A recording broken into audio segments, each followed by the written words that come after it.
but it's pain. Live stream. We need a better intro than that. My God, you guys.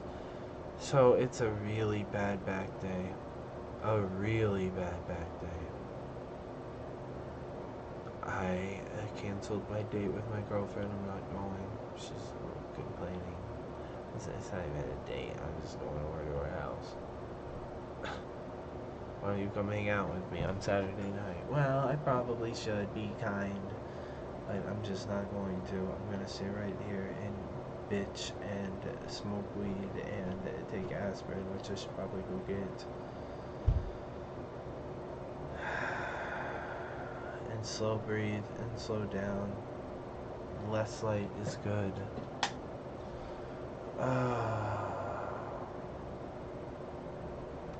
Oh, my body and my mind are on turbulence. So it's gonna be one of those days. Like half Tourette's almost. Like I can't. I'm just gonna say stupid shit all the time. I don't mean it, probably. Or maybe it's all Freudian slips. I do mean it. I just wouldn't say it in normal circumstances. Which is fun for you, but not super fun for me. And we're gonna do a lot of stretching. And I should have done some meditation this morning before I even logged on, but maybe we'll do it together. I thought that I was worthless because everybody else seemed perfect. I was in the back of the class with the quirk so bad that I thought I wasn't worth shit.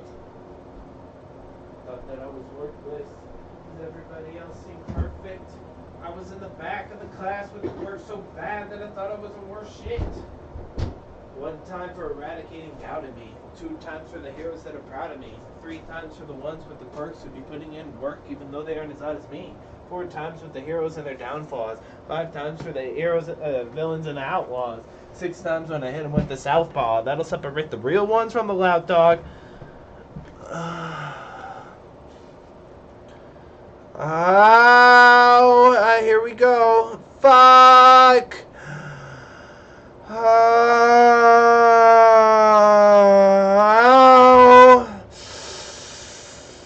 Fuck. No.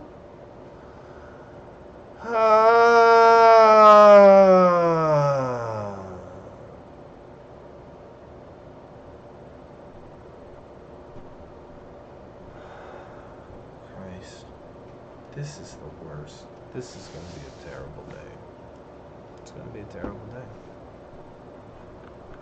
It's going to be a terrible show. It's going to be a terrible night. I could have went over to my girlfriend's and had sex, and instead I'm over here, and we're gonna be bitching all night, whining and bitching, complaining about Trump still wants credit for the vax, complaining about the deep states probably the whole time. We're going to do more Lex debate, and that's probably as far as we'll get. Or I might do Tucker and Chris if I'm feeling more conversational instead of confrontational. We'll see how I feel. Though I assumed this was going to be confrontational. Chris Cuomo versus Tucker Carlson? No, let's talk about how you're doing psychologically after getting fired. Know what that's like, man. Let's relate to each other. That's what we're doing? That's what we're doing. And then I also have Russell Brand and Charlie Kirk because, like, what the fuck? Because, like, what the fuck? Because we need to talk to each other. Maybe we start here. I'm feeling a little bit of Christian Youth Club. Do you guys know who Charlie Kirk is? Do you know who he is? It's probably best to always do a Wikipedia page of every guest we ever do, just so we know what we're supposed to be thinking about the characters we're watching. So let's check out Charlie. Oh my god. Kirk's Wikipedia page. Oh, Kirk like Captain Kirk. Charlie Kirk. Right wing political activist. Radio show host. He has a radio show, of course he does. An internet personality, who's often espouses views rooted in conservatism. Well, this is very kind. This is very kind. The first sentence is, we're on his team already. Okay, so these guys like Charlie. Let's see what else they have to say. He founded Turning Points USA. Now this is important. Non-profit organization advocating for conservative politics, founded by Charlie.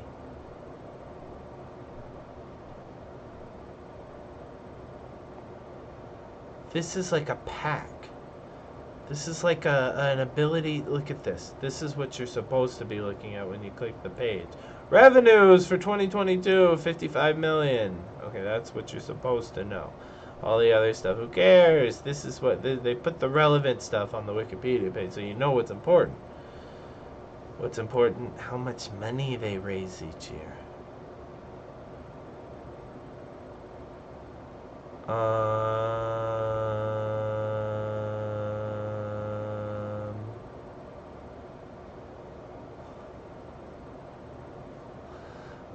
Okay.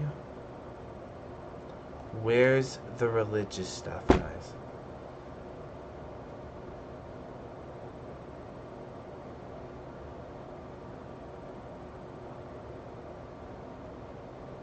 Where's the nationalist stuff, guys?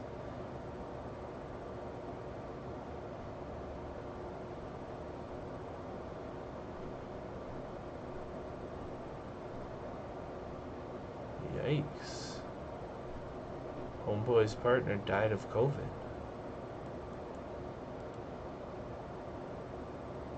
Old man shit. Attorney. Lawyer.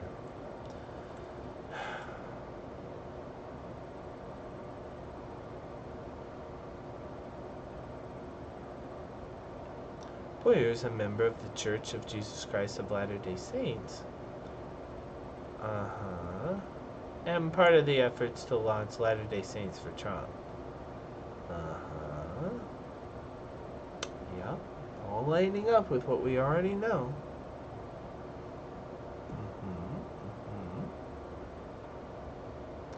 Kashav.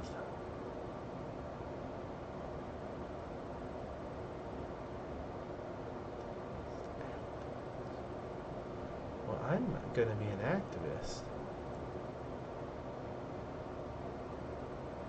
In a Google document. Damn! Racially inflammatory language.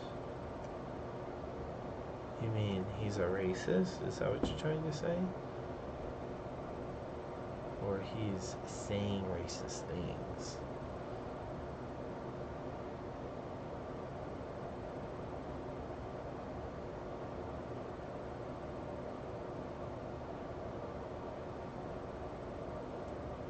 This was Turning Points. Well, Kurt began hosting a daily 3-hour radio show on a conservative radio network. I thought we were talking about Turning Points. Turning Points' online audience grew from 80K to 111K in 2020.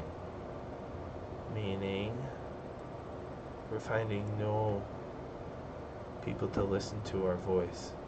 We already had these people, but we grew. That's important. A dozen social media accounts on Facebook, Twitter, and Instagram combined have more than 10 million followers online. Taking all dozen of his social media accounts on all these different platforms combined, he has 10 million followers. Okay. It's one way to say it. If you're trying to pump your dick up and show everybody, sure, you can say that. You see, this is on the nice side. They're being nice. They could have not been nice. This could have been very different, but no, we're being nice. Several former employees and student volunteers for Turning Point claim they witnessed a collusion. I haven't used that word in so long. Between high-ranking Turning Point's USA employees, including Kirk and his homies, and the presidential campaign of Ted Cruz and Marco Rubio. We're colluding with the candidates. The interaction included Kirk coordinating via email with two officials of Cruz Super PAC, their money bank, to send student volunteers to work for the PAC in South Carolina, as well as two students being requested by Thomas himself via voicemail to distribute over 200 Cruz cards in Wisconsin. A former employee of the PAC alleged that Turning Points had given personal information of over 700 student supporters to an employee with Rubio's presidential campaign. I wonder why that's significant. They're making lists. They're making lists of supporters. Active, willing to give their time types. This is what a cult would do. Oh, yeah, these guys, they support us. But these guys over here, they are really giving it up. Give me a list of those guys, please. They're fanatics. They're believers. Depending on how you want to talk about them.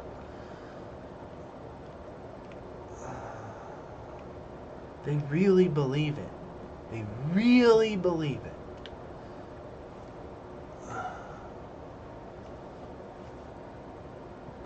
I know what it's like to really believe something. So it's not confusing to me when somebody talks about a fanatic, because to me that's just a believer. But the way I listen to you oligarchs, you don't believe in fucking anything. You don't believe in anything except money.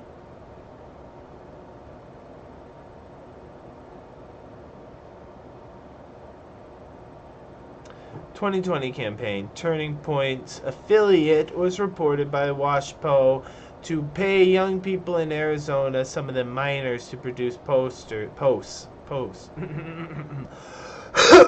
posts on their social media accounts and on fake accounts without disclosing their relationship to Turning Points. What does this mean? We're disseminating our thought through idiots without disclosing that we're their thought leaders. According to an examination by the newspaper and an independent, useful it is, and an independent data scientist specialist, the campaign was highly coordinated and included several messaging under the instruction of Turning Points to prevent detection.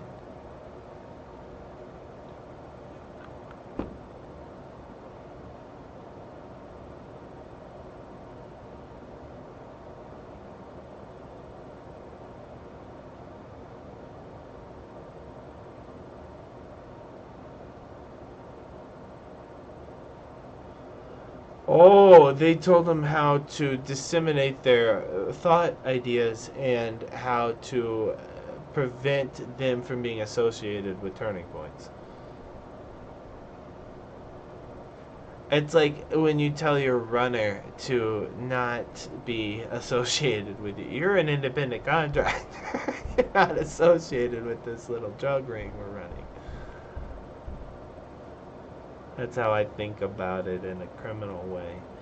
Drugs. But this is politics. But, you know, it's similar cards. They're playing similar cards at the table. Similar moves. They're making similar moves on the chessboard or on the mat.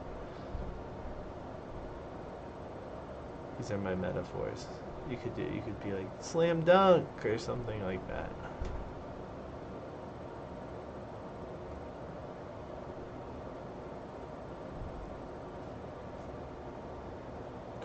The point is, if you're looking for allies in the political sphere, Turning Point is somebody to reckon with, I believe is what is the point of this.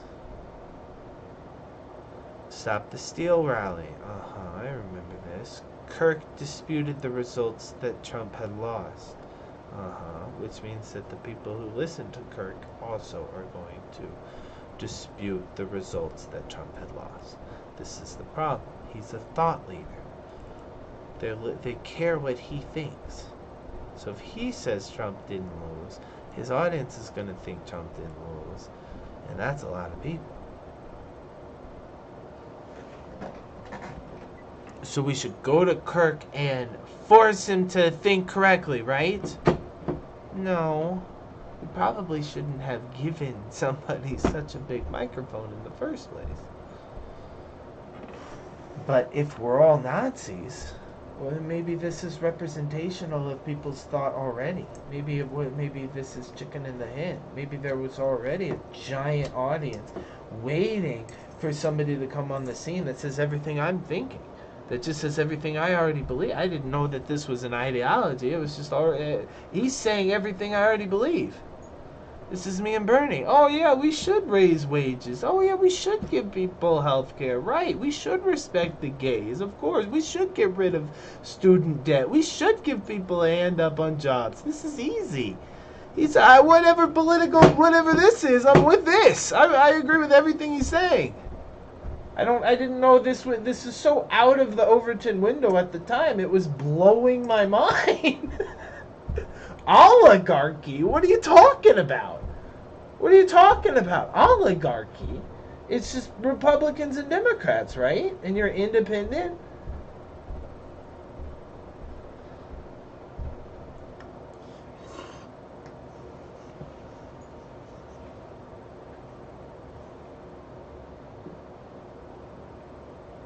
Oh, he also wanted to help Megyn Kelly with her paid family leave. That's what she wanted.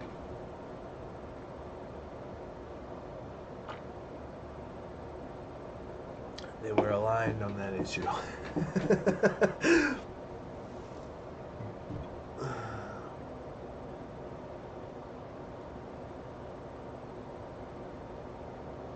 They sent the buses to Washington. So this is political organizing. So tons of people are mad. Oh, Trump didn't look. Boo! Yeah, but that doesn't fucking matter. But if I get all those people in a bus and I take them to Washington, D.C., and we sit there for fucking 3 weeks and we talk about how this is bullshit, now it's garnering people's attention. Now you're making political. You're moving the river. You're breaking through the mountain. You're controlling human flow. You're turning people's political sentiments into political action. Okay, that was a big knee jerk. Thank you very much.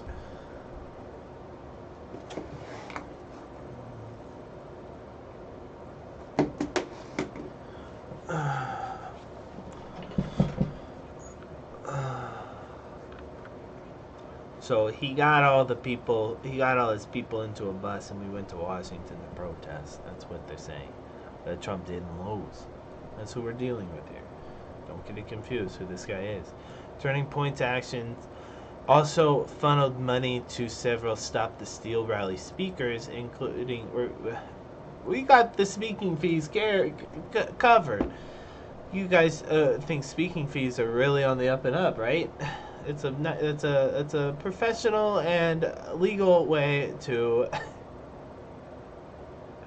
bribe people. So we used the money that I gathered from my political group to pay Kimberly over here to speak at my rally. Which is fine, I guess. If you're the CEO, the money, you can move it around. Okay, whatever. Good move. But did not organize or take part in the march that erupted in the violence. So I wasn't even there when the violence started. I just paid for the people to get them riled up. The rally, which was attended by several thousand Trump supporters, ended in a riot. and the attack on the U.S. Capitol in blue. If you didn't know what this was, click here because you'll get a big lesson where Biden's win was about to be certified. Now we're not with Kirk. We've switched authors there. We're not with him anymore.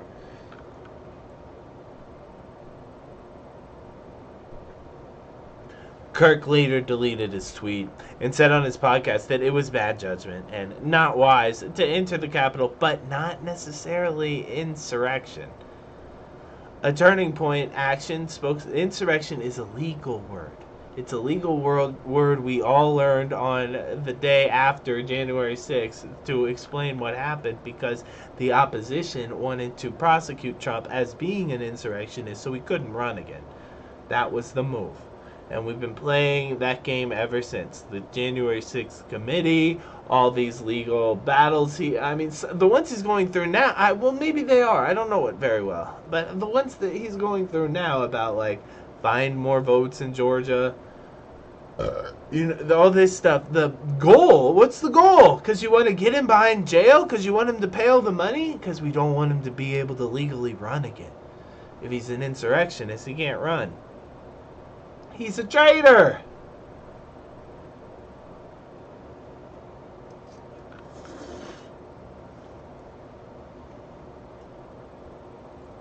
He's a Putin puppet.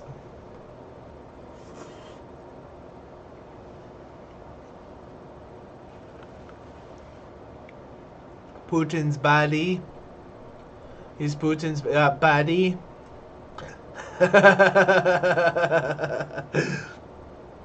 That's JD. We should watch JD too. Okay, Kirk, yes, Kirk. I want to learn more about your religion, bro. Can we talk about your religion? I know you think Trump's real cool. What else do you think? Early life and education. Sure, what's your education?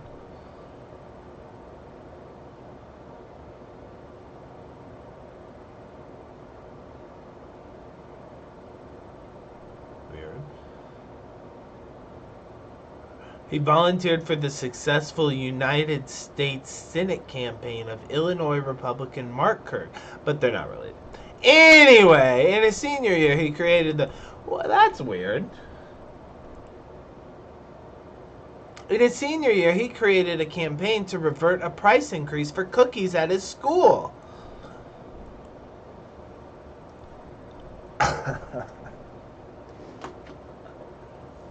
They're grooming him. They're grooming him. They're increasing the price of cookies? You gotta be kidding me. We need to do something about this.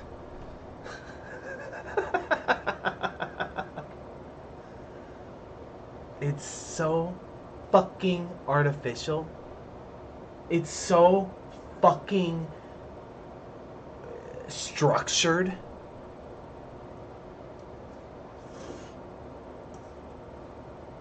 This guy lived in a house committed to ticky-tacky. Little boxes all the same.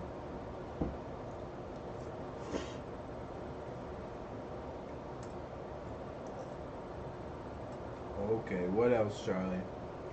You prevented the increase of cookies in your school. Well, that's pretty impressive. What else did you do?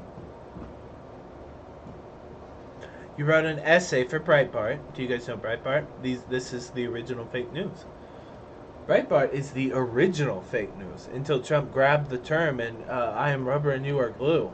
Then everything you fucking say about me, I'll put it right back on you.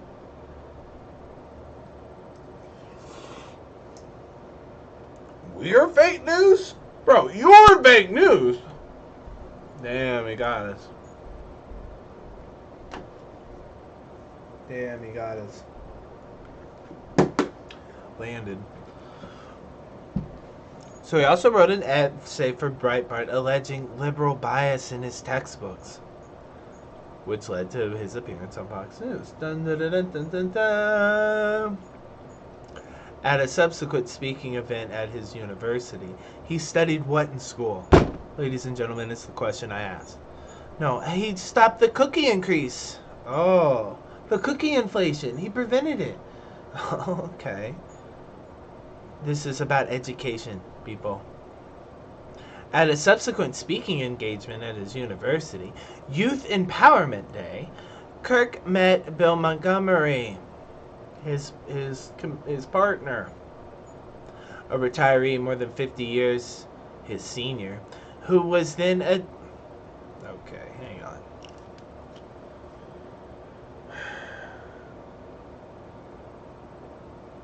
They're just friends.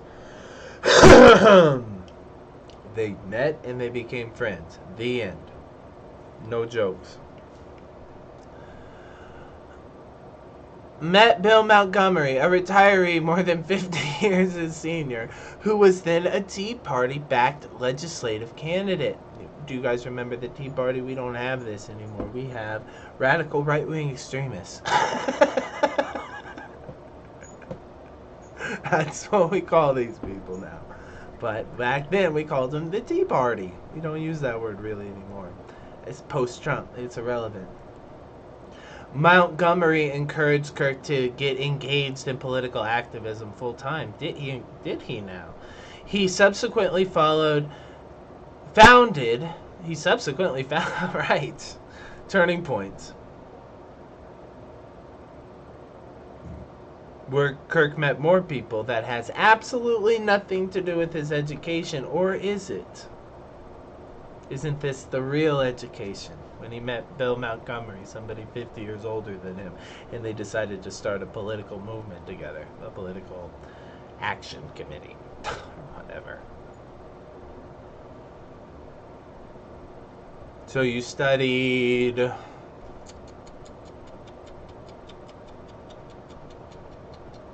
Kirk briefly attended Harper College, a junior community college near Chicago, but dropped out without having completed any degree or certificate. He never finished school!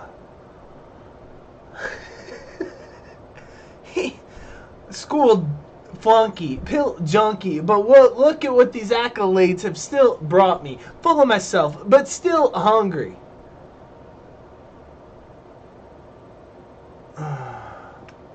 Anyway, so we went to school, but whatever. I met this dude. He was really old, but really cool. And we found, like, this thing together, and I just kind of put all my time into it. I don't need school. What was it? Huh? What was the thing? What was the political action committee that you built? What do you do? What's it about?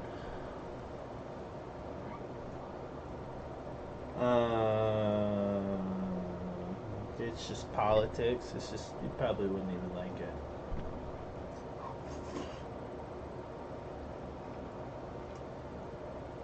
What do you do? What do you do in Turning Points? What do you do? We made a lot of money. What else did you do? We got a conservative mega donor. Well, that's cool. What else did you do? We keep getting published in conservative magazines and television shows. That's because you're doing their bidding.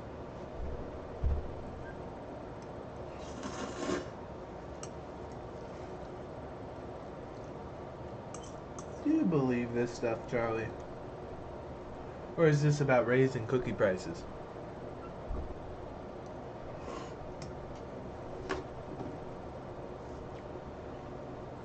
I was hoping I would get a John Birch sentence. That's what I was looking for on his Wikipedia page, but I didn't get it. Supposed to tell me about his religion. His education was, I met an old man who helped me.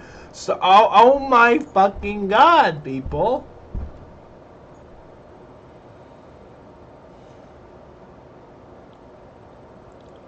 Education, no degree. Damn.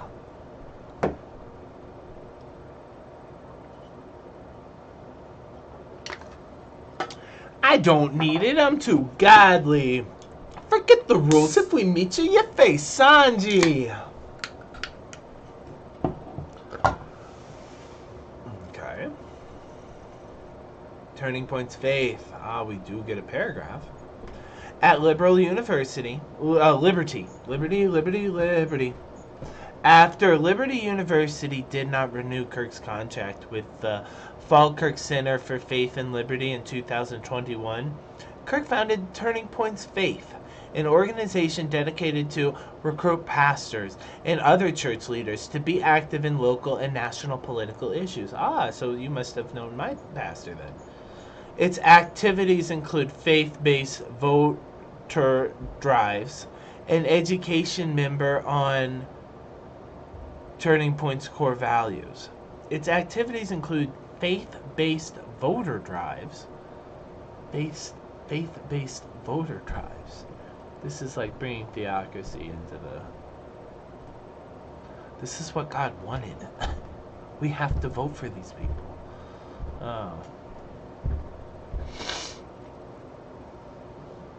According to Turning Point's 2021 investor prospectus, the program, with a budget of $6.4 million, will address America's crumbling religious foundation. All the founding fathers were Christians, Jesse. I know. They were all Freemasons, witches, Christian. Okay. I know what. Newton was a Christian, Jesse. Okay, guys, that's fine. God would never want gay marriage. It's blasphemy. Okay, guys, we have to vote for these people because it's what God wants. Okay, guys, I think we're secular. I don't think we should be doing this. Now you're acting like the Muslims, the thing you hate, the thing we're at war with all the time. That's what they say.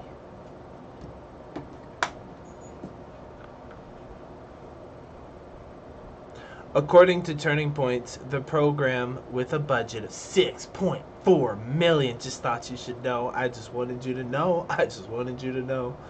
Will address America's crumbling religious foundation. I'm sorry you cut up on that. This is funny. Will address America's crumbling religious foundation by engaging thousands of pastors nationwide in order to, quote, breathe renewed civic engagement into our churches, end quote, end quote.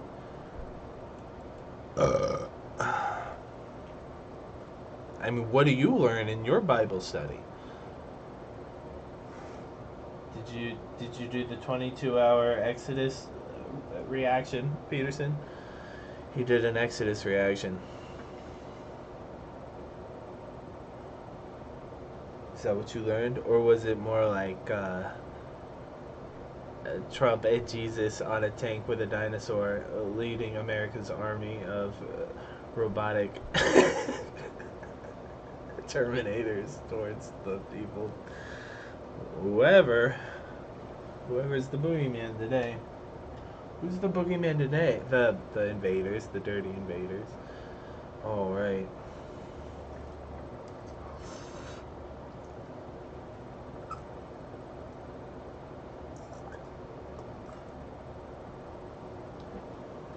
Do you think there's a lot of Spanish-speaking poor people in the coastal elites vicinity so they can see it, so it affects them, so it's salient to them? When I'm in Michigan, there are no Mexican speakers. It's black people. It's poor black people and poor white people.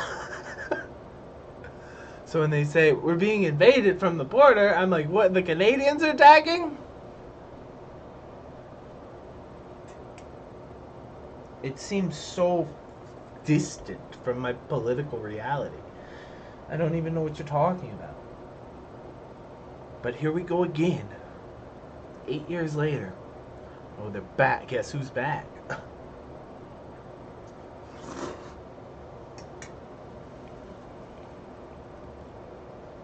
(501c4). These are the political action committees. This is Colbert and Jon Stewart explaining how bribes work in our political system. But I can only accept $2,700 twice, or $1,800 twice, or whatever it is. One at a state level and one at a national level for my party. Yeah, but I can donate to your PAC millions of dollars if I wanted to. Yeah, but that's not my, I'm not like, we don't even like, I don't even like, they're not even like with me. Bro, what the fuck?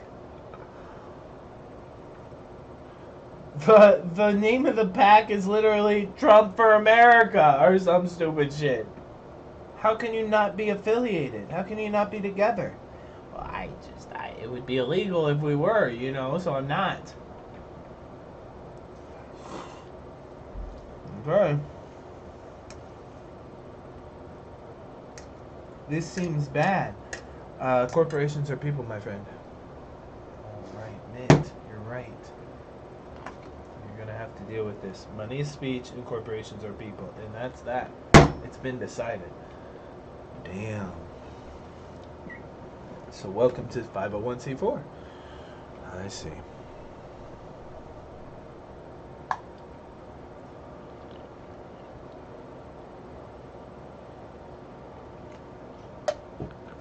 Corporations are people, my friend.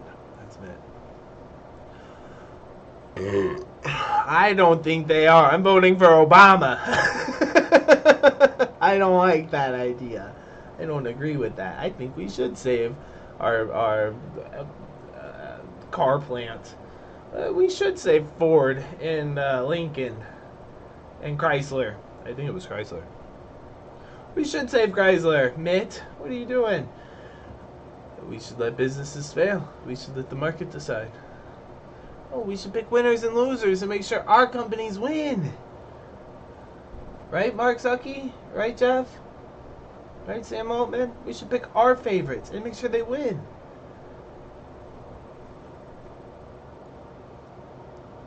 Yeah, I don't know. Monopoly's tough. If we're gonna have Monopoly, if we've already decided that Monopoly is here to stay, then maybe we need nationalism.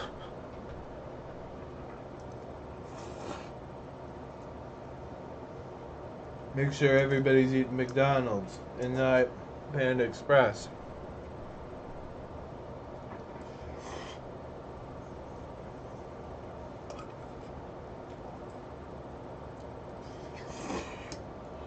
Oh, man.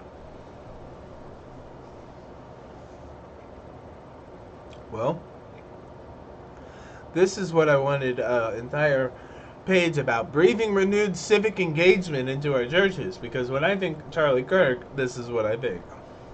Oh, he's going to the Christians and telling them that they need to vote for Trump because Jesus.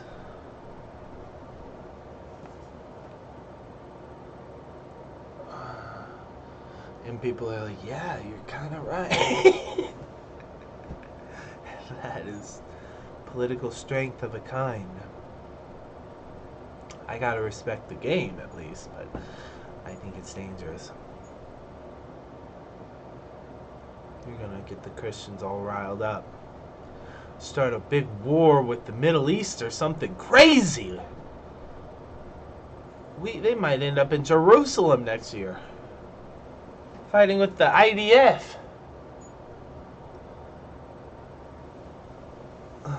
Who are you guys? We're the American force. We're here to stop the fucking Hamas or whatever from hurting our homeland, our religious sites. Oh, shit. Here comes America.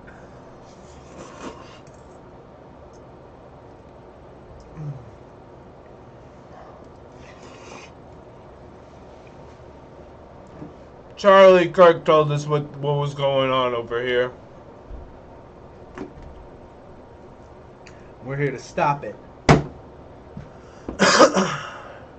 No more terrorism. It's America's. We already have that move. We already played that card. We know how to play that card. No more terrorists. So we're going in to stop them. You're going to invade their country? Yeah, we're going to invade their country. You're just going to kill all their leaders and tell them what to do? Damn fucking right, that's what we're going to do. Okay. I hope that works. Good luck. We'll see.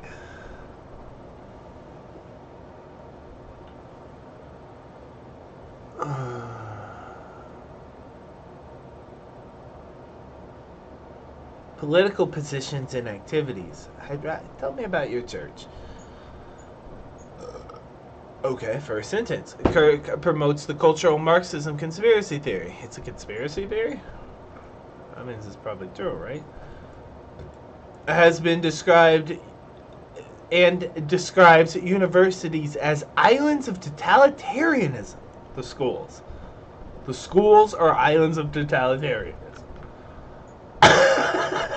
You're gonna have to unpack that.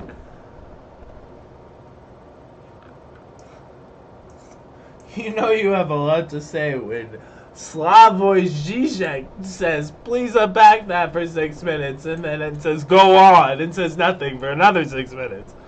Holy shit. That was a funny comment.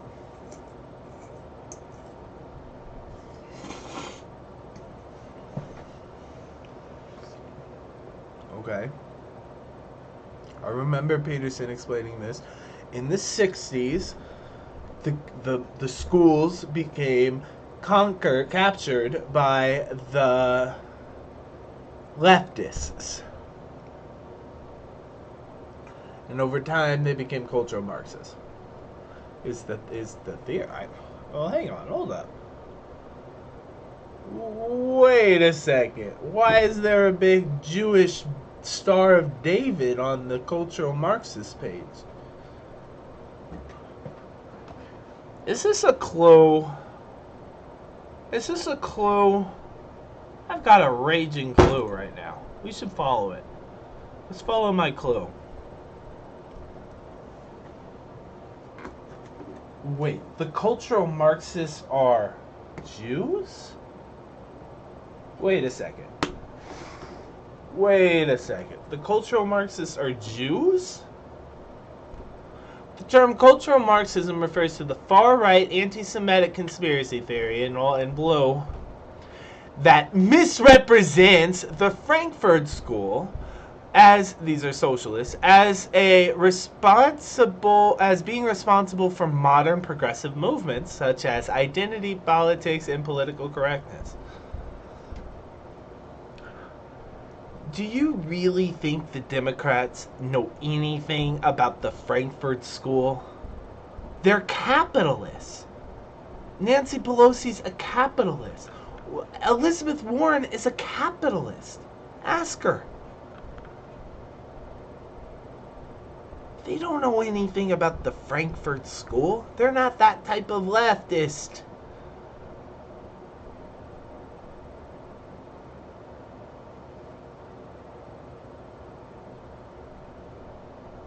Type of leftists are there? They're like center right.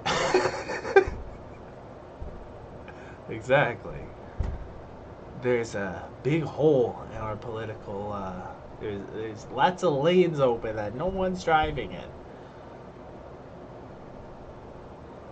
Wait a second. The conspiracy theory posits that there is an ongoing and international academic and intellectual efforts to subvert Western society via a planned culture war that undermines Christians and traditional conservatism and seeks to replace them with liberal values.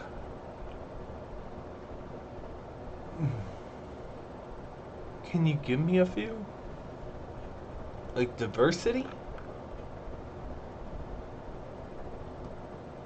Okay, hold your fucking breath. Hold your breath for this one. A contemporary revival of Nazi propaganda term cultural Bolshevism. Let me read that again. A contemporary revival of the Nazi propaganda term cultural Bolshevism. The contemporary version of the conspiracy theory originated in the United States during the 90s. Originally found only on the far-right fringes, the term began to, meaning they're probably just anti-Semitic, So don't even think about it. They're racist. That's why they think this. That's why they're qualifying it like that.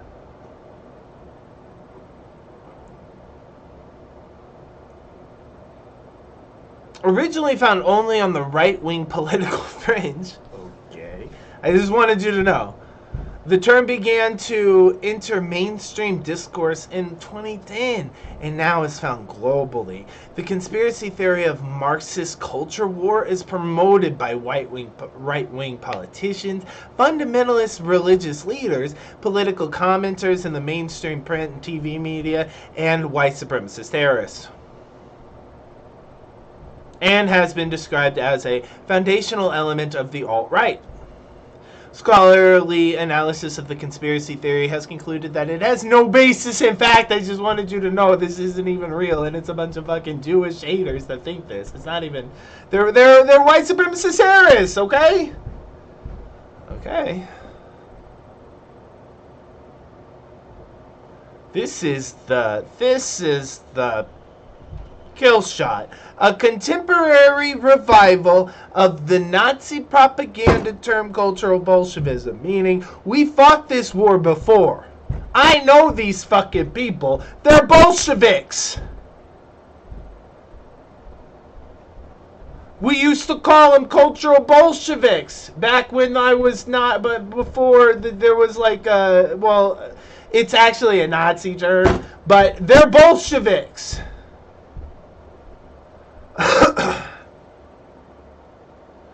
European reactionaries, following their defeat of the culture war in the 60s, this is Peterson's popping in my head, against liberals and Marxists, split from the mainstream conservative of the old right, forming a loose intellectual grouping, the new right, that criticized the contemporary society and attempted to transform cultural norms and values. They're reactionaries. They're Jewish-hating, white supremacist, terrorist reactionaries. These guys do not like this conspiracy theory. But it's still kind of giving it all away, isn't it? In the 21st century, the European New Right, influenced by the US's alt-right, to focus on a nonviolent way to delegitimize the liberal status quo. This included criticizing the perceived decline of Western culture and the influence of pop culture, which they claimed was the result of the collision between capitalism and what they called cultural Marxism. LaRoche.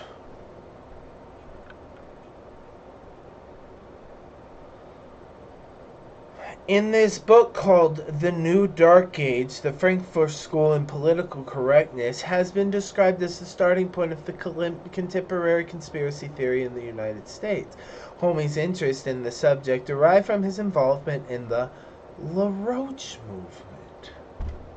Well, I've heard of this before. They're a cult. Lyndon LaRoche had been developing conspiracy theories regarding the Frankfurt School in '76 when he alleged that Marcuse and Davis were acting as a part of COINTELPRO, which we of course know is a series of covert and illegal projects conducted between '56 and '71 by the United States FBI aimed to surveil, infiltrate, discredit, and disrupt American political organizations that the FBI perceived as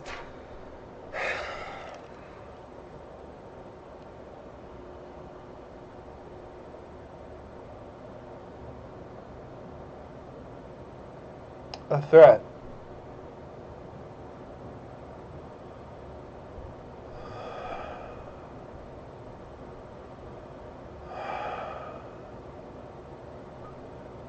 Hi, Meowie. Thanks for coming over. Hey.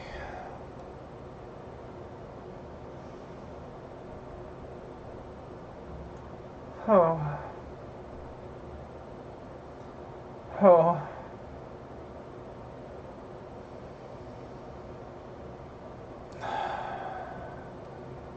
How are you, Meowie?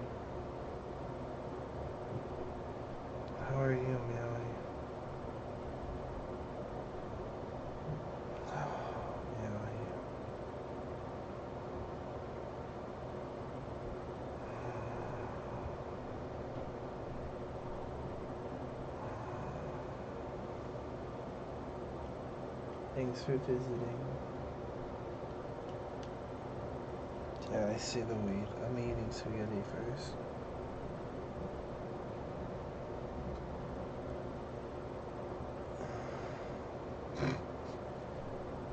You want a noodle? Licking the sauce of my spaghetti. It's gross. I think we're kissing on our spaghetti or something. Sure eating. It's pretty good, huh? Yummy. Yummy. Oh. Well, I feel better at least.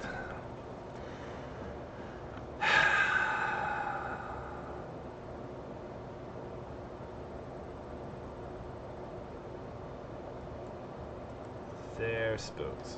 That's what he's saying.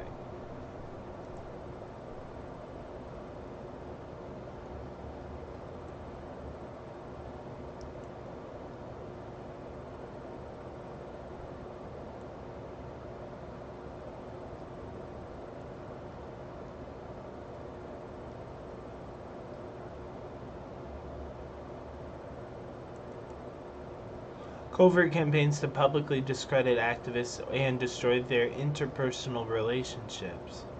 The Stasi.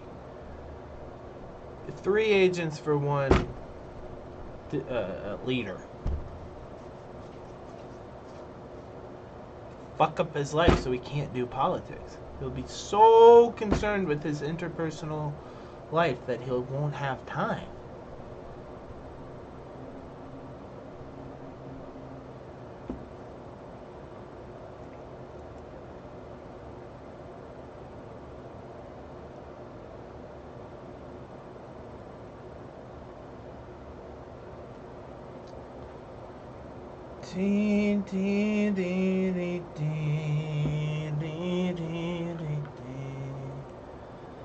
Well, Homie's essay. Other features of the conspiracy theory have developed in the 70s and 80s in magazines, according to this guy. Homie's essay argued that the late 20th century America had become a new dark age as a result of the abandonment of Jesus and the Renaissance, which he claimed had been replaced in modern art with a tyranny of ugliness.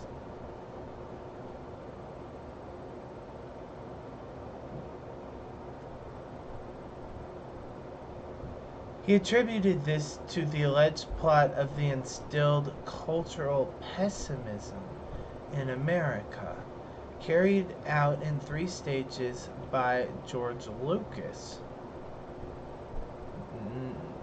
Lucas, not who you're thinking. The Frankfurt School and the elite media figures and political campaigners. For what purpose? He attributed this to the alleged plot to instill cultural pessimism. This is the purpose. They're fucking with the art that we had in the Renaissance and the Jesus art with a tyranny of ugliness. The goal? Instilling cultural pessimism. What's cultural pessimism? Everything shit? Why is everything just Naruto? This is boring. Is that cultural pessimism? Cultural pessimism arrives with the conviction that the culture of a nation, a civilization, or a humanity itself, culture of a nation, a civilization, or humanity itself, is in a process of irreversible decline.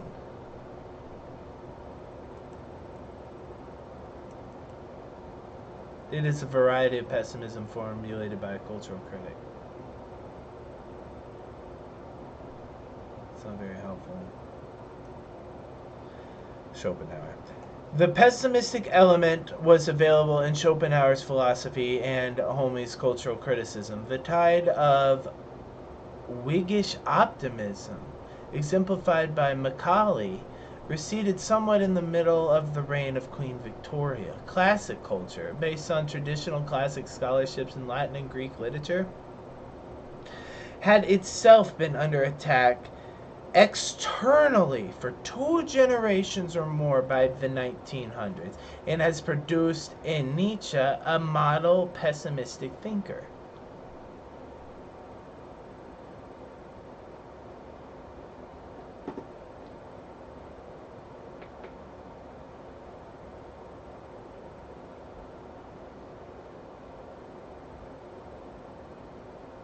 Conviction that the culture of a nation, a civilization, or humanity itself is in the process of irreversible decline. This is like Adam and Eve. How do you get rid of the original sin? You don't. You get saved. You're doomed, kid. But it's saying Christianity in the Renaissance was the way. And then it got what? Bolshevik did? You got attacked by you're losing the culture war to the Bolsheviks?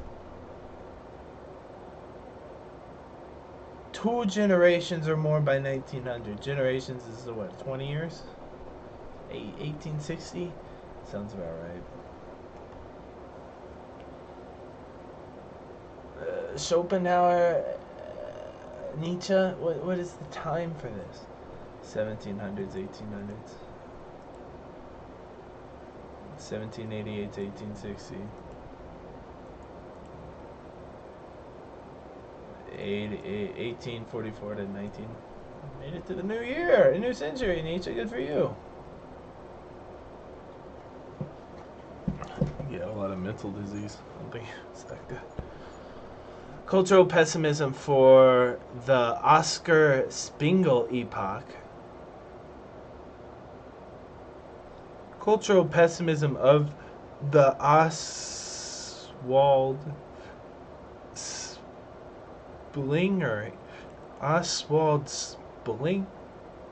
German polymath, whose areas of interest include, they're all Germans. These are the people who are pessimistic, the continental philosophers. Epoch might be seen as a refusal, or rather an intellectual or secular choice between nihilism and modernism. Might be seen as a refusal, or rather an intellectual or secular choice. They're saying we've lost Jesus. We have no more Christian art. We have no more Renaissance art. So what the fuck are we going to? Everything's turning to shit. Well, the epoch might be seen as a refusal, or rather an intellectual or secular choice. As a refusal of the rather intellectual and secular choice. They're saying we're not choosing between nihilism and modernism. We're going a third way. Politically, this tended to squeeze liberal thought, meaning they are saying there is no choice. The liberals are saying you can go back and be a theocrat, or you can fucking wake up and get into the real world. And Oscar Spengel saying this is a false choice. Specific criticism of the West in the first year of the 20th century is usually taken as an old world of Europe, the old world, excluding therefore North America in particular, usually. When it comes to thinkers, we never get on the stage. We have no fucking thinkers in our side except for Elon, who's British, and Lex, who's Russian.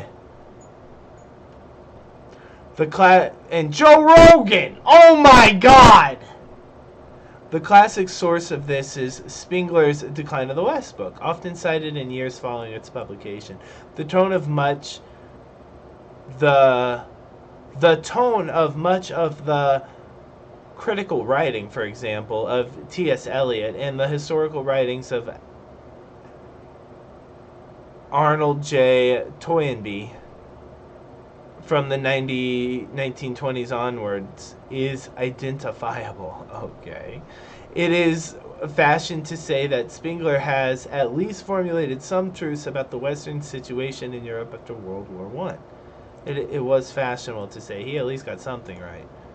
Eliot's major early works, The Wasteland, was commonly and directly interpreted in those terms. Cultural pessimism. This is just, everything sucks. Everything's getting worse. We can just have a new culture. No, there's gonna be, this was the best culture. We'll never get back to it.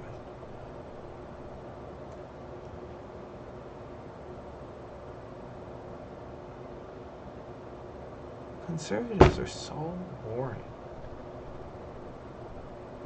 You can't even think for you. Everything was, the ancients know everything. We just got to go back and do stuff like the ancients did. Oh my God. And then I go over to the East and they give me words like tradition, and I think, I know this. I know what they're gonna say. And it's a little different. The end of the millennium saw in the United States concerns rather than specific to the conservative view on the culture wars and the university education. I don't understand that sentence. Clarification needed, yeah, because it's a fragment. Western Europe, on the other hand, struggled towards self-definition. This is Putin.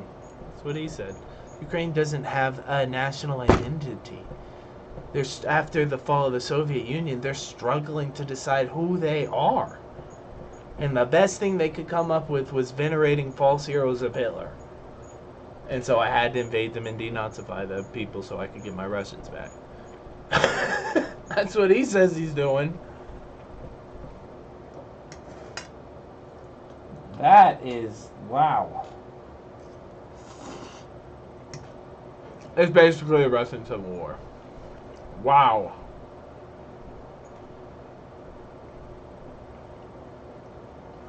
Western Europe, on the other hand, struggled towards self-definition in the face of limiting demography and postmodernism as at least journalistically predominant, the difference primarily laying in the political prominence of the issues. Boy, that's too complicated of a sentence for me to understand. What are the postmodernists again? I think I got cultural pessimism. I think I got it on the first sentence, but I'm not sure. It's not that complicated. Or I don't understand it. Postmodernism is an intellectual stance or a mode of discourse, weird, characterized by skepticism towards elements of the enlightened worldview. We don't need enlightenment. Is that what Peterson said? It questions the grand narratives of modernity, rejecting certainty of knowledge and stable meaning, and acknowledges the influence of ideology in maintaining political power. This is what they don't like. This is the problem. All that's blah, blah, blah. But then you start saying that ideology is what is important, not their personality? Not realism? You think it's ideology? This is when they start talking about patriarchy. The ideas of objective claims is dismissed as naive realism. Okay. Emphasizing the conditional nature of knowledge. Okay. Postmodern, that's all fine. This is all epistemology. They're making epistemological moves on the board. All fine. All cool. Postmodernists embrace self-referentiality. Okay. Epistemological relativism, that's what I was just talking about. Moral relativism, that would follow. Pluralism, what's that? A term in philosophy referring to the worldview of multiplicity, often used to oppose monism or dualism. The term has different meanings in metaphysics, ontology, epistemology, and logic. I think we need an epistemological definition. We're not going to get one. Irony is the juxtaposition of what on the surface appears to be the case and what is actually the case or to be expected. Irony is not coincidence. It typically refers to a rhetorical device or literary technique, meaning they're going to think that the things that you're saying that are factual or meaningful are actually just ironic because it's self-referential. You don't understand what you're making claims about the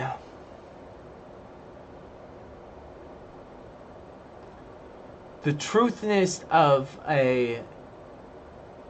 in language that is impossible to make because you're epistemologically incapable of making it. So it ends up being ironic. I think that's what they're saying. Irreverence. We don't have to. Irreverence. Okay. In eclecticism. A conceptual approach that does not hold rigidly to a single paradigm or set of assumptions. We'll take each individual as they are. No schema.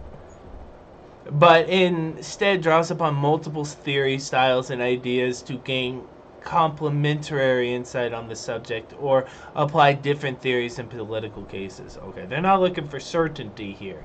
They're looking for multiple theories.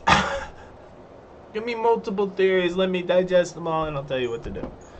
It opposes the universal validity. This is what I would when I said certainty of binary opposites. In logic, we call this the law of the excluded middle. It's either true or it's fucking not true. No, that's binary opposites. We don't need that. Stable identity. This is a problem we have in philosophy all the time. We don't need it. Get rid of it. Hierarchy. Don't need it. Get rid of it. And categorization. Don't need it. Get rid of it. These are the postmodernists. This one is the problem. Blah, blah, blah, blah. What the fuck ever. That's all just baloney. But then you said hierarchy. And now you got everybody's attention because that's going to conflict with the other political movements here.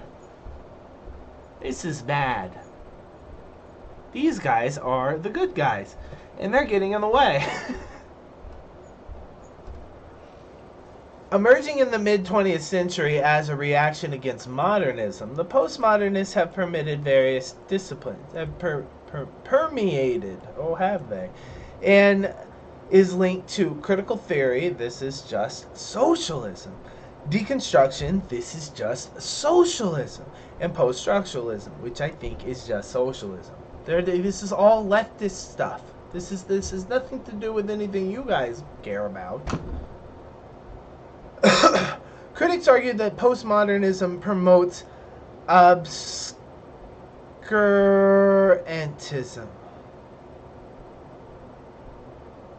intellectual practices of deliberately presenting information in an obtuse manner that limits further inquiry. Okay, that's probably real. Abandons Enlightenment rationalism and scientific rigor. They say that out the gate. They admit that right out the gate. You're epistemologically unfounded to say any of this stuff that you gain such certainty under. It's ironic. You're naive realists.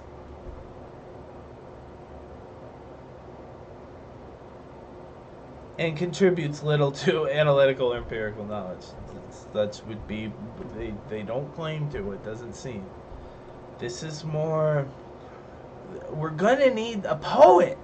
We're gonna need a poet to get out of this. The postmodernists, they're not, yes, that's what seems to be the case.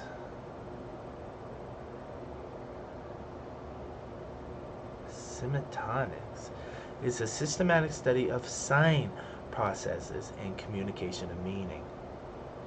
Uh-oh.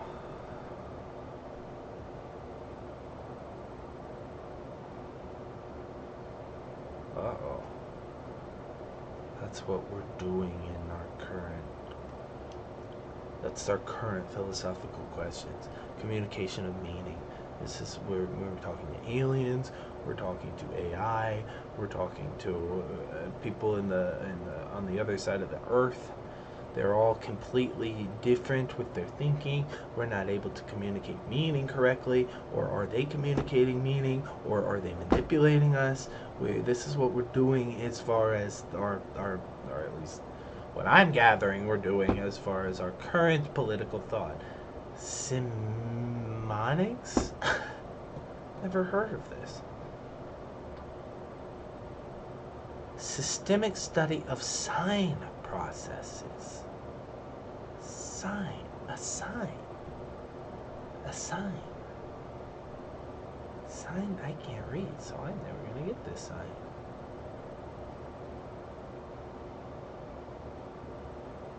It starts off in the term was used to describe a dissatisfaction with the modernist architectural movement. Who gives a flying fuck about architecture?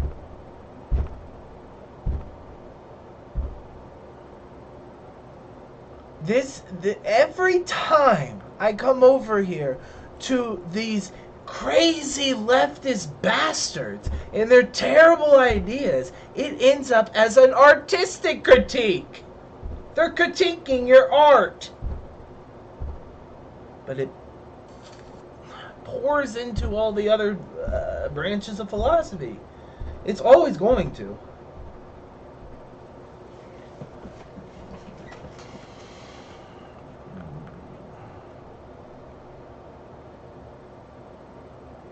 Manifestations, architecture, graphic design, literature.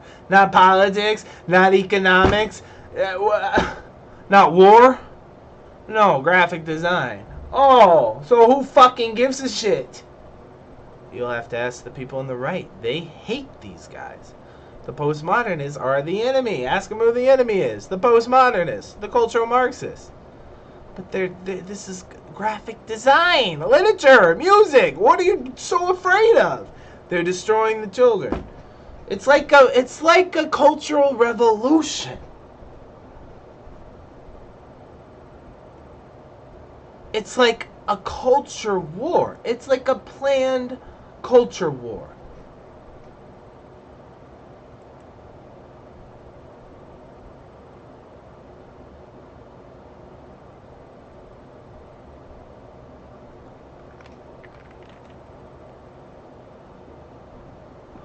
The conspiracy theory posits that there is an ongoing and national academic and intellectual effort to subvert Western society via a planned culture war that undermines Christian values and traditional conservatism and seeks to replace them with the culturally liberal values.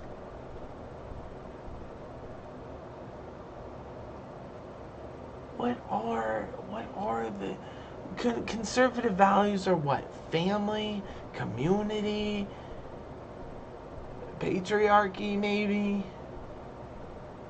Liberal values are what? Diversity, freedom of thought, what? What are the liberal? What are culturally gay people or something?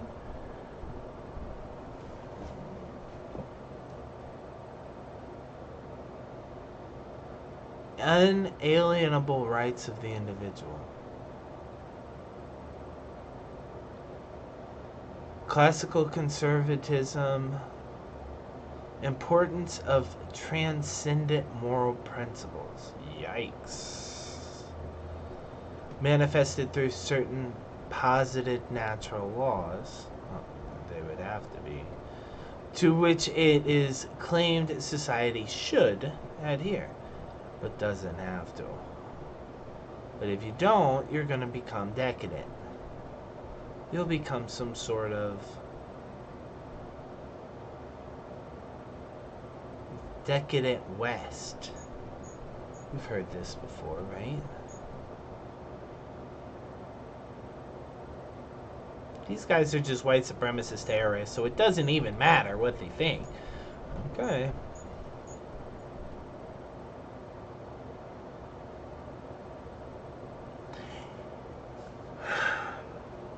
Essay argued that the late 20th century America has been entered into a new dark age as a result of the abandonment of the Judeo-Christian and Renaissance ideals, which he claimed had been replaced in modern art with the tyranny of ugliness. He attributed this to an alleged plot to instill cultural pessimism in America, carried out in 3 stages by this dude from the Frankfurt School and the elite media figures and political campaigners.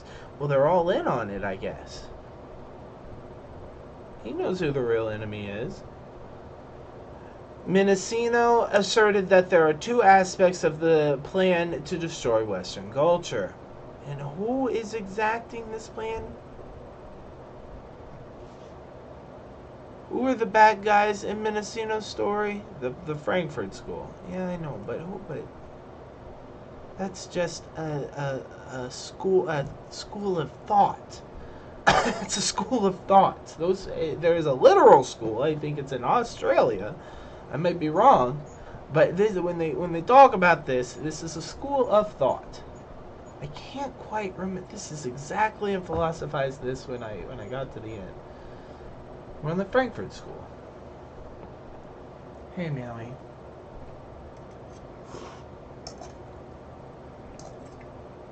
Hey, cutie baby.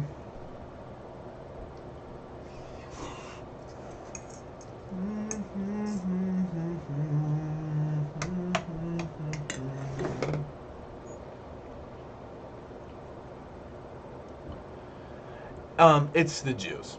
That is the answer. That is the back of the book answer. It's the Jews.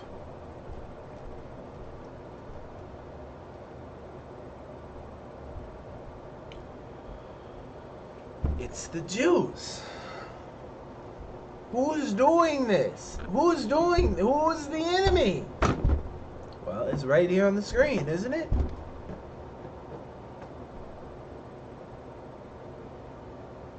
These guys are white supremacists, alt-right, white-ringer, fundamental religious leaders. Yeah, I know. I know who they are. I've known who they are my whole life. The Jews killed Jesus, Jesse. Okay, it's a weird framing, but okay. They were all Jews. Yeah, but, you know. No, I don't know. You have to tell me. You'll understand when you're older. I'm never going to get this. I'm never going to get this. Messino asserted that there's 2 aspects of the Frankfurt School plan to destroy Western culture. First, a cultural critique. To use art and culture to promote alienation and prevent and replace Christianity with socialism. Hold up. I'm telling you what I'm doing in advance. Oh, okay. What are you going to do? First, a cultural critique. Okay. To use art and culture to promote alienation and to replace Christianity with socialism. You're going to use art and culture to promote alienation? I'm pretty sure there's plenty of alienation without that. They're just pointing your eyes at it. Yeah, promoting it. I guess so. And to make you think you don't need to be a Christian, what you need is socialism. Well, they're succeeding. Mission accomplished. First step complete. What's the next step that the Jews are doing to turn my mind against the West? This included the development of opinion polling. I took a poll. This isn't Eastern? No. Everybody agrees with the leader. The end. Oh. In the West, we have opinion polling. That's going to promote alienation. Yeah, it will. You'll notice suddenly you're not represented. You're being taxed with no representation. Uh-oh. That's going to come up immediately.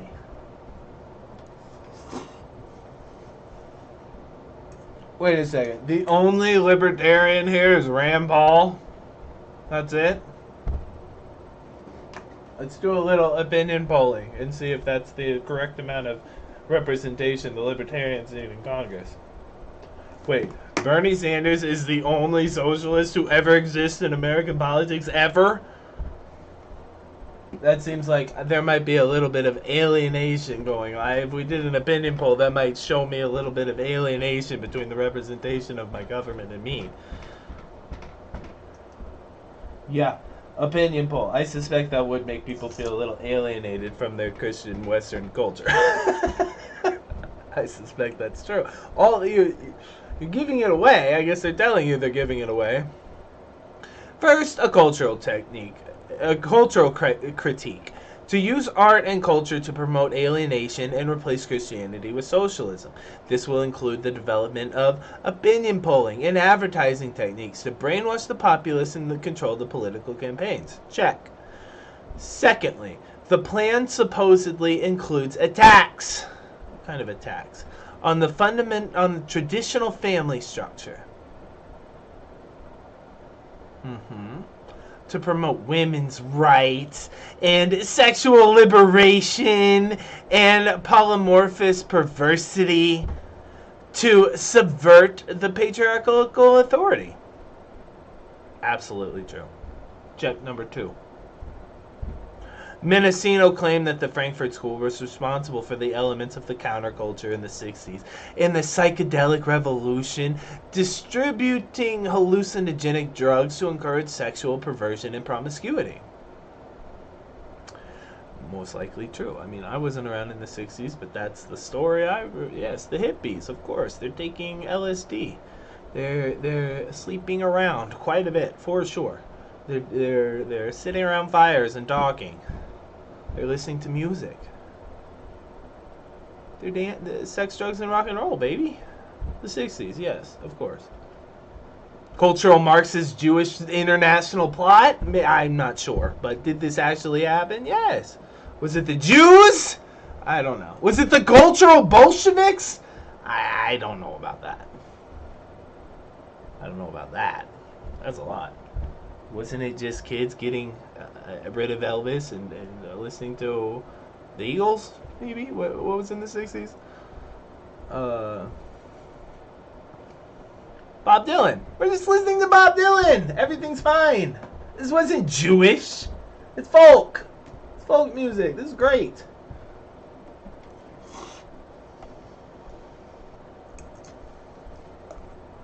Everything's Jewish. Everything's Jewish. Marxism is Jewish. Bolshevism is Jewish. Postmodernism is Jewish. What's going on?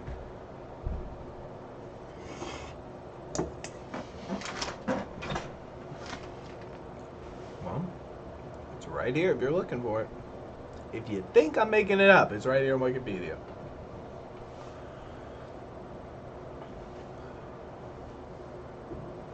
After the 2011 terrorist attacks in Norway, I'm sure you remember those, a follower of the conspiracy theory, Mendocino, repudiated his own essay.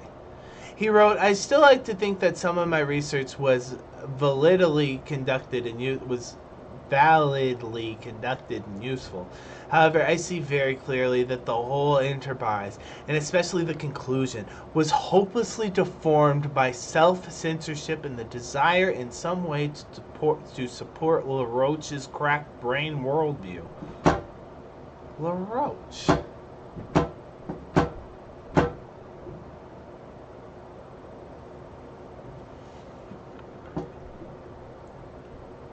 That was a paragraph that didn't need to be on the page, by the way. That's there to discredit this. As Homie is saying in his quote, which is the whole paragraph. Crazy what you guys put on Wikipedia. Paul and William were prominent figures in the cultural conservatism in the United States. Paul had co-founded right-wing groups including the Freedom Congress Foundation, which he led. Paul equated political correctness with cultural Marxism. In a speech to the Conservative Leadership Conference of Civita Institution of 1998, Is political correctness cultural Marxism? You have to tell me. I don't know what cultural Marxism is. I barely know what Marxism is because you don't teach it. So what the fuck is cultural Marxism? No clue. It seems like an artistic critique. That's what their page says it is. I guess this is the page, huh? No, but this is the conspiracy theory. Oh.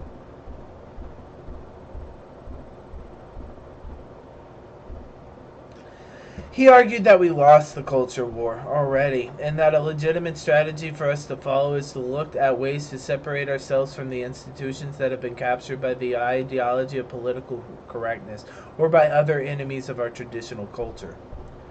Yikes. Separate ourselves from the institutions that have been captured by the Jews! And how are you gonna do that? Schools for fags! Uh-huh.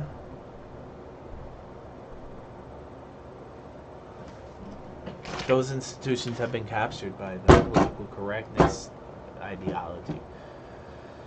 So, it'd be better if our kids weren't educated in school. Oh, fucking awesome. Also, no military. There are fags there, too. Uh-huh.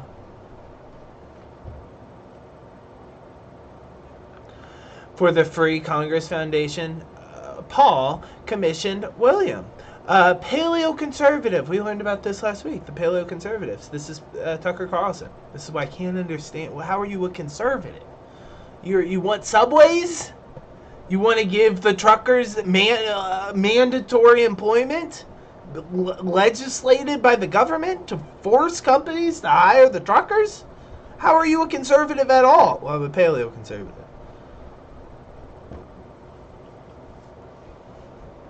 For the Free Congress Foundation, Paul commissioned William, a paleoconservative activist, to write a history of cultural Marxism, defined as a brand of Western Marxism, commonly known as multiculturalism, or less formally, political correctness. Multiculturalism. You mean replacement theory? No.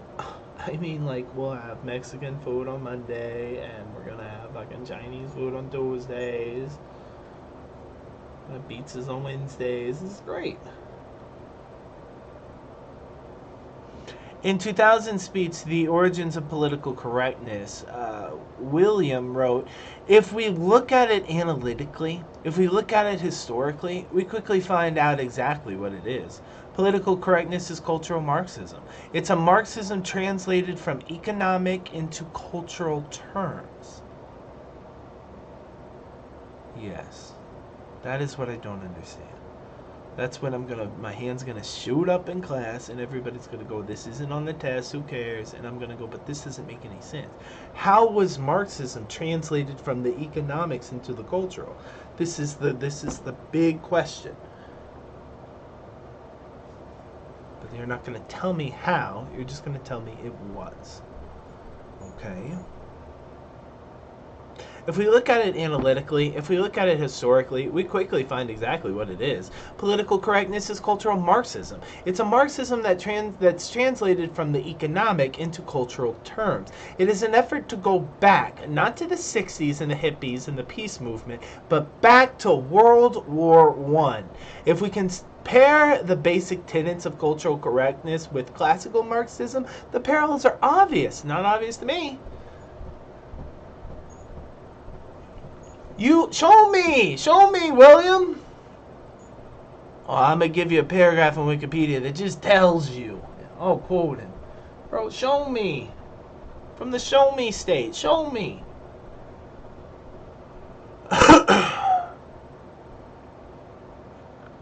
Cultural Marxism wants to go back, not to the 60s, but back to World War I.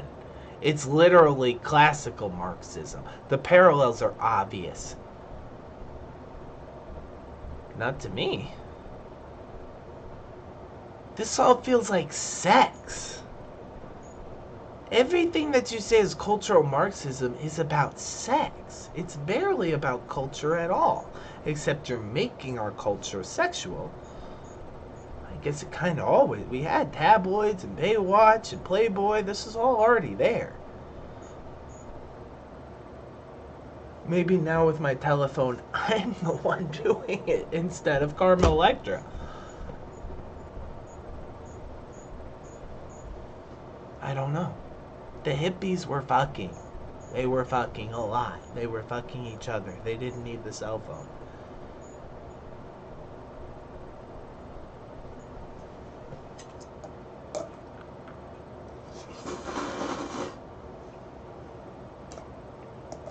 We're gonna go ask my mom. She's probably 12 or something about this time, but it's her Backstreet Boys. It's her Britney Spears. This is what I was listening to when I was 12. It didn't matter if I liked it or not. This is what they gave me. So I'm sure she was given Woodstock or, a joint or something.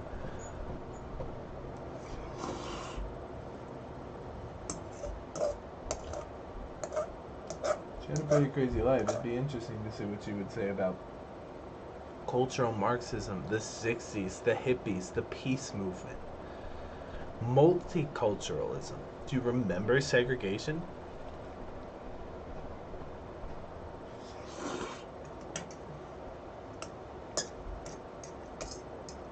She has soft bigotry of low expectations in spades. She's racist in that way, 100%. And she's probably a little bit, if 3 drinks in, a little more loose with her mouth. William employed the conspiracy theory to argue that leftist and liberal ideologies were alien to the United States. This isn't our culture. Our culture is Judeo-Christian Renaissance art. He argued that Lucas and Antonio Gramsci had aimed to subvert Western culture because it was an obstacle to the Marxist goal of the proletariat revolution. Yeah, but that's not cultural Marxism, is it? He argued that the Frankfurt School under Hockenheimer had hoped to destroy Western civilization and establish totalitarianism, even though some members had fled Nazi totalitarianism. That's shade. Saying, even though they fled the Nazi totalitarianism, they suddenly wanted Jewish totalitarianism. Yeah, maybe it's a little different. Using 4 main strategies. I'm going to tell you what I'm doing in advance. First, Hockenheimer's critical theory would undermine the authority of the family and the government while segregating society into opposing groups of victims and oppressors. This is Peterson. First move, they're seeing the world as victims and oppressors.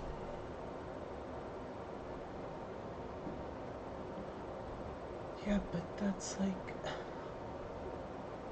you're all doing that. You're changing who your ally and enemy is. I can't think of an ideology that has no oppressor. Maybe Buddhism. Who's the oppressor in Buddhism? Well, it's just kind of like karma, maybe. It was all your fault, really. Or it's just circumstantial. Why are you in the 7th circle of hell? It's just, bad luck. I'm sorry. But there is a way. Who's the enemy? It's not relevant. Who's the bad guy? Irrelevant.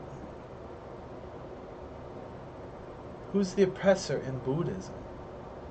The world.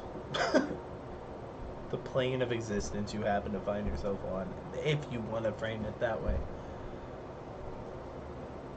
But oppressor and victim, I mean, my God.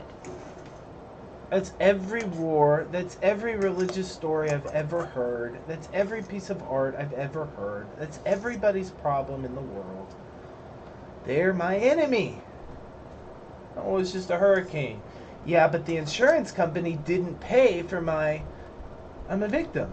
Everybody's going to do that.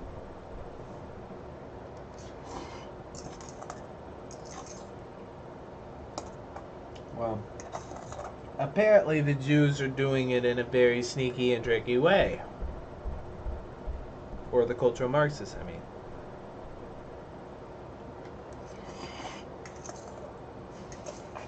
I get in so much trouble. They're mad at me when I play Japanese pop songs. What are you gonna say when I start talking shit about the Jews?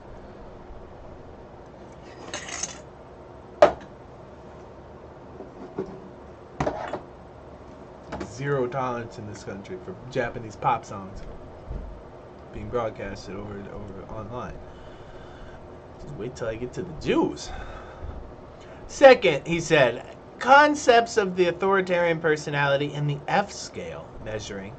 What's that? California F scale is a 1947's personality test designed by German Adorno and others to measure the authoritarian personality. The F stands for fascist. The F scale measures the response of several different components of authoritarianism.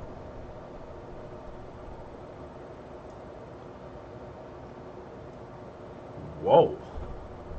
1947? I'm like, fascism's not even a word that means anything anymore. Well, what the fuck were they measuring? It certainly seemed to be something worth measuring from somebody's personality in 1947. Probably would be something we should measure in 2024 if it's a thing.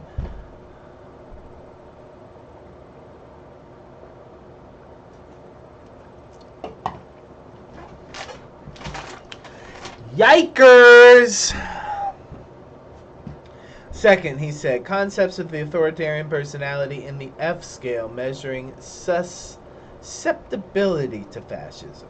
Susceptibility to fascism. Susceptibility to fascism.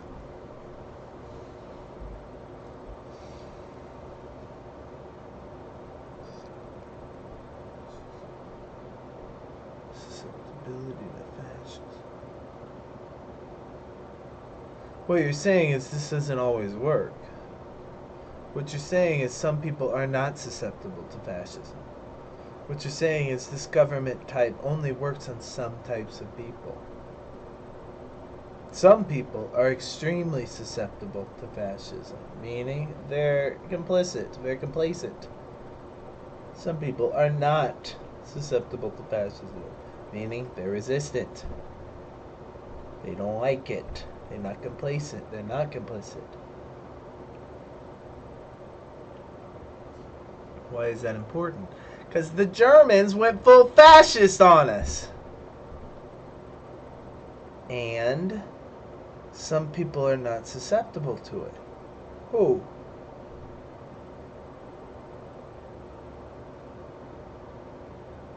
I mean, my knee-jerk reaction is, well, who's susceptible to the fascism?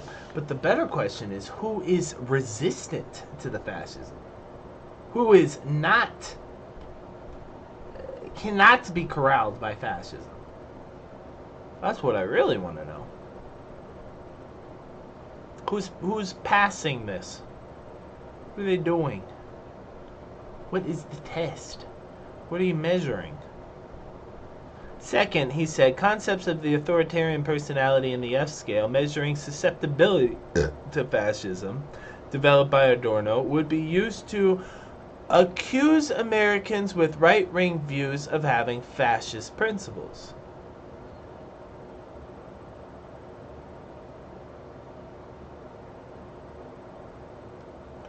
Okay, well, you can accuse me of whatever thought crime you want to. How are you gonna police it? You guys are you guys have fascist principles. I'm accusing you of that. To what avail? Third, he said, polymorphous perversity would undermine family structure. Was that not the first one? First, critical theory would undermine the family and government while segregating society into opposing groups of victim and oppressor. Third, polyamorous perversity would undermine family structure by promoting free love and homosexuality. This is the crux. This is what they're trying to really say. Family structure and free love and gays. And gay stuff. You guys love this at the top. You don't give a fuck about free love. You don't give a fuck about your family. The problem here is the kids are being gay with each other. You're supposed to keep that upstairs. They're influenceable. They're highly influenceable.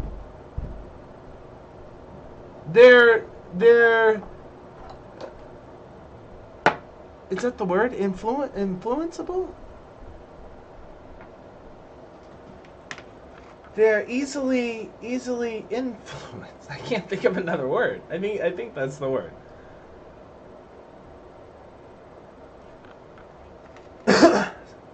Susceptible would be another word.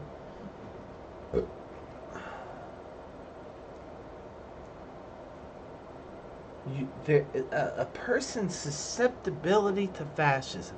Enter Charlie Kirk. Charlie, how'd you scale on the F? How's your F scale scores? How's your F scale scores? How'd you do? Get a big number? You get a tiny number? They're measuring your susceptibility to fascism. So I just wanted to know what your score was. Big number? Small number?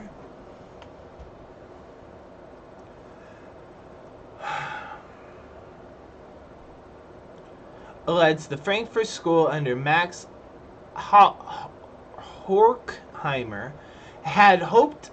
Boy, that's 4 H's in a row. He alleged that the Frankfurt School under Mark Horkheimer had hoped to destroy Western civilization and establish totalitarianism, even though he fled the Nazis' totalitarianism, using 4 major steps. First, critical theory would undermine the authority of the family and the government, while segregating society into races? No, into opposing groups of victims and oppressors, of course.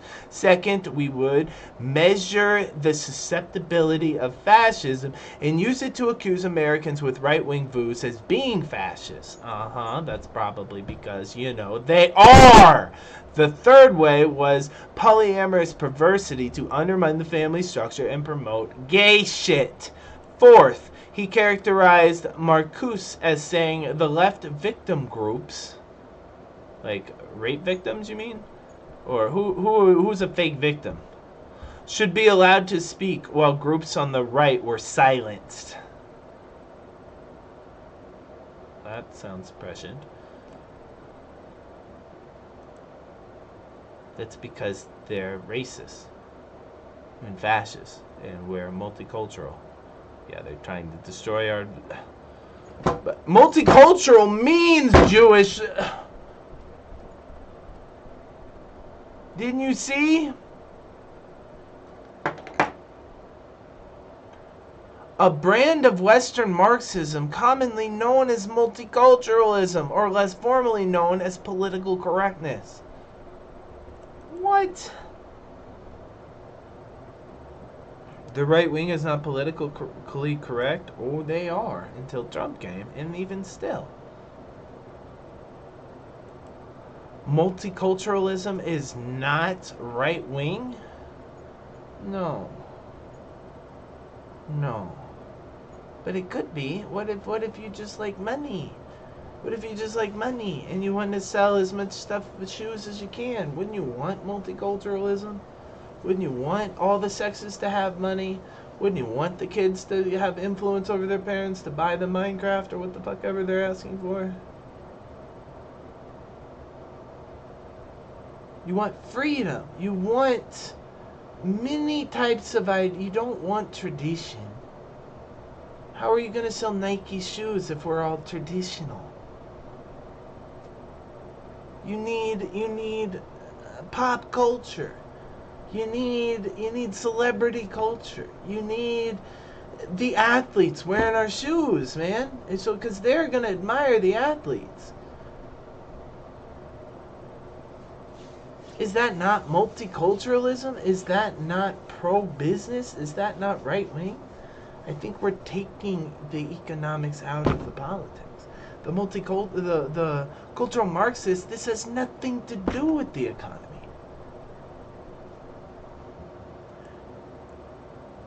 They made it a culture. Somebody turned politics into a culture war. Was it really the Jews? Was it really the multiculturalists? Who's turning politics into a culture war? The Marxists? Hmm.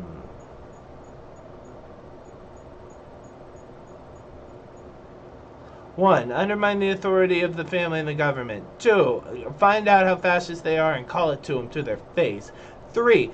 Make them gay. 4. Find the victim groups and allow them to speak while silencing the right. Williams said that Marquis' consideration of the coalition of blacks, students, feminists, and gays. Well, that sounds familiar. Who are the Democrats' constituents? Williams said that Marquis' consideration of a coalition of blacks, students, women, and gays. Oh.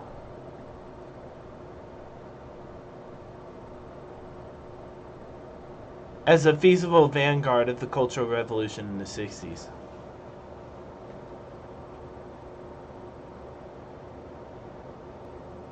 Is conflict characterized by blurring the dimensions between war and politics, and of distinctions between combatants and civilians.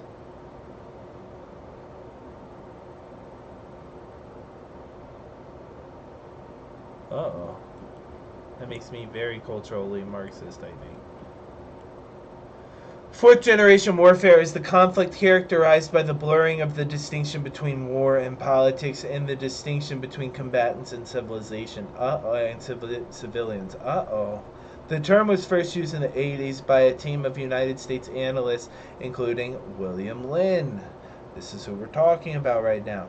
To describe warfare's return to a decentralized form.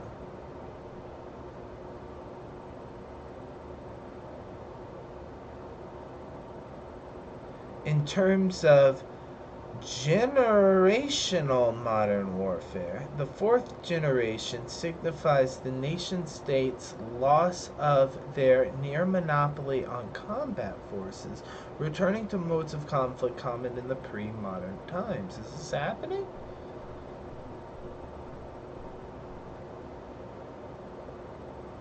This is no one will join the military, but everybody's signing up for BlackRock? How could that possibly be the case? Is this gun club after church? This is clubhouses.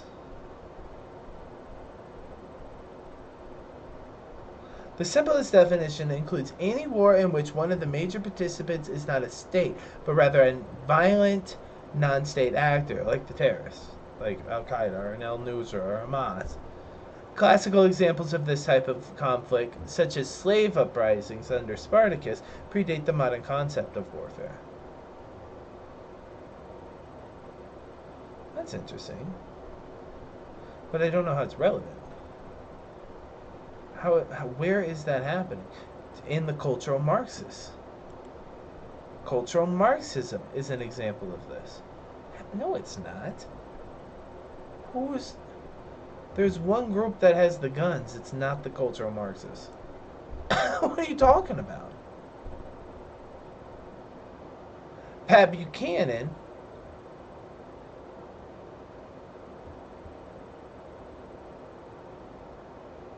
special consultant to Richard Nixon, General Ford, Ronald Reagan. influential figure in modern paleoconservatism? I think Tucker brought more attention among conservatism. What is paleoconservatism? American nationalism, Christian ethics, regionalism, traditionalist conservatism, and non-interventionism. What's regionalism? Separate from nationalism or non-interventionism. Regionalist. Seeks to increase political power, influence, and self-determination of the people of one or more subnational regions. What the fuck? What are you talking about? I want Florida to be worth 45 points instead of 20 points in the Electoral College? What are you talking about? It focuses on the development of a political or social system based on one or more regions. Political or social system based on one or more regions, like 50 states? And or the national normative or economic interest of a specific...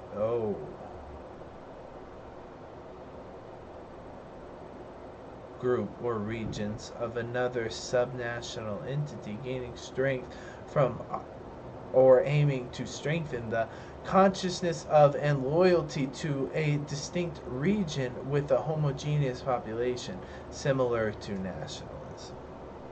Yeah, that's what I'm feeling here. It's nationalism for my region, not my nation. Meaning what? I have no idea. My state, my neighborhood, my racial group? I have no idea. My region. That's tricky and nasty. But those are the paleoconservatives. Jeremy Jasmine refers to Bachman, a paleoconservative, as the intellectual momentum of this conspiracy theory, the conspiracy theory being cultural Marxism, and to Anders Breivik as the violent impetus. Both of them relied on William, who edited a multi-authored work called Political Correctness, a short history of an ideology, that Jaman called the core text that had been unanonymously cited as the reference since 2004. They then made a movie called Political Correctness, The Frankfurt School, in '99. It was further distributed to the Council of Conservative Citizens, a racial group, which added its own introduction to the film. But the content was the same. Let me do my own introduction for our racist group, but it's the same movie. The film included decontextualized clips of the historian Martin Gray, who was not aware of the nature of the production at the time. They put him in the film without him knowing. Jay had since become a recognized expert on the conspiracy theory. Concerning right-wing exploitation of his statement, Jay wrote, "Those beans I allegedly spilled had been on the plate for a very long time," going on to confirm that the Frankfurt School were Marxists concerned with culture. They say they are. The Frankfurt School says they're Marxists concerned with culture. But the cultural Marxist stuff is the confusion here. Because Marxists aren't... This is about money.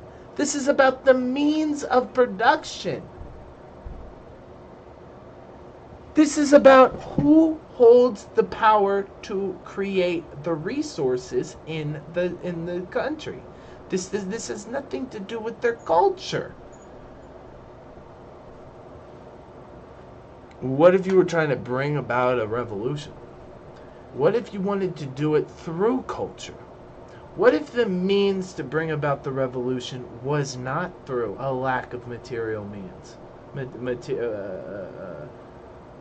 What word do we? Material conditions. They don't need material conditions. What they need is a story. A cultural story. You think that's what they're talking about?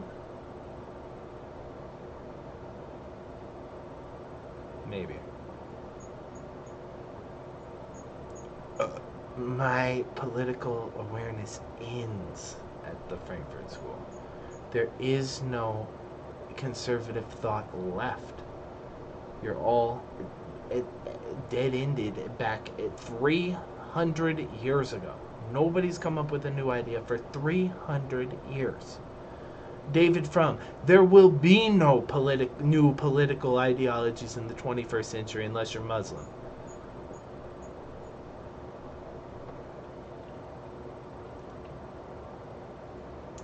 We need to go back to Jean-Jacques Rousseau and John Locke to understand our values. Even though the situation has changed, their values will direct our behavior. That's what he says, David Frum. That's what the top of the cream of the crop and the right are thinking. Enter Trump and Bannon. You're stupid. You were wrong. What you were trying to conserve, nobody else wanted to.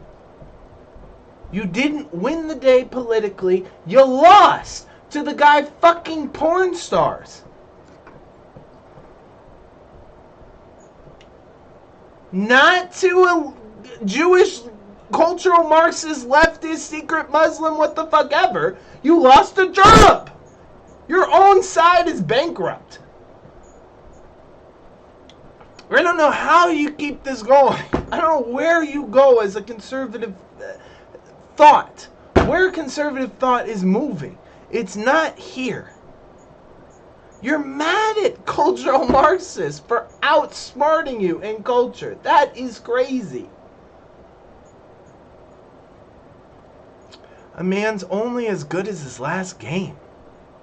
This worked in 1776. Congratulations.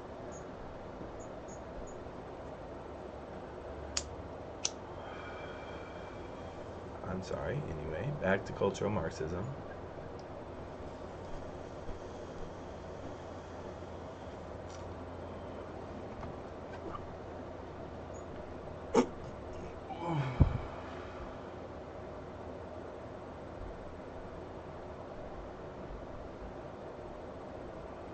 Those beans I allegedly spilt on the plate were there for a long time, going on to confirm that the Frankfurt School were Marxists concerned with culture, and that Marcuse promulgated the ideas of repressive tolerance. Repressive tolerance. Tolerance of the intolerant is not tolerable. What you want is repressive tolerance. You mean tolerance?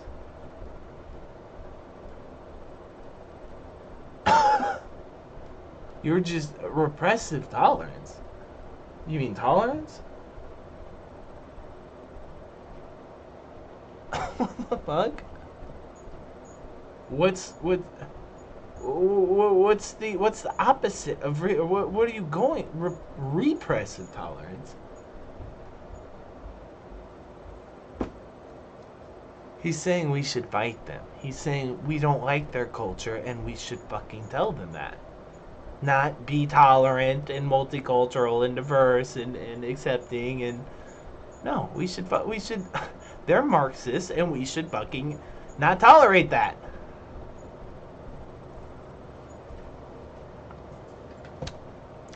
Well, in my country, we tolerate Nazis marching through the streets because we're very tolerant.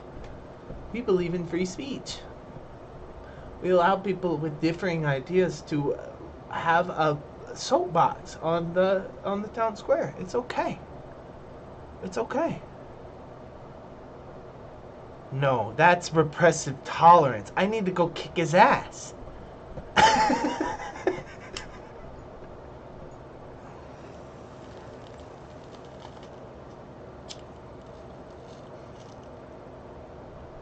You sound like a fascist. I bet you score very high on the F scale.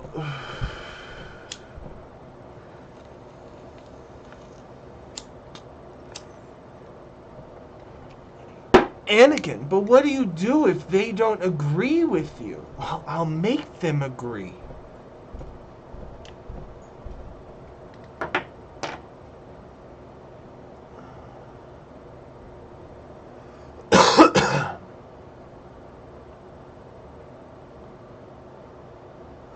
However, the conspiracy theory presents an impoverished cartoon version of the idea. Jay wrote that Williams' documentary was effective cultural Marxist propaganda because it spawned a number of condensed textual versions which were reproduced on a number of radical right-wing sites. He wrote these in turn led to a plethora of new videos, now available on YouTube, which feature an old cast of pseudo-experts regurgitating exactly the same line. The message is numbingly simplistic. All the ills of modern American culture, from feminism, of course, to affirmative action, I hate that ill. Sexual liberation, I hate that ill. Radical equality, the worst ill ever. Multiculturalism, gay rights,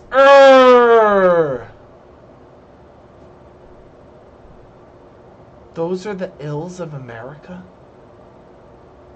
Oh my God, guys. I thought that's what made us great.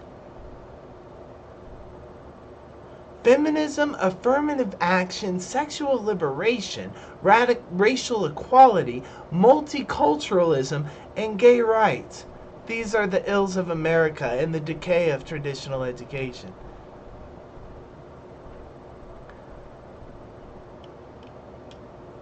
Where do you want to go back to what? You want to undo this? You want to undo feminism, affirmative action, sexual liberation, racial equality, multiculturalism, and gay rights? Those are the ills? We got to cure that? What the fuck?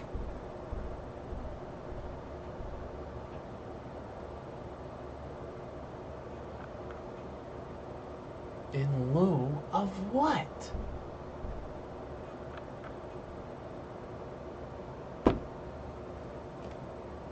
Women, do you really want to undo feminism? Really?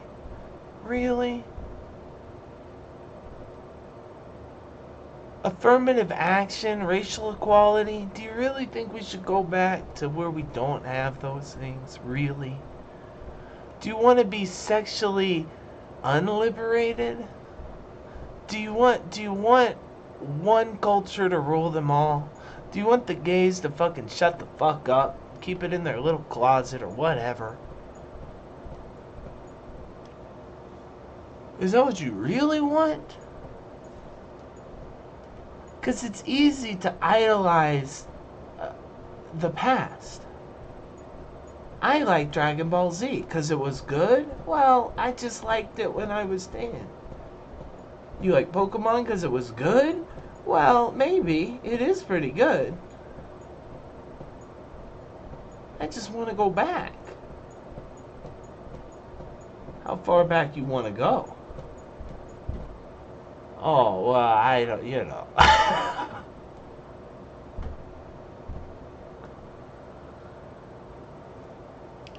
This is cultural Marxism? Yes. We're on cultural Marxism conspiracy theory. And I'm a cultural Marxist. I want these things. I don't want to go back. It was so much better. Was it really?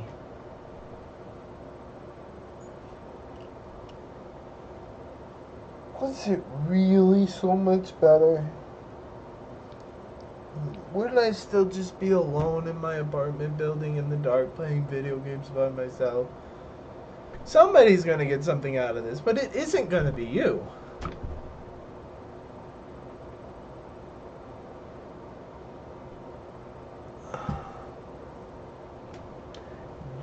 This is the Jewish threat?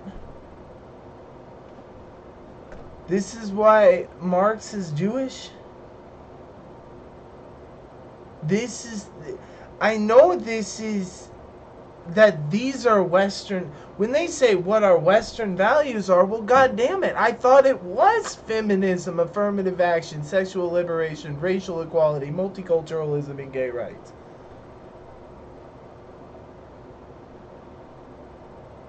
This is what the East is lacking. This is what they don't have. This is what their culture didn't produce. This is what we're telling them they're bad people because they don't treat their women right and their gays right and their blacks right. And they're telling us, well, you're just West. You just have all these ideals and values that we don't have. But now they're making it sound like this is all Jewish. And I'm in some sort of traditional country that this is being imposed on. This is the foreign culture that's taking over my little town. But wait a second. I thought this was American. I thought this was Western.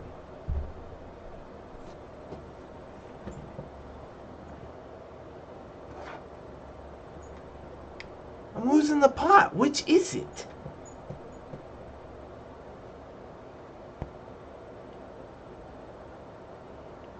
All of the ills of American culture, such as feminism, affirmative action, sexual liberation, racial equality, multiculturalism, and gay rights, are the decay of traditional education. And even environmentalism are ultimately attributed to this is Peterson, are ultimately attributed to the insidious intellectual influence of the members of the Institute of Social Research who came to America in the 30s. I don't know about that last part, but the environmentalists are the cultural Marxists.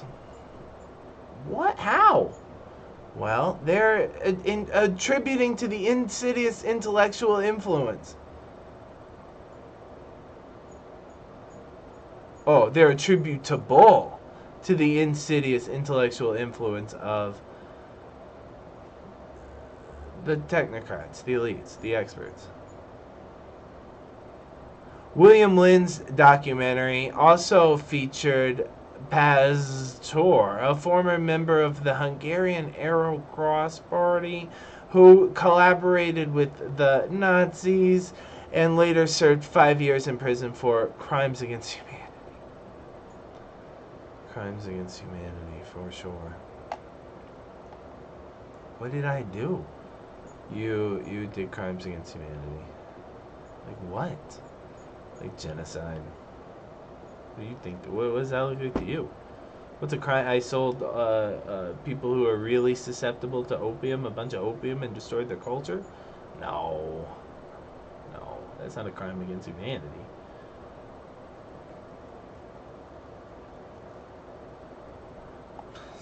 It should be.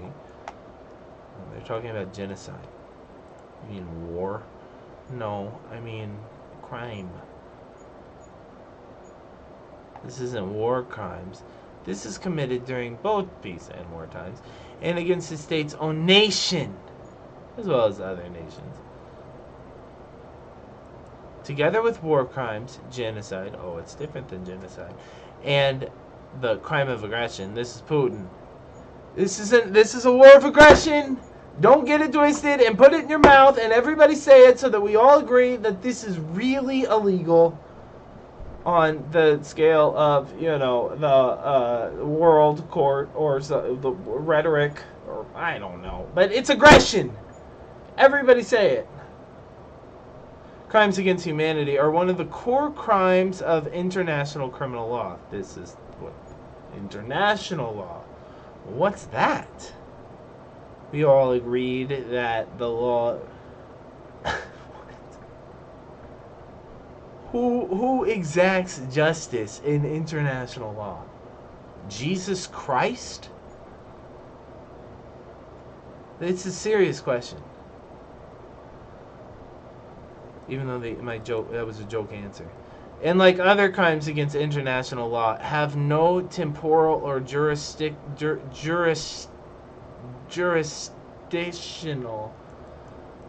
jurisdictional limitations on prosecution. Well, that's very convenient. I guess it would have to be that way, wouldn't it? Universal jurisdiction. It's the affirmative way of saying that. The first prosecution of these crimes took place on Nuremberg against the Nazis. Sure, we had to make up this thing because there was nothing that existed that was as bad as what these guys did.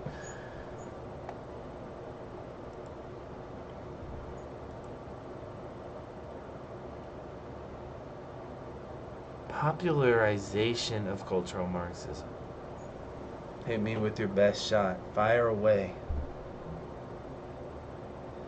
3 dudes that don't get blue underlines describe the conspiracy theory as being promoted by the far right, but that it has gained ground over the past quarter century, and concluded that through the lens of the what kind of fucking grammatic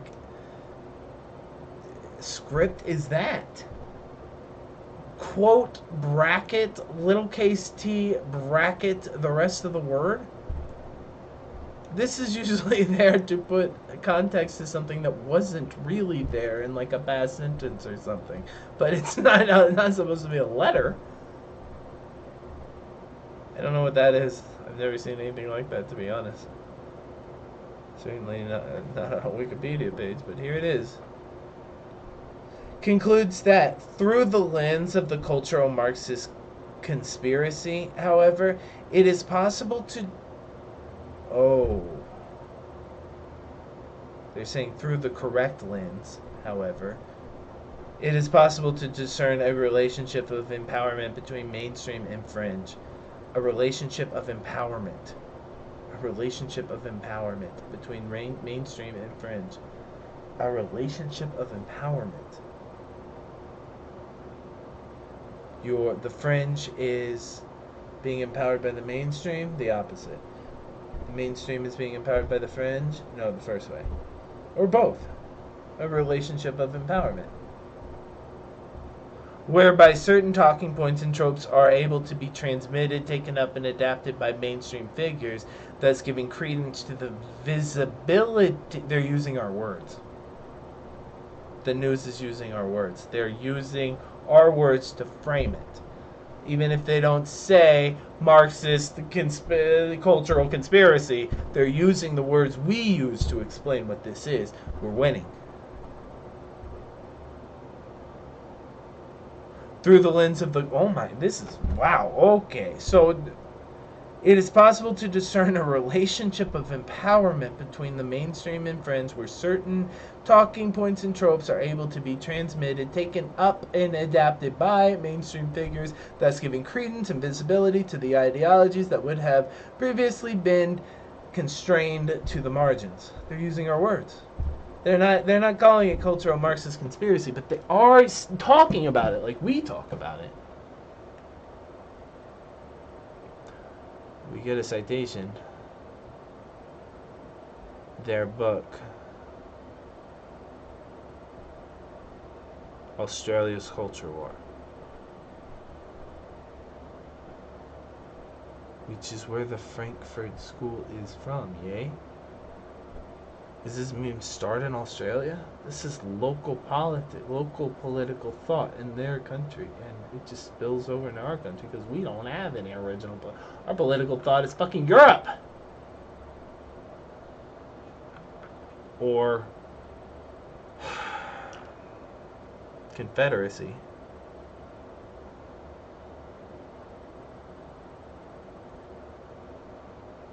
Or apparently cultural Marxism. This is too crazy. Founder of Breitbart News authored a book called Righteous Indignation, excuse me while I save the world, that represented one of the conspiracy theory's moves towards the mainstream. Breitbart's interpretation of the conspiracy theory is similar to in most respects to William Lynn's. Breitbart attributed the spread of the ideas of the Frankfurt School from universities to a wider audience to trickle-down intellectualism. attributed the spread of ideas of the Frankfurt School from universities to a wider audience to trickle-down intellectualism.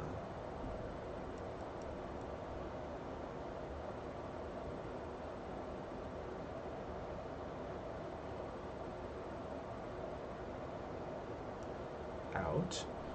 And claimed that Saul Alinsky introduced cultural Marxism to the masses in his book, which we all read, Rules for Radicals. Woods argued that Breitbart focused on Alinsky in order to associate cultural Marxism with the modern Democratic Party and Hillary Clinton, who's definitely a cultural Marxist, we all agree? Breitbart claimed that George Soros funded the alleged cultural Marxist project, cited in his book. Martin J. wrote that Breitbart's display... This is... Guys...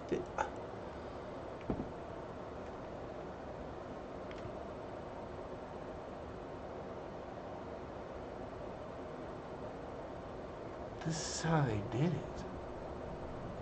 I can't even quite see it because it's not on my side. But this alternative news... This alternative right. This is how they did it. We don't need Fox News. We have Breitbart News. What the fuck is that? The founder of Breitbart authored a book that represented one of the conspiracy theories' moves towards the mainstream.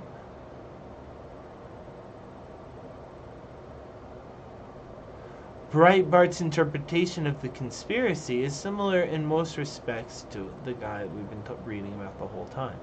Breitbart attributes the spread of the ideas of the school to trickle-down intellectualism and claims this dude introduced Marxism in his book. Woods argued Breitbart focuses on that guy in order to associate cultural Marxism with Hillary Clinton. Breitbart claimed that Soros founded the Cultural Marxist Project and wrote that Breitbart's book displayed appalling ignorance on the actual work of the Frankfurt School. Yeah, they don't understand it. I've never met a right-winger who could steel-man Marxism.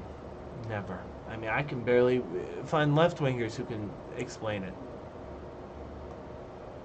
It's an empty theory. Well, communism is an empty theory that you can put anything in and call it communism.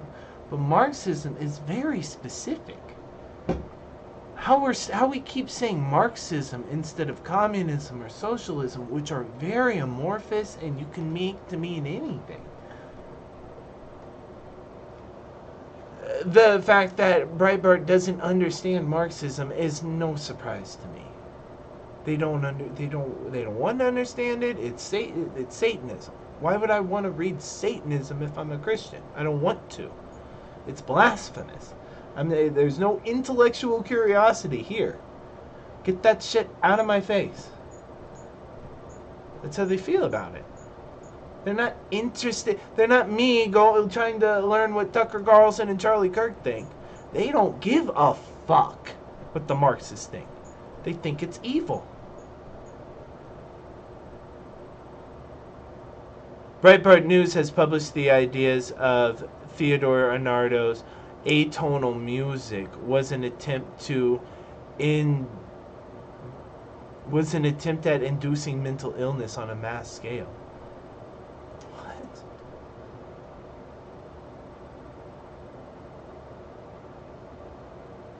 Former Breitbart contributor Ben Shapiro and Charlie Kirk, founder of Turning Point USA, has promoted the conspiracy theory, especially the claim that cultural Marxist activity is happening in universities.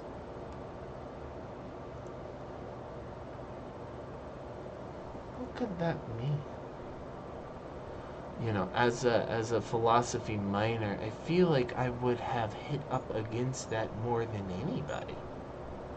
Who do you think would be the leader of the cultural Marxists inside the universities? The PE coach?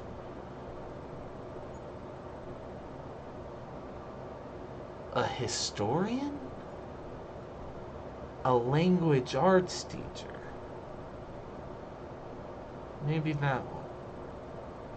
I don't know. You tell me. Wow.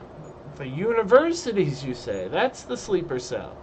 Well, let's just go right in. Kill all the professors. We should be free of cultural Marxism then, right?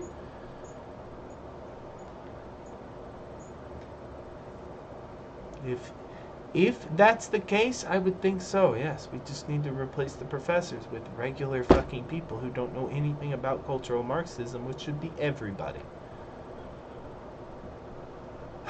In the late 2010s, Canadian psychologist Jordan Peterson popularized the term. Yes, I had never heard of this until Peterson said cultural Marxists, and I said, well, what's that? Who are the cultural? This is Zizek. Who are you talking about? Name one cultural Marxist so we can talk about him. This is you're straw manning a boogeyman. You're making a boogeyman. There are no. Who are the cultural Marxists? Blame them for demanding the use of gender-neutral pronouns as a threat of free speech. I thought this was the politicians. Thus moving the term into mainstream discourse. He got in trouble because he wanted to call her a chick or him a dude. And they said, Peterson, would you please get some fucking class and politeness and call the kid what he wants to be called? And Peterson said, no, I'm not. You don't get to control my words. You don't have the authority to tell me to do that. And it was like a free speech thing against fags. But no, it was actually a cultural Marxist movement.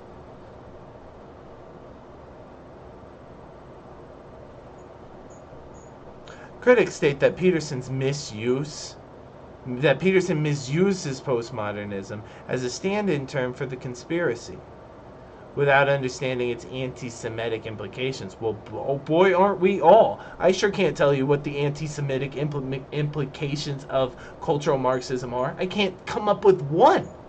I have no idea how cultural Marxism shifts into anti-Semitic implications. What the fuck are you talking about?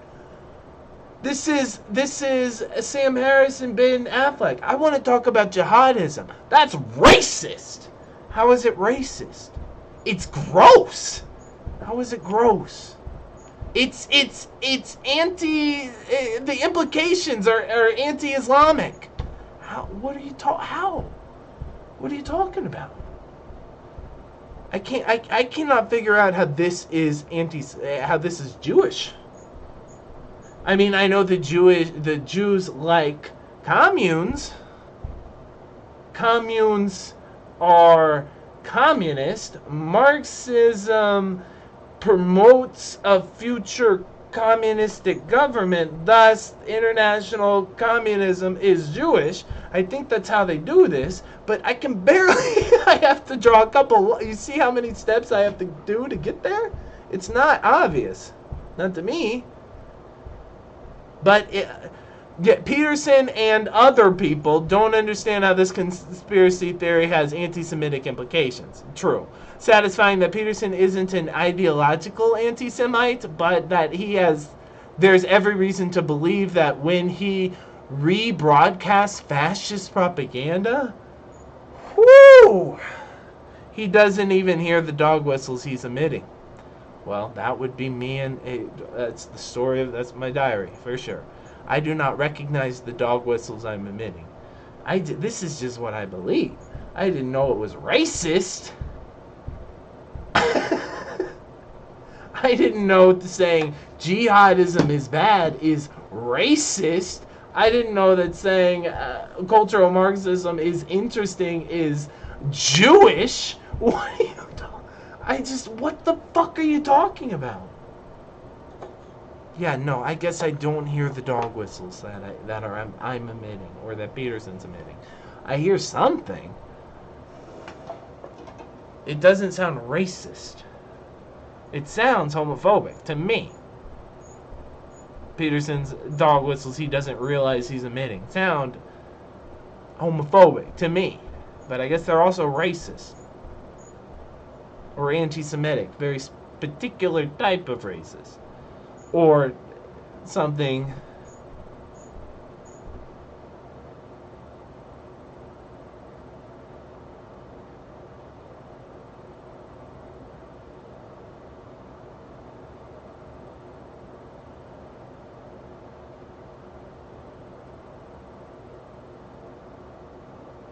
David Brooks, who Paul and Sunshine argue rebrands cultural Marxism. David Brooks is on the right.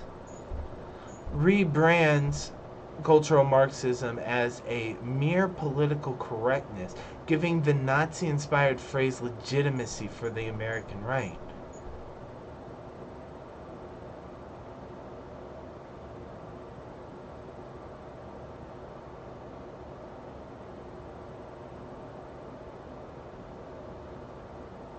David Brooks is giving cultural Marxism legitimacy to the American right by rebranding it as political correctness.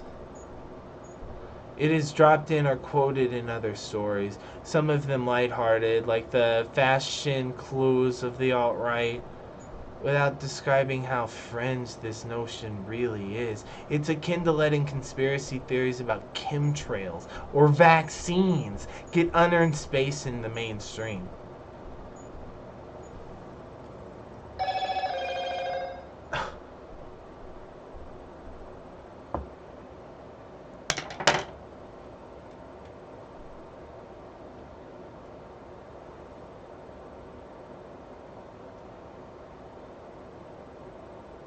This is spooky. This is scary.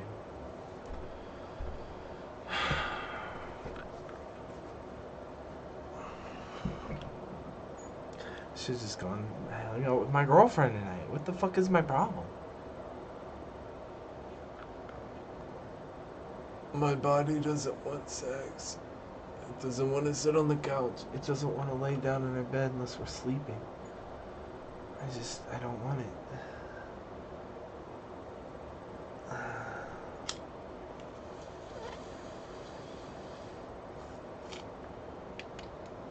I don't want any food. I want trashy fucking mom's spaghetti.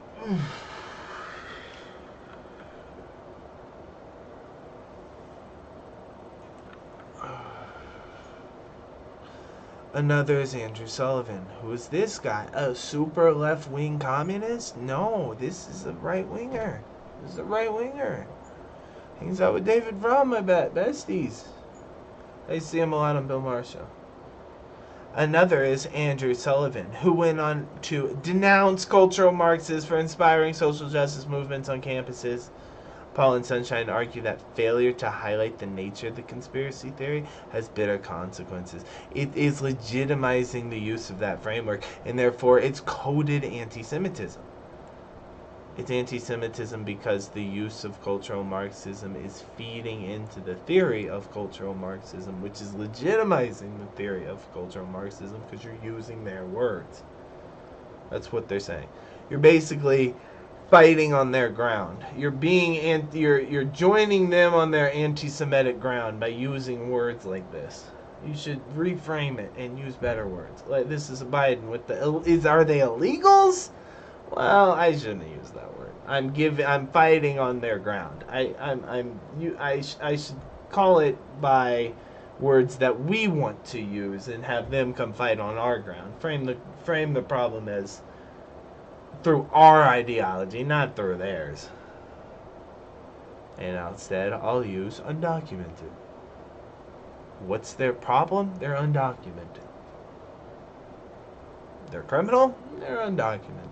They're illegals? They're undocumented. They're aliens. They're undocumented.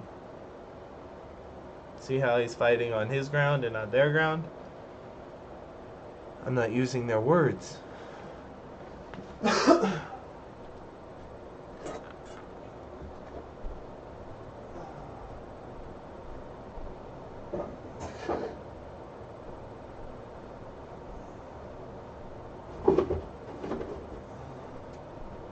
Meowie.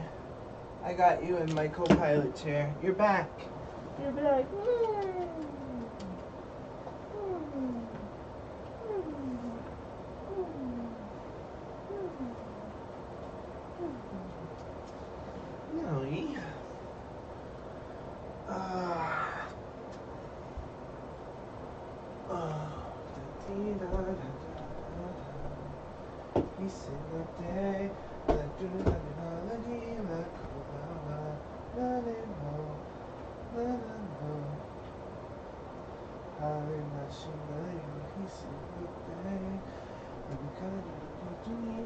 I'm making my cat a bed. Relax. I'll be right back. She's on my new chair. My old chair that I brought back. She likes to sit on it. But her bed wasn't there.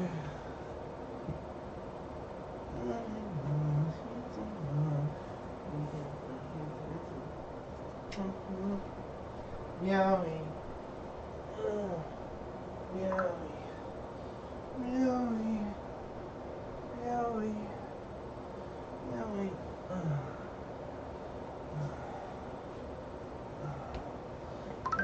Okay, that's Meowie. So we're learning about Charlie Kirk, right? Or something. Sorry.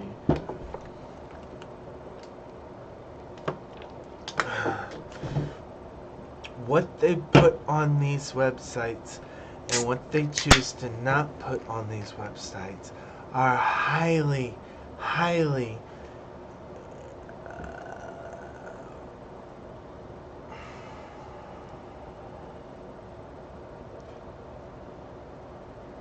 revealing. They're revealing. They tell me exactly what I need to see through in between the lines.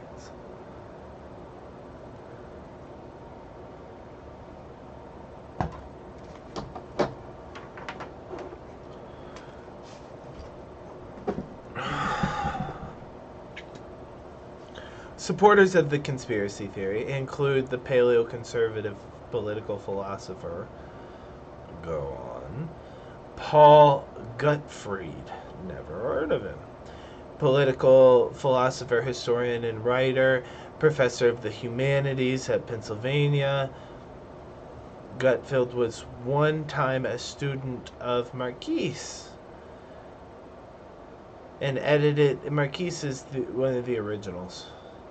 Marquise and Lind. You get their whole paragraph. Oh, actually, this wasn't Marquise, was it? Who's Marquise? Not Messino either. I remember him.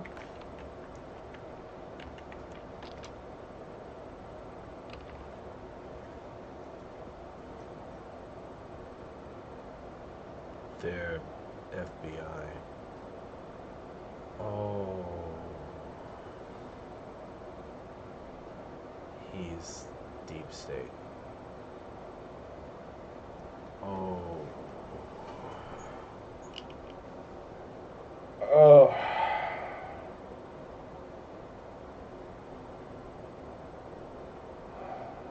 Uh-huh. Right. So he's the FBI.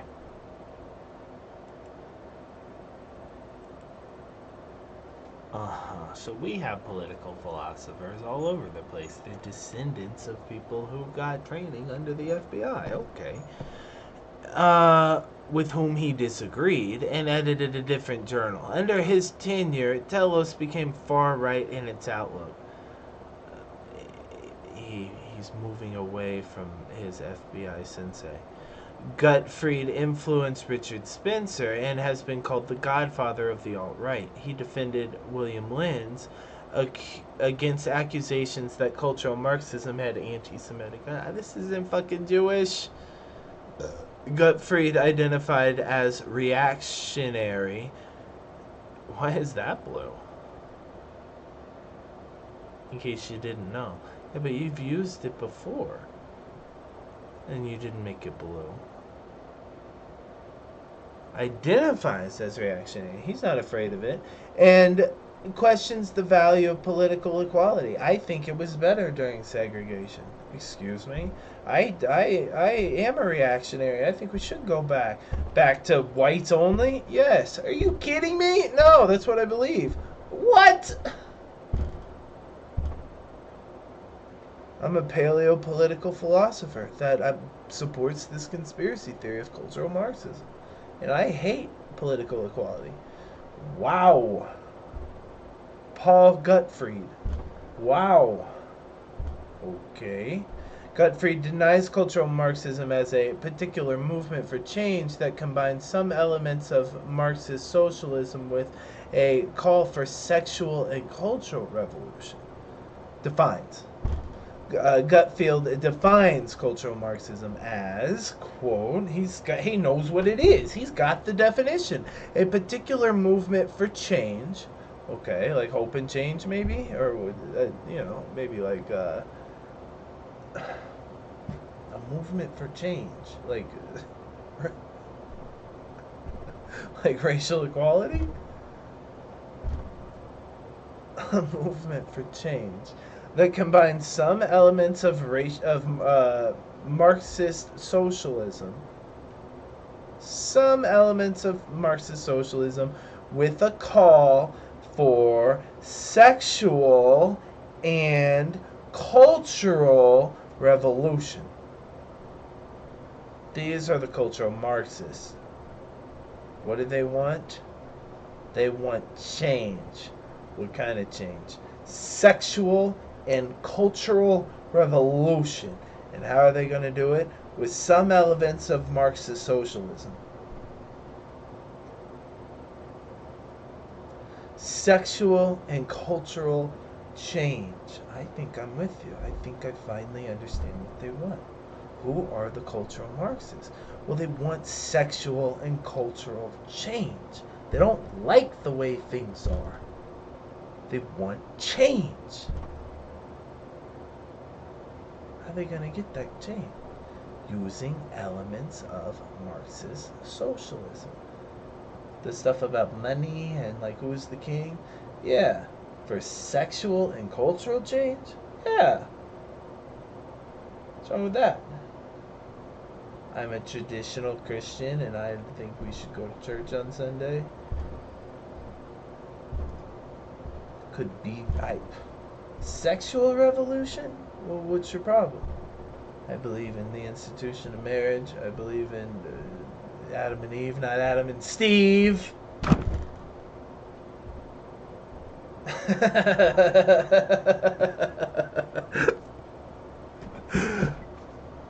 And a cultural revolution. Well, I have an inkling at what you're afraid of there. Combining some of the elements of Marxist socialism. Well, I can't wait to hear what elements those are. But this is a fantastic definition. I feel like I should put this up on the board or put it on the wall. This explains everything. Gottfried, I think you got it. I don't know about your reactionary positions and your values, questioning the value of political equality. Is this like a 3/5 sort of thing? But your definition of cultural Marxism might be the best one I've ever read. And your period's on the wrong side of the quotation, by the way. Stupid fucking morons. They passed fucking 4th grade grammar. However, he says that the term cultural Marxism is not ideal since the connection with Marxism is tenuous. Okay. Gutfield writes that the influence of the Frankfurt School lives on its modern left-wing politics, mainly in the form of the tendency to conflate the right wing as fascist. Okay. Writes that the influence of the Frankfurt School lives on in modern left-wing politics, mainly in the form of its tendency to conflate the right with fascism. Yeah, that's fair, or at least my experience with how these people frame right-wingers. Well, why do we hate them? They're fascists. Why is that bad? Because they're controlling everything with they're using their police and the media. They're all friends. Everything you buy, all the military and the companies are all the same. This is fascist. This is terrible. How are we ever supposed to get freedom? Yeah, that seems terrible. That's definitely not what we want. We want freedom. And we might need some open change to get it or something. Some sort of revolution. Sounds like you guys are ready for a revolution. Uh-huh. Your little Frankenstein's monster, Vivek. I don't know what you're, little Trump minion with a Bernie mouth and an Obama glow. I don't know what the fuck that was. That was crazy. 10 Commandments for my political movement. Number 1, God is real. That's not what he said. There are no other gods before the one true God. That's not what he said.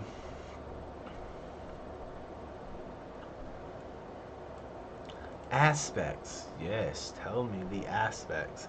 The conspiracy theory states that an elite of Marxist theorists and Frankfurt School intellectuals are subverting Western society. These geniuses. They're so fucking brilliant. They outsmarted everyone. The professors. None of the Frankfurt School members were part of any kind of international conspiracy. Oh, I'm just going to tell you they weren't. None of those members were part of any international conspiracy to destroy Western civilization. And Horkheimer strictly prohibited the members of Frankfurt School from engaging in political activism in the United States. I promise they weren't. According to Mark Tutor, the analysis of Marxism proffered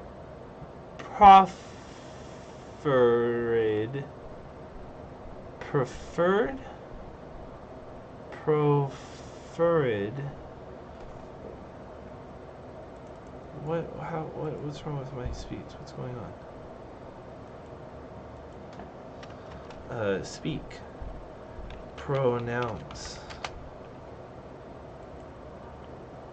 Proffered. I don't know the word. To offer someone by holding it out. I'm proffering my...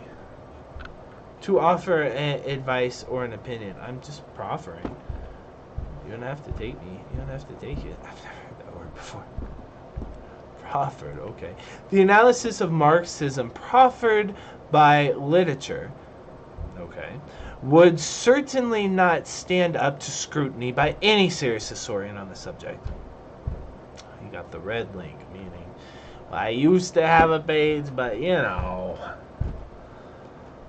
According to this guy, the analysis of Marxism proffered by this literature would certainly not stand up to scrutiny on any serious historian on the subject. Conspiracy theorists misrepresent the nature of Adorno's work on the Princeton Radio Project, wherein Adorno sought to understand the ability of mass media to influence the public, which he saw as a danger to be mitigated, rather than a plan to be implemented.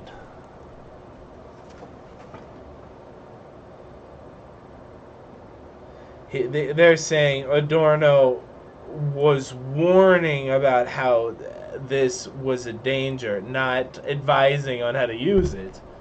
Conspiracy theorists position themselves when defending Western civilization. Conspiracy theorists position themselves when defending Western civilization, which serves as a floating signifier.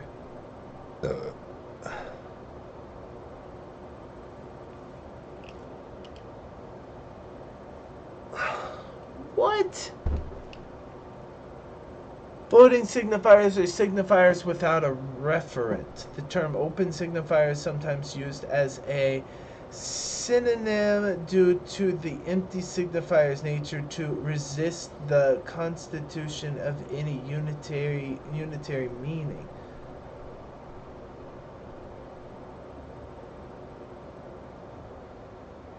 Western civilization, this is not a term that really means anything. Is that what they're saying?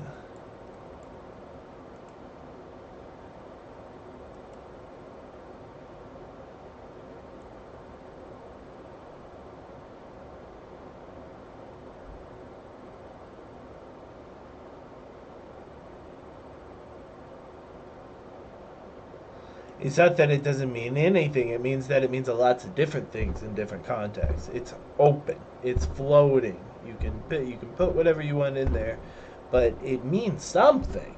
It's not empty. It's meaningful. It's just the meaning is described is insinuated by the context it's used under. It's floating. It's open. Okay. Western civilization is floating, often focusing more on the capitalism part or the freedom of speech part. When they say our Western civilization, we have to protect our or what all of our everything we built, everything we've done, everything we value. What they mean is they often focus on capitalism. Western civilization doesn't is. What do you mean? Well, I kind of mean capitalism. What do you mean? Well, I kind of mean freedom of speech. The conspiracy theory is an extreme assessment of political correctness, accusing the latter of being a project to destroy Christianity, nationalism, and the nuclear family. Yep. In the long term, I think that's right. Yes. Scholars associated with the Frankfurt School thought to create a better society by warning against patriarchy and capitalist exploitation, goals that could seem threatening to others who have an interest in maintaining the status quo. 100% true. The conspiracy theory exaggerates the influence of the Frankfurt School. Well, this is what I'm thinking, really. This is my intuition, that the conspiracy theory is exaggerating the influence of the Frankfurt School. I don't think these guys are that fucking brilliant. I can't remember exactly what they said, but it wasn't the answer I was looking for. Lost in the Labyrinth. Stuart Jeffries, it was the best we had. Stuart Jeffries, redacted, discusses it, noted their negligible real-world impact. Exactly. This was 3 guys in a room reading Das Kapital. Nobody was listening. Nobody cared. According to Braun, cultural Marxism, in a sense referred to by the conspiracy theorists, never existed and does not correspond to any historical school of thought. She also states that the Frankfurt scholars are referenced to as critical theorists, not cultural Marxists. 100% true. 100%, that's exactly the way I understand it. She points out that contrary to the claims of the cultural Marxists, the conspiracy theorists, contrary to the claims of the conspiracy theorists, postmodernism tends to be wary of or even hostile towards Marxism. What's postmodernism again? Nothing's real. Epistemologically, we're all doomed. We should focus on poems. Yeah, maybe. I would have thought it would be the other way around. That Marxism was the one hostile to postmodernists. Who are you hostile? You're hostile to everybody. You're off in your own little artistic world. I have no idea who could take a postmodernist view of fucking anything in the serious world unless you're drawing cartoons or something. Including towards the grand narratives typically supported by the critical theory. Grand narratives. A meta-narrative is a narrative about narratives of historical meaning, experience, or knowledge. This is Peterson's wheelhouse. He talks about meta-narrative. He's talking about the power of the story. Not the story itself, but its historical meaning, the knowledge it has, the experience it's showing. It offers society legitimacy through the anticipated completion of a master idea. Offers society legitimation through the anticipated completion of an idea. Well, that's interesting. Okay, here's the juice, guys. Here's where we need to put the kids away and get really serious and not act like a bunch of fucking children and really just read what the hell is going on here and take it seriously and be adult and not freak out over stupid shit. Okay, so how is this Jewish? Or how is this anti-Jewish? Or where does the Semet come in? Where is the anti-Semitism? The author Matthew Rose wrote the argument by the American neo-Nazi Francis Parker Yockey after World War II were an example of the conspiracy theorists. The author wrote that arguments by this Nazi were an example of the cultural Marxist theory. William Lynn, on one occasion, presented his theory at a Holocaust denial conference. This is, I'm giving you everything I have on why this is anti-Semitic.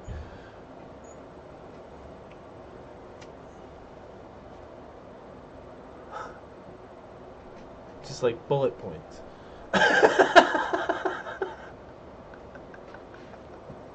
Which is how Wikipedia is usually written, right?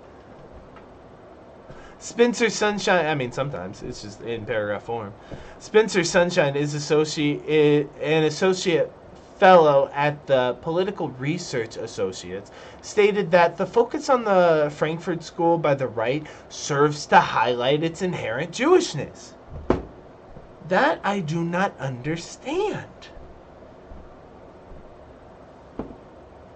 The focus on the Frankfurt School by the right serves to highlight its inherent Jewishness.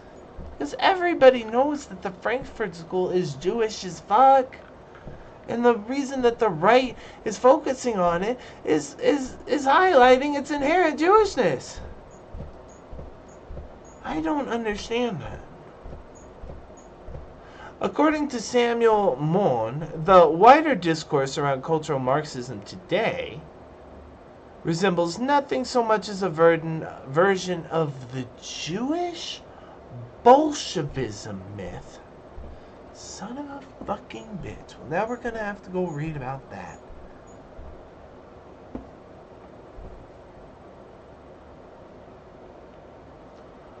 Oh. It's because of the Kazakh Jews. They're in Russia. They're going to be the Bolsheviks. The whites or the reds? I don't know that. Who are the Bolsheviks? I don't know. It's Russian. They mean Russian. They mean something. The whites and the reds are both Bolsheviks. They're fighting each other. What are they fighting about? I don't know. I don't remember. Who's going to be more? Are we going to be super communist or just a little bit communist? And we decided we're going to be super communist. That's how that went. Or the way I remember. The Reds win. So we're going to be super communist. The whites are just fucking playing around at the edges. Which ones are the Jews? I don't know. I don't know about the Jews never entered my story. There was never, and then the Jews did X. The Jews were Holocausted. The end. I never got Jews in any history ever. I got Protestants. That's what we're learning about. I can't remember. We're learning about the Calvinists. We're learning about the Lutherans. I'm not learning about... And then the Jewish Bolsheviks? What the fuck? Okay, well, let's take an ear out and learn about them. According to Samuel Mahon, the wider discourse around cultural Marxism today resembles nothing so much as a version of Jewish Bolshevism myth updated for a new age. We're going to have to go learn what that myth is. Maxime Defleur likewise states that cultural Marxism is a contemporary update of anti-Semitic conspiracy theories. Well, what are the old anti-Semitic conspiracy theories? You know, such as the Nazi concept of cultural Bolshevikism, and is directly associated with the concept of Jewish Bolshevikism. But you're not telling me. You're just dropping names. According to Zizek. Oh, great. Wow. Okay. Well, according to Zizek, the term cultural Marxism plays the same structural role as that of the Jewish plot. The Jewish plot to take over the world?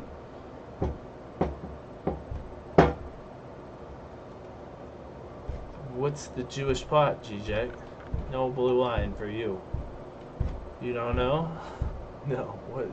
Do you guys know what the Jewish plot is? I know the final solution. I know Kristallnacht. It's all framed behind Nazis. Everything I know about Jews is framed behind Nazis. I don't know about anything Jewish independent of the Nazis. Except they killed Jesus. And I certainly didn't know it was racist. I thought it was religious.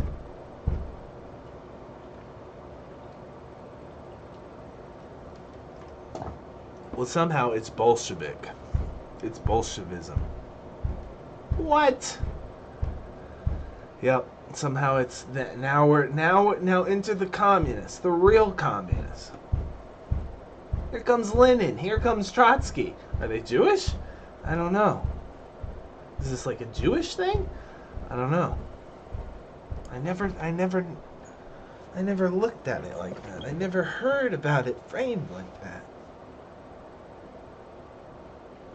According to Zizek, okay, the term cultural Marxism plays the same structural role as that of the Jewish plot in anti-Semitism. It projects, or rather transposes, I sure don't know the difference. Transpose means mapped onto, transferred to a different place. Caused to change places. It's a switcheroo. Okay.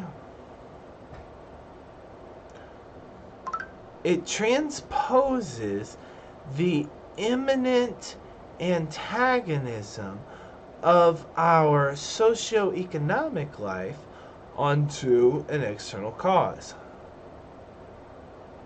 What the conservative alt-right deplores as the ethical disintegration of our lives, feminism, attacks on the patriarchy, political correctness, etc., must have an external cause, because it cannot for them emerge out of the antagonisms and tensions of our own society. I see. Does that make sense to you guys? If my understanding of the world is correct, we wouldn't have gays. We wouldn't have political correctness. We wouldn't have feminism. This has to be coming from somewhere else. It's like a Jewish plot. It's like the Chinese are doing it. It's like Russians. It's got to be someone. It can't be us. It can't be this can't be antagonisms or tensions coming from our own society. They can't be. No, it's cultural Marxism.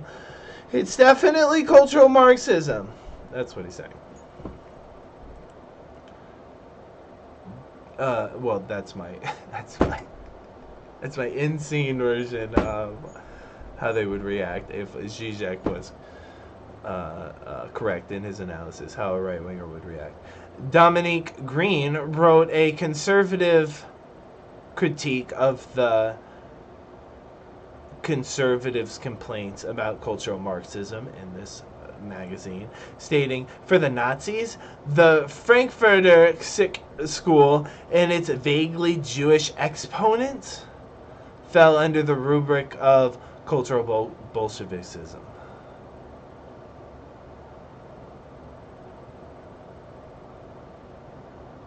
She's saying that to a Nazi, this all just looks like Jew shit. I know this. They're Jews. Andrew Woods, in the essay Cultural Marxism and the Cathedral, two alt-right perspectives on critical theory, oh my god, acknowledge comparisons to cultural Bolshevism, but argue against the idea of the modern conspiracy theory was but argued against the idea that modern conspiracy theory was derived from Nazi propaganda. He writes instead that its anti-Semitism is profoundly American. In the Commune magazine, Woods details a genealogy of the conspiracy theory beginning with LaRoche. He's saying, I'm mapping out their lineage of thought from LaRoche. It's not Nazis, it's American. Kevin MacDonald has written several anti-Semitic texts centering on the Frankfurt School. MacDonald criticizes Breivik's manifesto for not being more hostile to the Jews. Circulation into the alt-right. So how did they get this in their head? Who told them that it was all cultural Marxism? Peterson? Neo-Nazis and white supremacists promoted the conspiracy theory and helped expand its reach. Websites such as the American Renaissance have run articles with titles like Cultural Marxism in Action. The Daily Stormer regularly runs stories about cultural Marxism with titles such as Jewish Cultural Marxism is Destroying Abercrombie and Fitch, and other things like that. Neo-Nazis associated with the Stormfront have strategically used the Frankfurt School as a euphemism to refer to the Jewish people more generally. It's code. Fuck. It's neo-Nazi code for the Jews. Fuck. Of course it is. Fuck. Oh, it's neo-Nazi code for Jews.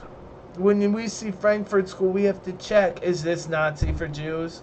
Is that what they're saying? Because nobody knows what this is unless you're Jewish. A huge fucking Marxist. That's why. The only people who are going to know what the Frankfurt School are the Jewish people. Right? That's what the Nazis are thinking.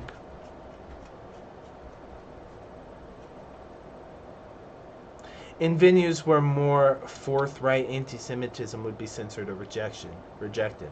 It's code. We have to say the Frankfurt School. You know, those people? The academic professors? No, stupid, the Jews! We just can't say that out loud! Timothy Matthew criticized the Frankfurt School from an explicitly Christian right perspective in the Catholic weekly newspaper, The Wanderer. Why is this important? Because we're listening to Charlie Kirk. According to Matthew, the Frankfurt School, under influence of Satan, seeks to destroy the traditional Christian family using critical theory. And Marcuse, the FBI agent's concept of polyamorous perversity, oh God, thereby encouraging homosexuality, right, but not in front of the kids, and breaking down the patriarchal family. Right. How do these guys think about patriarchy? Maybe it's better with some races than others. How does the FBI think about patriarchy? They kind of like it, but they also respect women. So it's hard to tell what they're really thinking. I'm not sure. Andrew Woods wrote that the plot Matthew describes does not resemble the Frankfurt School so much as the alleged aims of communists.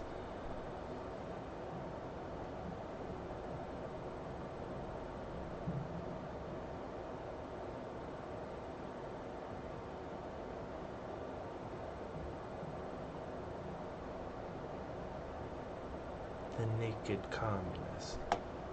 Why are the alarm bells ringing in me? What is that? Nonetheless, Matthew's accounts was criticized credulously. Okay. By right-wing and alt-right news medias, as well as far-right internet forums such as Stormfront Nazis. Following the 2011 Norway attacks, which I have no idea what that is. The article references it like we're all European. The conspiracy theory was taken up by a number of far-right outlets and forums, including the alt-right websites such as InfoWars. Alex Jones was right. He was right, which has promoted the theory. The alt-right corporation's website, altright.com, featured articles with titles such as Ghostbusters and the Suicide of Cultural Marxism, and number 3, Sweden, the world capital of cultural Marxism, and Beta Leftist, Cultural Marxism and Self-Entitlement. InfoWars ran numerous headlines such as, Is Cultural Marxism America's new mainline ideology? Is cultural Marxism America's new mainline ideology? VDare ran similar articles with titles such as, Yes, Virginia, there is a cultural Marxism. Yes, Virginia, there. Is this like a quote from a movie? And it's taking over Conservative Incorporated. Richard Spencer, head of the National Policy Institute, has promoted the conspiracy theory. Spencer's master thesis was on the topic of Adorno. Master thesis. See, National Political Institute. A combination of homophobia and anti-globalism within the alt-right has produced the concept of globo-homo. Okay. Yes, that really stuck. A variant of cultural Marxism, alleging that the media and business elite seek to impose a homogeneous uniculture on the world. Now, I have heard this only one other time in my life, and guess where I heard it from? The minister of Italy. The leader of Italy. The little girl, whatever her name is. Shorty, Blondie, whatever her name is. And what was she talking about? Well, a homogeneous uniculture of the world. She didn't use those words, but that's exactly what she was talking about.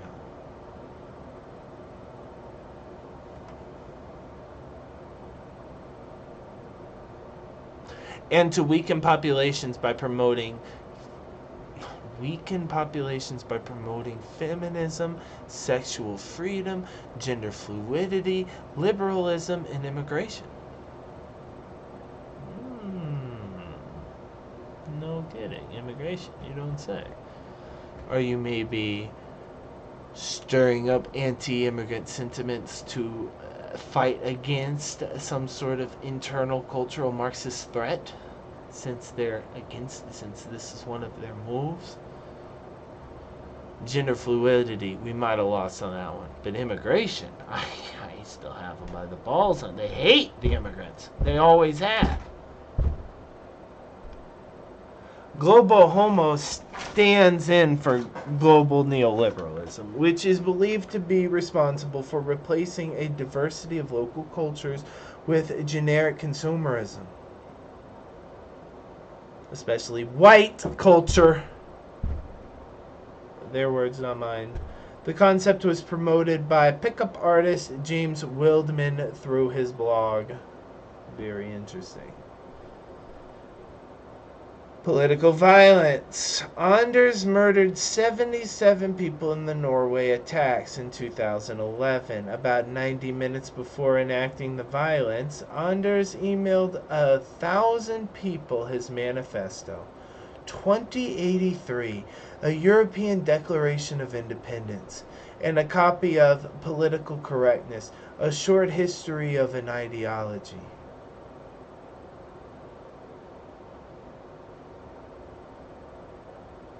Which was whose book? William Lynn's book up here? Who wrote that book? I saw that up here. Who wrote it?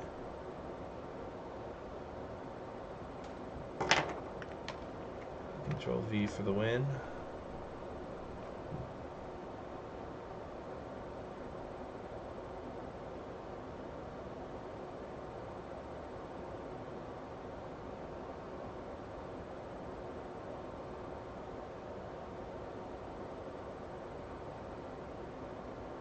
Pat Buchanan, brought more attention to the paleoconservatives, brought more attention among the paleoconservatives to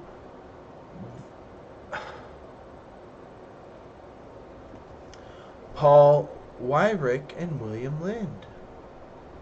I didn't think they'd be so freaking important, but they're their thought leaders.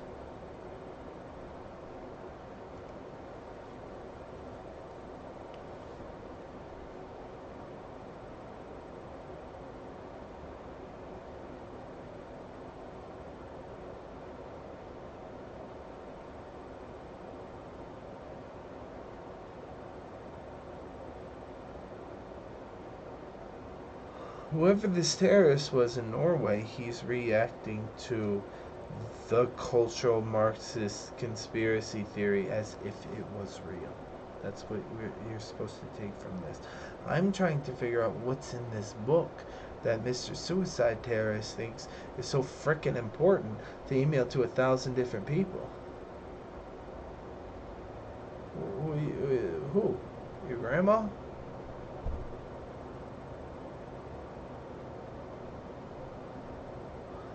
Political correctness, a short history of an ideology.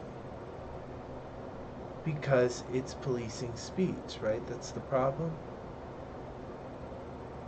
This is Peterson's problem with it. Why he calls you a cultural Marxist.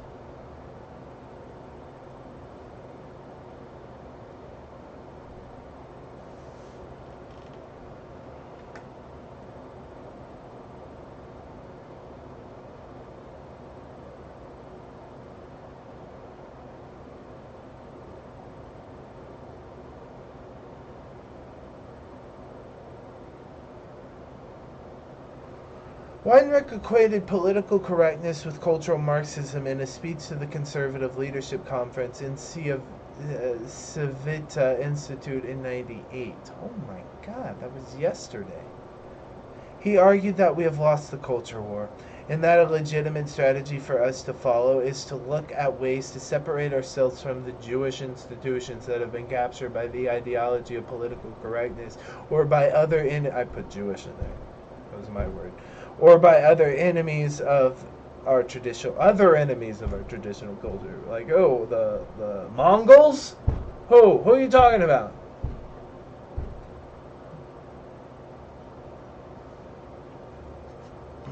The Mongoloid might be a more politically correct way of saying it. Cultural Marxism was the primary subject of Breivik's manifesto. I mean, when you think about it, political correctness is pretty crazy. It is thought control and speech control of a kind. What are you trying to do? I thought it was just be polite. I thought the goal was, well, I don't want to offend the women, so I'm going to fucking be politically correct about it. What's wrong with that? It seems respectful.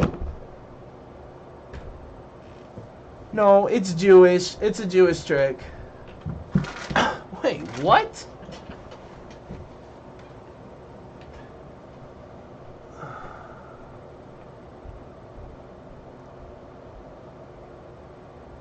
Cultural Marxism was the primary subject of the terrorist manifesto. Mr. 77 people died in Norway. It was a murder. It was a murder. He murdered them.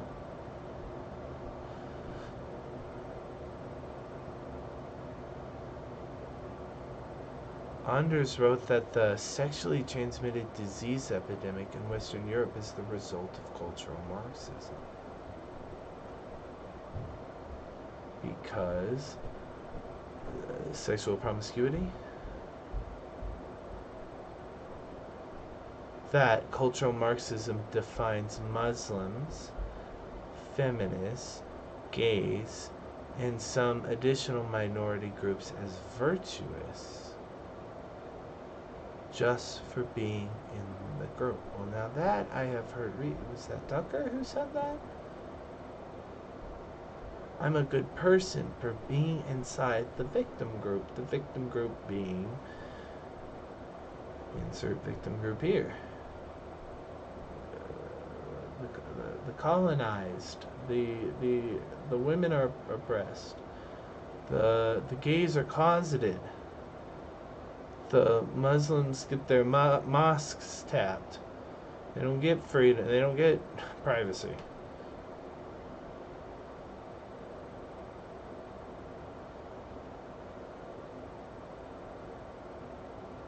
And they view ethnic Christian European men as evil.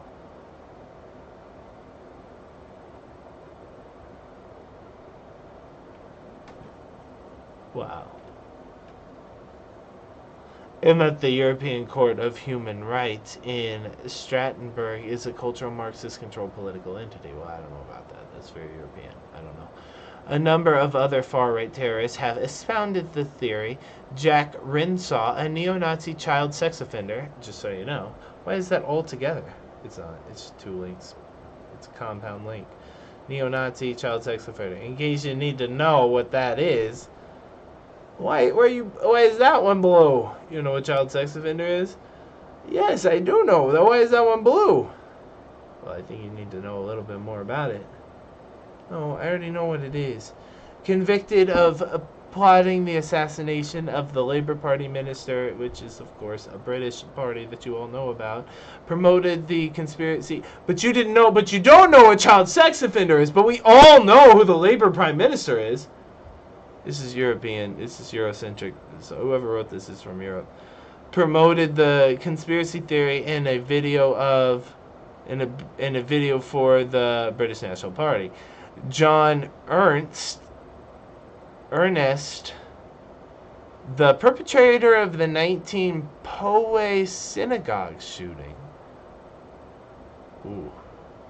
was inspired by white nationalist ideology, just saying. In an online manifesto, Ernst stated that he believed, quote, every Jew is responsible for the meticulously planned genocide of the European race through the promotion of cultural Marxism and communism.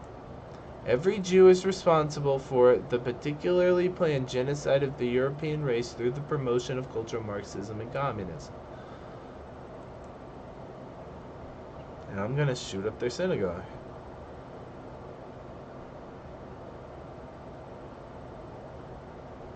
Ooh, he's holding a gun.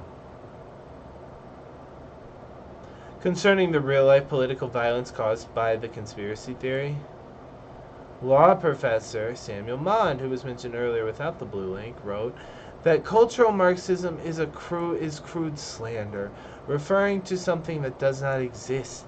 Unfortunately, does not mean actual people are not being set up to pay the price as scapegoats to appease a rising sense of anger and anxiety. It doesn't exist, but they're still killing them because it makes them feel better. And for that reason, cultural Marxism is not only a sad diversion from framing legitimate grievances, but it's also a dangerous lure in an increasing unhinged movement. He's saying it's a bullshit and it's radicalizing them.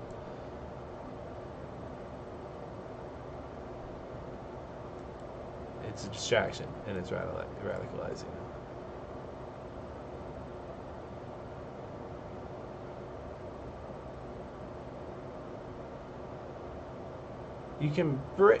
Argues that the conspiracy theory can be broken down into key elements: misogynistic anti-feminism, neo-eugenic science. What? Did they say anything about genetics up until this point? Neo-eugenic science? How is that cultural Marxist? What are you talking about?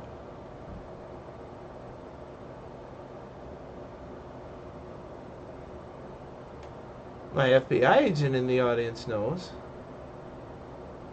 Does anybody else in the audience know how cultural Marxism can be broken down into a key element called neo-eugenic science? What?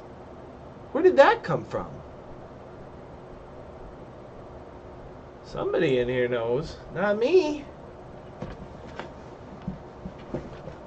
What?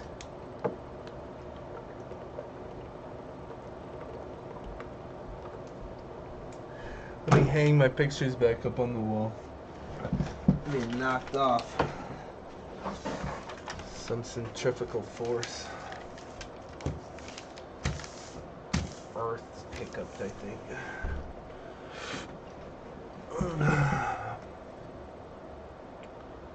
Broadly defined as a variant form of genetic determinism. Eugenics is? Eugenics is defined as genetic determinism?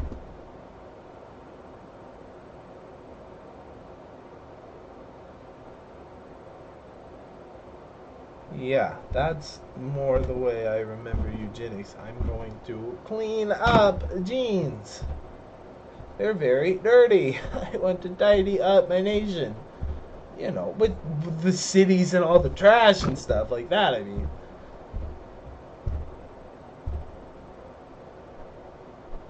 Broadly defined as various forms of genetic determinism. Oh my God.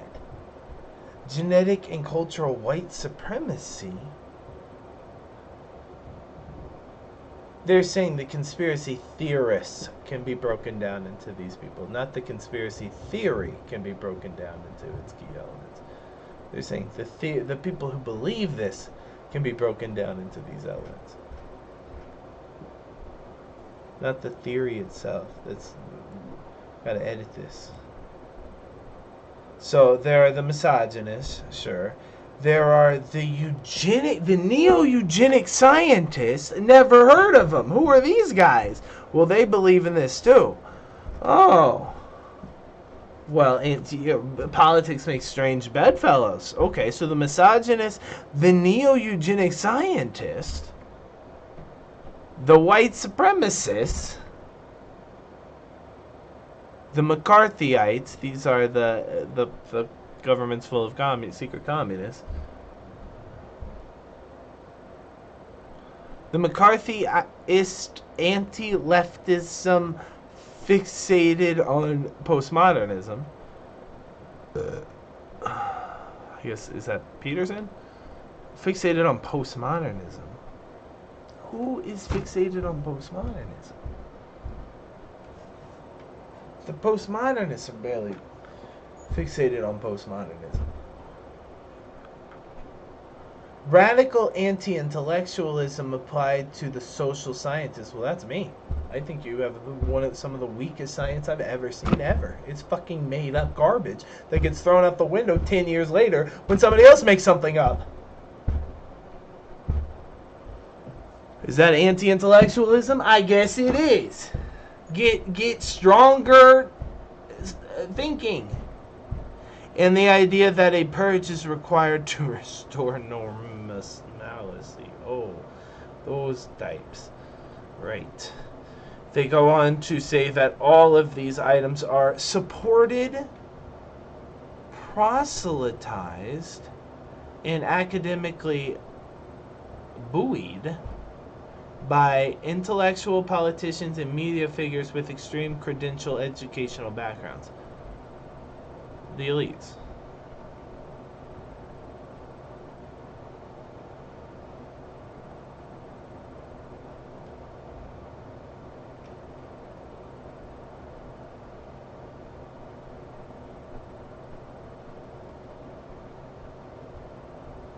So all of these types of people came together to say that the problem are the supported, proselytized, and academically all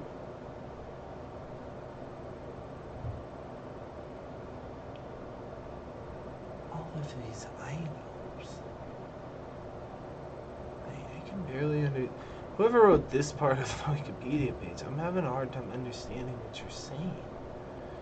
In Taking on Heat, One NGO Strategy, 2009, it's a book, the political scientist Heidi Beerich says that cultural Marxism theory demonizes the cultural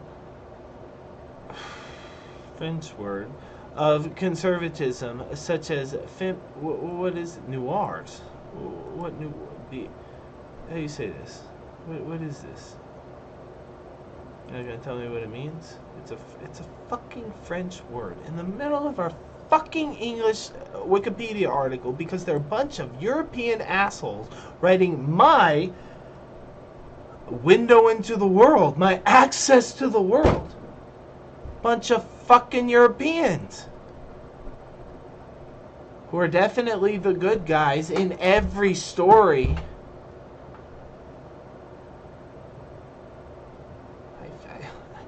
I feel a foreign force pressing down upon me. It ain't the Jews.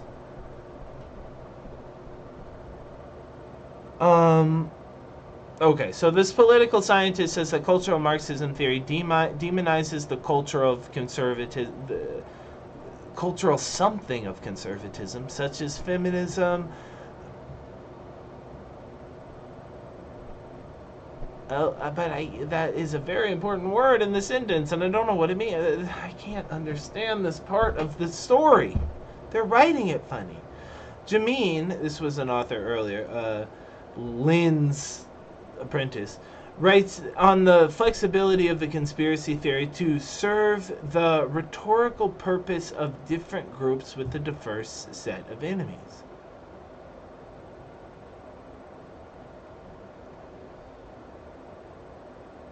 Well, sure. Yes. You didn't read Nietzsche right. The way it's written is flexible, so to serve the rhetorical purposes of different groups with a diverse set of enemies. Yes, well, that happens. Next to global dimensions of the cultural Marxism conspiracy theory, there is an innovative. It is innovative and original in its innovative and original dimension, which lets its authors avoid racist discourse and pretend to be defenders of democracy. As such, cultural Marxism is innovative in comparison with old-styled theories of a similar nature, such as involving Freemasons, Illuminati, Jews, or Wall Street. For Lind, Buchanan, and the terrorist Anders, the threat does not come from the migrant or the Jew because he is a migrant or a Jew. For Lin, the threat comes from the communist ideology, which is considered a danger of freedom and democracy, and which is associated with different authoritarian political regimes like China and Russia and Cuba and Cambodia. For Buchanan, the threat comes from atheism, relativism, and hard capitalism, which, when combined, transfers people and nations into an uncontrolled mass of alienated consumers.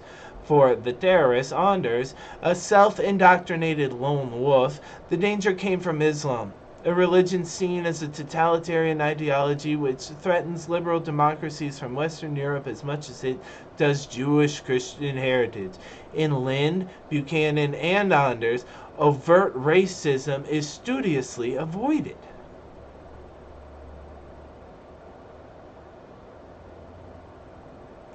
He is giving a alternative understanding of how these people are utilizing this conspiracy theory as not being anti-Semitic. But that's only given at the very end. Or at least in the middle. The analysis. I thought that'd be the end, but it's not. They're going to give a country breakdown of all the times this theory was what? Let's stop at the United States one. Cultural Marxism discourse was founded in several strands of right-wing politics post-2000, including the religious right and the Tea Party. No doubt. Shortly after Donald Trump's election, Alex Rose wrote an article in The New Yorker titled "The Frankfurt School Knew Trump Was Coming." It argued that Trump represented a kind of authoritarian identified by Adorno's F-scale. This idea promoted... boy, that F-scale, that is interesting. They're measuring your tendency towards fascism. How are you doing that? You want to break that down for me scientifically, psychologist? You want to explain that to me? This idea promoted academic conferences on the same theme as the New School for Social Research in the Leo Baeck Institute. Martin J. linked election rhetoric of Trump supporters as deplorables to Adorno's authoritarian personality concept, saying it counterproductively foreclosed treating those it categorizes anything else but objects of contempt.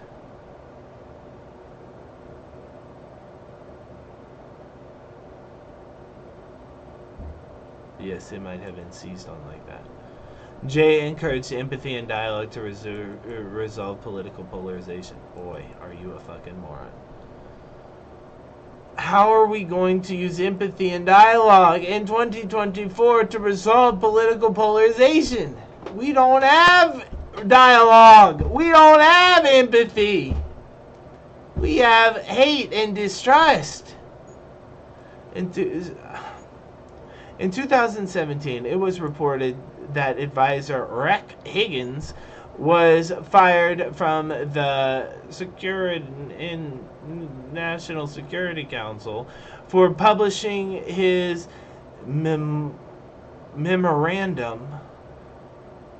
POTUS and Political Warfare that alleged the existence of a left-wing conspiracy theory to destroy Donald Trump's presidency because American public intellectuals of cultural Marxism, foreign Islamists, and global bankers. Who are those guys? The news media, my 5th grade teacher, right, and the politicians from both parties were attacking Trump because he represented an existential threat to the cultural Marxism meme that dominated the prevailing cultural narratives of the United States. Yes, they do. Yes, the cultural Marxist memes do dominate the cultural narrative of the United States. You have lost the war. You did lose the culture war. I think of the cultural Marxist memes as American.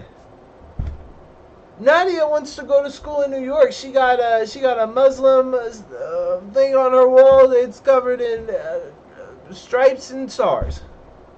What the fuck is that? Islam, women, America. So it's a big fucking meme. It's a cultural Marxist meme. Yes, it is. Didn't it destroy the white Christian? Yes, it did. Isn't that terrible? I don't think it's terrible. I don't think it's terrible. If this is cultural Marxist, then god damn it, we're already there, baby. It's too late to go back. You guys suck at this. Buchanan, you were right. You're not going to win this. Whatever Trump is not going to be a return to this. I don't know where we're going with Trump, but it is not getting rid of feminism. He's empowering women. He's the fucking poster boy for why we need feminism.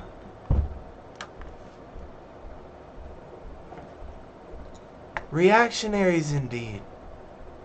Higgins also asserted that the Frankfurt School sought to deconstruct everything in order to destroy it, the theory of the phoenix, giving rise to a society-wide nihilism.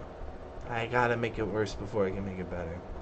The memo was read by Donald Trump Jr., who passed a copy on to his father. Cited. Matt Shea, a Washington representative of the Republican Party, is a proponent of the conspiracy theory. Oh, these are bullets.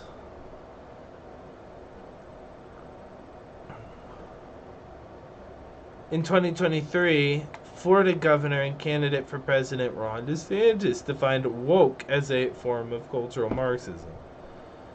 Oh, so that's what they mean. They mean Jewish. No, cultural Marxism, meaning political correct. Yeah. And what else does that mean? Yeah, it's starting to get a little,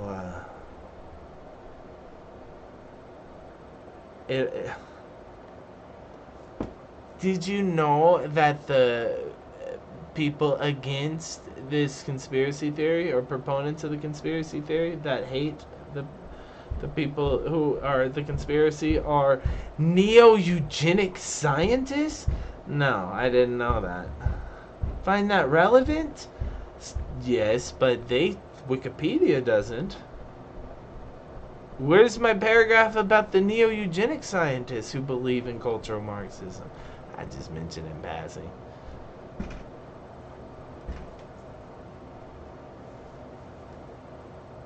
It's broadly defined as a various form of genetic determinism.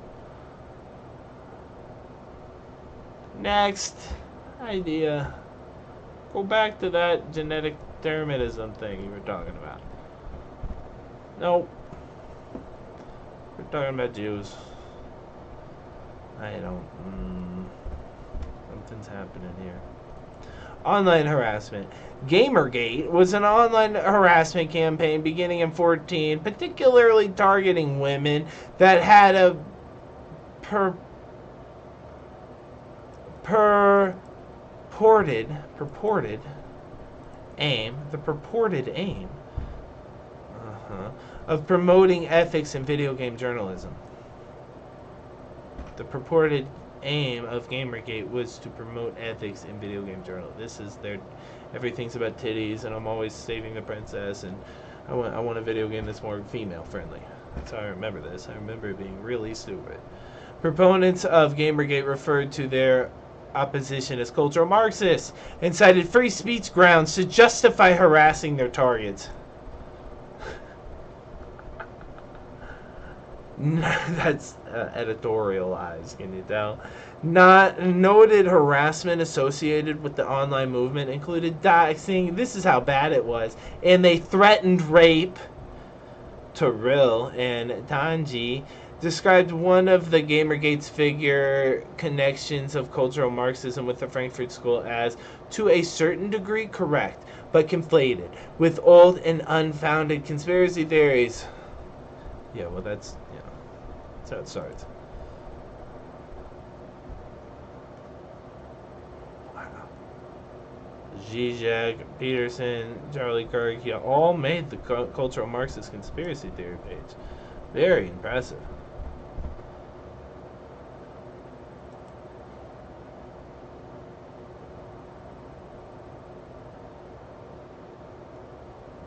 The Naked Communist is a 1958 anti-communist book by W. Sion Skosin, a former FBI, whatever. The book has been reprinted several times and it had sold more than 1 million copies. The Naked Communist is a 58 anti-communist book by the American faith-based politician. Which is it? Oh, it's both. He's FBI agent, he's faith-based, and he's a politician. Oh, great. Triple whammy. The main subject of the book is an alleged communist plot to overcome and control... Wait a second. The main subject of the book is an alleged communist plot to overcome and control all the world's governments through an implementation of social progressivism and by undermining American foreign policy through the promotion of internationalism and pacifism. Don't you support the troops?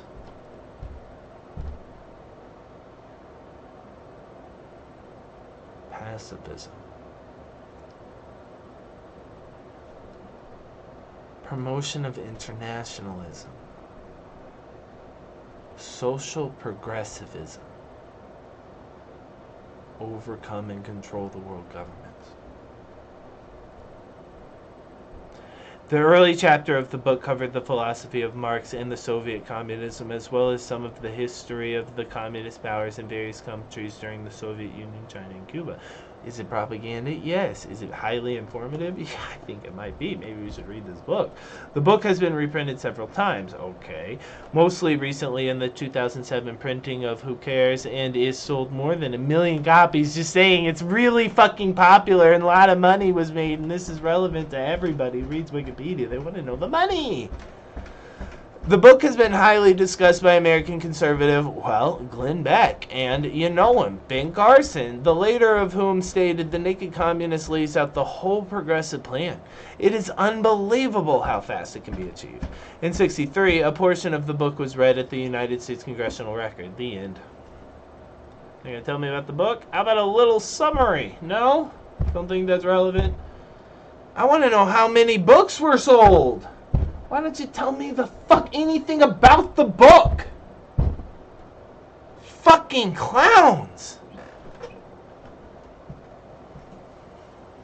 The free and fair internet. All of human knowledge at your fingertips. AI, can you tell me a little bit about the book? It sold more than 1 million copies in 2017. What's the book about?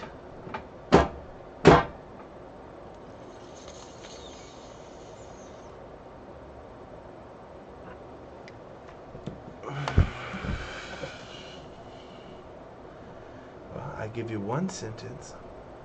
It's about a communist plot to control all the governments by implementing social progressivism and undermining American foreign policy by promoting internationalism and pacifism. The end. I guess that's enough. The ISBN.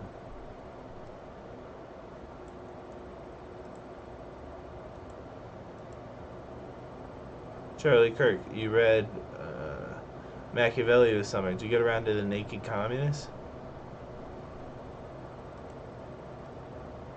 The California F scale is a 47 personality test. Why is that relevant? The year.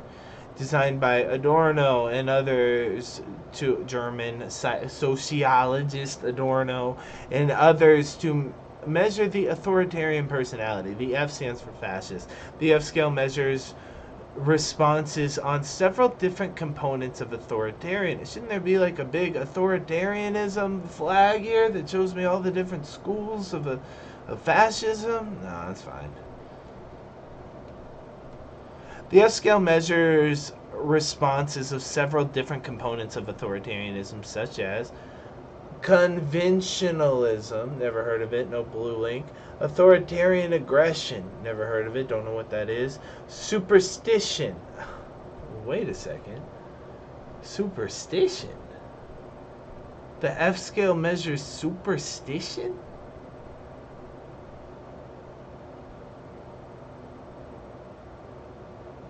Why? Religious susceptibility? And stereotypy. What is that?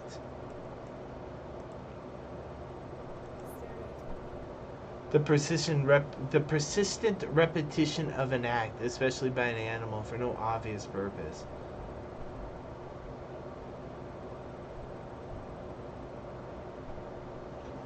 And superstition? What am I missing? Comment down below. What are they talking about? Superstition and stereotypy.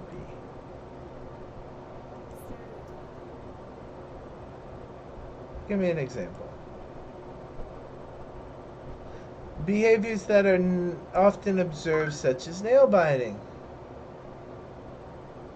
thumb sucking, hair twirling, biting, teeth grinding, rocking, and head banging. They're autistic. They're talking about autism.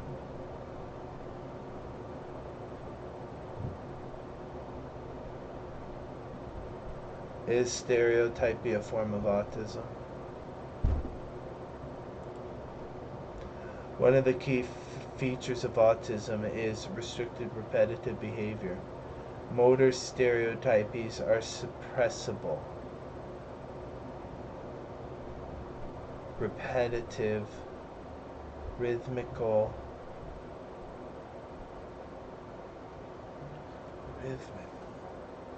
put me in time.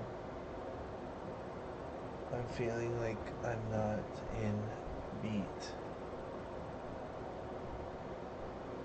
I feel more comfortable moving rhythmically than sitting still.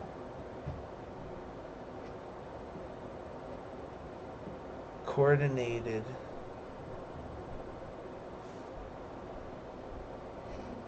Things like that. What do you mean coordinated? Purposeless. Well, that's your opinion, Mr. Biological Behavioralist. Fixed. I don't know what that means. Non-functional movement. Functional meaning has no purpose. It's like a four causes sort of thing. Stereotypic behavior. Repetitive, invariant behavior pattern with no obvious goal or function. Rocking, huddle, crouch, self-abuse, floating limbs, eyeball press, pacing, bouncing, somersaulting, twirling, spinning, dancing, head weaving, overgrooming, picking at nothing.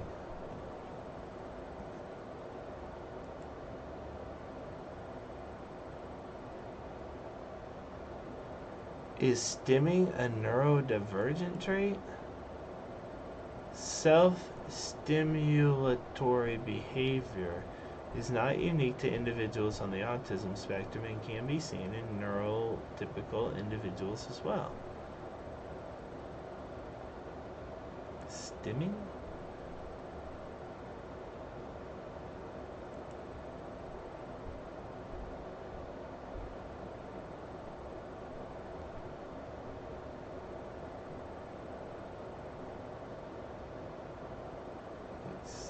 Stereotypy.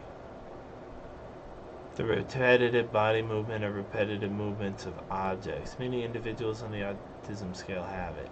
There are different theories as why individuals engage in it, and it's likely that the reasons are different for different people. It may be that the behaviors provide sensory reinforce. They have no idea is the answer. It may be that the behavior provides sensory reinforcement or sensory stimulation to the individual. Sensory reinforcement, something used to motivate or increase the probability of behavior occurring or reoccurring.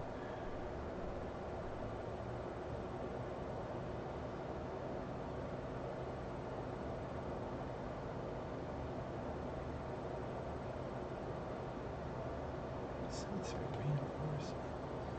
Or the behavior may be used to regulate sensory output.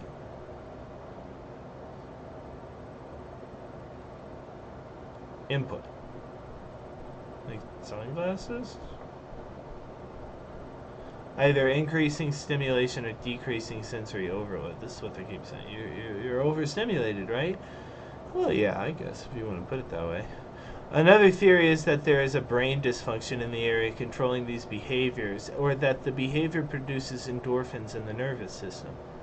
Yeah, it's not that one.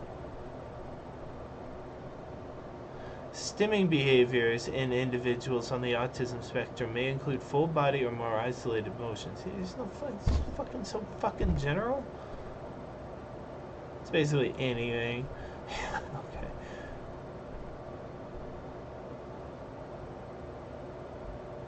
For example, to the extent that the self-sensory behaviors indicate anxiety or emotional arousal, they can be used as a signal for the caregiver, teacher, employer that the individual may need a break from the current environment. Many individuals on the autism spectrum can learn to request a break or find other alternatives, although in most cases styming is preferred to tantruming when they get the urge to stym. As noted above, not all self-sensory behaviors need to be extinguished. Careful examination of the behavior can help identify times during the day when styming behavior is permissible and in a setting where it's okay, such as the privacy of their own fucking bedroom.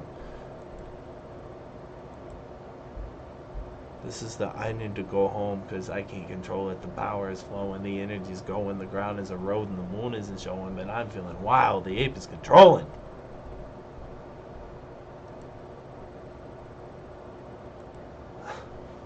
So the F scale measures how fucking autistic you are and how susceptible you are to superstition. What the fuck does that have anything to do with fascism? Well, hold on. What is going on? Power and toughness. Destructiveness and cynicism. Projectivity and sex. Projectivity? Projectivity? Projectivity.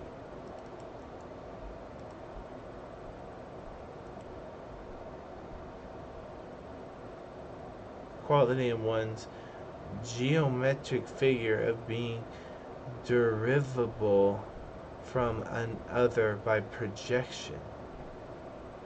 Derivable from another by projection. What?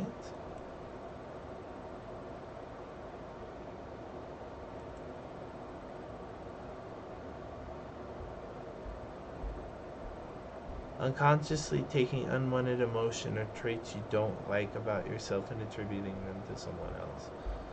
This is pretty much what everybody does. It's like everybody's doing this all the time. All the time. Yeah, but how much you're doing it will dictate how susceptible you are to fascism. What? Why do you think that, Ordorno?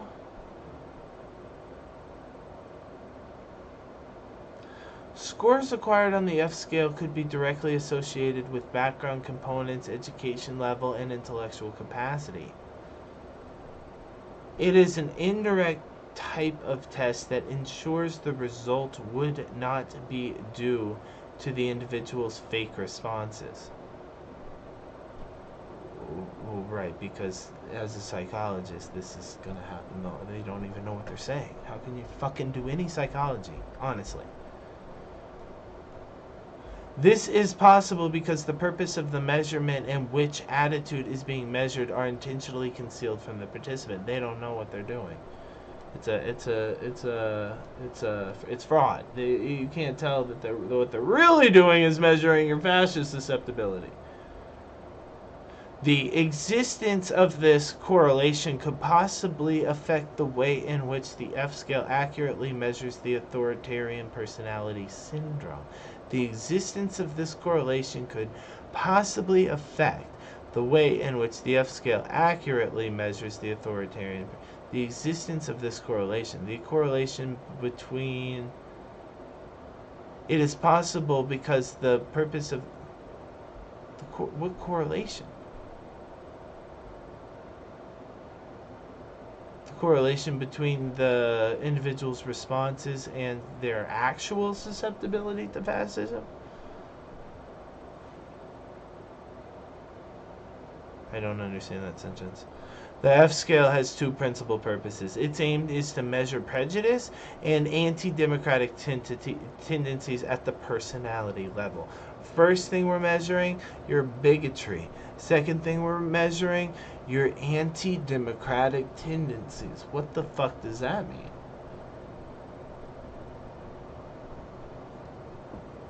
At a personality level. How can you have anti-democratic tendencies at a personality level? What could that mean? I don't think we should have a line at the Starbucks. I have stock here. I should get to go in the front. That's not very democratic. No, but at the personality level, it's exactly how I feel. I honestly have no idea what anti-democratic tendencies at the personality level means. The purpose of the S scale is to measure anti-democratic personality structure, usually defined by authoritarianism. A score above 80 on the F scale indicates that the subject may be suffering from severe psychopathy. What? Patients who suffer from repeated episodes of disorder usually get a higher F scale score than those who have acute disorders. Researchers have not found any correlation between F scale score and education level. I thought you did say that. Intellectual capacity. Oh. Yeah, we call this IQ. Oh.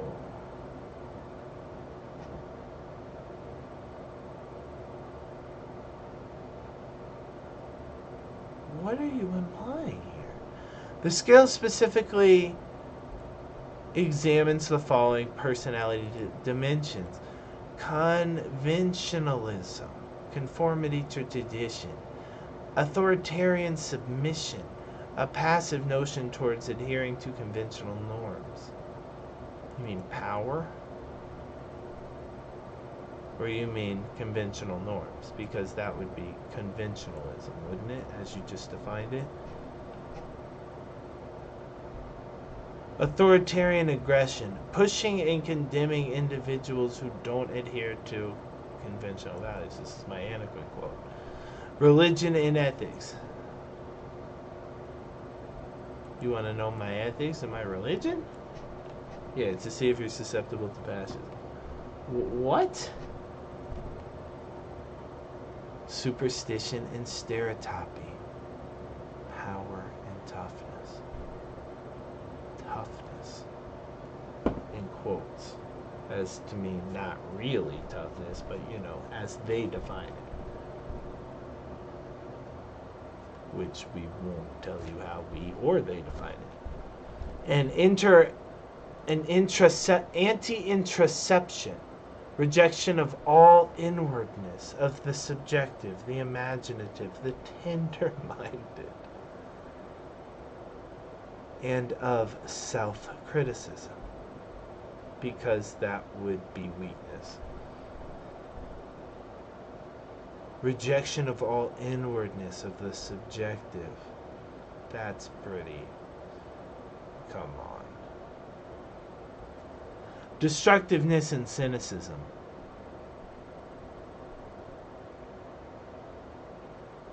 Generalized hostility. Vilification of the human, as opposed to the sublime.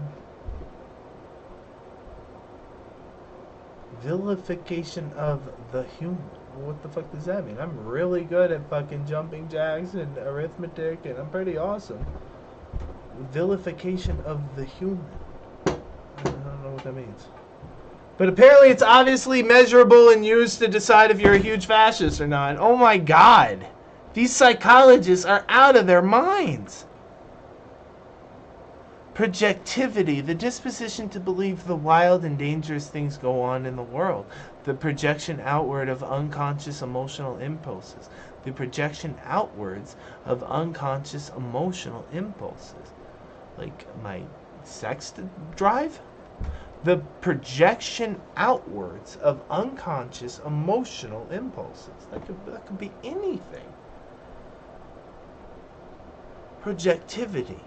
That is going to happen. Yeah, but how much of it? A lot of it. A lot of it. Everybody's doing this. It is kind of amazing when you look. How can you use how? They're not. They keep explaining what they're measuring, but they're not explaining why. And then, of course, sex, which is what this one seemed to be alluding to. Exaggerated concern with sexual ongoings. This makes you a fascist? Or if you don't care about sex, you're a fascist. It's going to be one or the other, because they're using it as a measurement to give you a score on how fascist you are. This is dated, right? It's 1947. It's fucking brand new as far as any thought goes. Yeah, but they were so backwards and retarded and uneducated in the past. Now we have all the things in the knowledge and the secrets and the truth. Yeah, okay. F-scale tests measure not only the subject's overall level of stress, but also their willingness to cooperate in the testing proceedings. This is when they like it when I give the nurse a hard time. To change your clothes. No, I don't want to change my clothes. Okay, but you have to. I'm not going to. Do you think I'm scoring high on the fascist, on the F scale, by not wanting to do this? Well, why do I have to do the test? Early research. Research in the late 60s focuses on police and the detection of authoritarianism.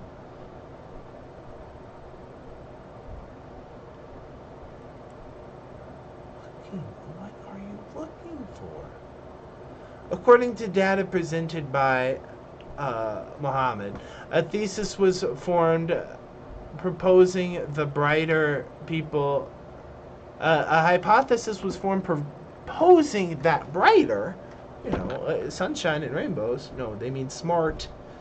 Brighter people are capable of penetrating the significance of the F scale, helping them react in more suitable fashion. What? Hence, because the F score can be faked, it cannot be considered an indirect measure.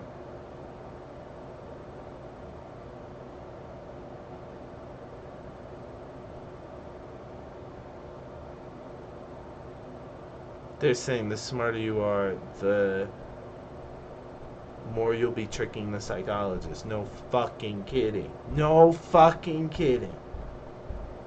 In the course of the Minnesota adoption study, it was found that the F scale scores were negatively correlated with an IQ test and showed that the same pattern of family correlation. Not that we care.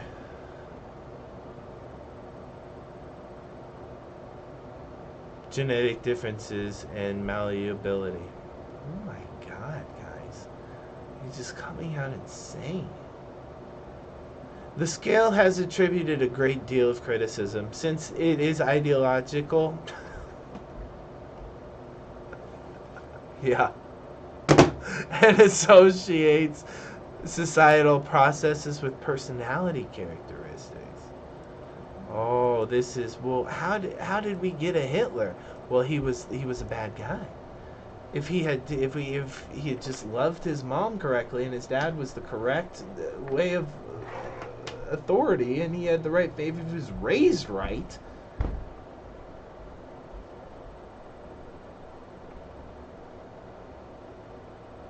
Are you sure it wasn't like a societal process? No, it's personality characteristics. You got a bunch of fascists in charge. That's why it happened. Are you sure it wasn't societal processing? That's what led to the fascism? Wasn't it more a symptom than a cause? Weren't the fascists more a symptom than a cause?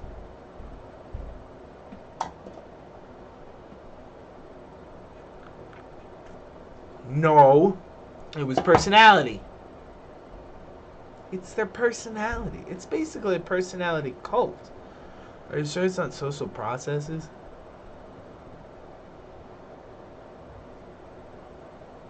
The scale has attracted a great deal of criticism since it's ideological and associates social processes with personality characteristics. Among the criticisms of the F scale is its sensitivity to respondents with acquiescent response styles due to being worded so that agreement always indicates an authoritarian response.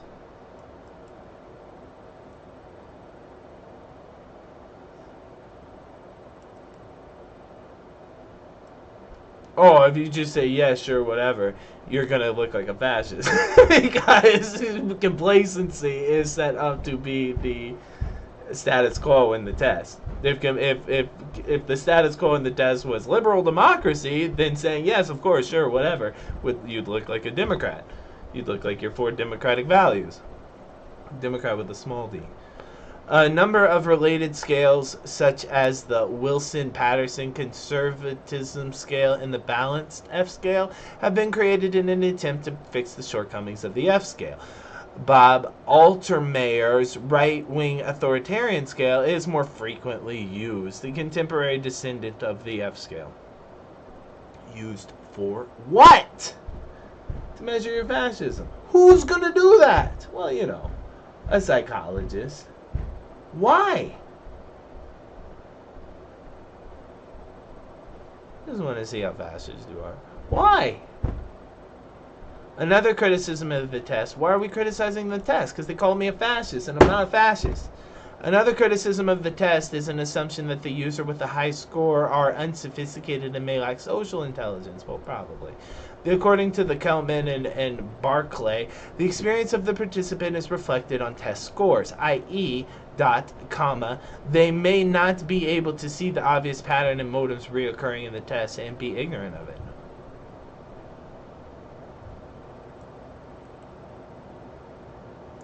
Incredible. No, not going to tell me about psychology, not going to tell me about fascism. This isn't a wing of another idea of thought of somewhere. Nope, just F scale. You know it. We got Jewish Bolshevism and cultural Bolshevism next.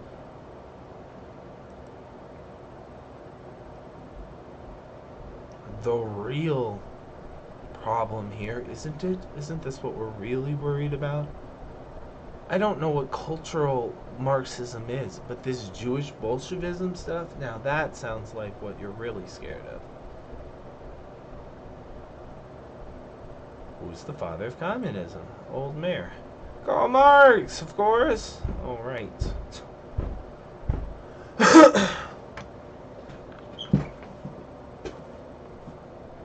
How did he found communism again? He wrote a book. Oh.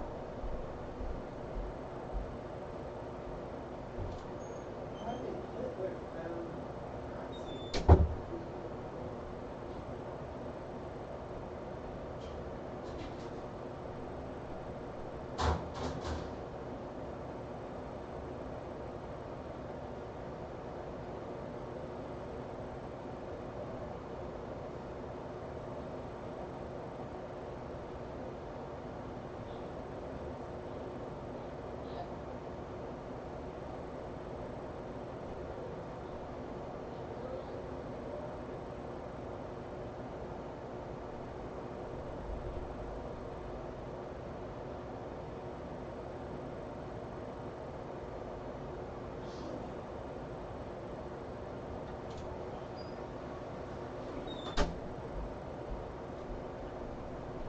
I mean, I don't even know what Nazism is.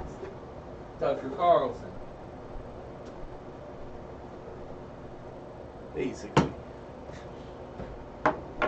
Hitler's been dead for 80 years. Aren't you just kind of like propping up a dead ideology? Tucker Carlson. What do you think about Marxism, bro? Hasn't he just been dead for 200 years?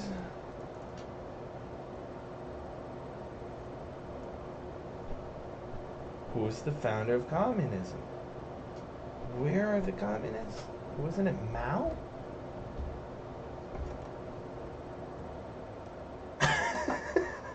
No, it was that German English guy. He founded communism. That's what Google thinks. Where did he found it? In a book? In a piece of land? Did he make a group? I sure don't know. Can I get an invitation? Just point me in the right direction so I can go find these guys.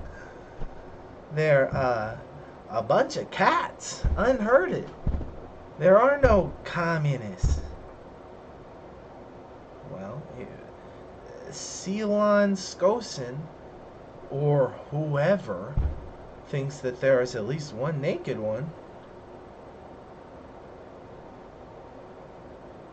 You want to get Spark Notes is the correct link here, ladies and gentlemen. After all this selling me the book, you're supposed to tell me.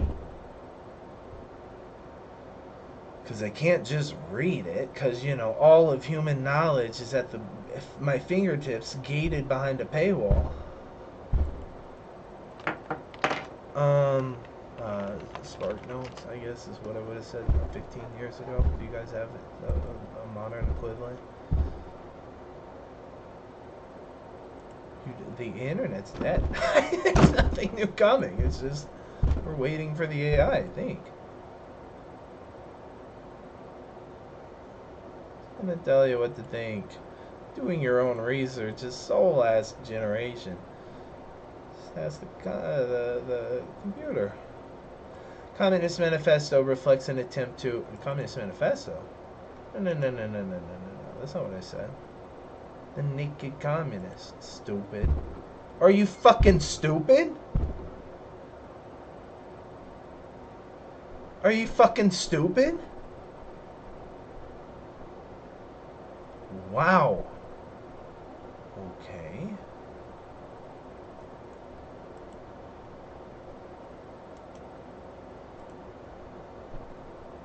IRB Media. Who's that?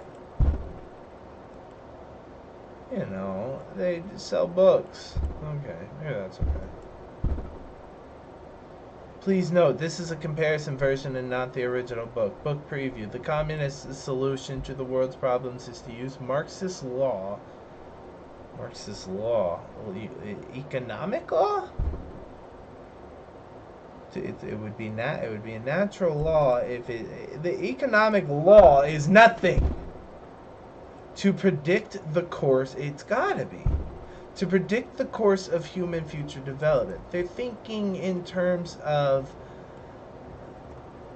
law. This is physics. You're thinking natural laws. You're thinking I'm going to use the natural laws to predict what's going to happen, just like they did in the Enlightenment. Except I'm going to use it for economy and society. But it's the same card. The only difficulty here is deciding what the natural laws are. But once we got them, we'll be able to predict, just like the physicists do. Do the communists think that? They might. This is kind of Dostoevsky, what he's fighting against. Well, we can't use science to determine what human beings are going to be like. We need religion.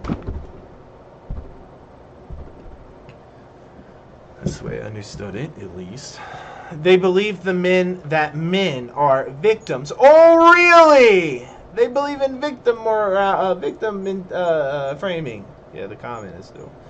They believe that men are victims of material forces. We say material conditions that surround them. True, aren't you? I mean, my God. Why don't you try to not take a breath for the next 10 minutes? Are you not a victim of the material forces that surround you?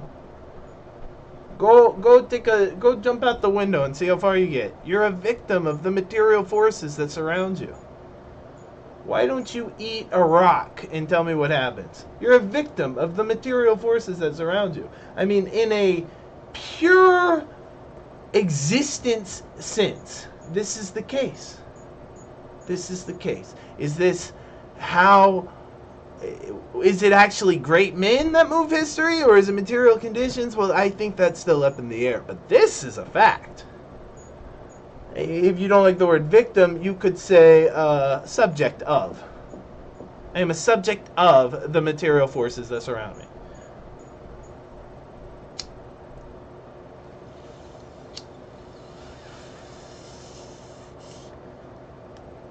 And that they cannot choose the kind of society in which they live. Well, I think that's actually what we're trying to... That's the whole point. Up until now, the forces of nature have been invisible to us. And thus we've been riding on this roller coaster of events throughout history, not really understanding how history changes. But once we get a little bit of Marxist perspective and understand the laws that undergird the economy or that undergird society at large, we'll be able to predict which way we want to go. Or we'll be able to predict where we're going and thus change the material circumstances to get us where we want to go. That is the prescribed goal of the Marxists, I believe, is my understanding. Yes, exactly. We're victims of the material forces that surround us, and we cannot control the kind of society in which we live until we understand the material forces that surround us, and then we will be able to control the society in which we live. We'll be communists.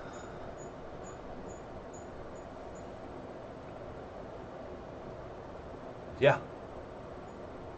Number 2, Marx and Engels believe that all historical developments are the result of economic determinism. I think that is the case. Which means that man's effort to survive. That's a fragment. That doesn't mean anything. They believe that everything men do is simply the result of their desire to protect whatever mode of production they are currently used to secure the necessities of life. Now hold up. They believe that everything men do is simply the result of their desire to protect whatever mode of production they're currently using to secure the necessities of life.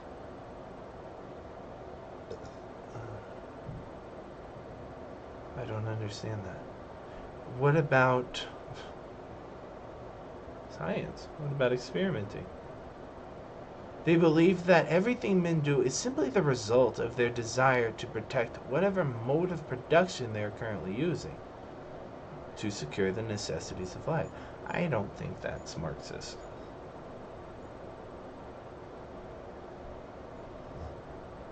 It's not desire. It's material forces. The things I desire are gonna change based on my material conditions, but it's my material conditions that are going to define the type of person I am. And if enough people's material conditions get too bad, they're going to fucking flip the table. That's my understanding of the proletariat and the bourgeoisie.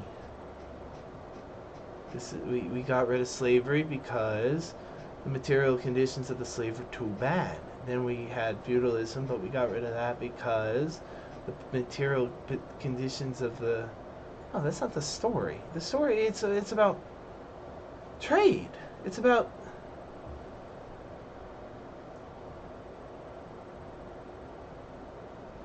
money. Yeah, I can't quite remember. The workers' revolution thing, though, it's not as important as you think. This is not Marxism's thesis, beginning, middle, and end. It's revolution. That's Mao. We're gonna have 3 or 4 revolutions during my reign. Government is just a perpetual cyclical reoccurrence of revolution. We're just going to revolution all the time. That's not really Marx. Maybe it's Marxist. I don't know. They believe that everything men do is simply the result of their desire to protect whatever mode of production they are currently using to secure the necessities of life. That just doesn't sound like Marxist to me.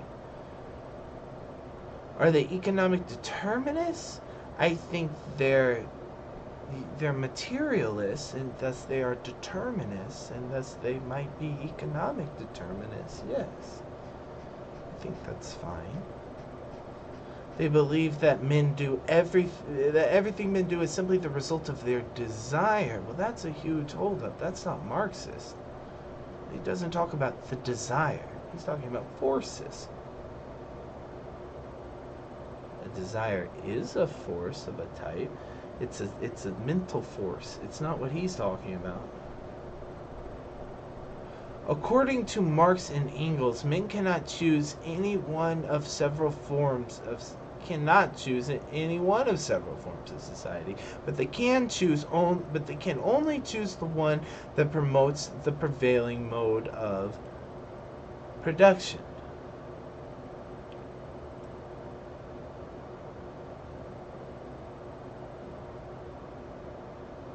Men cannot choose any one of several forms of society, but they can only choose the one.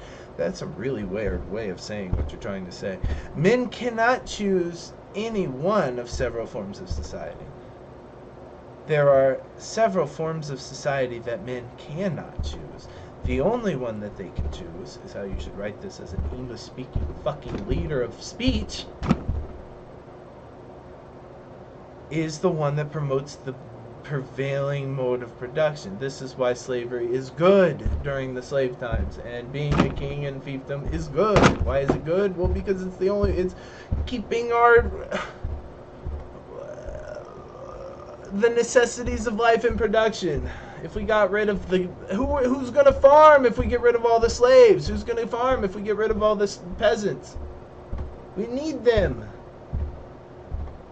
We're gonna do something different. We're gonna do capitalism. It's gonna be way better. You can't do that. It's gonna mess up our prevailing mode of production. I think I see what they're trying to say. The thing we can call free will is simply an awareness of the impelling forces that move us onto action. Yes, this is the Buddhist concept of concentration and awareness is really all you have as far as free will goes. You're not picking your desires, you're not picking your circumstances. Your freeness, where is it? Well, it's really only in your awareness, in your concentration on things. Yes. Now, if you want Christian free will, you're going to need a soul. You're going to need God to give it to you. You're going to need all these other things to put on top of your ontology to get you the Christian free will. If you want this kind of free will, you don't need you need Buddhism. You don't need anything. They call this, there is a word for this in cognitive science. It's called, it's a big long word, I can't think of what it's called. But basically, you don't have free will. You're a walking automaton. The only thing that you have is an emergence of consciousness that doesn't seem to be able to control anything. It's just aware of all the pain that's happening to you and all the pleasure that's happening to you. And your desires aren't going to come from that awareness. Or if they are, it's subconsciously going to come from that awareness and then push right back up into you, not choosing it.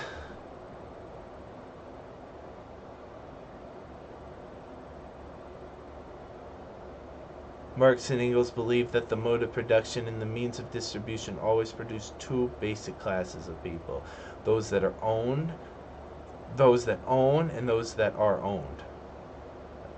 Those who own the means of production and become exploiters, and those who own nothing and were forced to sell or trade their physical labor to survive.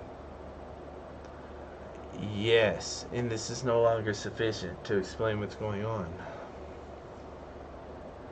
I think owners and tenants would probably be the best way to explain this. Employers and employees. Government structures and citizens. The factory leader and the workers. The police and the policed.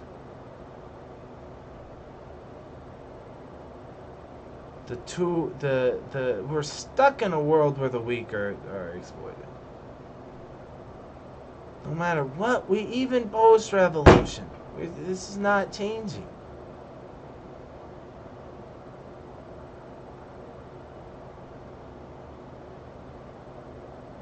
Was communism supposed to get us to a classless society? You got it. We're all supposed to be comrades, not Mr. and Lieutenant and Sir and Professor and Officer. We're just comrades. I'm just a dude. You're a dude. You're just a guy. Your little fucking uniform doesn't give you anything over me. Or your title, or your credence. This is anti-intellectual. No, this is anti-meritocracy. Doesn't have to be. This is anarchy. In game, it is kind of anarchy.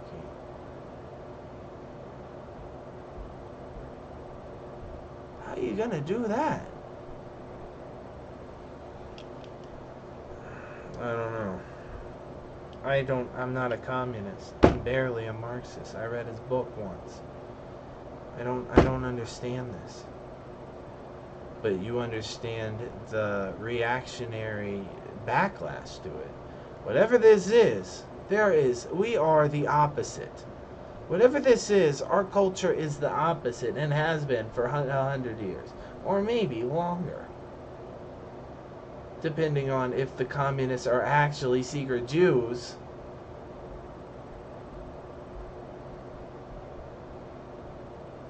Or Muslim.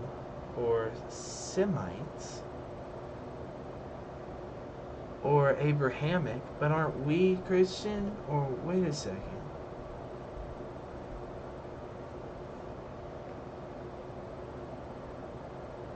Did you learn what the book was about?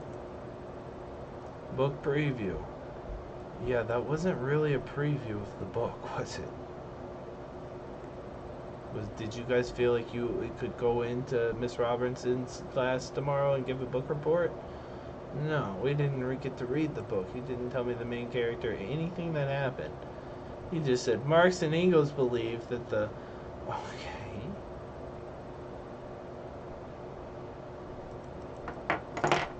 We'll start as if I don't know anything. Synopsis. So now you should be able to give me what I'm asking for. Yes, I read this page, but you gave me a sentence for the synopsis, indeed. You found it on Wikipedia. Do you have any other synopsises on the internet explaining the book? Fucking assholes!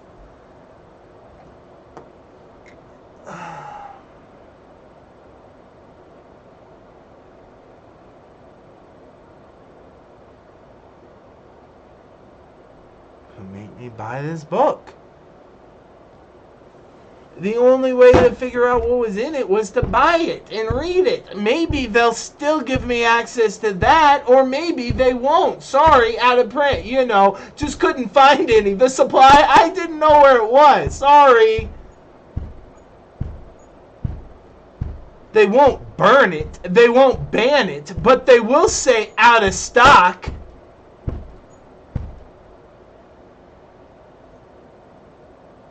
That's their cute little way of censoring. Oh, I just can't find it.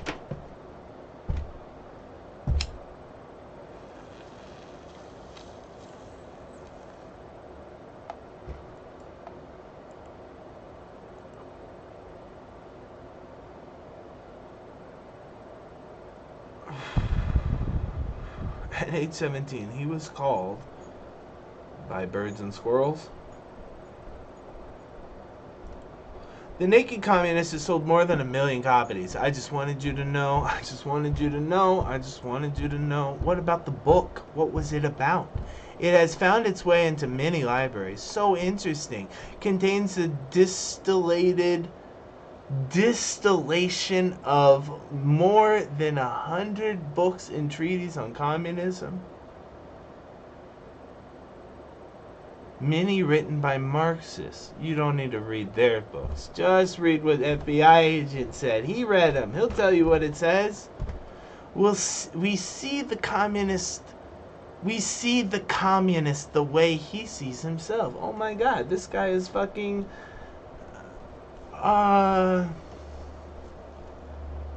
Who's the guy who goes up right to the animals and like pets them and takes you along his adventure? You can see what the stingrays think. You can see what the cheetahs think.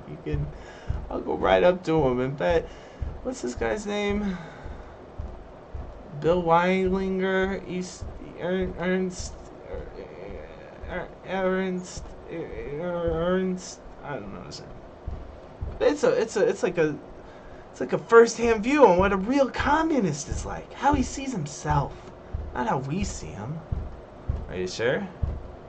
Stripped of the propaganda and pretense. Explained here is an amazing appeal of communism. Its history and its basics and unchanging concepts. Are you serious? Even if it's secret time, even its secret timetable of conquest. Okay, there's the juice. Amongst the many questions it answers are: who gave American nuclear secrets to Russia?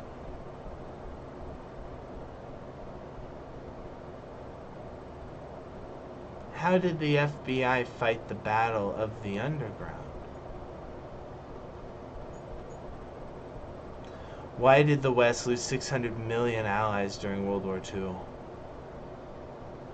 People? What really happened in Korea? Oh. You were going to tell me what really happened in Korea? Hold up. Not this. And then we all froze at the parallel and the end. We started at the 50. They pushed us back to the 10. We pushed them back to their 10. And then we somehow ended up at the 50. The end. Yeah, that doesn't really make any sense. What's the real story? What is the communist greatest secret weapon? Super nukes? Mecha nukes? Is there an answer to communism? You mean it's not capitalism? What lies ahead? And what can I do to stop them? Is this racist? Is this racist? The naked communists, we get to go up and see themselves, stripped of the propaganda. What do you...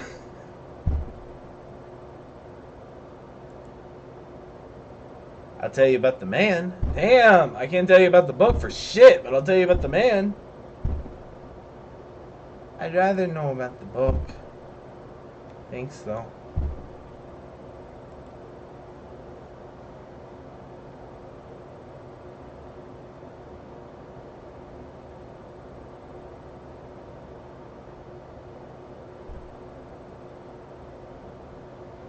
You guys are shit. Your technology's shit. The internet you destroyed and rebuilt is shit. You're shit.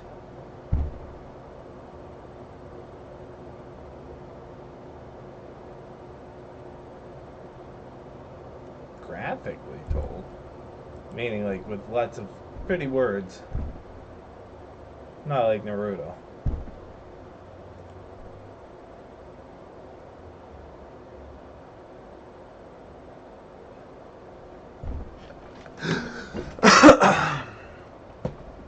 Well, I just... Maybe baby girl will buy it for me. I can get it on paperback at Walmart. $20? What the fuck? How many pages is it? Could I read it in a couple sittings, or am I gonna get lost on page 292 or something? They won't tell you the page count. It's not relevant. Tell you how much money they made.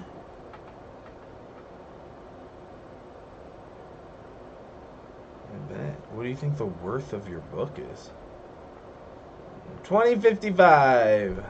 Oh, it's too much. I'm gonna use my consumer power and not buy it. Very smart, right? Then they'll be forced to lower the price to service my need as a consumer. Oh, that's not how it works. I'll show them I don't like this is too expensive by not buying it. Genius, right? Very smart consumer technique.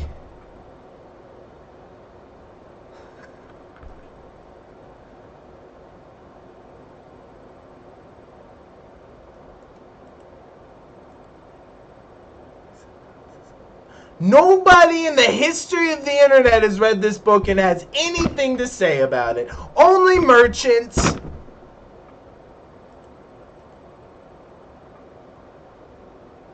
How about a video? You guys like making movies? Anybody got a book report movie?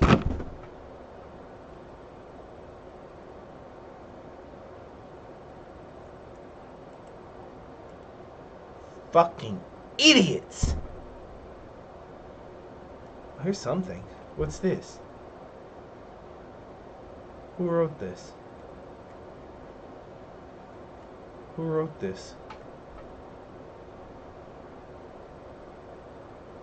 High school? University? Student? Some student?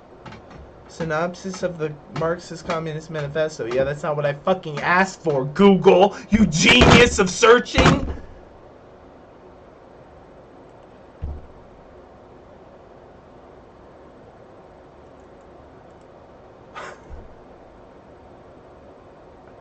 Oh, 400 pages. That's thick. Non-fiction, you don't say. Really? This is non-fiction? No kidding? Really? Are you serious? The 5,000-year leap, the making of America. This is American garbage. The cleansing of Aramaic. The cleansing of Aramaic. Prophecy and modernity. Oh, we got somebody. You read it. This guy read it.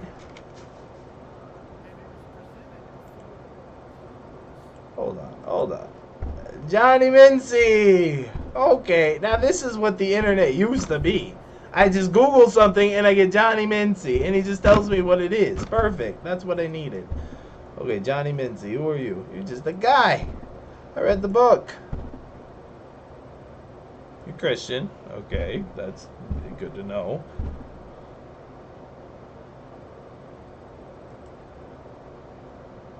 What's your squeeze? What's your main grift? What's your problem?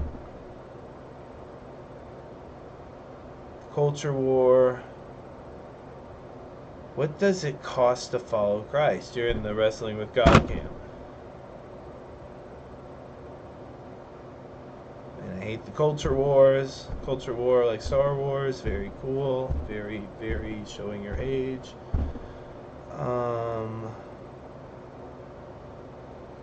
God, the true location of the Jewish temple. Oh, this guy's got the real Bible in his church.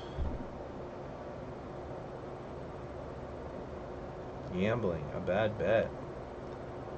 New Age deception in popular music. Okay. Not liking the tunes of the youngins. Okay. Revelations unveiled. Right, you know exactly. I'll tell you what's going to happen in the end of the world. American and Israel. We're basically the New Jerusalem, didn't you know? Are you one of those guys? Why must we stand for Israel? God damn it! 10 years ago, we got to stand with Jerusalem. Then do! Transhumanism and prophecy. I don't know what that is. I might give you a pass. I don't know what you mean. Zombie apocalypse. Christians. Zombie apocalypse. Look at Christ.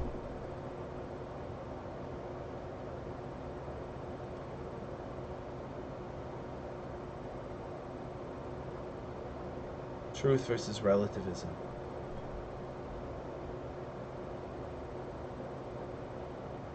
Who's to say? You have to ground this somehow. This is all philosophy and religion. This is what we're talking about for 1,000 years.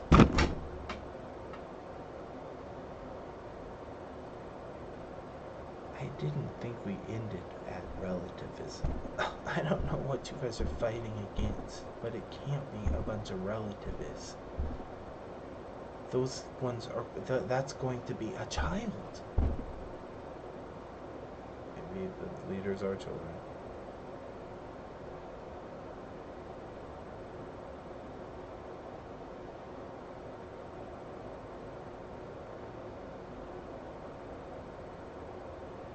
That was so scary. Ooh, this one's got Hitler and a oof. Israel must be wiped off the map. Burn the Israeli flag. Israel, Iran, and the Antichrist 12 years ago. What are they talking about? The same fucking shit they're always talking about. The Holy Land. Why that piece of land?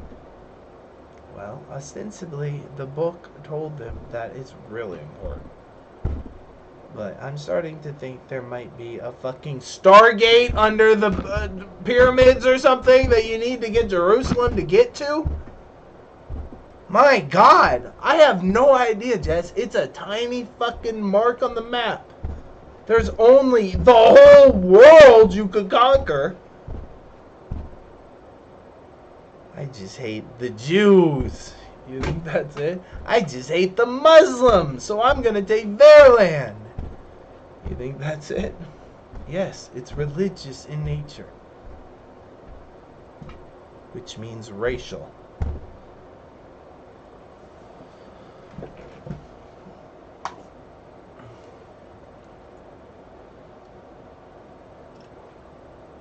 You would think that it would not be that, but it is. It's Richard Dawkins here.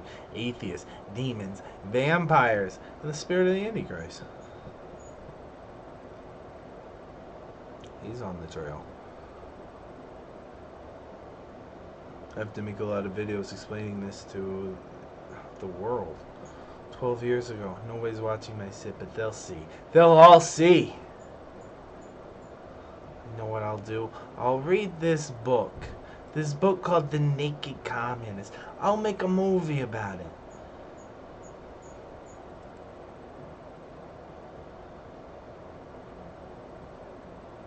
Who's this guy? Ryan Williams. We're guided by the beauty of our weapons. They are pretty beautiful, huh? When they take off. Watch it when they hit the ground. Oh, I can't show you that. I can only show you us launching them. Isn't it pretty? It's like a firework.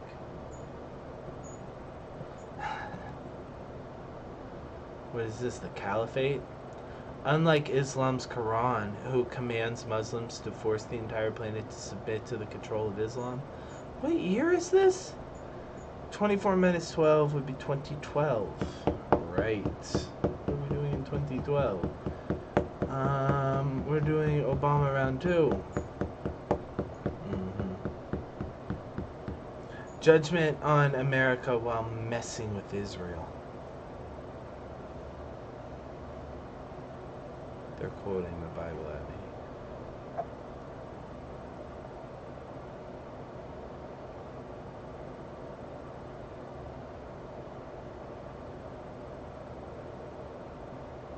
Can't all be on the saved list. Sorry, guys.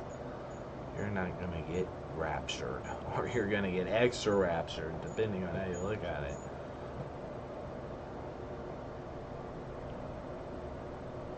So distant from my thinking. At the time, I'm awash in Christian culture.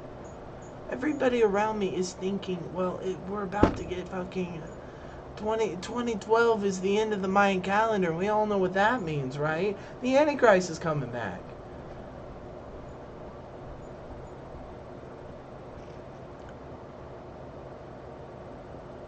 Remember Obama and Bibi? Remember when Bibi just circumvented the president, went to the Congress and said, I'll tell him what to say. Tell him what to think. Yeah. The price of dividing Israel. What does that mean? We should not divide Israel. We should unify Israel under common human values, under Jewish law, stupid.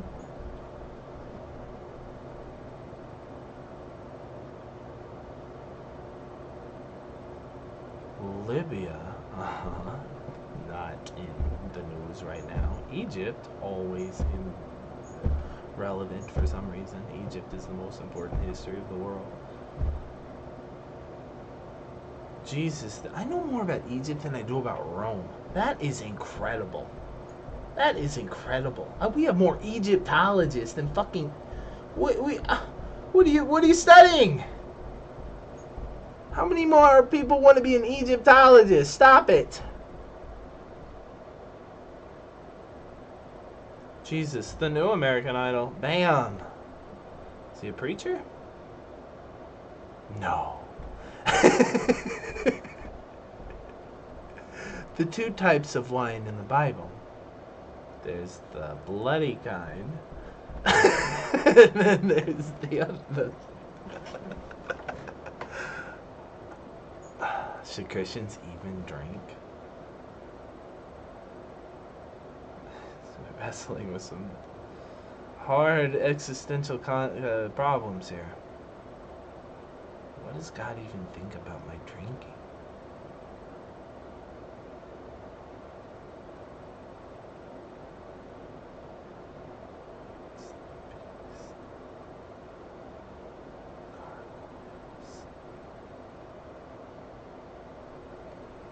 Harry Potter, Twilight, The Craft, Pokemon, Sabrina,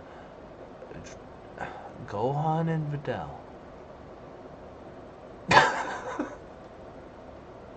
You want to tell me Wizards, I guess, is the theme here. Wizards. Well, he's found his map of meaning. That's for sure. But somewhere along the way, this John here, John, grabbed himself a non-fiction book written by an FBI agent that talks about communism. Okay, how's that going to relate to Mr. Christian over here? Well, let's listen to his video.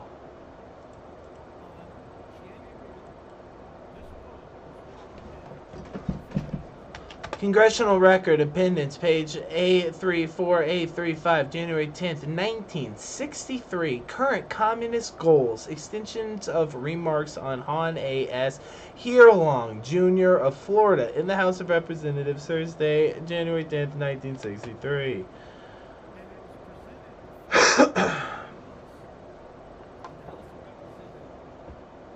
I'm assuming this is John speaking. No intro. Don't need one 12 years ago. What do you... Just make movies. Look at his editing. It looks like you. Culture surpassed me. Skills. Back here in 2014 still.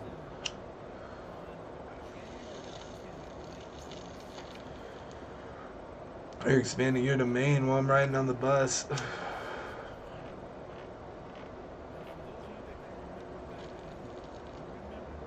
Nope. What kind of mess were we in 63, John? Let me know.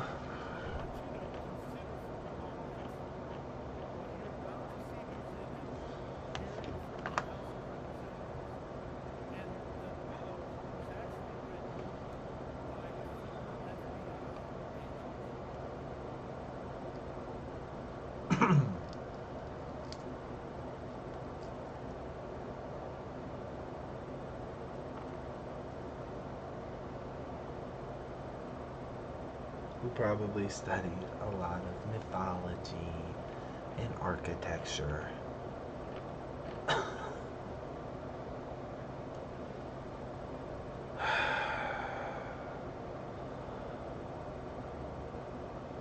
Okay, let's just listen.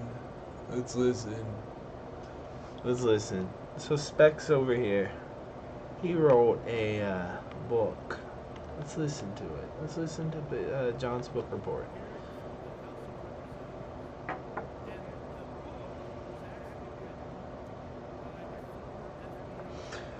Yes. Mm-hmm.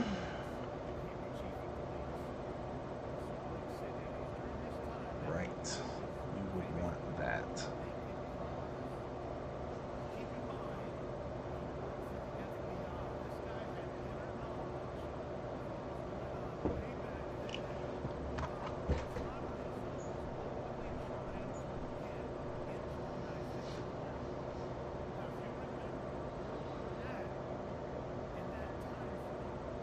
No. Tell us, John. No, I don't remember. The peace demonstrations, the war. Okay, we don't have any peace demonstrations now. We do have a war. Or two. Or 2, 5, depending on what. Plus, then there's the invasion.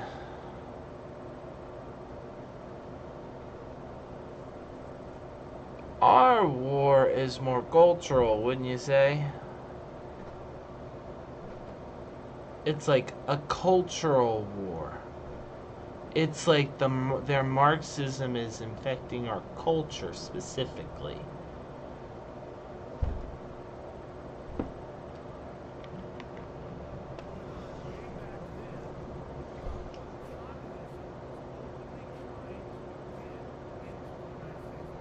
In the 60s. No.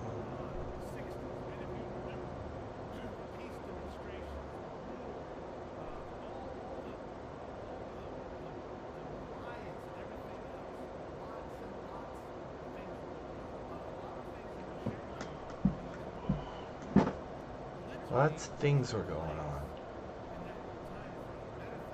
Lots of things took place in that little bitty time frame. The peace demonstrations, the war. What else?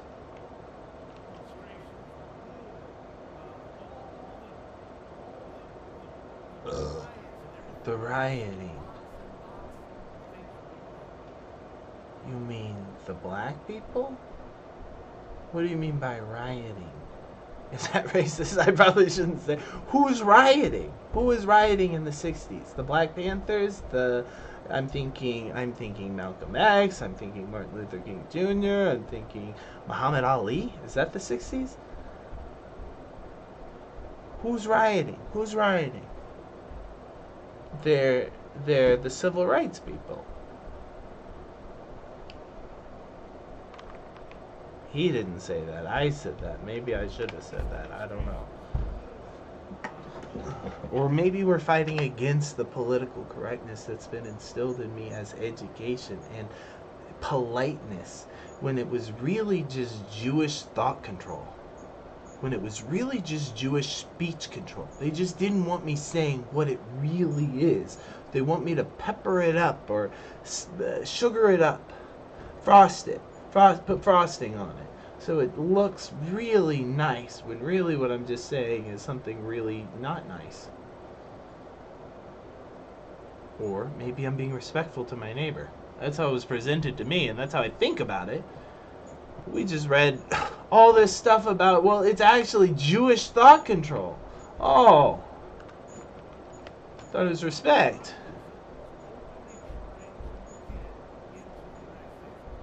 Trick you.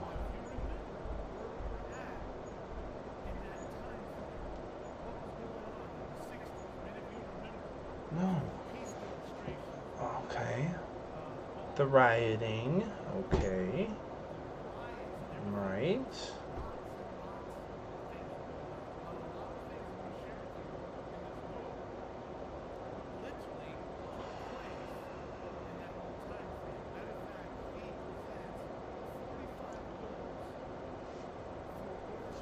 I know what they are.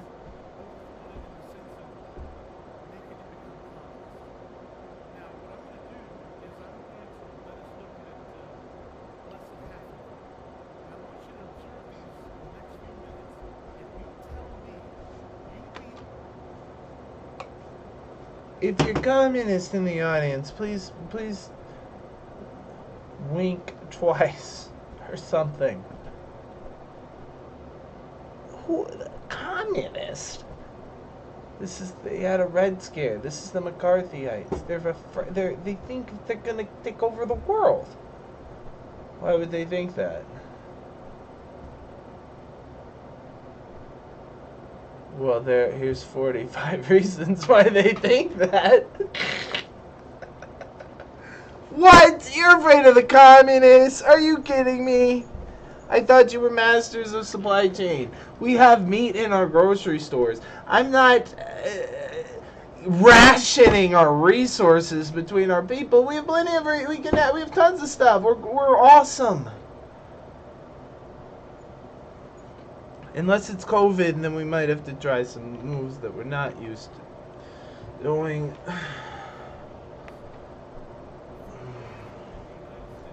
I'm not prepared for that type of. We're free! We don't want to do that. But we're greedy. Greedy. Not all greedy. That's the problem. Some people are really greedy. And some people aren't. It'd be better if we just gave people a bag of cereal and just, it's over. There's no fighting for cereal or something stupid like diapers. I want all the diapers. I know. I'm gonna buy them all.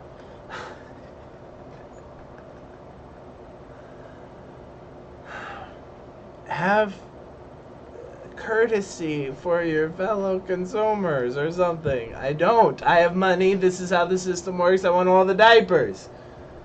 And the toilet paper. And the masks. I need them all. I mean, I'm not evil. It's to protect my family.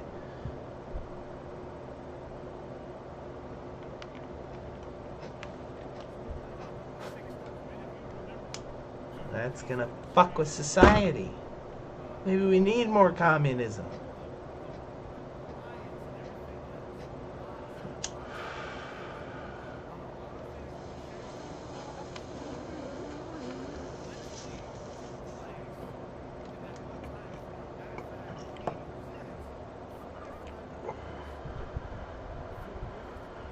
Written in 58. And then it happened. That keeps happening in fiction. This is non-fiction. This is real. Okay, Mr. FBI agent, tell me about non-fiction stuff about the communism.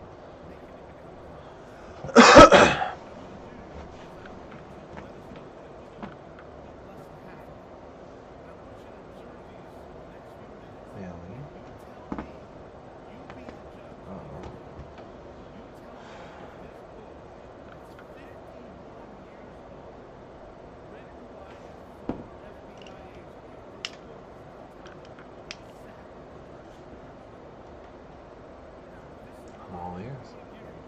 Left ear. This is my right ear. It doesn't work. It wasn't code.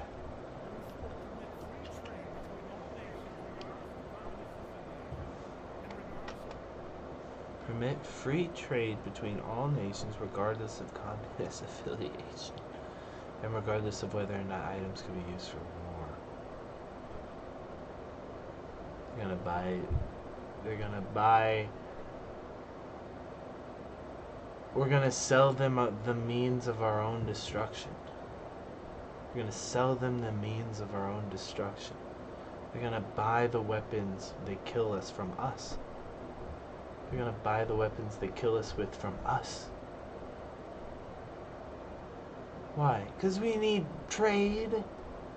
Why are you putting tariffs? Why are you being a protectionist? Why do you care about our farmers? Guys have fucking been duped by the Marxists to thinking free trade was good when it's obviously just helping them. Well, this is terrifying. I don't know if they just made this in the last 20 minutes I was trying to find a video for, but this is terrifying.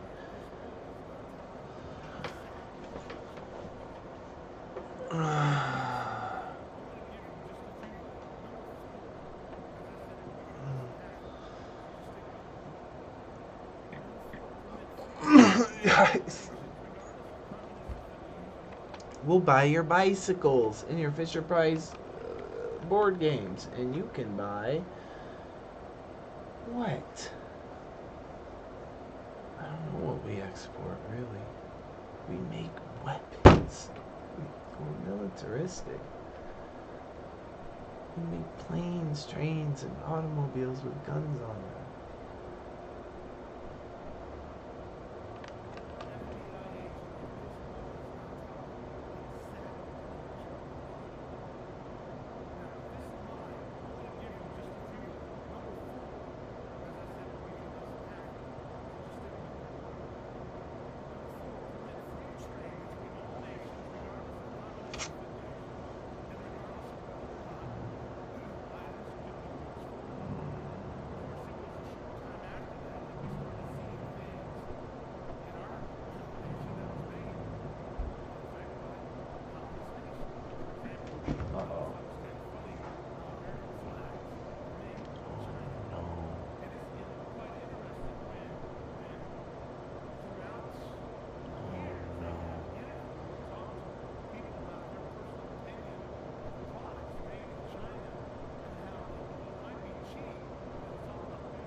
Because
Obama's a secret communist.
We're flying really close to the sun with our Icarus wings.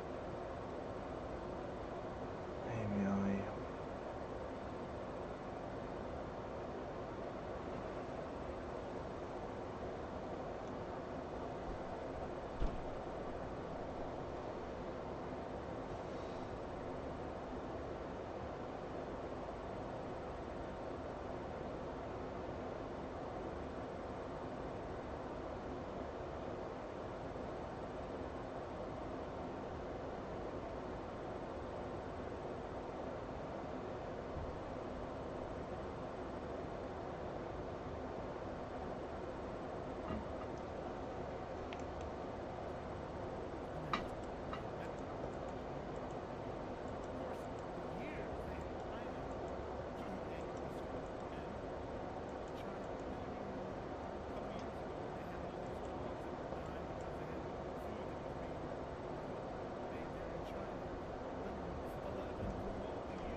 In 2009, so Obama's been president for 5 seconds.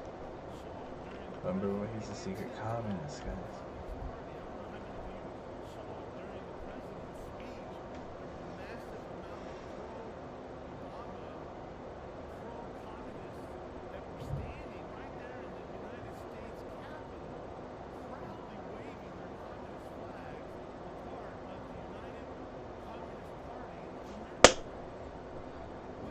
Did you say proudly waving that flag?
Democratic socialism. I thought that was Bernie. National socialism, Hitler. Democratic socialism, Obama. Marxist socialism, Lenin.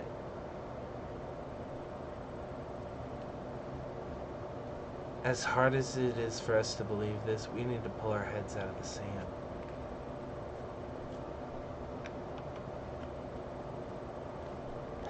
Guys.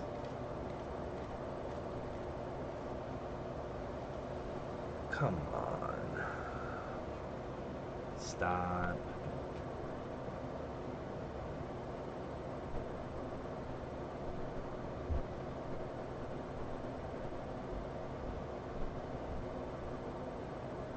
Big government. Yeah.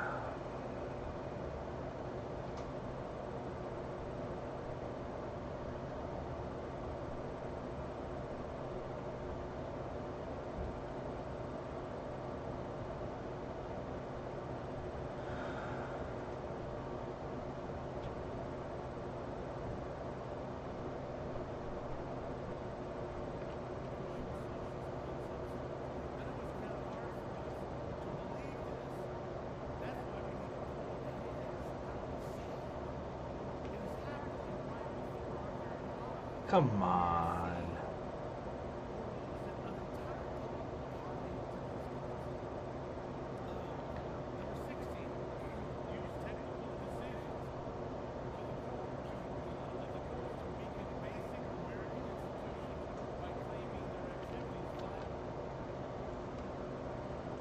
Communist? You think Nancy Pelosi's a communist?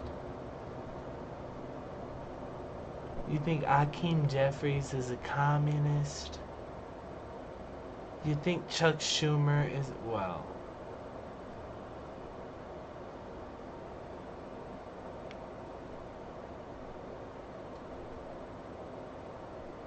a communist? A communist? What do you even mean? You mean a globalist, really, right?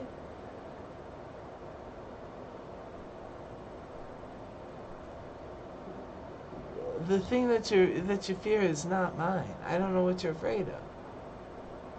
The communists? It's so far-fetched. It's so far politically distant from our political reality. I can't even imprint it on what I see. How are they communists? Because they're globalists? Because they're racist? But that's not really communist. How are they communists?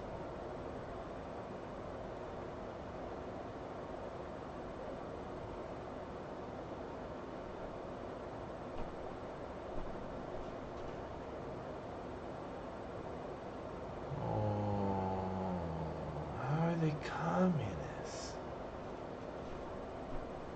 Communists?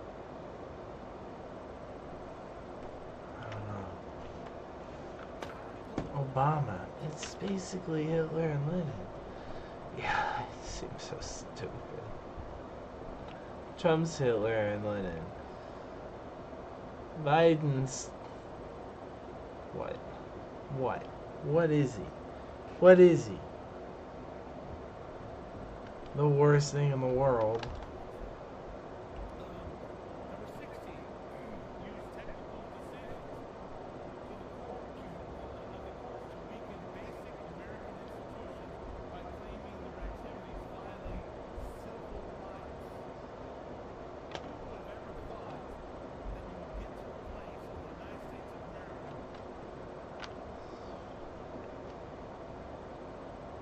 Use technical decisions of the courts to weaken basic American institutions. Institutions being...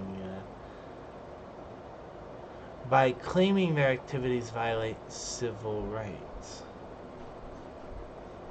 Like, like women's rights, like gay rights, like black rights. And what was the other coalition that they've added in there that I remembered? Oh my god, that sounds exactly like the coalition we have now in our party.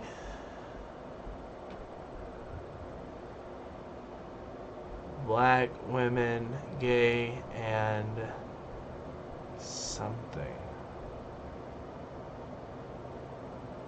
Something that they need civil rights. They need civil rights. They need handouts. No, they need equality. They need equity is what they need. They need civil rights. They need civil rights. Through a bunch of like technical decisions of the courts. And it's just to weaken our institutions. It's a communist plot.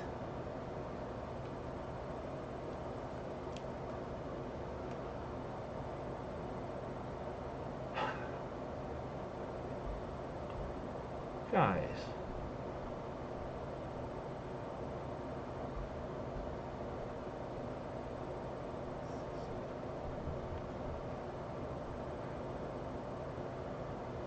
Okay, but that could happen in theory.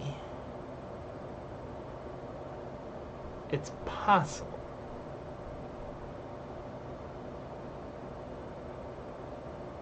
But you'll have to tell me what the institutions are specifically, because this is one of your floater words that can mean a lot of different things. I just put the meaning into it when I'm ready to use it in a different context. What institutions? It's not meaningless, it just needs to be defined how you're using it.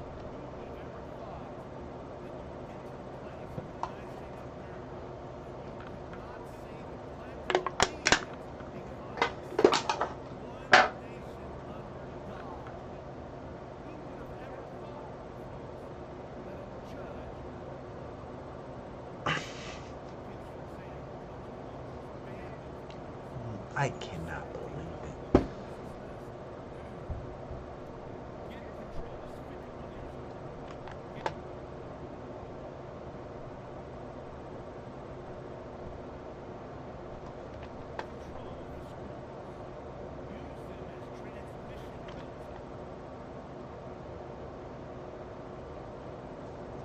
Well, that's Peterson. The schools are faggy. What do you mean? I mean, they're cultural Marxists.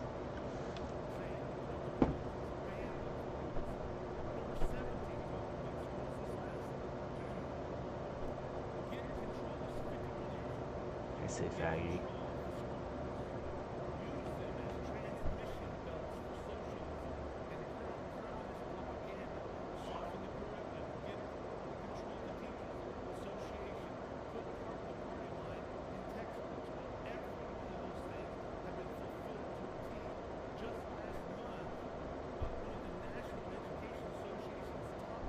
This is crazy. It's far right wing conspiracy theories written by an FBI agent 80 years ago.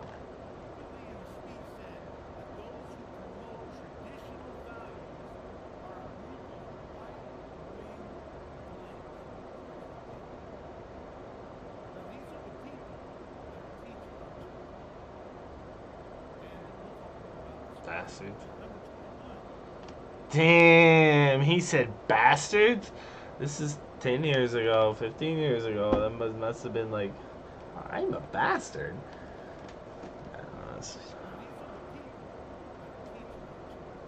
Damn. With a mouth like that?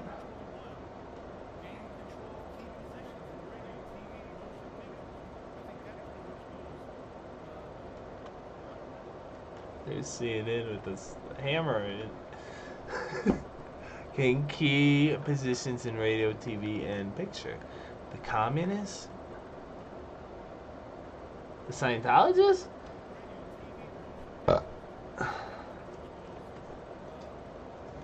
Who? Who?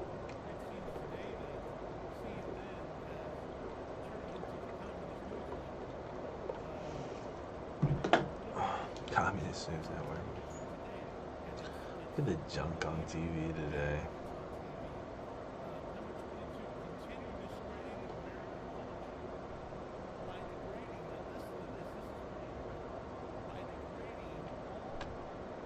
Like what? Like Will and Grace? I always think this is about gay sex or something. It always goes back to gay sex.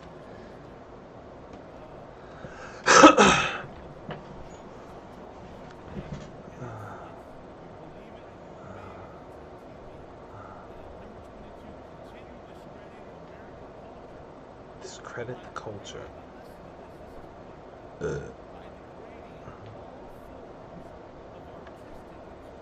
Okay, well now we need to get really serious. And what do you mean degrading artistic expression? What the fuck does that mean? This is why I feel like the tortured artist. I have all this feeling of expression, but I have no medium. It's because you discredited our culture, didn't you? Didn't you, communists?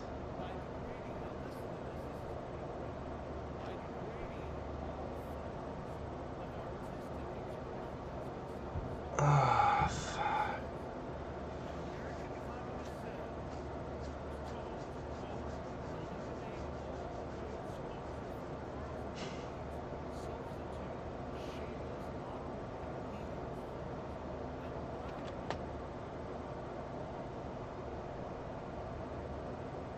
Shapeless, awkward, and meaningless forms.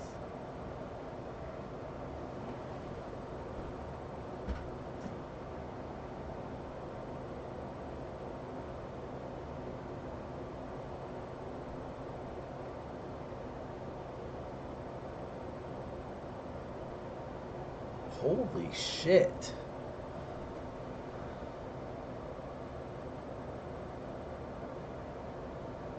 Whoa. Is that communist? Is that postmodernist? Is that modern? Is that postmodern?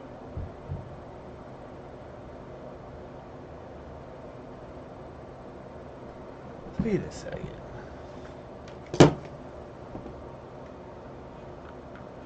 Eliminate all good sculpture from parks and buildings. Substitute shapeless, awkward, and meaningless forms.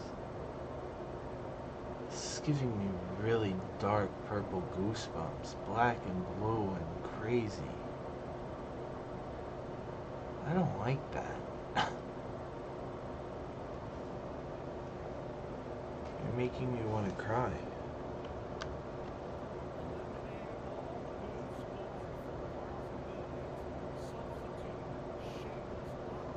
What the fuck?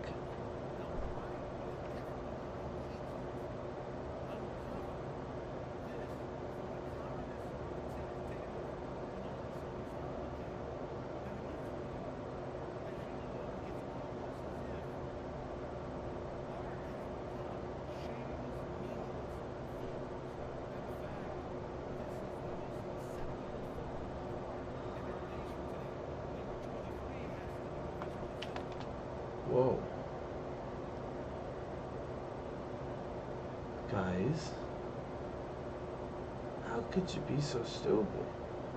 It can't be real.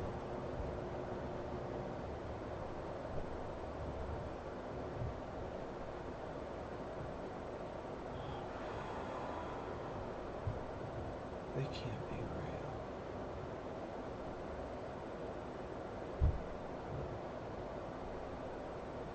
I can't find communism in my education, not in my high school education, and not in my college education. I can't find it. Am I too far in the sciences and not far enough in the arts to feel it? I mean, my minor is philosophy, for Christ's sakes. How could I miss this?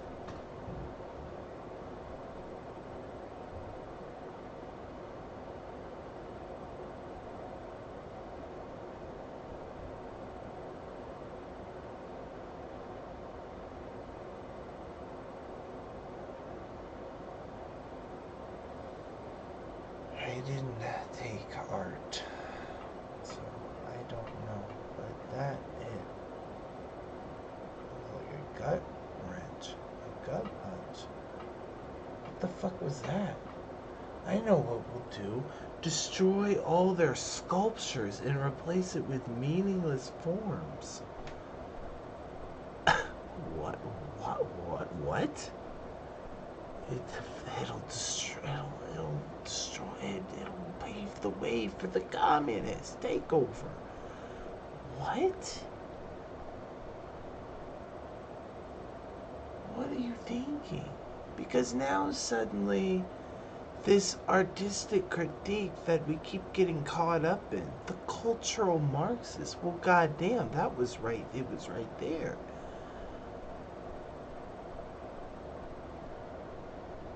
I mean, that looks like a direct attack from a cultural Marxist.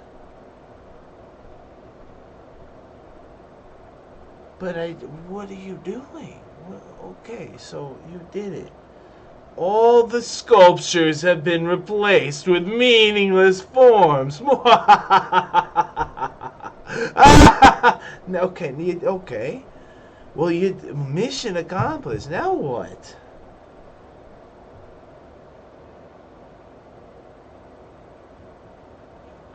My town has sculpture. My town has resisted this.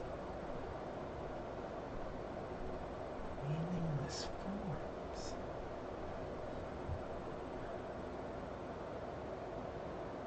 Okay.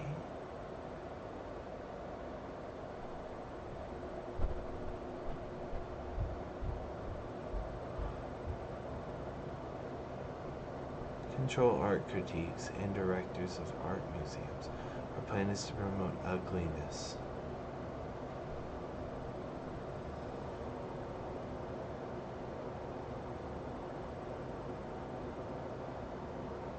What?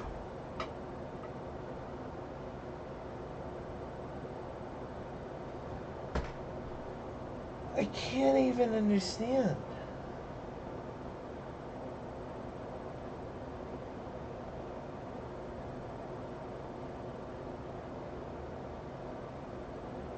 Ugliness. Okay, you did it. All the art is ugly. But what did you do? What did you really do? Bro, go read them all. I won't bore you. I'll read half of them. No, read them all.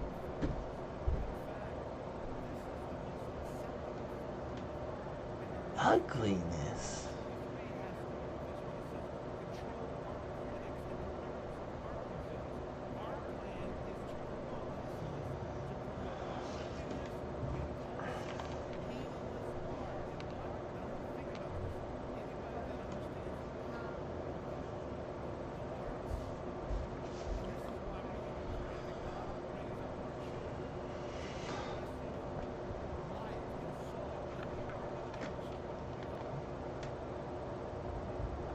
Aggressive in the art industry. Oh, good. That's where I need to put my aggression. You're onto something.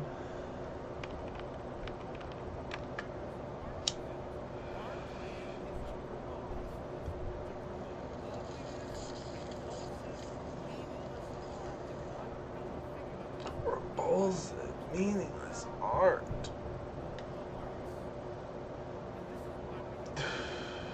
Pretty powerful.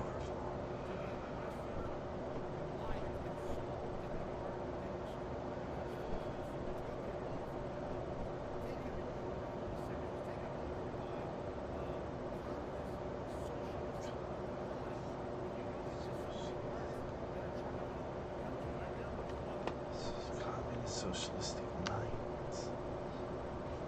Their minds.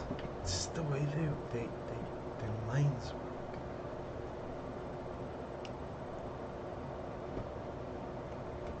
Bro.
sadomasochism.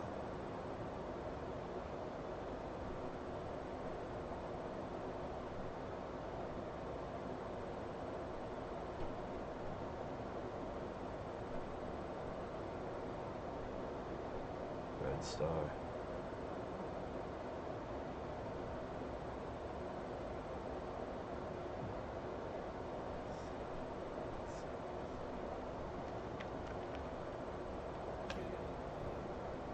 It's communist?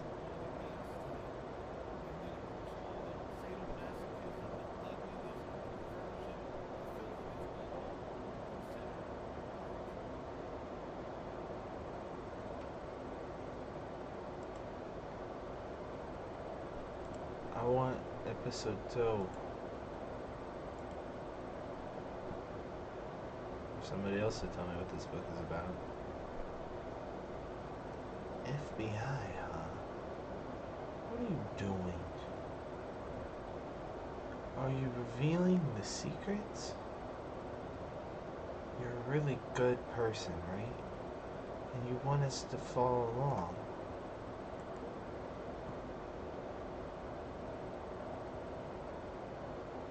Sadomasochism.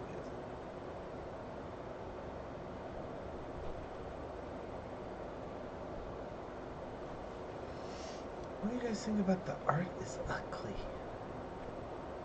Art is ugly and meaningless. I don't know what that means. What is the art? Where's the art? What's art? What's music, movies?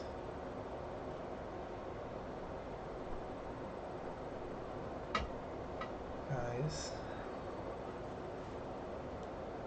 Art,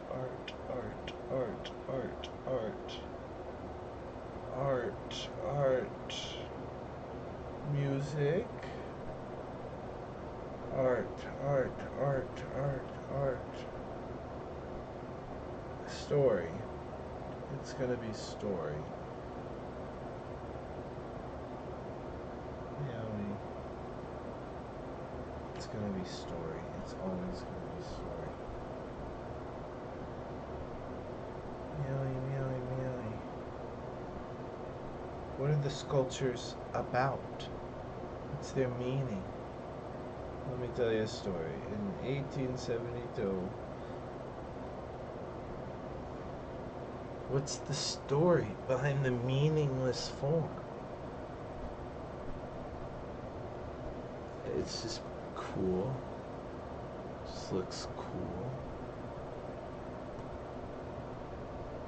It's lacking meaning. There's nothing here. It's just cool. It's like a sunset. It's just like cool. Isn't that pretty?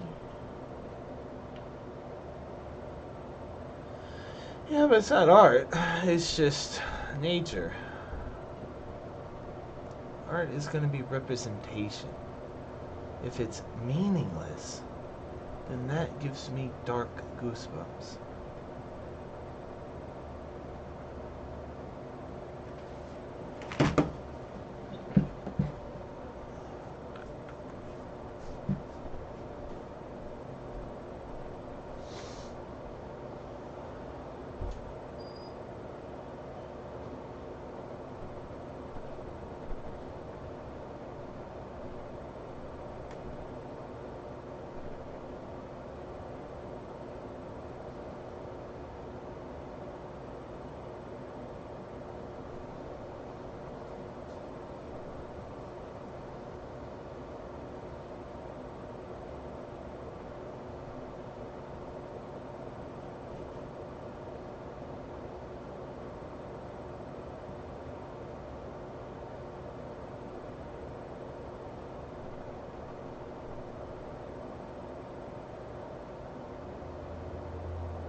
Reset.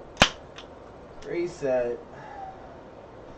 So, we're watching Charlie Kirk today. Or, wait, I guess actually, we're learning about what the FBI agent said in the 1958 about the communists. Well, what happened? Well, he stopped being an FBI agent, became police director chief, and decided to write a book, just nonfiction about what the communists look like from their perspective. What does that mean? Do you find one in the wild? I think that's what that means. Yeah, I found some communists. I know what they want. They want to make the art meaningless and ugly. I know. What? Sounds awfully benign. Or maybe insidious. I don't know.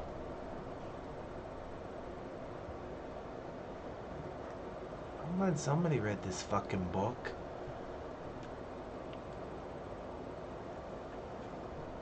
This guy seems to be a Christian reactionary, so, know who we're watching this from. But it's also third hand, or how many hands have we gone through now? We found the communist, the FBI agent found him, then wrote a book, which was read by this guy, John, who made a video, who Jesse is now reacting to, and you're watching it. So, who knows how much of this is even...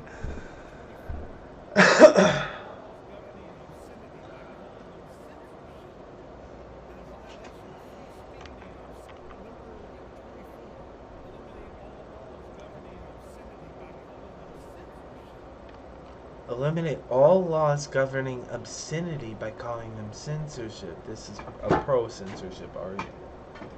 We should have laws governing obscenities. What kind of laws are those? Like blood and tits? I think that's exactly it. Thought we were the West. We're the decadent West. We don't need laws like that. Well, he's a Christian guy, so he thinks we do need that.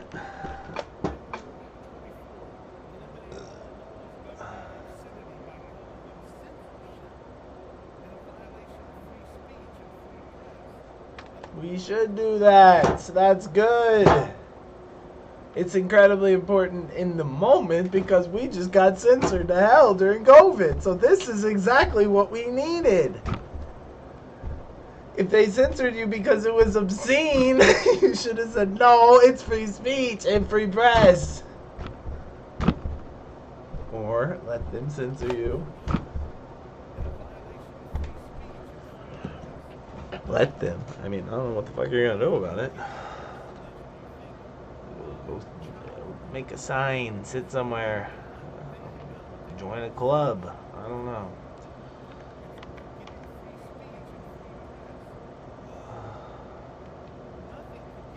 Virtual child pornography ban overturned. Oh my god, they're allowing child pornography. The Supreme Court to consider constitutionality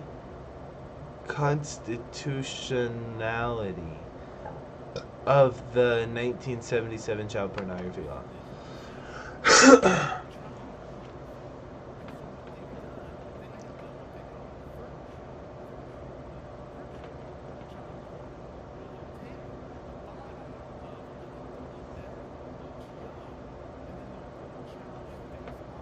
Oh my god, despicable. Despicable. Technically legal, but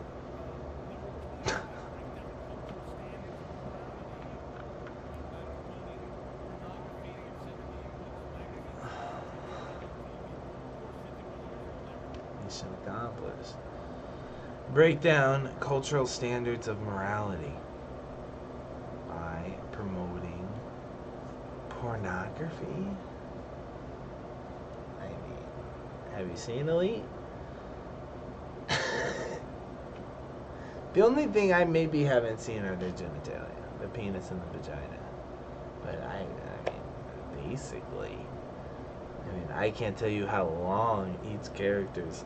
I can't say. I didn't see that much. I can't tell you if she is shaved or not. They got up right there. But is it pornography? Yeah, it's pornography. Absolutely. It makes me. When it's the two girls, I really like it. I can tell. It takes about 5-10 seconds, and it's like, oh, this is pornography. Ding, ding, ding, ding, ding, ding, ding, ding, ding, ding, ding. This is hot as fuck. Where's my girlfriend's breast? That's the train of thought that basically happens in 10 seconds of watching these girls.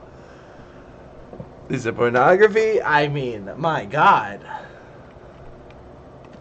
Yeah, it's pornography.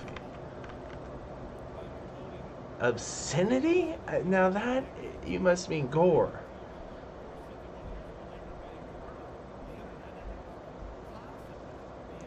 You know, I thought they had to censor World of Warcraft for the communists. There was too much tits, too much skeletons, too much zombies. And they're like, we can't have our people looking at zombies and skeletons. Maybe that wasn't because of Halloween.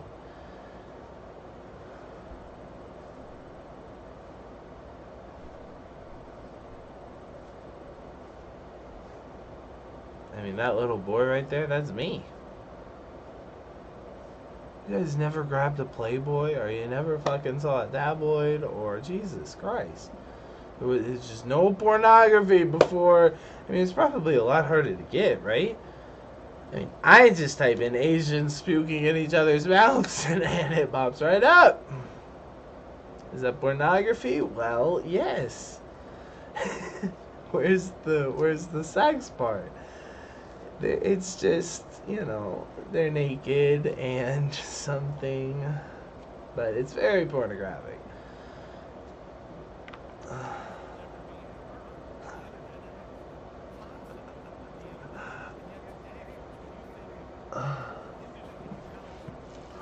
Alright, it's fucking dead.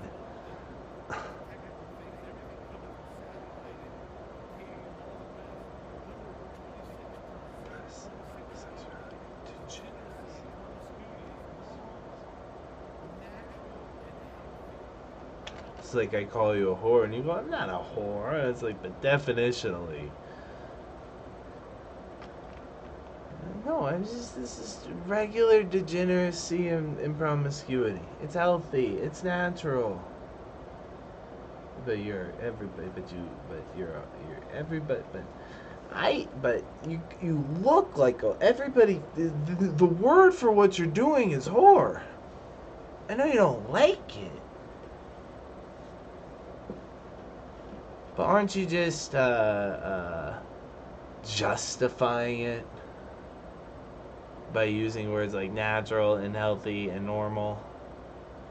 It's not normal to me. I don't do that.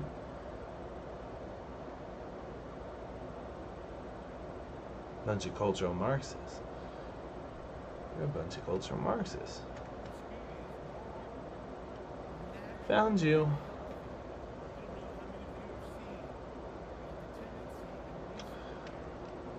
Purple triangle stuff.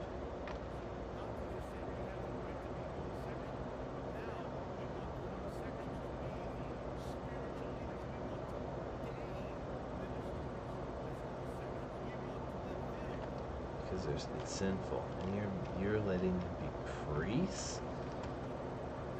Yeah, the priests are gay, guys. Surprise.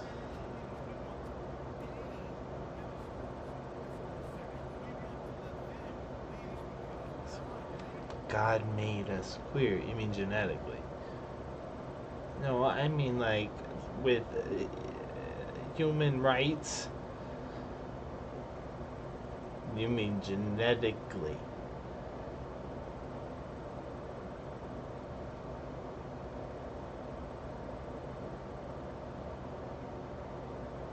This is an in your face, Christian Scientist.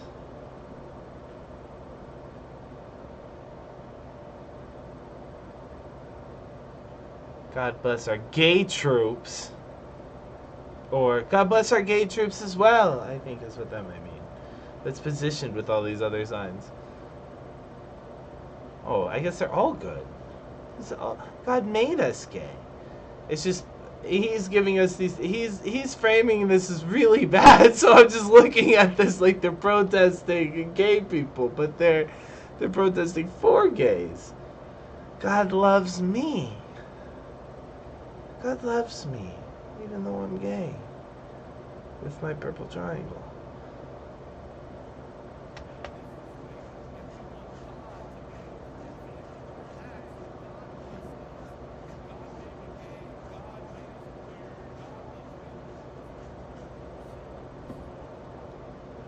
This is Jewish cultural Marxist mental propaganda.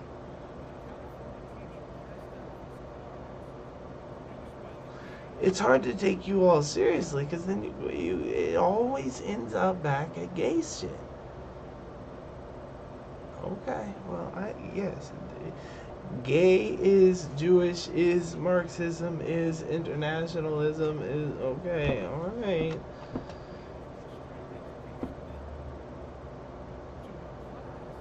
They're all bedfellows. This is a stretch, guys. What's Mr. FBI really saying? What's he really saying? What's he really saying?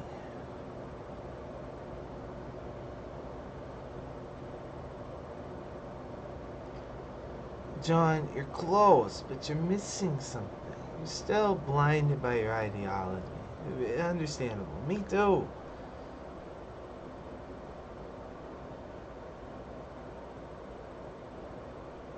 What is he really trying to tell America? What's he trying? He's trying to scare you. He's a cop, not a surprise.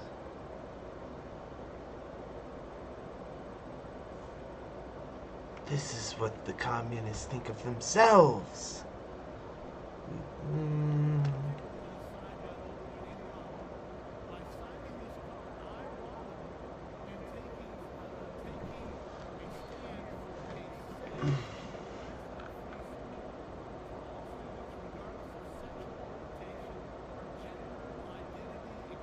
Wow, back then.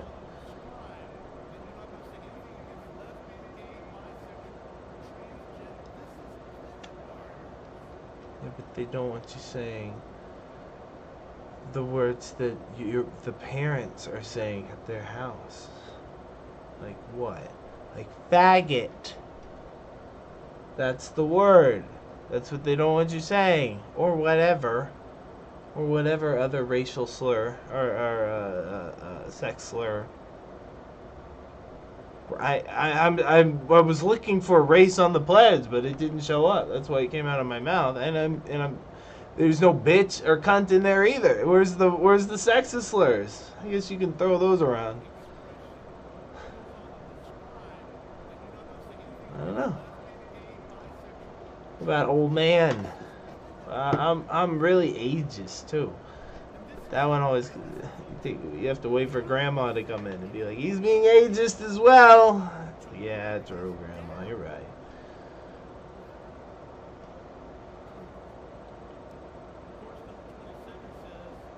But he's not making that point. He's making a point of moral degeneracy, propagated by the communists. Why are they doing that? To undermine the moral fabric of our country. Why? So they can pave the way for communism. Now, does that sound legit to you or not? I think we're missing something there. I think there's a means justifies the ends thing going on there. And that's a means. That's not the truth. He wants us to think, there's a conclusion he wants us to draw. But what is the truth?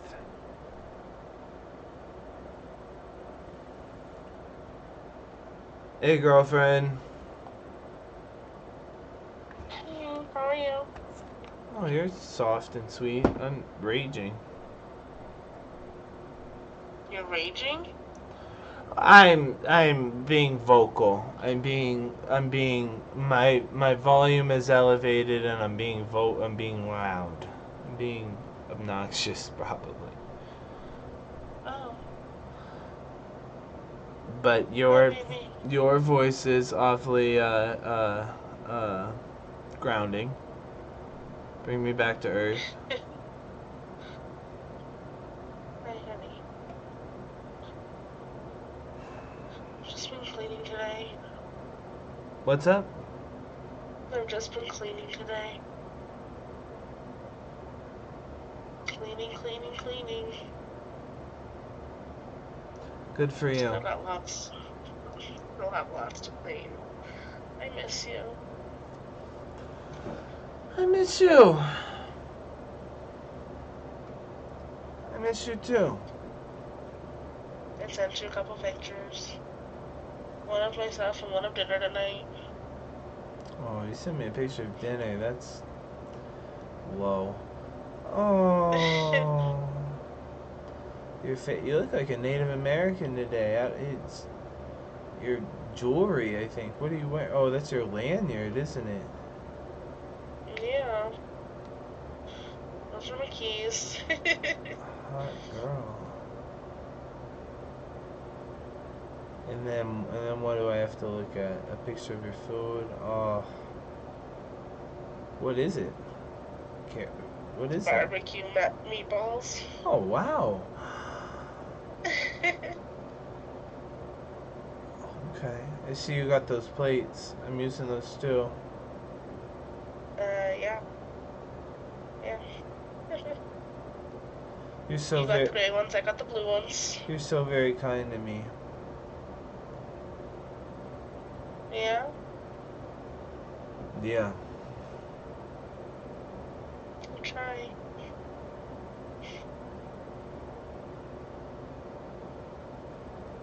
Elena did exactly what I told you she'd do. She went outside and was playing with her friends all day. Damn. I'm sorry that happened. It is what it is. Do you hate spending time by yourself? I'm not used to it. Yeah. Yeah, you're a mother duckling. You have little ducks follow you around all the time. Pretty much, yeah. I'm not used to alone time. It's weird for me. I haven't had alone time in almost 13 years. Yeah. Well, I think it's a good thing to have.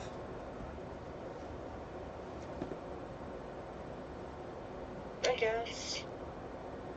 It's It actually gets me a in my treasure. mind. Yeah. Yeah, it definitely does that. But maybe that's a good thing. You can feel I don't know. who you really are apart from everybody else.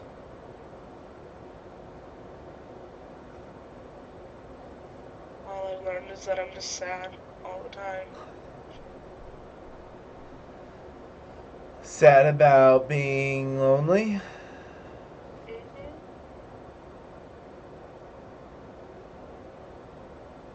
I feel you.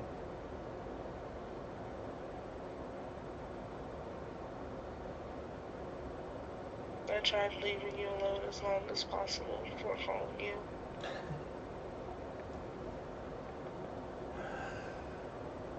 I didn't want to disturb you too much today because you wanted to be alone. Yeah, but I also told you to call me if you wanted to see me, talk to me, because I'd be available.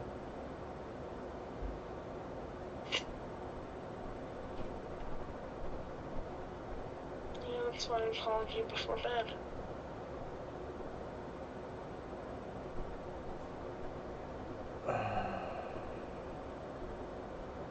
Did you do your show today? Yeah, but I'm off to the races. Off to the races?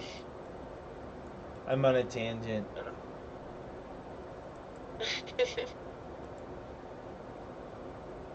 Were you live streaming when I called? Yes. Oh, okay, I'm sorry.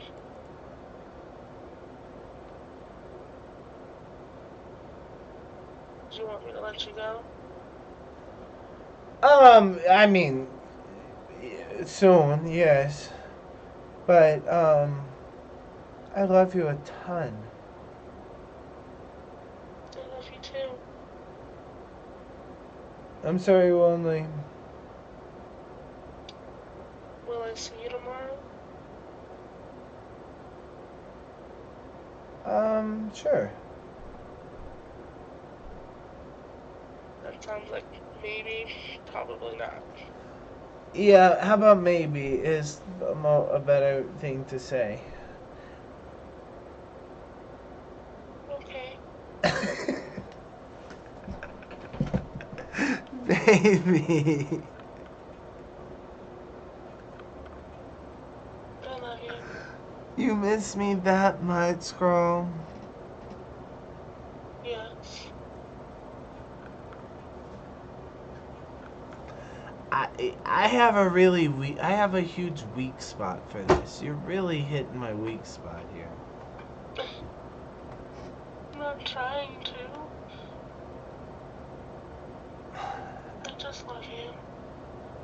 I love you. Uh, I'm gonna go to bed, okay? You enjoy your live stream.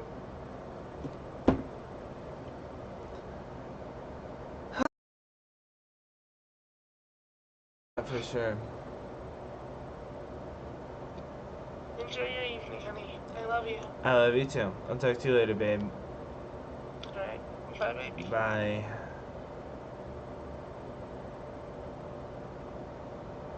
Yikes. Is that okay? Fuck. I miss you.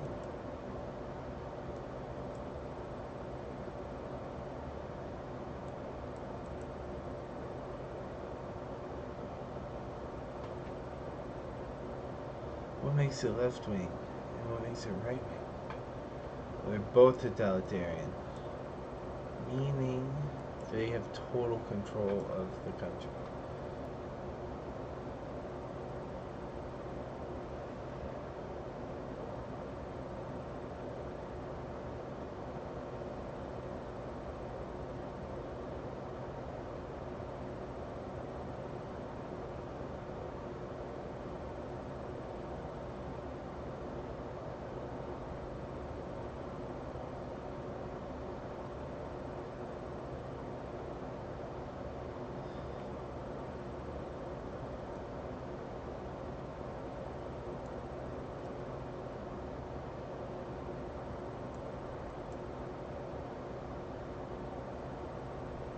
Political economy of the country.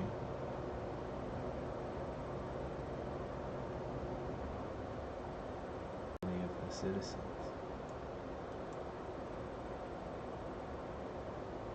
Military junta.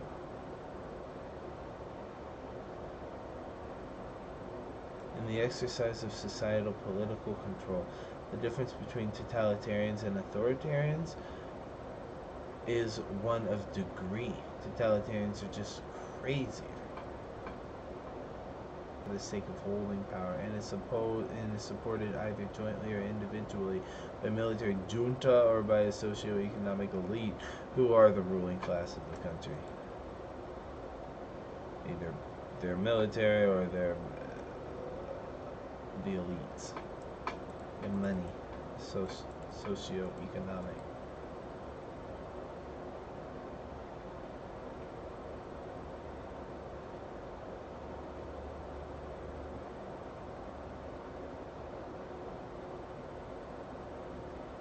What do you think they were trying to get us to think with that book?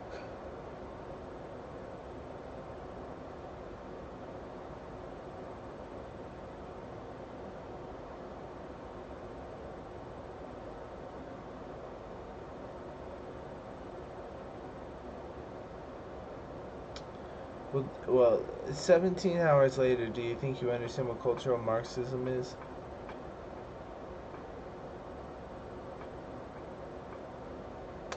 I do. They want change. They want sexual and cultural change, like a revolution. And how are they going to get it? Using Marxism tactics. They're cultural Marxists. What Marxism tactics exactly? I don't know. Somebody said Marxism may not have been the best word, and I remember latching on to whatever they gave the substitute for, but I can't remember what that was. Comment down below if you remember, or if you know my timestamp where that was. In 2015 speech at the Liberty Forum in Silicon Valley, Kirk stated that he had applied to West Point, but was not accepted. I think he'd be better doing something else. He said that the slot he considered his went to a far less qualified candidate of a different gender and a different persuasion, whose test scores he claimed he knew. I was cheated. The black girl took my spot. In 2017, that he was being sarcastic. I'm just God. So literal. He told Chicago Tribune in 18 that he was just repeating something he had been told, while at New Hampshire Turning Point event featuring Rand Paul, he claimed he never said it. And in 19, he claimed he never said it. So they're tracking.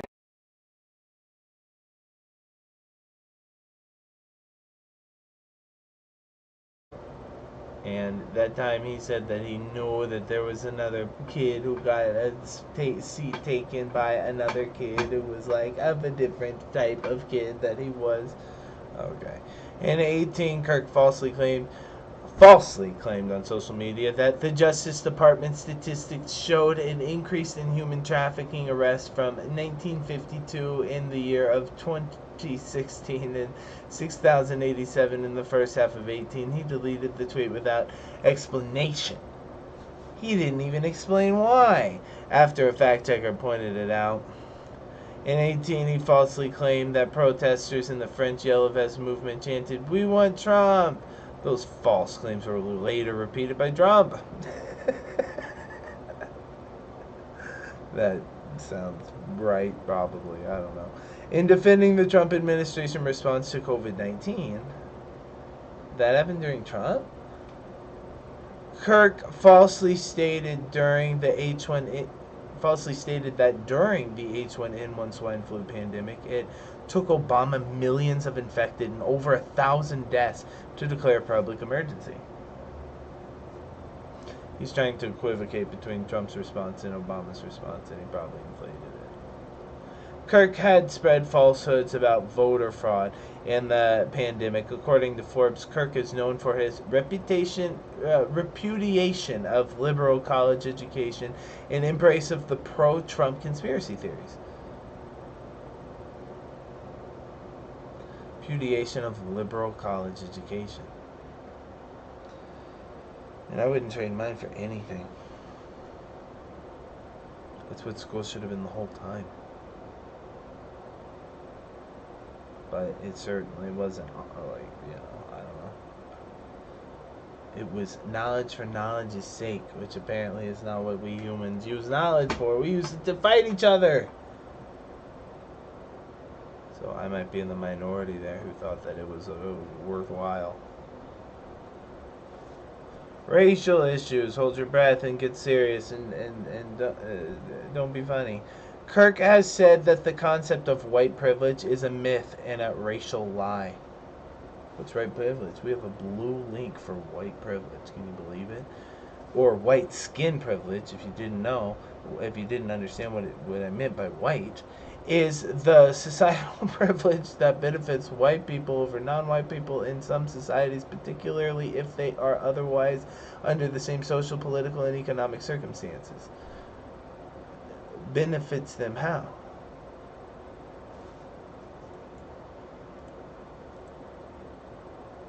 With roots in colonialism and imperialism, the Atlantic slave trade, white privilege has developed in circumstances that have broadly sought to protect the white racial privileges, various national citizenships. Oh, civil benefits, and other rights and special benefits. Civil.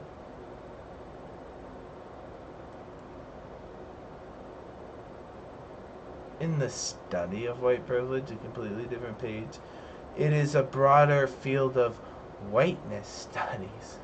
Is this real? Both pioneered in the United States, academic perspectives such as critical race theory, so I've heard of this, use the concept to analyze how racism and racialized societies affect the lives of people, white people. For example, American academic McIntosh described the advantages whites have in Western societies and non-whites do not experience as an invisible package of unearned assets. Like, can you name one? White civil. You named civil. White privilege denotes both obvious and less obvious passive advantages that white people may not even realize that they have. That's why I need you to name them, which distinguish it from the overall bias and prejudice. These include cultural affirmations, like every protagonist is blonde hair, blue eyed. Is that what you're saying? These include cultural affirmations of one's own worth. No, it's more like you have worth because you're white. Everybody knows that. What about white trash? Presumed greater social status, like, no, I don't know. People presume you're what? Your social status is what? Higher. And the freedom to move, buy, work, play, and seek and speak freely. Freedom to move because you have money. They're talking about class. Buy, work, play. It's money. How do you have the freedom to work or the freedom to play? I'm rich, bitch. I don't have to. I fuck you money. And speak freely? White people, you feel like, bro, I can say anything I want about the other races and genders and people, and nobody even cares or tells me what to do. What? You know how we have a presumed cultural affirmation to speak freely because of our white skin? No, it's the opposite. I have to fucking walk on eggshells. The effects can be seen in professional, educational, and personal context. You'll have to point them out. The concepts of white privilege also imply the right to assume the universality of one's own experiences. The right to assume the universality of one's own experiences, making others as different or exceptional while perceiving oneself as normal.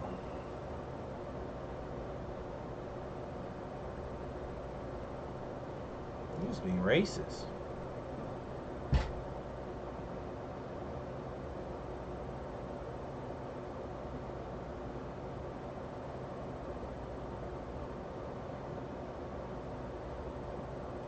Most of it seemed like race, except for this one about the cultural affirmations of one's own worth. I don't know. Wow. I didn't think that that's what white privilege meant at all. Some scholars say that the term uses the concept of whiteness as a substitute for class. That was my gotcha moment. I noticed that you did that. Or other social privileges, or a distraction from a deeper underlying problem of inequality. Others state that it is not the whiteness, that whiteness is a substitute, that it is not that whiteness is a substitute, but that many other social privileges are interconnected with it. requiring a complex and careful analysis to identify the intersectionality, how whiteness contributes to the privilege. You need to put it in the web of intersectionality to really see where the whiteness lifts you up. Other commentators propose alternative definitions of whiteness, like I can't jump or dance correctly.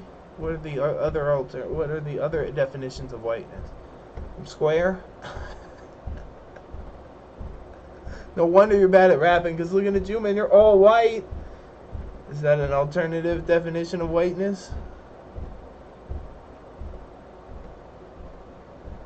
An exemption to or limits the white identity, arguing that the concept of white privilege ignores important differences between the subpopulations. We're not a monolith, guys. And individuals, and suggesting that the notion of whiteness cannot be inclusive to all white people. They note that the problem of acknowledging the diversity of people of color and ethnicity within these groups. Some commentators have observed that the academic-sounding concept of white privilege sometimes elicits defensiveness and misunderstanding among white people. You don't say. In part due to the concept of white privilege was rapidly brought into mainstream spotlight through social media campaigns such as Black Lives Matter. As an academic concept that was only recently brought into the mainstream, the concept of white privilege is frequently misunderstood by non-academics. Well, we're stupid, guys. You gotta explain it to us. Some academics, having studied white privilege undisturbed for decades, have been surprised by the recent opposition from right-wing critics since approximately 2014. Okay, I think I get it.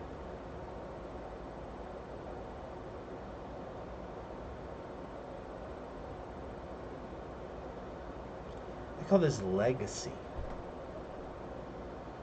My country was just a white country. My granddaddy's granddaddy had opportunity your granddaddy's granddaddy didn't have. I'm standing on his shoulders. My whole fucking town is white. Everybody there. That's why we're privileged. We own the land. Everybody here is already on it. But I'm not sure that's really what they always mean. And I guess the point that they made is it's being used differently in academic circles than it is being used in the mainstream.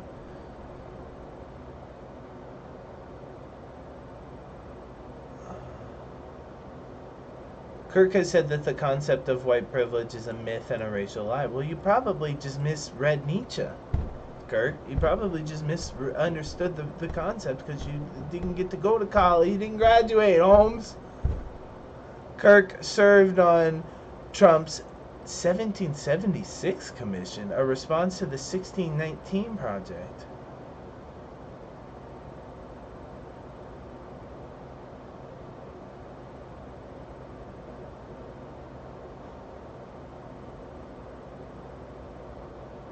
Which is a racial issue.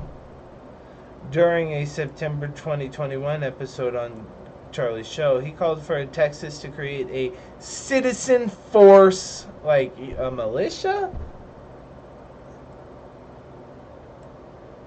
and have them deport Haitians. I'm sorry, I shouldn't laugh. It's just so random and bizarre. You know what we need to do, Texans? You gotta be crazy, Kirk. You didn't say that. Assuming more hard right positions, he said that the Democratic immigration policies were aimed to diminish and decreasing white demographic in America. We're aimed at diminishing and decreasing white demographics in America. They're trying to replace us. In October 21, Kirk began the Exposing Critical Racism tour of a number of campuses and off-campuses venue to fight racist theories on American college campuses, !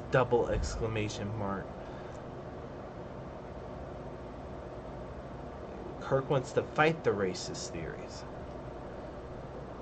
He's against the race. Kirk is against the racism.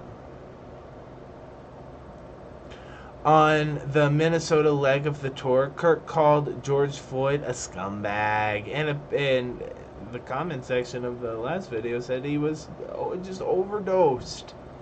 It was overdose while being arrested, and appeared to refer to the January 6th riots on the U.S. Capitol, underlined when he said that if you dare walk into the U.S. Capitol building and take a selfie, they'll put you in solitary confinement. Is that a racial issue? Well, no, but, Trump basically is a racial issue just in and of himself. I mean, that's pretty... What does that have to do with anything? Why is that a racial issue? Because the Democrats are the other race, the party of the browns and the blacks.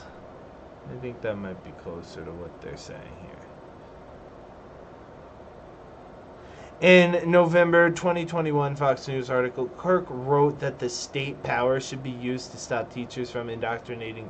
That state power should be used. Oh, really? Oh, really? State power should be used to do what? Just declare war and gather taxes only, right? No, actually it should stop teachers from indoctrinating the children. With what? Pledge of Allegiance? No, critical race theory.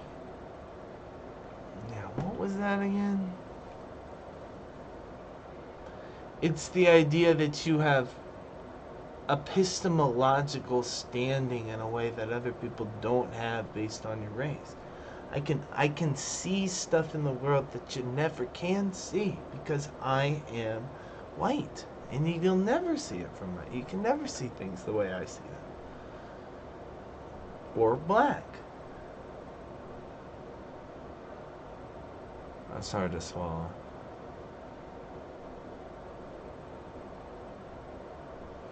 Directly confronting the left, and it's definitely moral relativism. And it is like dividing epistemology up into, well, you just don't have my sense of smell, and you just don't have my x-ray vision, and so you don't have my sense of taste. You just can never see what I see. You can never experience the world the way I experience the world. I'm a special type of being. You could never understand me.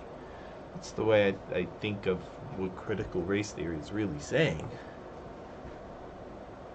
Do the children really think that? Do you really think you can never see the world like Tupac can? Farmer John?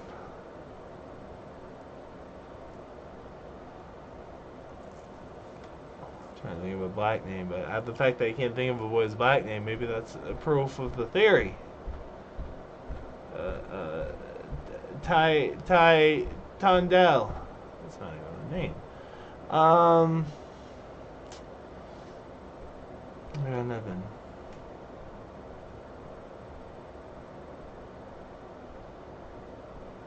I should tap out. It's embarrassing. I should quit. We just see the world differently. We think of the world differently. But I could never see it your way? What if I spent 25 years in your culture? Wouldn't I eventually get there? Am I really just locked out of it because of our race? It doesn't seem... Directly confronting the left and promising to fight their illiberal ideology with state power when necessary is the key to winning everyday Americans. Confront them. Promise to fight their illiberal ideology with state power when necessary. This is why they call you fascist. Charlie, this is why you're mentioned on the page with the F scale.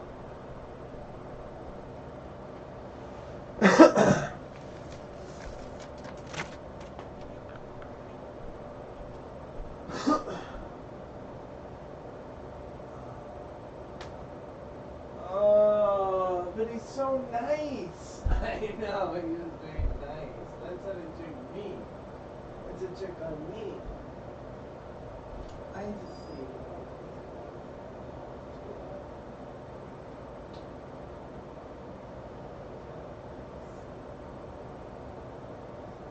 Killer, ruthless. Yes, he's a monster.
They want to replace our art with ugly, meaningless forms.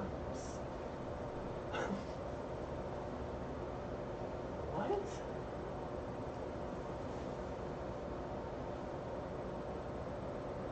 I mean, it's the best thing besides just getting rid of it altogether. What if we just had political symbols posted every single fucking 10 meters? This is not meaningless at all. This has tons of meaning.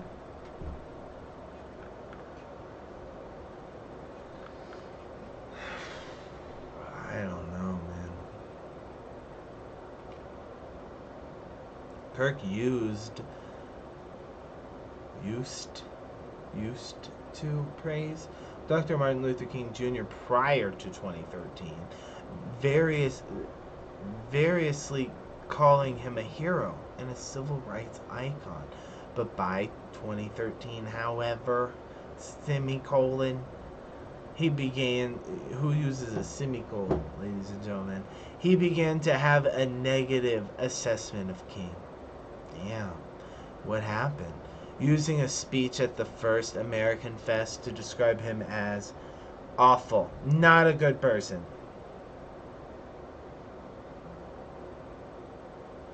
And as someone who is admired only because he said one thing he didn't actually believe. Quote, period after the quote. The speech also saw Kirk condemned the Civil Rights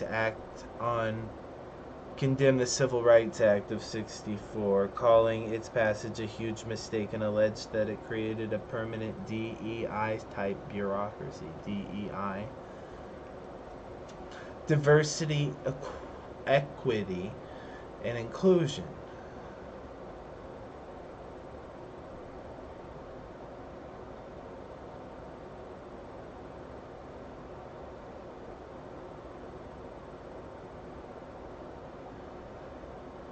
Oh, yeah. Semicolon, he also spoke of the act as being something that really weak federal courts just yield to, as if it's the actual American Constitution, and as having the supposed ultimate aim of refounding the United States, getting rid of the First Amendment. That's a weird quote. Now you had to really put that one together. Period after the quotation. In January 26, Kurt said that a myth has been created around Martin Luther King Jr., which had grown totally out of control, and that King was currently the most honored, worshipped, and even deified person in the 21st century. The 20th century. Yeah, I mean, maybe. Is that fair? Who's the most deified, honored, and worshipped person in the 20th century? Churchill?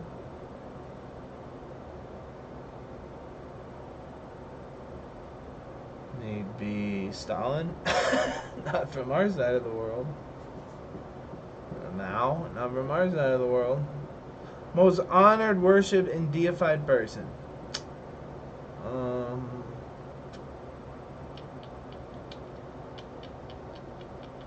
Nelson Mandela. They're black. They're tricking you. Don't you know that the person who should be honored, worshipped, and deified is Goku?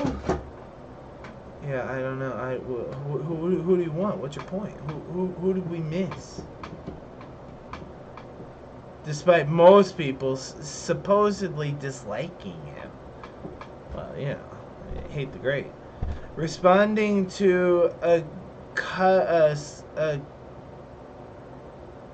accusation by Malcolm Kenyatta that he was working to undermine King and the Voting Rights Act. Kirk called this claim a lie and fear-mongering, come after the quotation, and added the telling the truth about King should not be trampled by sacred ground, since he was, quote, just a man, ... a very flawed one at that, and a mythological anti-racist creation of the 60s. Wow. I mean, maybe. That's like what we do with Reagan, right? He's like a mythological creation of the 80s. Kirk later claimed, or 70s? Kirk later claimed to have founded the sacred cow of modern America in criticizing King. Found the sacred cow of modern America in criticizing King. That's funny. I can't talk shit about this guy. Racial issues. Climate change. One sentence. Kirk has consistently supported the extraction and use of fossil fuels. Consistently supported the extraction and use of fossil fuels. That's climate change. He is a climate change denialist. That's where you should have started. Falsely claiming that humans have no significant effect on global climate change. Meaning it's not even real, and of course we didn't start it because it's not even real. Death penalty. One sentence. Kirk has stated he is, drumroll, against the death penalty. Period. End of discussion. Republican and pro-Trump activism. Kirk has addressed it in 2016 at the convention. In an interview at Wired magazine, he said that while he was not the world's biggest Trump fan, he'd vote for him, and that Trump's candidacy made Turning Point's mission a lot more difficult. Kirk flipped to supporting Trump at the convention and spent the remainder of the campaign assisting with travel and media arrangements for Trump Jr. In 16, Kirk participated in a Fox News event along with Trump Jr., Eric Trump, and Laura Trump that had a pro-Trump tone. No kidding. In 19, Kirk had chairman for Students for Trump, which had been acquired by Turning Points, and launched a campaign to recruit 1 million students for the 2020 re-election campaign. The unsuccessful effort to lead Turning Points effort led to Turning Points and the Trump campaign blaming each other for the overall decline in youth support. Is that what led to it? In August 2020 meeting with the Council of the National Party, Kirk said, Democrats have done a really foolish thing by shutting down all these campuses. It's going to remove ballot harvesting opportunities and all their voter fraud, and they usually do on campuses, and they'll actually be removing 500,000 votes off the table. So please keep the campuses closed. It's a great thing. Whatever. Yeah, but then they won. The New York Times argued that Kirk, so his political advice was shit, is what they're trying to tell, or what I'm picking up from this. The New York Times argued that Kirk walks the line between mainstream conservative opinion and outright disinformation, and with a powerful ally in the presidential's eldest son, Trump Jr., Mr. Kirk both amplifies the presidential message and helps shape it. Yeah.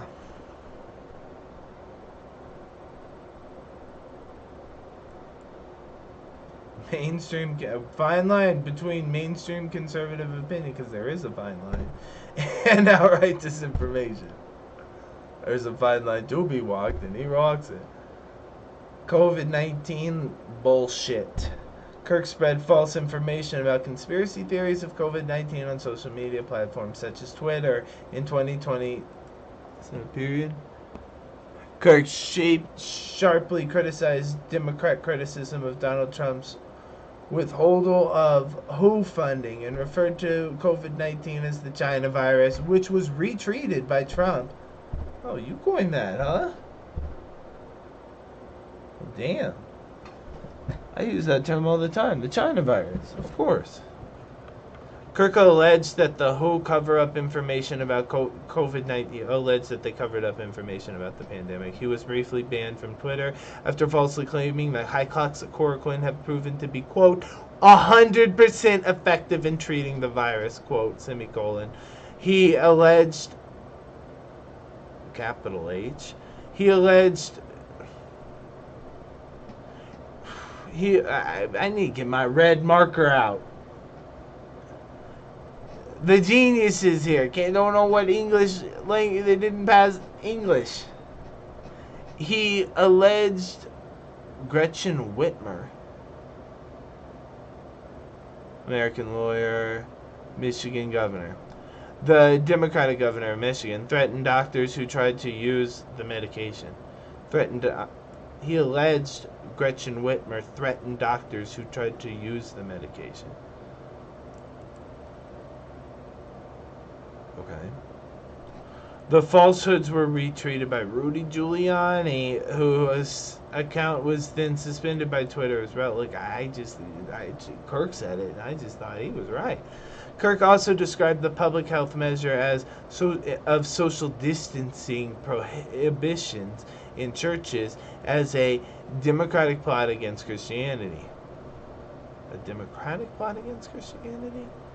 And made it which you are against. You don't want a democratic plot against Christianity. And made the unfounding assertion that authorities in Wuhan, China were burning patients. Well, that's an interesting thing to tack on to the end of a sentence. Rosenberg, Matthews, Roger Cady, for Charlie Kirk, conservative activist, the virus is a cudgel. New York Times. This is New York Times. Asserted the authorities in Wuhan, China were burning patients. That's weird. Tacked onto a sentence about social distancing in churches. Seems like a clue, but I can't put it together. Kirk has said that he refuses to abide by the masks, claiming that the science around masks is questionable. In 21 July, Kirk pushed misleading claims about the efficacy and safety of the vaccines. The efficacy? Sounds legal. On Fox News Tucker Carlson show, Kirk called student mandatory requirements for taking the vaccine medical apartheid. Yep, that's what's coming. That's what seemed like was coming. Election fraud in the 2021 U.S. Capitol attack. Immediately after Donald Trump lost the election, Kirk prompted false and disproving claims of fraud in the election. On November 5th, Kirk was the leader of the Stop the Steal protest in Phoenix. Kirk was considered a big-name social influencer in Rudy Giuliani's communication plan to stop the steal. Just wanted you to know. On January 21, the day before the protest that led to the storming of the United States Capitol, underlined, Kirk wrote on Twitter that Turning Point's action and Students for Trump were sending more than 80 buses to the protest. A spokesman for Turning Point said that the group ended up sending 7 buses, not 80. In the lead up to the storming, Kirk said he was getting 500 emails a minute calling for a civil war.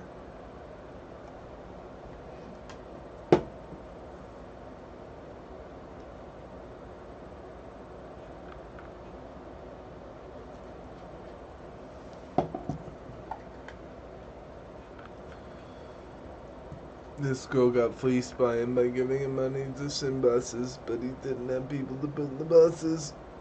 Kirk also paid $60K to Kimberly to speak at the Trump rally. Speaking fees. I gave the money that they gave me to this girl. Said that twice now. You think he's giving this money to this girl for a different reason? Why do they keep saying it? It's speaking fees, so probably. Afterwards, Kirk said that the violent acts at the Capitol were not an insurrection and did not represent the mainstream Trump supporters.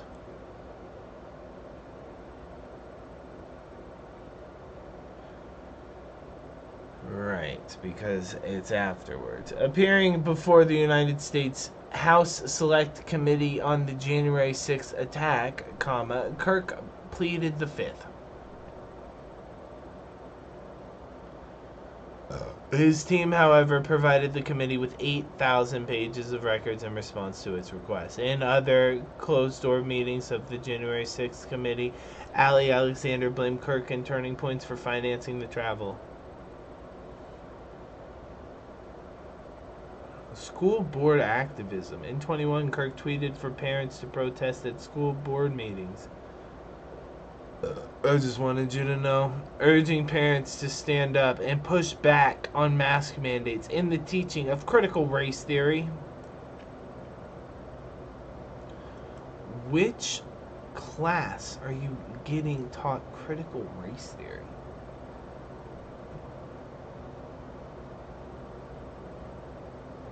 Sociology? What?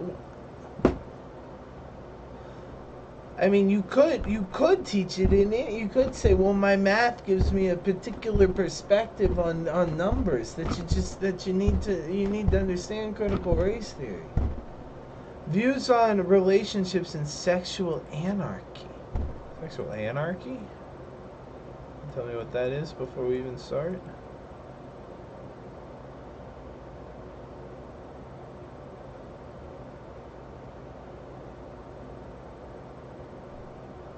Gender and culture, feminism and homosexuality.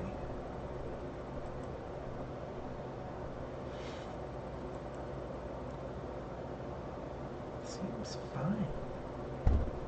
In 21, Kirk said that he said on his podcast that Democrats wanted Americans to live where there is no cultural identity. Where you live in sexual anarchy, where private property is a thing of the past, gotta sneak that in there, and the ruling class controls everything. The ruling class controls everything, not the Soviets. Following social media backlash, he released a statement on the website of the Claremont Institute, doubling down on the expansion of his remarks. Doubling down. Sexual anarchy. In 2022, in response to the Super Bowl halftime show, Kirk said that the NFL is now the league of sexual anarchy. This halftime show should not be allowed on television. The statement was criticized by both liberals and conservatives. According to Media Matters, Turning Point's Young Women's Leadership Summit, Kirk said that the biblical model for women to pursue in romantic relationships is a partner who is a protector and a leader, and deep down a vast majority of you agree.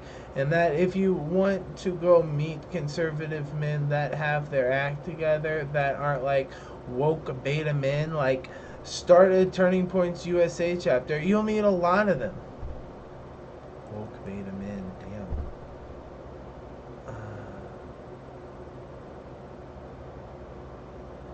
The biblical model for women to pursue in romantic relationships is a partner who is a protector and a leader.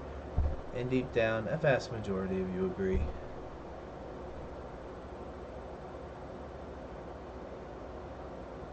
And that if you want to meet conservative men that have their act together, that aren't like, woke beta men, huh?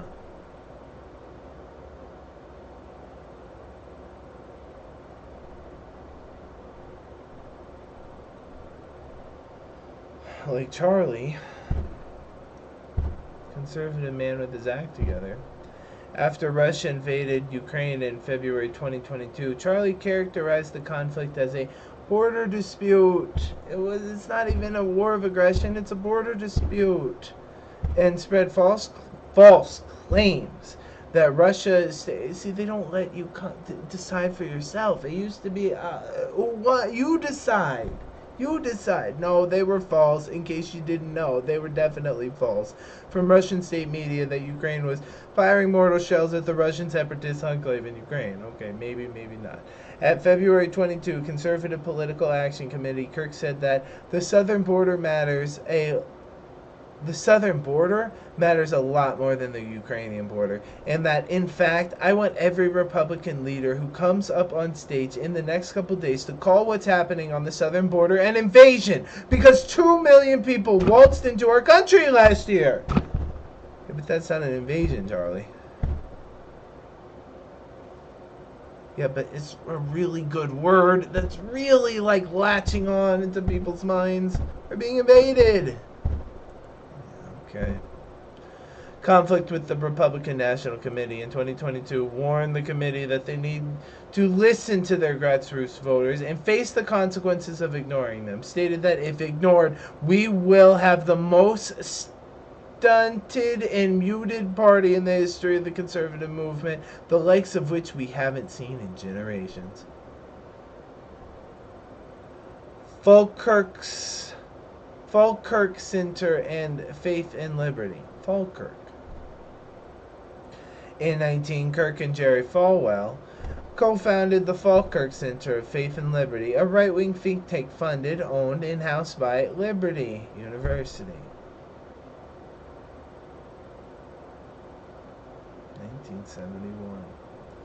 Fellows included Antonio Okafor, Director of Outreach for Gun Owners, Sebastian Gorka, former Deputy Assistant to Trump, Jana Ellis, a senior legal counselor to Trump. In 2020, Falkirk Center spent at least $50,000 on political Facebook advertisements promoting Trump and Republicans. Students and alumni raised objections about the organization's aggressive political tone, which they considered to be inconsistent with the university's mission. I thought this was about Jesus, guys. Why are we getting so political? Falwell resigned as president of the Liberty University in 2020, and the university did not renew Kirk's one-year contract in late 2020. In 21, the university renamed itself to the Standing for Freedom Center. Right. So that was probably really on the up and up. Awards, achievements, and honors. Kirk was 18 Forbes 30 under 30 in law and policy. Oh, really? In 19, Kirk was awarded an honorary doctorate. Bro, who needs to finish college? Kirk was appointed by President Trump to commission promoting patriotic education. You mean nationalism?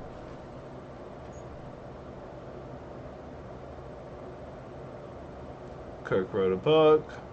Kirk wrote another book. Donald Trump wrote the foreword. Kirk wrote another book. Kirk wrote another book. The end. In 2021, the Charlie Kirk podcast was ranked the 21 most popular podcast on Apple. My God. Kirk's Turning Point Live is a 3-hour streaming show aimed at Gen Z.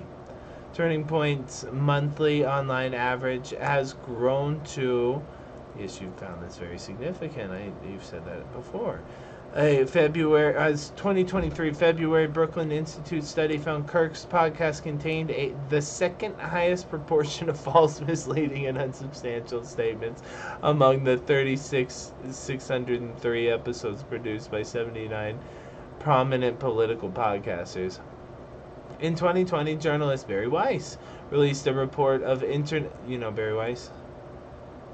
Journalist, writer, editor, American, New York Times. Released a report of internal Twitter documents dubbed the Twitter Files, which alleged that Twitter was censoring conservative personalities on the social media platform. Weiss posted screenshots of Twitter tools that moderators could use to limit the reach of posts and accounts. I would like to see that. According to the Rolling Stone magazine, Kirk's Twitter account was flagged under Do Not Amplify, which meant algorithms would not artificially amplify his stuff like you would do with other people's stuff, which is completely fucking, I would say, illegal. Is that in your terms of service that you amplify certain accounts more than others? Which meant the algorithm would not highlight tweets coming from his account. Kirk is an evangelical Christian, if you didn't know. May 21, Kirk married a person who gets no blue line, a podcaster and businesswoman who won the Miss Arizona USA pageant competition in 2012. The couple welcomed their first child together. Oh, they welcomed their first child together, a daughter, unnamed. He has 3 properties, a Spanish-style mansion near Phoenix with a nearby apartment and a beachside condo in Florida. What's the apartment about? Just wanted you to know. Why do I need to know that? I don't need to know his daughter's name, but I need to know he has a nearby apartment beside his mansion. If you know, you know. That's weird.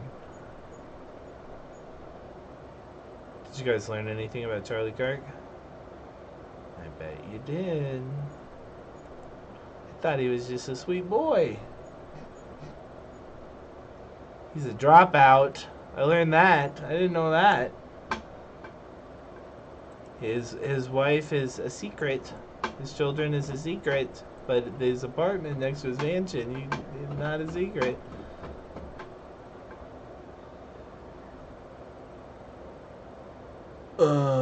He's a Trump guy. He's a Gen Z. I'll get the conservatives on the campuses Trump guy. Political activist. And apparently something with Bill Montgomery. If that name ever comes up again. And Charlie Kirk. Thought leader.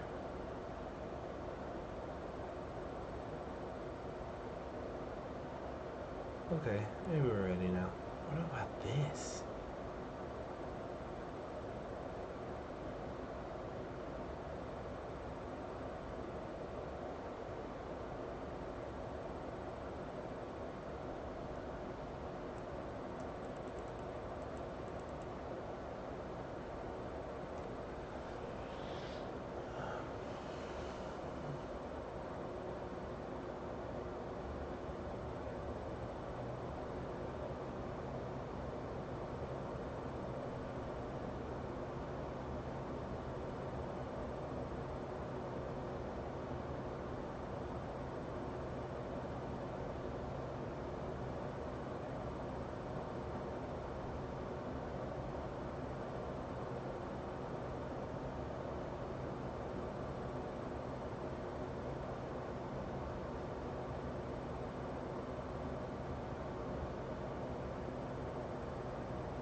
Stupid shit as today.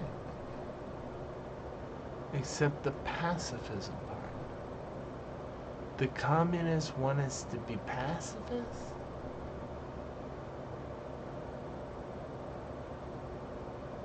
Isolationists, non-combatants, non-interventionists, but pacifists? What about Jewish Bolsheviks?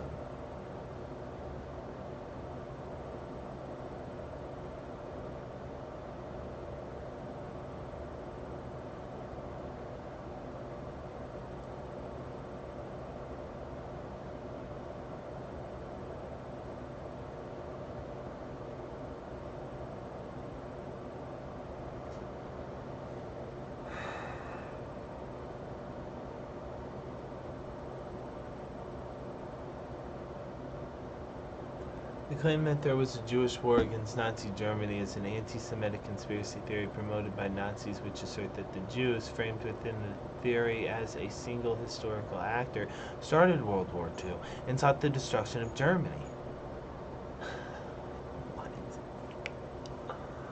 What? Do the Nazis think that, or do the neo-Nazis think that?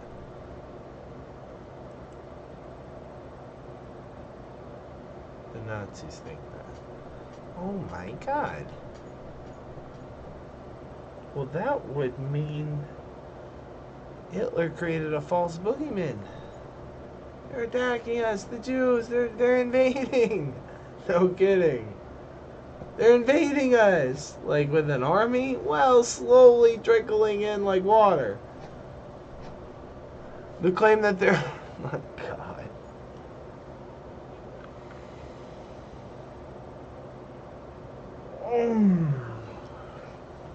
The claim that there was a Jewish war against Nazi Germany is an anti-Semitic conspiracy theory promoted by Nazi propaganda which asserted that the Jews, framed within the theory as a single historical actor, meaning it was a war of aggression, started World War II and sought the destruction of Germany, alleging that the war was declared in 1939 by Chaim Weizmann, a Russian-born biochemist, Zionist leader, Israeli statesman, who served as the president of the Zionists and later as the first president of Israel. What?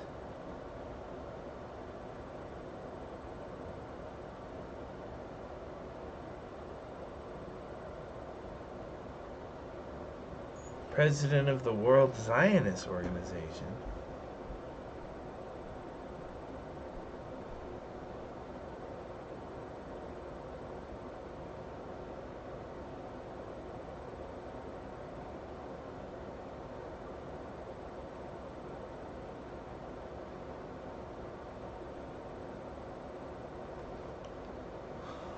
Nazis used this false notion to justify the persecution of the Jews under the German control on the grounds that the Holocaust was justified self-defense. Since the... Oh, shit. We did this with the Japanese. We put them in encampments. Why did we do that? Justified self-defense. But they're not all loyal to the emperor. Well, it doesn't matter, does it? They're Japanese. They're going to the camp. Shit. Since the end of World War II, the conspiracy theory has been popular among the neo-Nazis and the Holocaust deniers. After the Central Powers defeat in World War I, false rumors emerged in the Weimar Republic and Hungary, alleging that the Jews in those countries conspired with foreign Jews in order to undermine the war effort. The stab in the back myth. Motherfucker. Some also accused European Jews of working together to start the war for the purpose of ruining Europe and leaving it vulnerable to Jewish control, quote, period. Jews were also blamed for manipulating the peace negotiations to produce an unsatisfactory result in the post-war the Treaty of Versailles, maybe, or some other treaty, for their own profit. Nazis claimed that the 1933 anti-Nazi boycott, don't buy German goods, the boycott is moral substitute for war,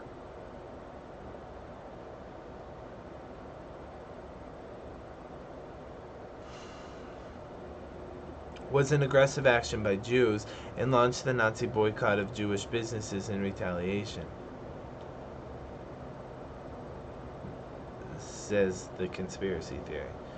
The British Daily Express ran a headline in 1933 regarding the anti-Nazi boycott, anti-Nazi boycott, stating, "Judea declares war on Germany," showing that such claims were not restricted to Nazi propaganda. Giving up the conspiracy part of this. Before the war broke out, Nazi dictator Adolf Hitler repeatedly opined that Jews posed a severe threat to Germany, including on my birthday, 39, when he gave his prophecy speech and predicted that the war caused by the Jews would lead to an annihilation of the Jewish race in Europe. Prophecy speech threatened the annihilation of the Jewish race in Europe in the event of war.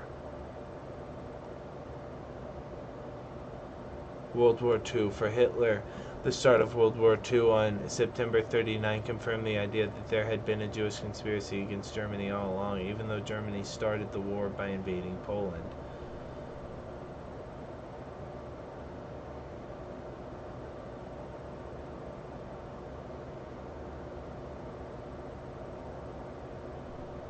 Historian Jeffrey Hirsch writes that, according to Hitler's paranoid logic, the Jews had launched the war so that the Nazis would be compelled to wage a war of retaliation against the Jews of Europe.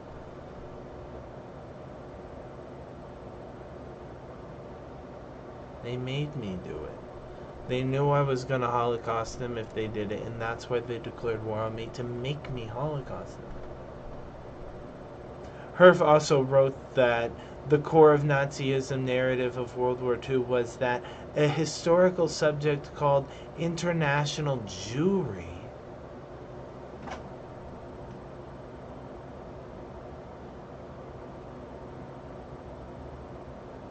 had launched World War II with the intent of bringing about Bolshevization to the world. It would fail.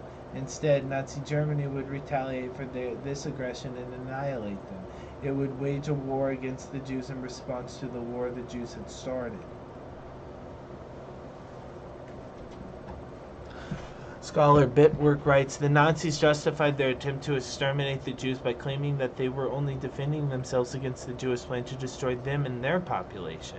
Historian Eric Schosberg looks Scandinavian, states that the Nazis had convinced themselves that they were fighting a war in defense of the German race that the Jews had forced upon them. This was a lie perceived as truth by people who needed justification for their murder. In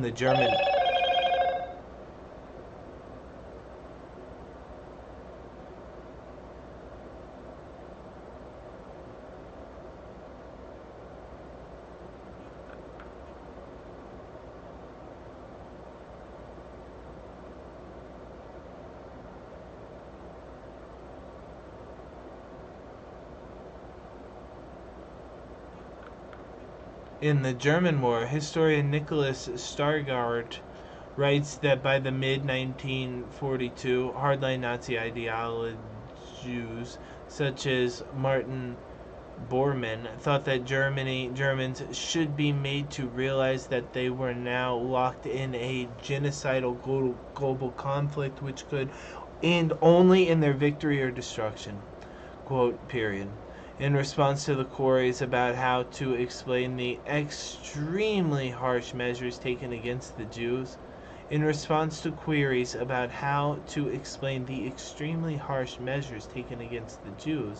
Bormann told local Nazi operatives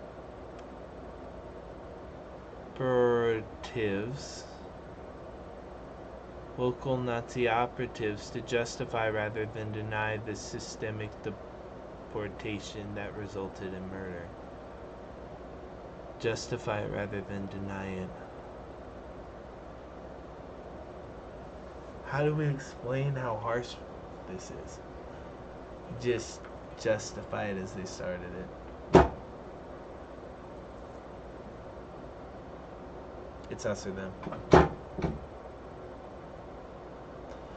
August 39, World Zionist Organization President Chaim Weizmann wrote a letter to the British Prime Minister Neville Chamberlain, which included the following statement: in this hour of supreme crisis, the consciousness that Jews have a contribution to make to the defense of the sacred values impels me to write this letter. I wish to confirm in the most explicit manner the declaration which I and my colleagues have made during the last months, and especially in the last week, that the Jews stand by Great Britain and will fight on the side of democracies.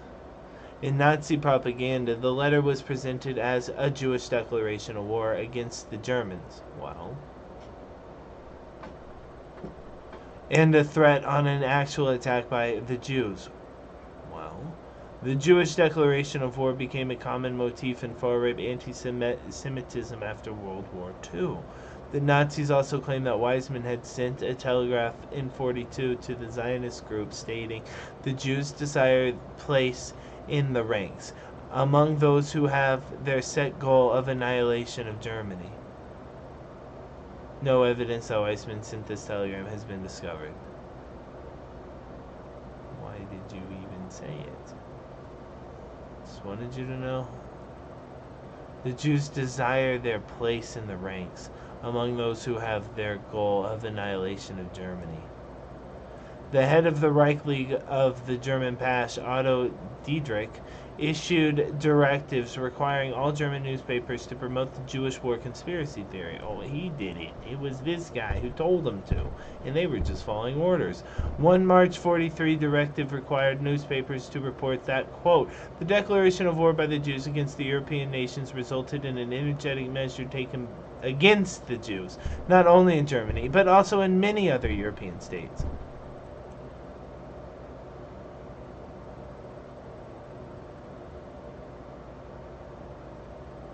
They mean their local Jewish population. Germany must perish! Exclamation point. Nazi propaganda focused on and greatly exaggerated the importance of the self-published book Germany Must Perish by the obscure American Jewish businessman Theodor N. Kaufman, who gets a blue link. He's not that obscure, which was cited as proof that Jews desired to commit genocide against Nazi Germany.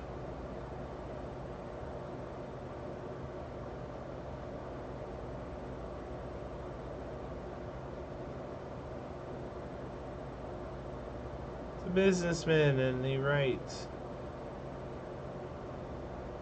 94 Diedrich and Helmut Sunderman launched a campaign against Zionism to promote the lie that the German war against Jews was defensive. The origins of the Nazi genocide against the Jews were dated to 1929 when Weizmann founded the Jewish Agency for Israel, formerly known as the Jewish Agency for Palestine.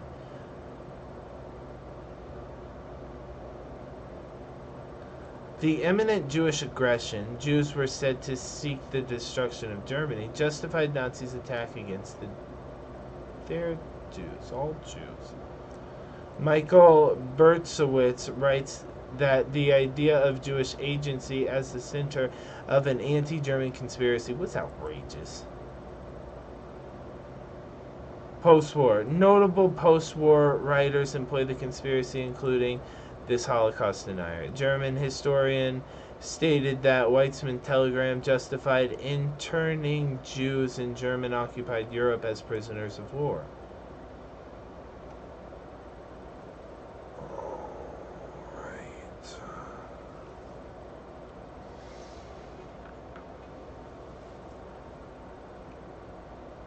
Oh my God. Furthermore, Weizmann's letter would have plausibly convinced Hitler of his enemy's determination to annihilate him much earlier than when the first information about Auschwitz came to the knowledge of the world. When Auschwitz became the knowledge of the world is of grave importance to the historian. Why? Because they make it seem like we had to go stop Hitler because of the Holocaust, but then they make sure you know we didn't know about the Holocaust until we showed up and liberated all the Jews and, gypsies or whatever. Yeah, or whatever.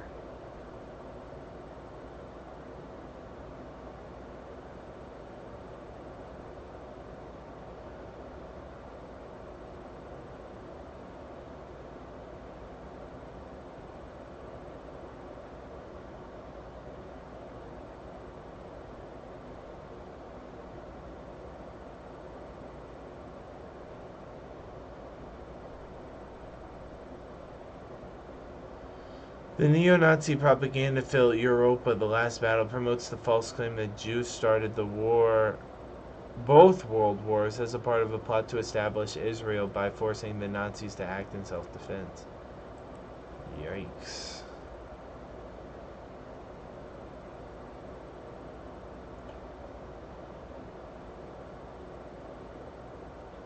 What?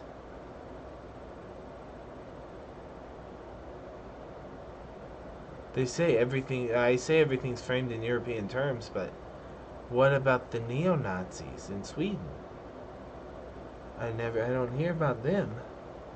Well, actually, sometimes I do hear about them.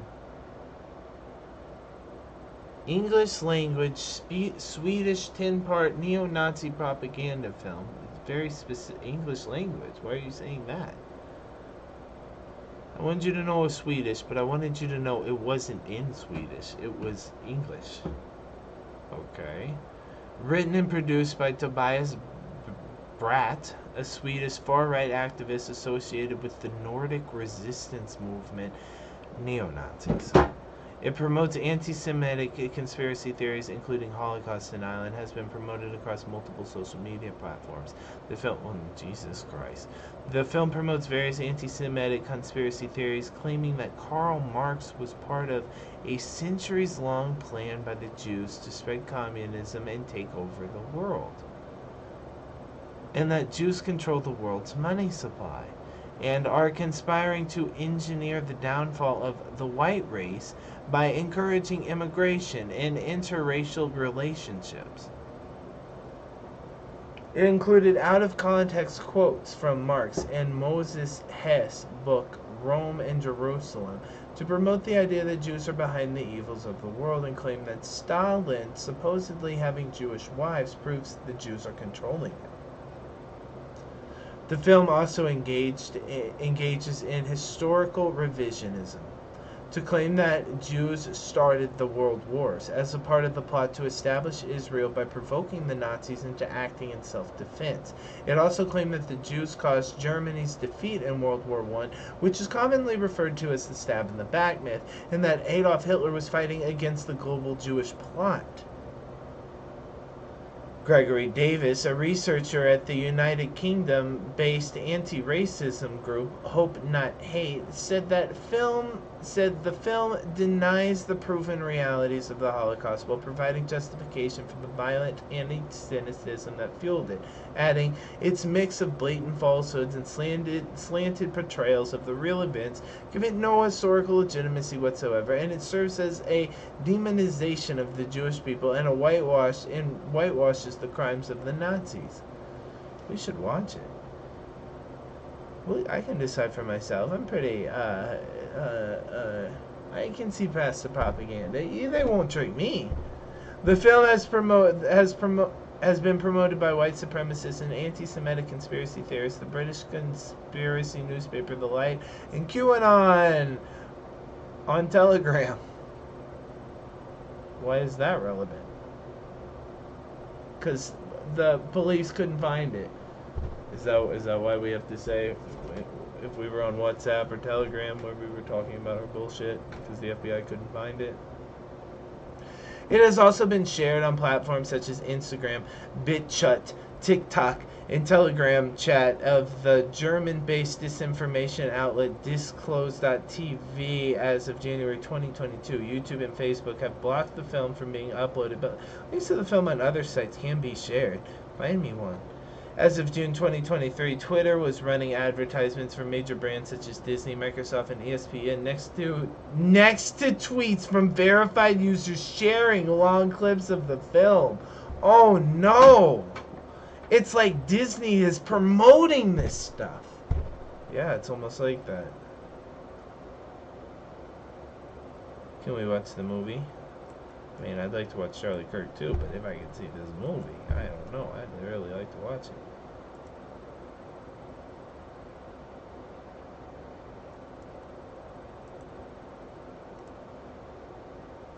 No way.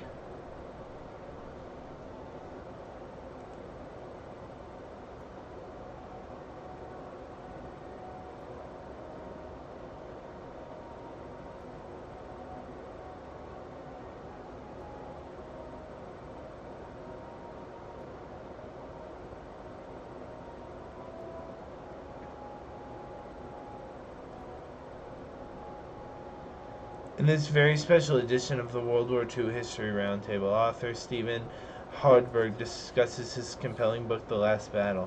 Also, World War II HRT co-founder Don Patton is honored by the state of Minnesota and his peers alike in his tireless work in the area of World War II preservation. Comments are turned off.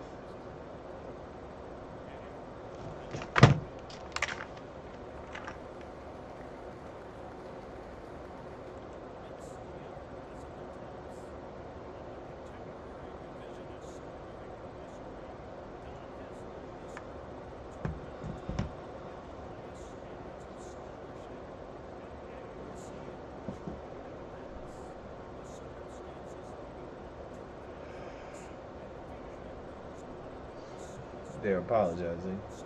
Not a good sign.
Okay.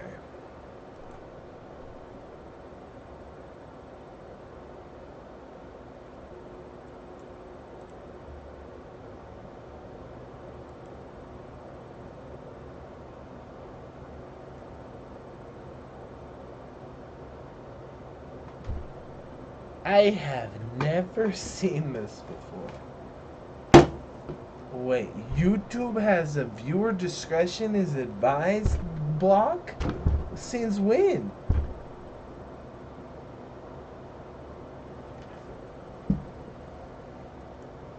Nikolai Nikolov. Dolphins. He's Russian. Everything is Russian. But for this video, a year ago, he's Russian.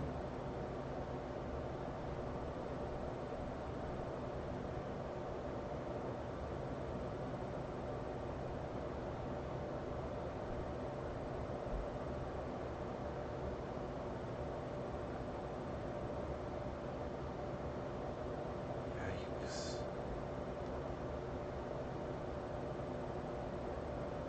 Well, we get part 4. Viewer discretion is advised. I understand, and I wish to proceed. Judea declares war on Judea declares war on Germany.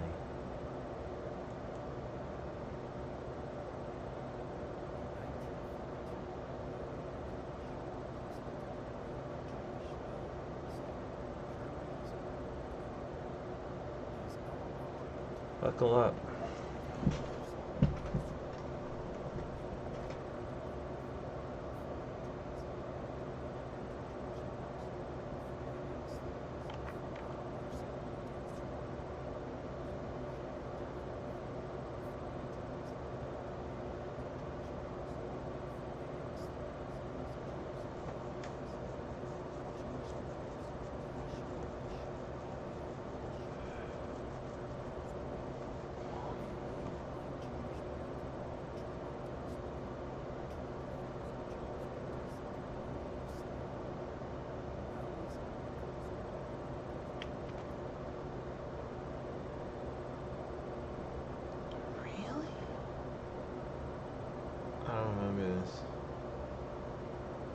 Don't you remember the boycott against the Nazis? No. Never, ever, ever. Nothing like this. Well, They think there was a boycott against the Nazis, initiated by the Jews. Like a war, like an economic war on the right.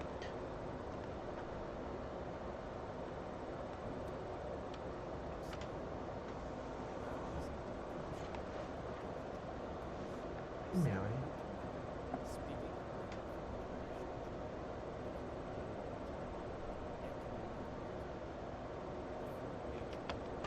Because they don't need a nation.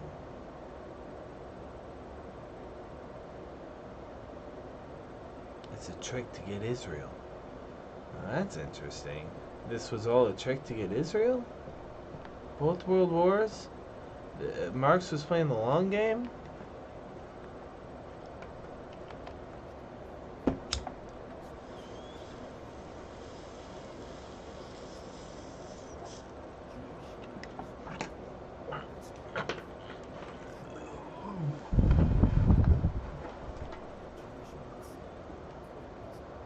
Holy war. A holy war against the Reich. The Jewish wholesaler will quit his house, the banker his stock exchange, the merchant his business, and the beggar his humble hut, in order to join the holy war against Hitler. Holy war? You didn't know the Jews declared holy war against the Nazis? No. This is Swedish propaganda.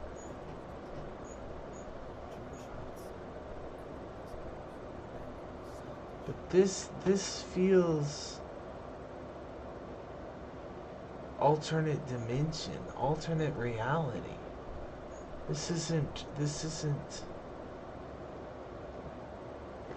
Are the Europeans completely like, well, what are you talking about?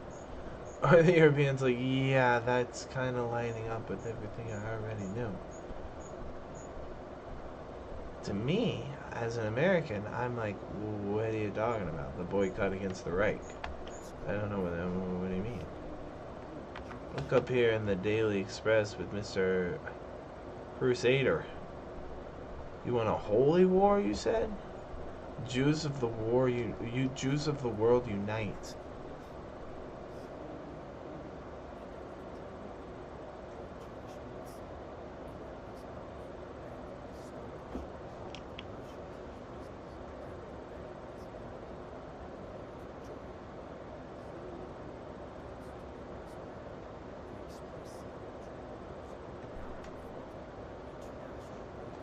Why are you bombarding me with this mascot of papers?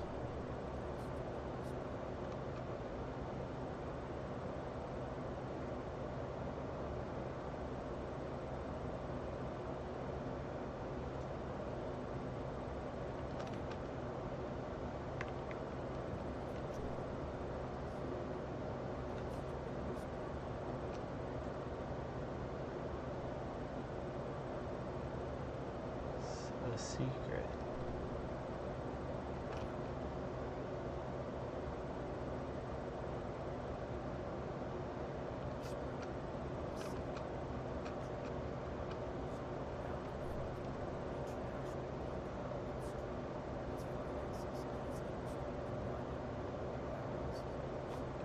Japan declares war on Germany, boycott all German goods. What?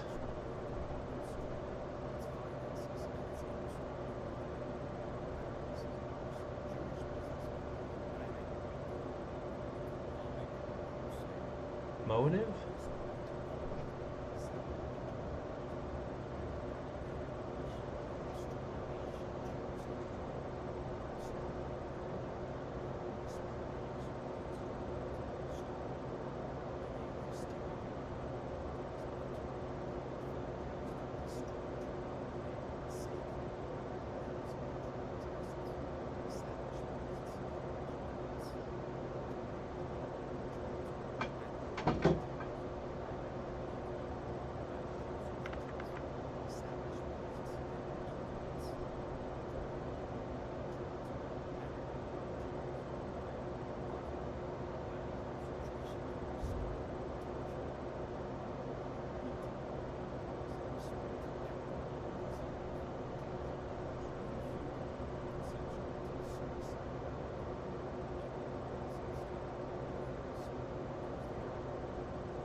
Inhuman beyond conception. Inhuman beyond conception. Well, the Nazis conceived of it. They're doing it. A little hyperbolic. Inhuman beyond conception was the torture and murdering and beating and starving. And it was probably pretty bad. Until the suicide had become the only means of escape. How they can't kill themselves. And all solely because they are of remote ancestors. And all because they are or their remote ancestors were Jews. And all with the avowed object of exterminating them. Avowed object of exterminating them. They're the object of exterminating them. What does that sound like?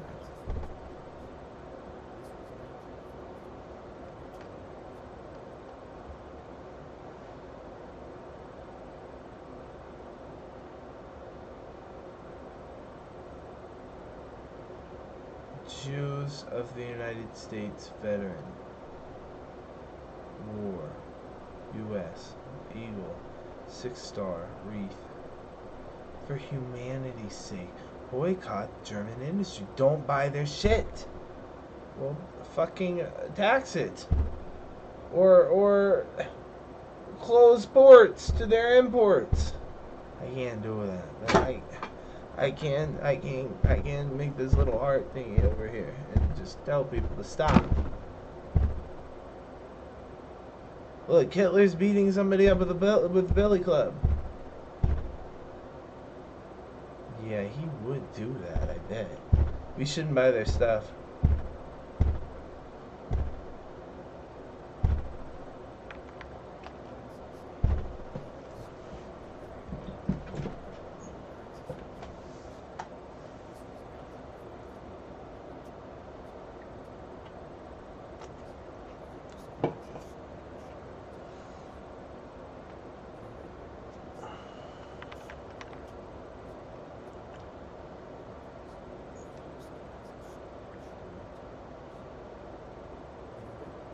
That's not what I said, that's what he said. I don't believe that. He said that. For humanity's sake, don't buy the Nazis' shit.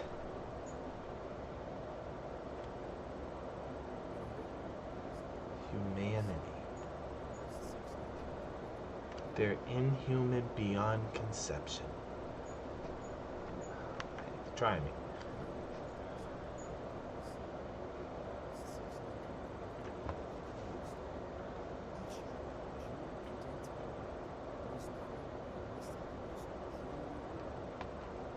Gentile.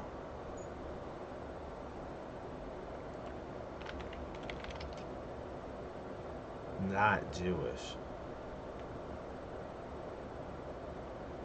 Gentile is a word usually meaning someone who's not a Jew. Other groups that claim Israelite heritage, notably the Mormons, have historically used the term Gentile to describe the other people that aren't the chosen people. More rarely, the term is used as a synonym for pagan. It means pagan. The Jews and the pagans.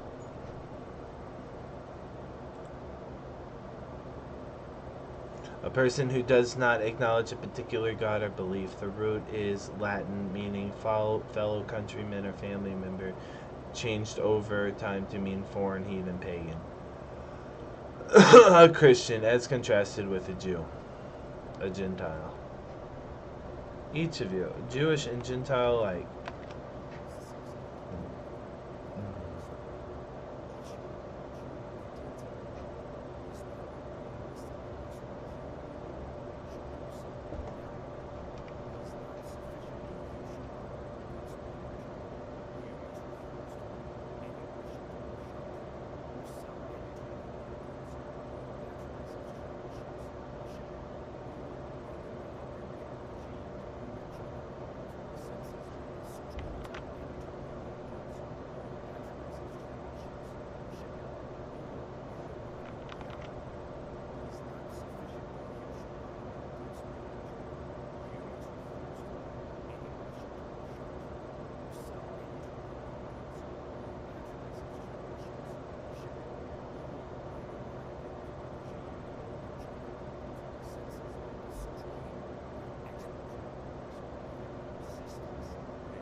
If something happens to me, it wasn't suicide, guys.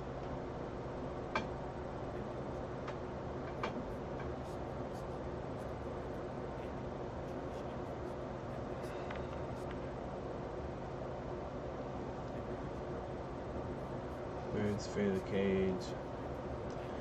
Maybe with the Nazi sign. Iron Hand.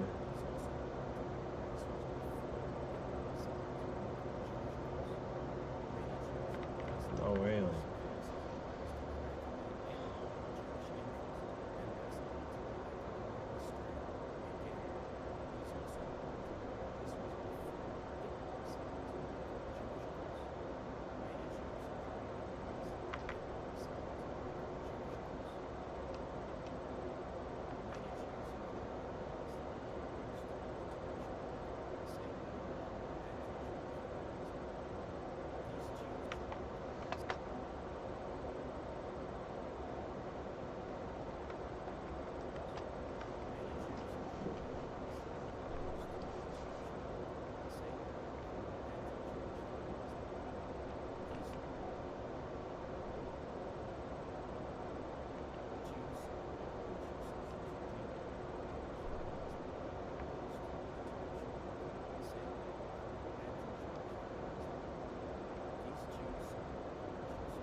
Stop. German Jewry appeals that we not do this. Come on, we're not declaring war on Germany with boycotts and marshaling holy war. This is ridiculous. Please stop. They're gonna get mad at us. They're baiting you, Hitler. They're baiting you because once you touch the Jews, we'll get Israel once and for all. What? The most responsible Jewish quarters in Germany, including the Zionist Federation, the Central Union of German Citizens of the Jewish Faith, these other people, the Society of National German Jews, have joined through the Jewish Telegraph Agency here in an appeal to the American Jews to abandon today's demonstration against the alleged atrocities in Germany. The German Jews disapprove the anti-German propaganda. The German Jews disapprove the anti-German propaganda which has manifested itself throughout the world and expressed the hope that the German people will soon gain an appreciation of loyal German something, that no resolution harmful to the German something, apart from the appeal of the above something, have sent a protest to the Bishop Manning, one of the speakers of Madison Square Garden, protesting against what they describe as exaggerated reports of Jewish atrocities. It is understood also that the German Zionist Federation had addressed themselves to Bishop Manning, reiterating their protest against untrue tales of cruelty and against those Jews who attempted to misuse the Jewish question. The Jewish question. You all know what the Jewish question is, right? You don't know? It's, what do we do with all our fucking Jews? And those Jews who are attempting to misuse the Jewish question in a politically interest of other countries, in the political interests of other countries. They demand that the question of the protection of Jewish rights should not be linked with a political action against Germany.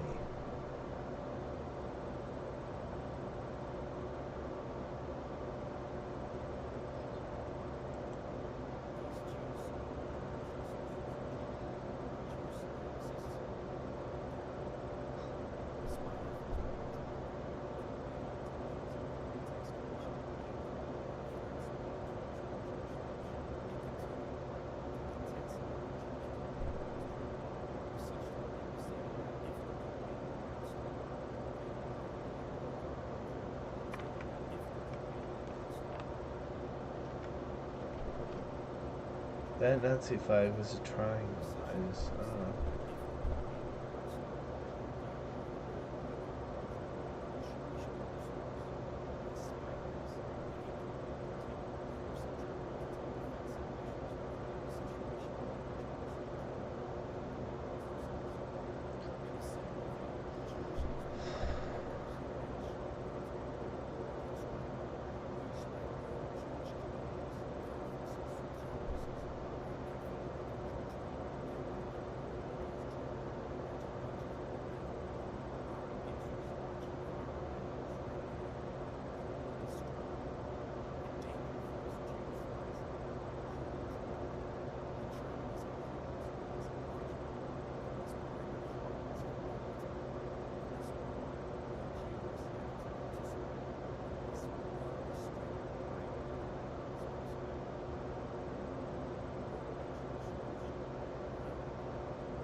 Terrorist.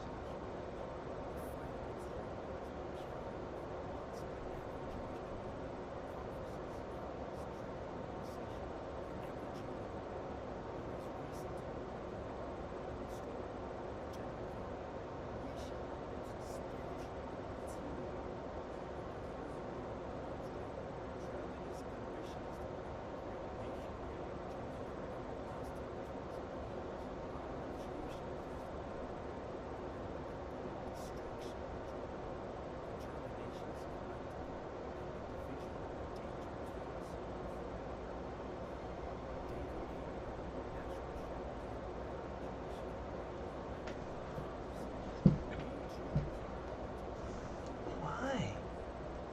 Have they said why? They're just mean?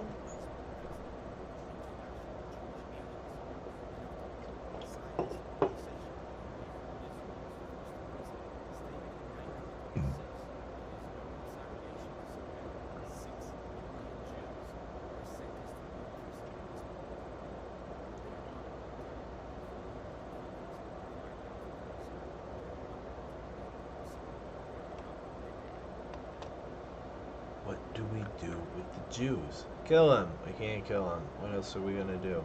Exile. Nobody else will take them. What do you want to do with them? Lock them up. Lock them up.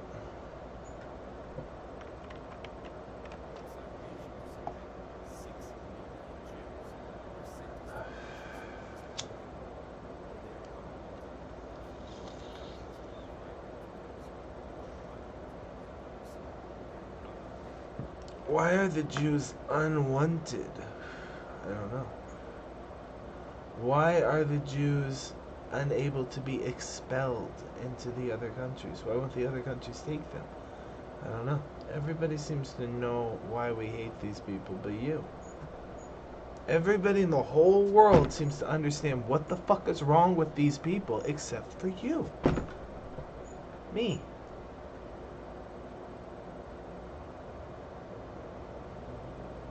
Even the Jews know. They're not confused at why they're hated. But I don't know.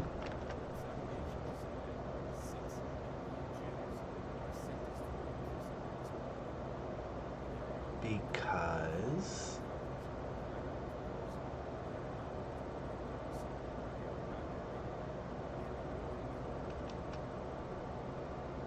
the countries are divided into two types. Those where they're unwanted, and those were there not admitted. You mean you killed them? No, we just searched the whole. Any Jews here, we didn't find any, and we got rid of all the bad ones, and we're not admitting any new ones. That doesn't. Something's wrong.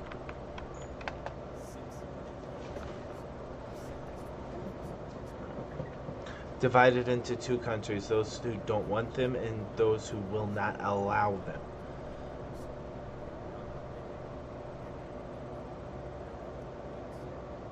Well, maybe if we gave them their own, like, yeah, because I don't want them either. And they're not being allowed over here. Why? Because I know these people. Oh, really? They've done this to us before. Oh, really? They killed Jesus, okay? I know how they do this.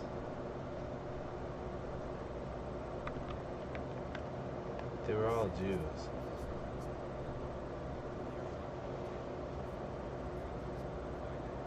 Jesus was a Jew. They were all Jews. Right?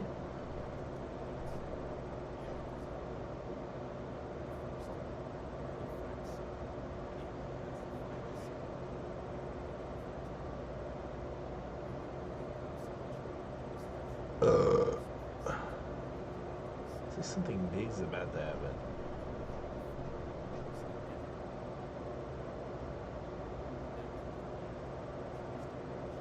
I wish I knew the dates better of the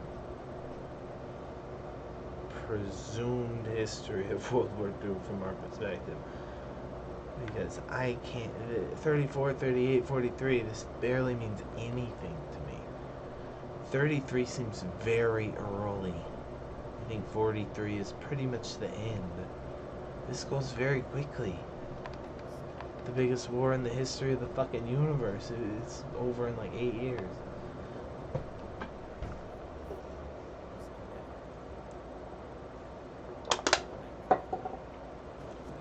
Which I guess must have been a really bad couple of years.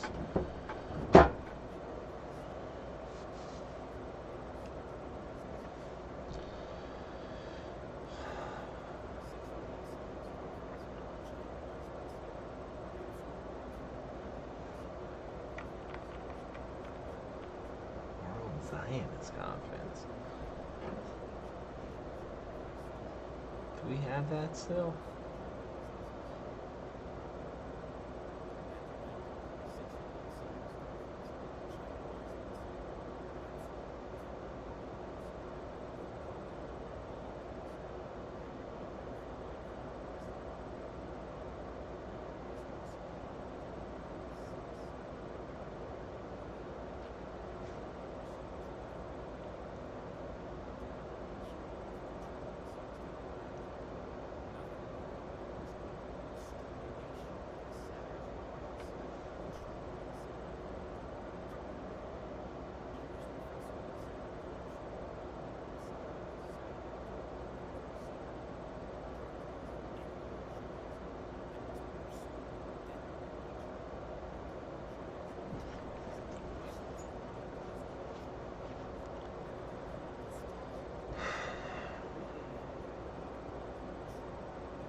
intelligent.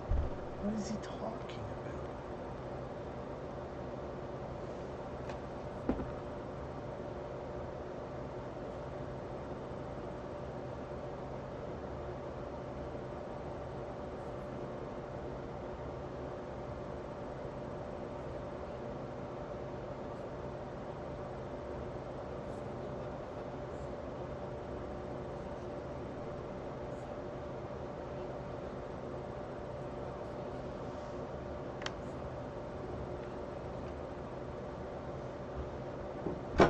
He killed 30 million Russians, all the intelligent ones. Right, the communists don't like the elites. They're anti-intellectual because they're a bunch of fucking farmers. They're told to be that way, and they think I don't know if it's repressed jealousy or if it's just envy or if it's class hatred, and I can figure out the ones who are the bad ones because they're dressed nice and have nice jobs and have money, and so those are the bad guys, and those all just happen to be the people who are getting through school. I'm not sure.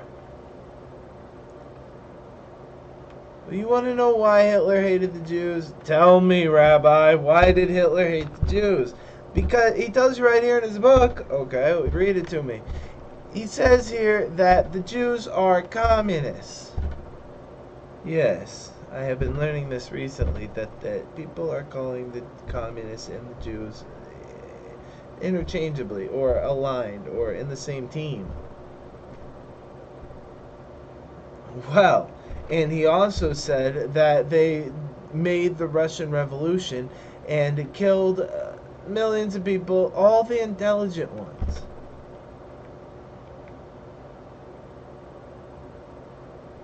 Okay, go on. Go on.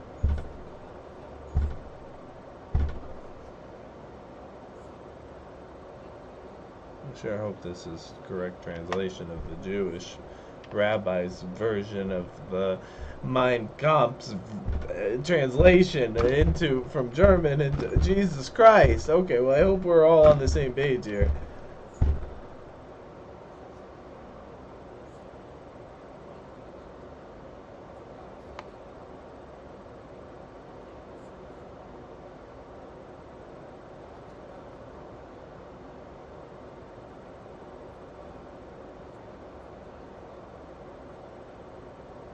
And it's true. If we don't defeat them now, they will eliminate us, and they will slaughter another 20 million of our intelligent people.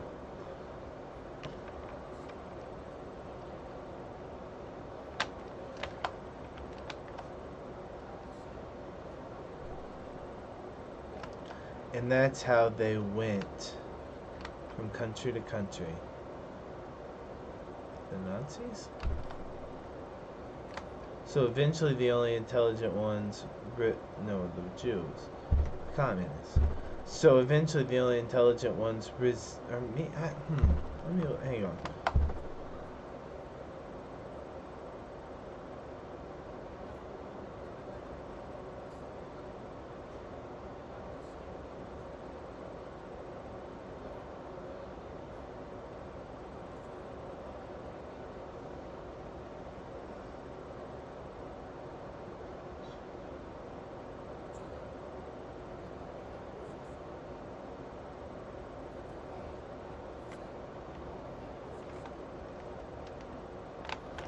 He was right. The Russian army was built by Trotsky. He created the Jewish division of the Communist Party. In the first picture of the Russian government,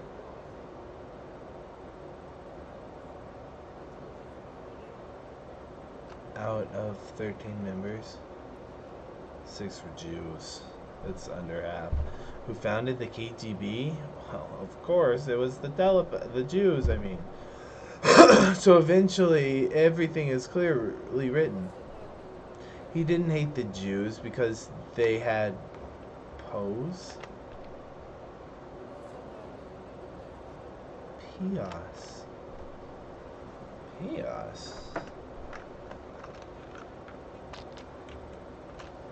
Pios. You never heard of this, Google? Don't know about Pios? What about this? The Jews. Oh my god. The Jews have Pios.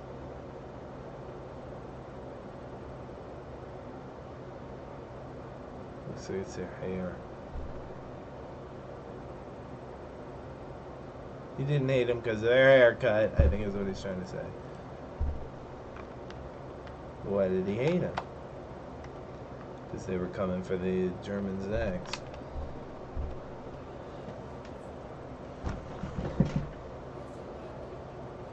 I didn't hate the Jews because of their haircut. He didn't hate them for observing their rituals. Because they're communists. I hate them because they're communists. And he writes it clearly. The Jews destroy religion and faith.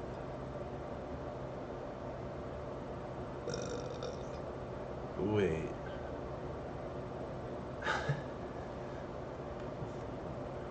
The Jews destroy religion and faith? The Jews are a religion. Guys.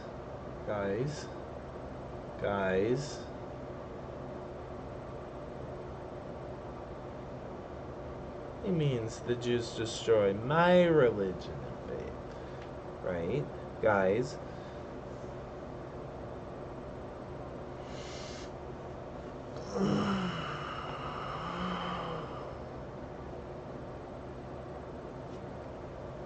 Are the communists atheists? Well, that's what the, yeah. So how are they Jewish? I don't know. They're not telling me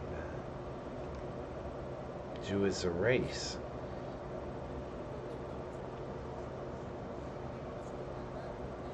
It's racial.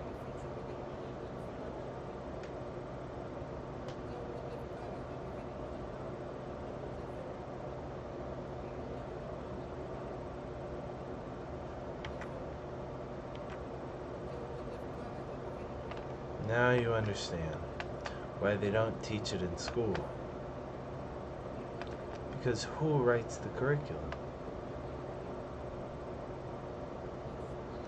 Those same leftists.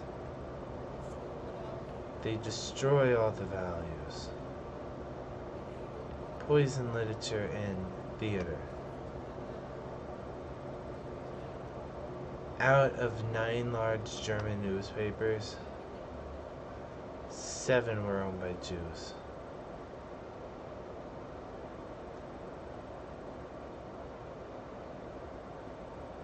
Why don't you know about this from your school? Because the Jews wrote those textbooks. Okay. I know this boogeyman trick. You have to, the only way that this is going to work is if it's true. Because I know what they're doing here. They're trying to get me to hate all of my neighbor. I bet they're a bunch of dirty invaders, too.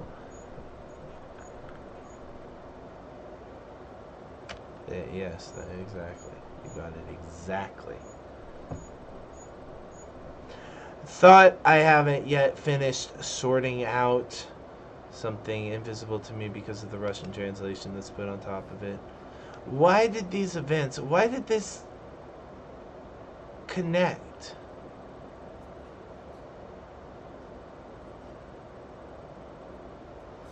And why this hate of the Jews?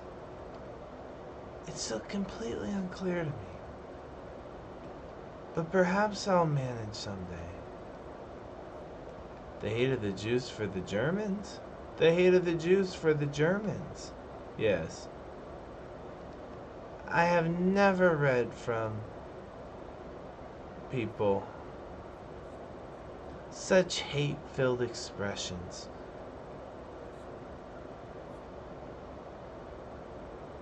Why?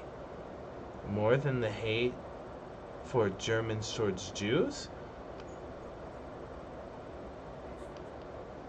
That's much later. That hate of the German. That's much later. The hate of the Germans.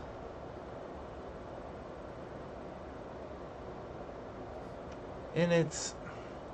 All you have to do is.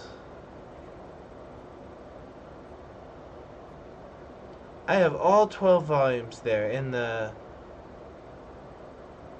authorized most something 2002, the most recent editions, because we wanted to verify the commonality. Commonly, are they accurate? Especially these editions. And I couldn't read more than 3 pages. That's how revolting it is. All this stuff about how you can do it with the 3-year-old, and I don't even want to think about it.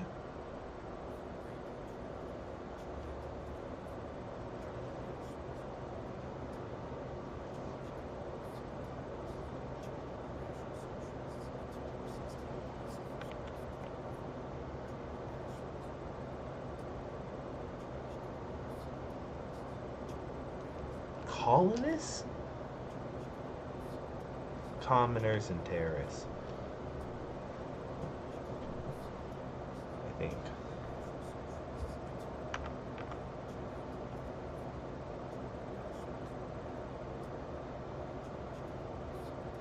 Communists. Jewish communists and terrorists.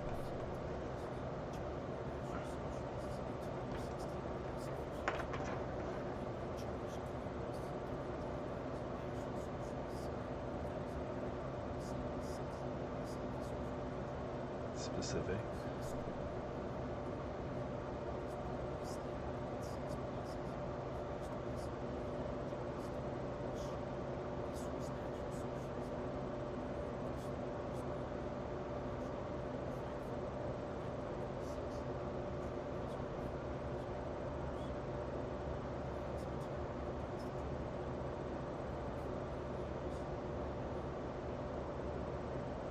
It's political violence? Or it's racial violence?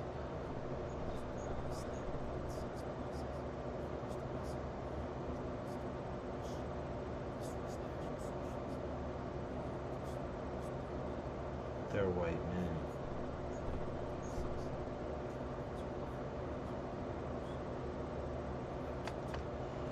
It doesn't even matter if it's real.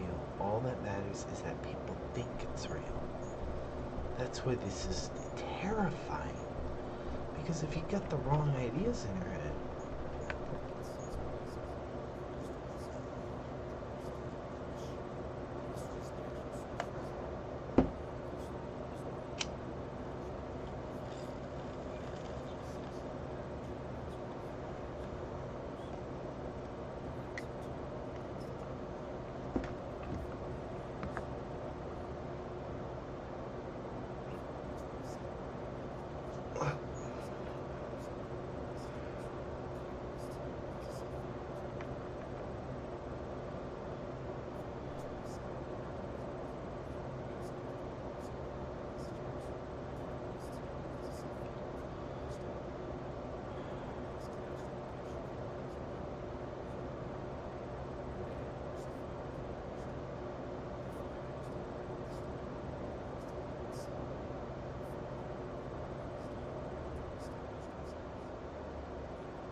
what do you do with the enemy?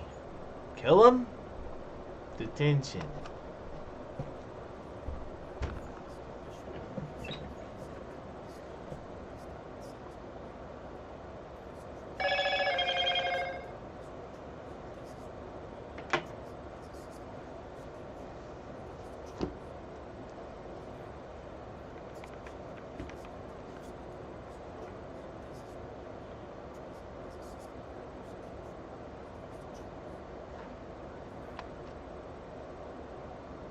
Well, what do the symbols mean? Does any of them mean communist? Yes.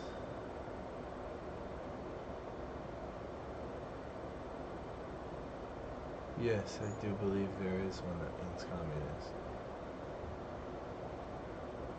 But there's another one that means super duper Jewy. Yeah. Triple triangle, 5 bars, 3 dots. You can get really marked here. Lots of symbols put on your shoulder that aren't an armband.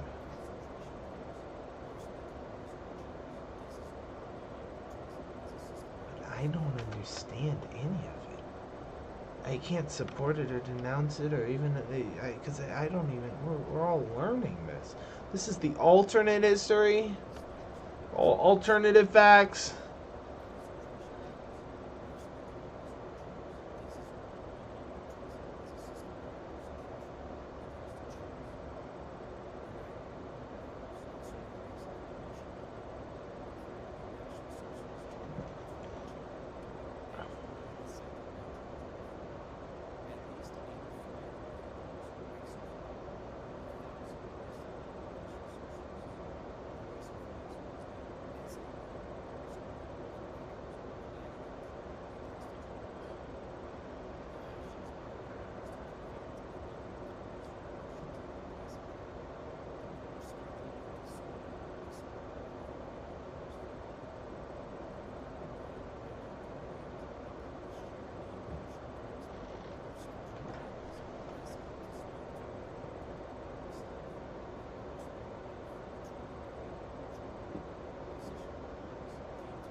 Enough is enough.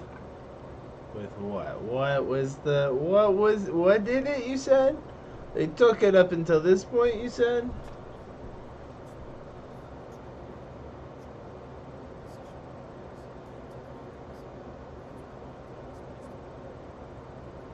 Wow. Did that really happen?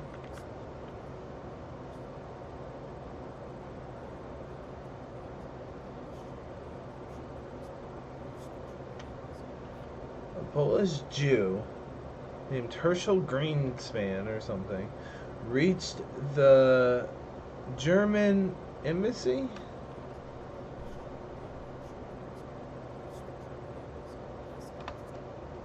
This happened on Polish soil.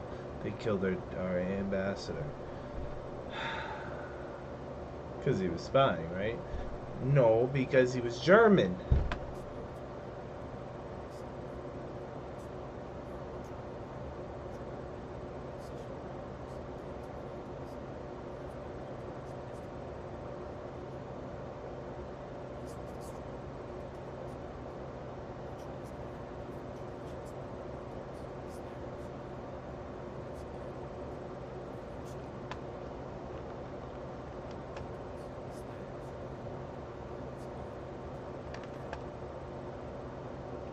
Nazis smash, loot, and burn Jewish shops and temple until Goebbels calls.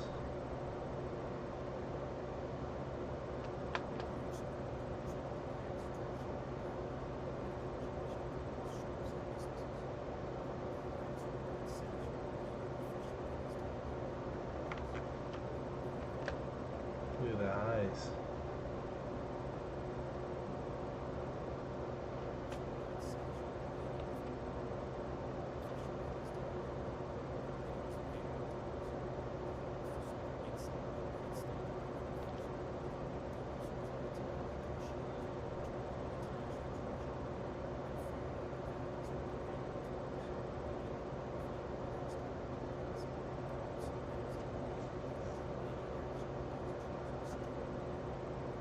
Stop picking on the Jews, guys. For real. Seriously, cut it out.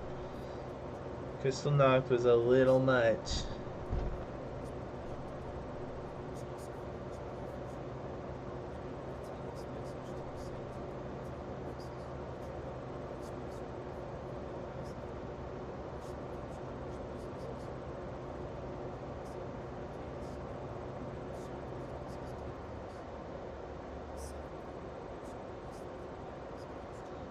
Hitler was against it, I think is what they're trying to say.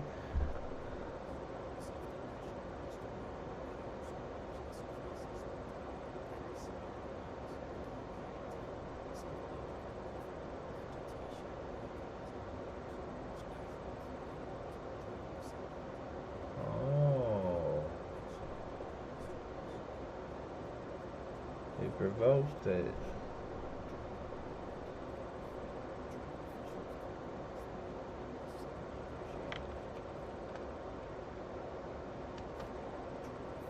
Seen that already.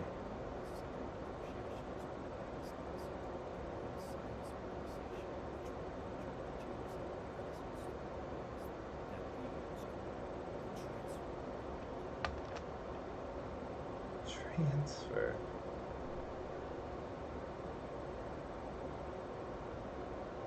Finkelstein. We're talking about transfer. What are we transferring? People.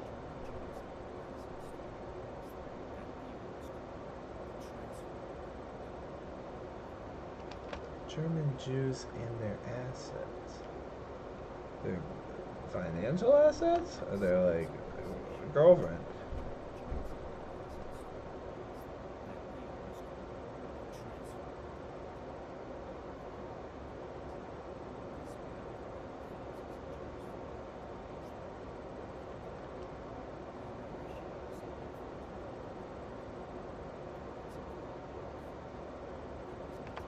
Is that true?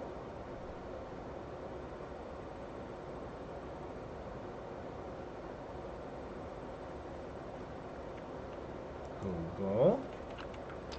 How do you feel about the Havara? What? Incident? Event? Agreement.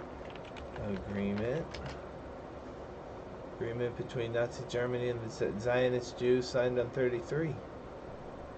The agreement was finalized months before the Zionist Federation of Germany economic authorities of Nazi Germany. Seems true.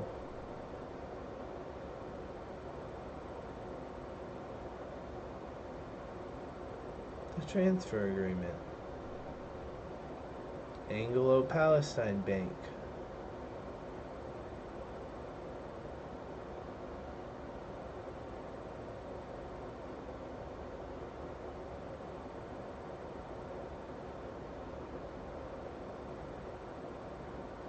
The Far Agreement was thought by some German circles to be a possible way to solve the Jewish problem.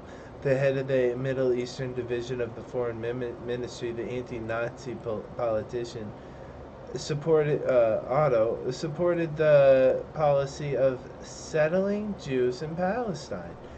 Hintig believed that if the Jewish population was concentrated in a single foreign entity, then foreign diplomatic policy and containment of the Jews would be so much fucking easier.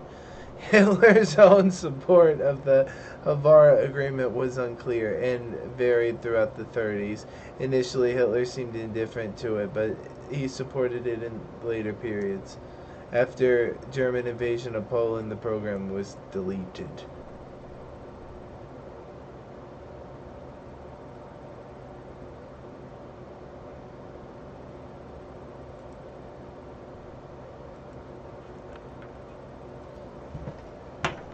Things must have changed big time.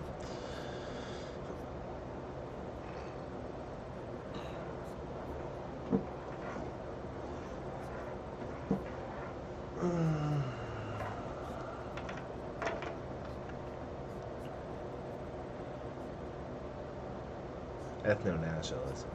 I don't hate them, I want them out. They don't have a country. Make a country and put them in it. How about Palestine? Yeah, well, that was a big fucking mistake, as we all are finding out today. What a blunder that was. How about a different place?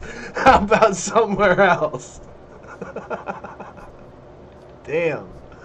What people make mistakes, but boy, that was a big one. That's Trump.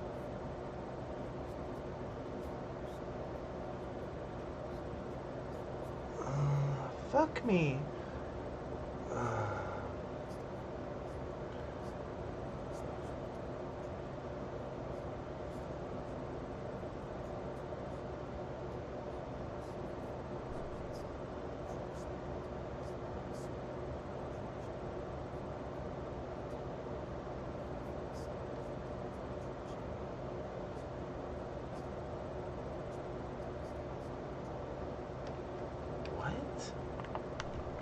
What did they just say?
Am I the only one feeling like, but they both look white?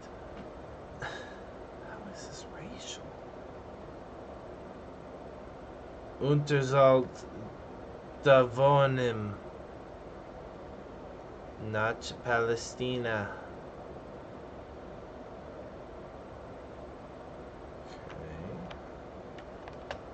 Okay. Mutual, we're help, each state is helping each other by getting these people to Palestine. Is the thesis of this.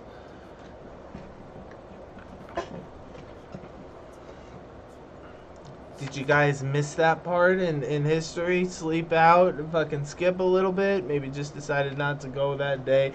Fell asleep. The teacher was kind of bad. It wasn't covered in the book. I forgot. What? Or is this completely new information? It's probably made up. It's probably self-serving. It might be half true.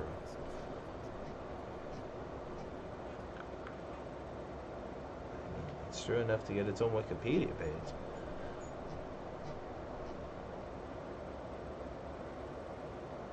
But then, the United States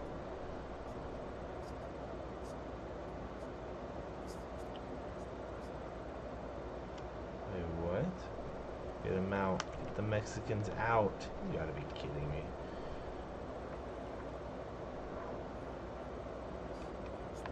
Something similar was going on. Oh, really? What?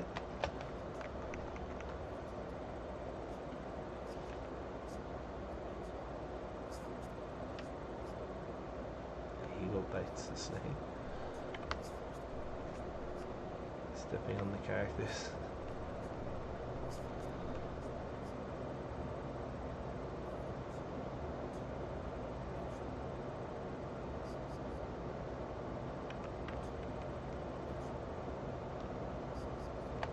They were dreamers. Yeah, well, they're Mexican. Get out.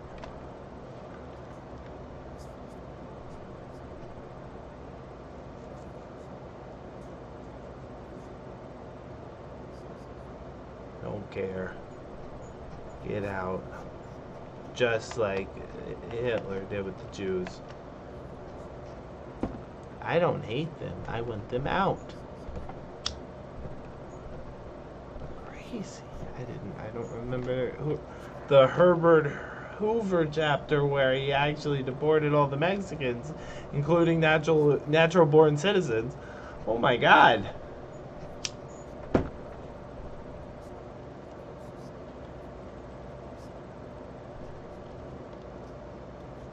Wait, what?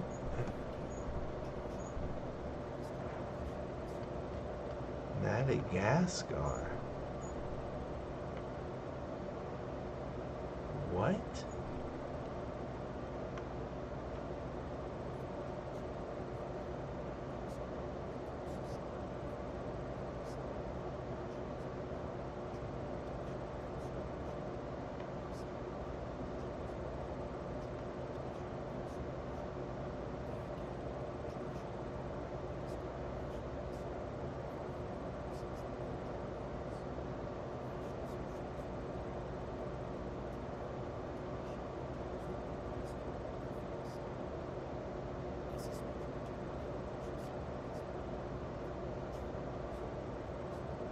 This music, it's heroic. You got French horn, hero's horn.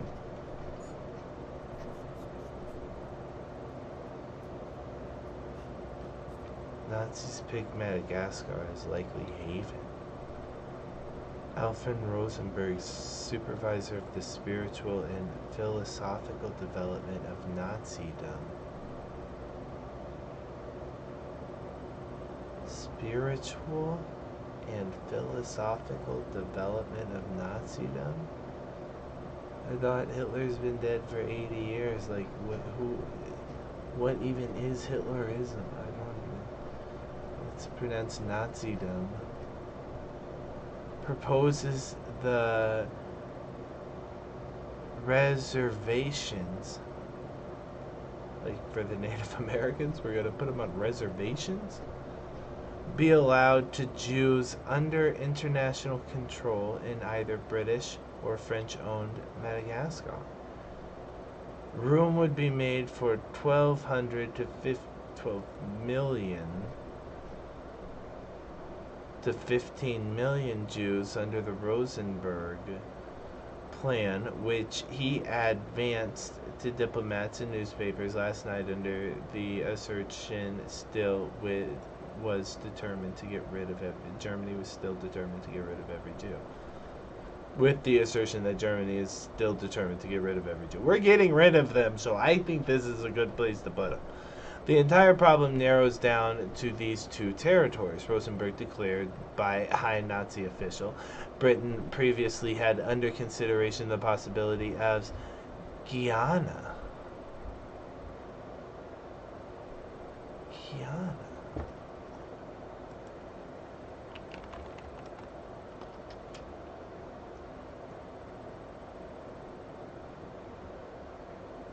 South America?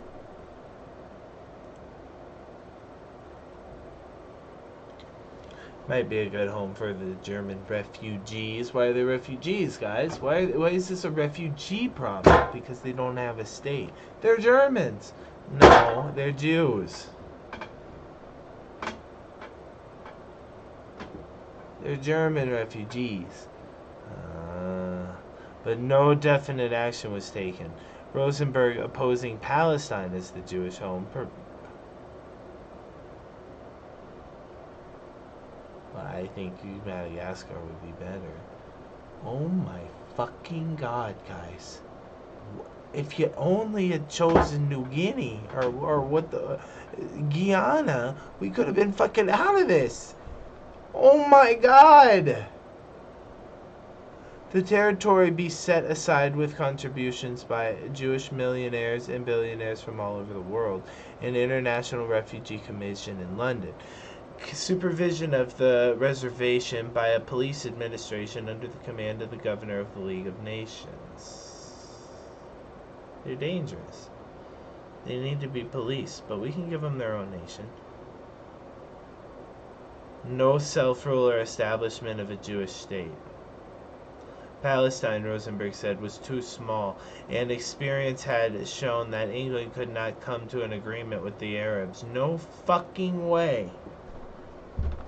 The Arabs hate the English, so that's not a good idea. Don't go to Palestine.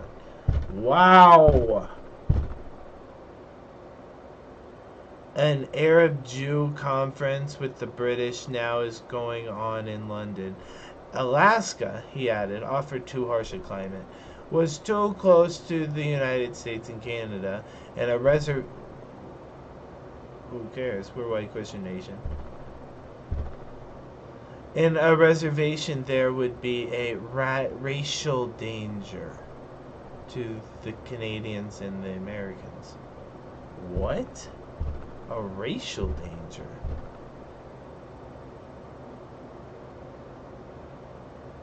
Oh my god.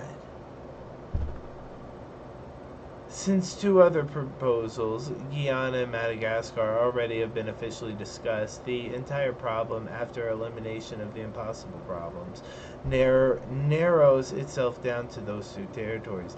If the democracies want to prove the truth of their friendship for Jews, now they must within a reasonable time make clear which of the territories should be established as the Jewish reservation. I stress the word reservation, for there can be no talk either of present or in future about a Jewish state, Rosenberg said.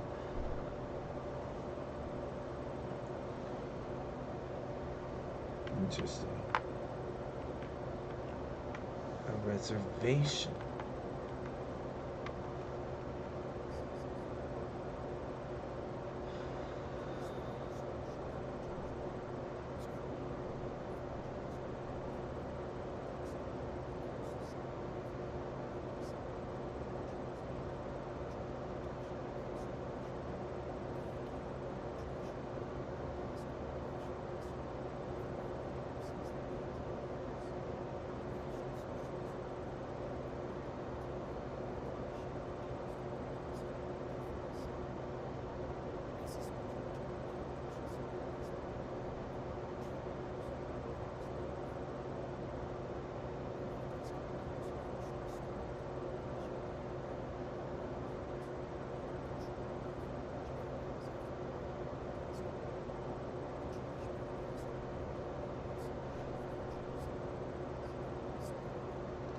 1942, the British attack the French and take Madagascar. Oh, motherfuckers. Dirty, tricky bastards. Don't you think we're doing something a little more important?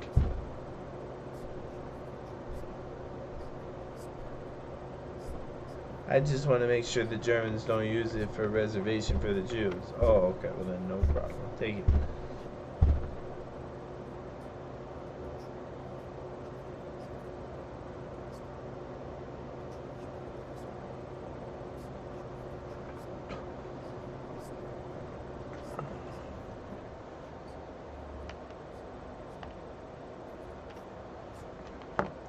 Said a month ago.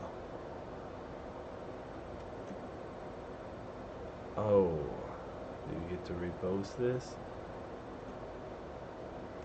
It hasn't gotten enough views to get taken down yet.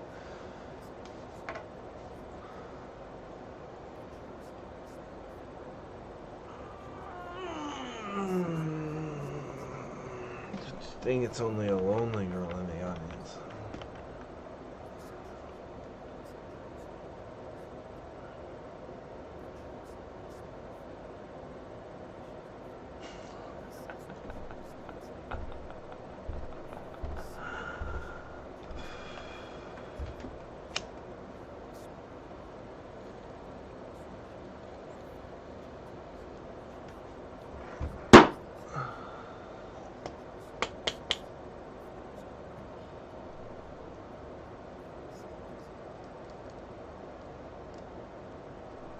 Making a comedy about how many countries have expelled these guys. It's the music. It's supposed to be funny.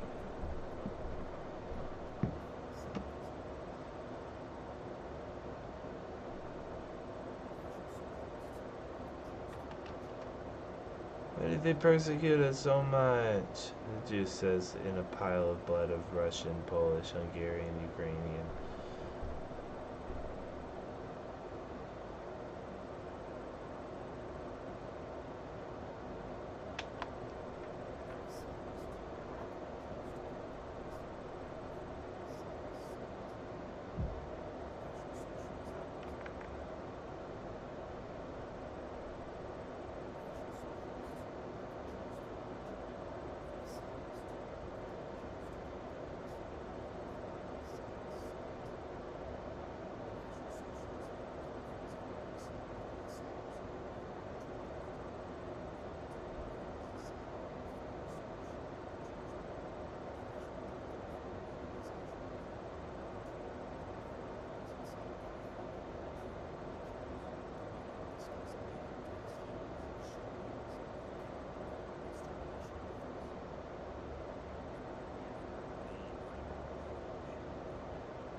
Nazis want skilled Jewish labor, thousands employed in Berlin factories. It's reported that the German Labor Front has asked the Berlin Jewish Communal Board to supply it with 1,200 skilled Jew workers, mainly mechanics, engineers, electricians, and carpenters. The Jewish workers are to be sent to various factories to work together with the Aryan workers, and they have been promised the same remuneration as that fixed for Aryans.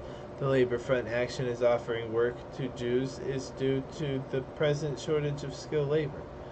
This is just propaganda from the Nazis, right? Oh, who are you gonna trust? According to statistics published by the Labor Front in December, no fewer than 3,000 Jews were employed in factories in Berlin during that month. This probably represents a proportion of nearly 7%.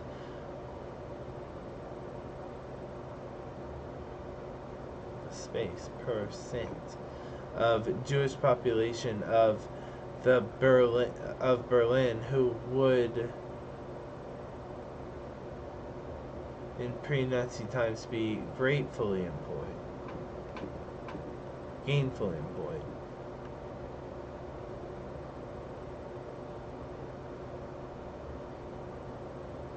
The manner in which the stress of events in Germany is perforce reintegration Jews into economic something of the country.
This seems far-fetched. We'll see.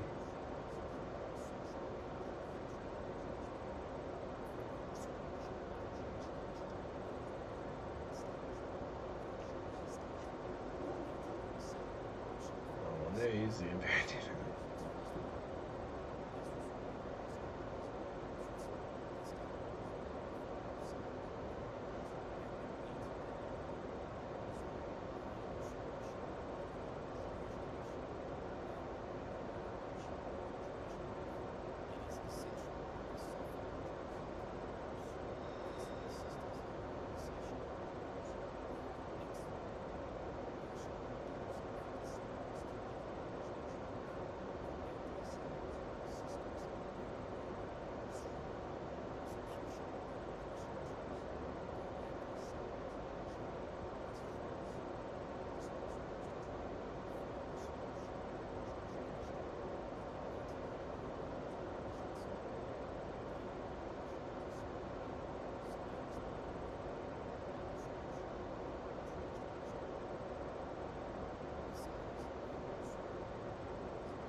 He's trying to show you all these other Jews who use this term besides before the Nazis did. That's what he's doing here. It's like litigating it. He's trying to explain to you how The Nazis didn't use the final solution of the Jewish question first. It was the Jews who keep saying that word. That's what he's presenting here. But they're using it in a way where I don't. The final solution doesn't mean that the things that the. But I guess that's his point. He's saying this word has been used a couple different ways over the last couple decades. It wasn't the Nazis who coined this. And then he's showing evidence to support that, quoting people. Yeah, okay, whatever. So what?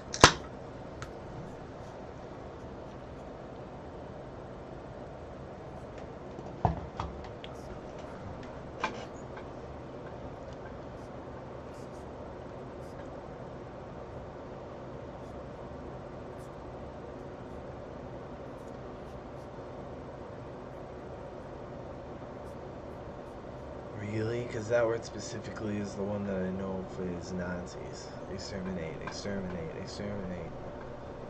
Like they're pests. Exterminate vermin. No?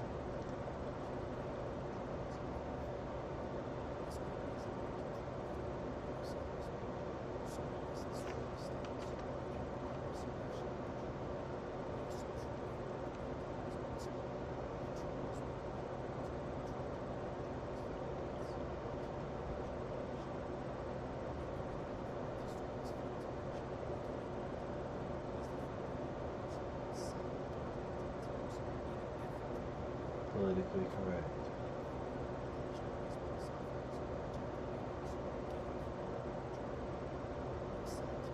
They wanted me to declare war. They keep saying that.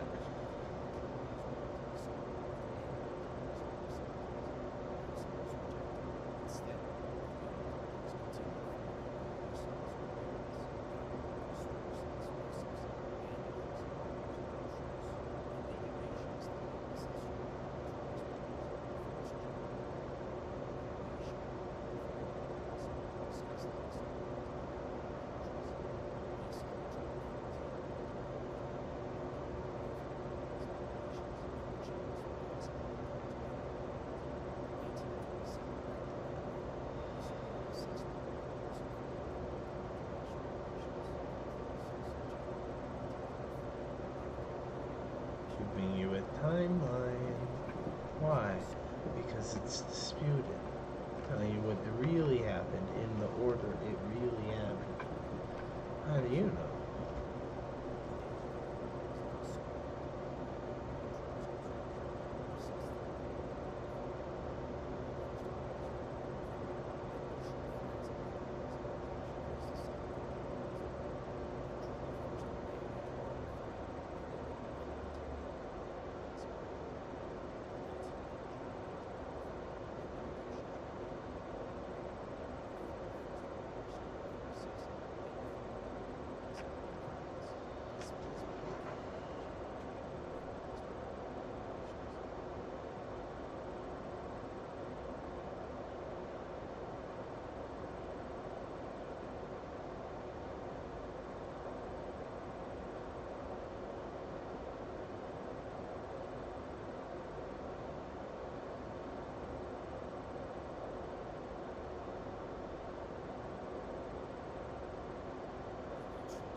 Is that how it went down? They wanted to join the Reich.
Isn't this just a failure of capitalism?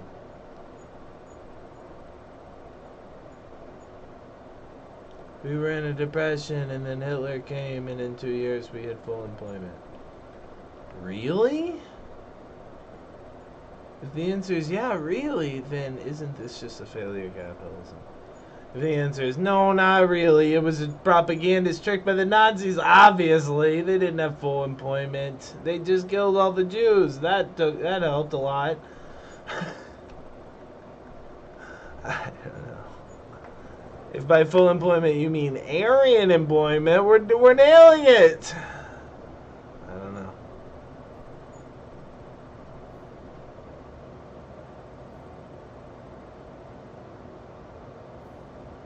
Look at the crowd size.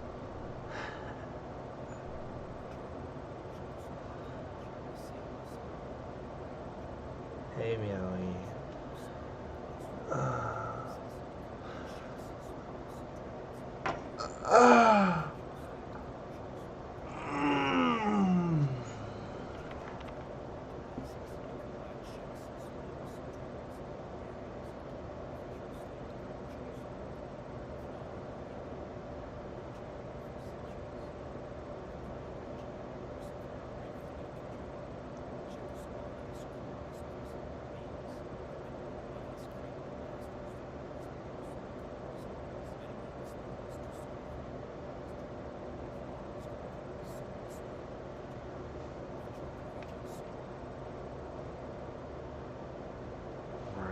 Well, you can say it that way for sure, yes.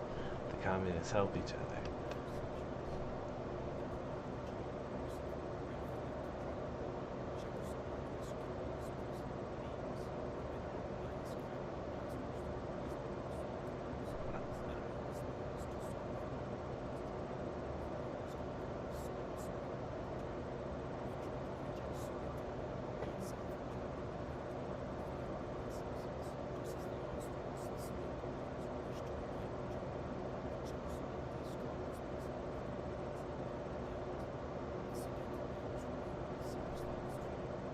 They wanted to join us, their president.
Destroying Germany. Do you see what they're doing? They're pulling pieces off Germany. It's like collapsing. It's like being ripped apart. The country's being ripped apart.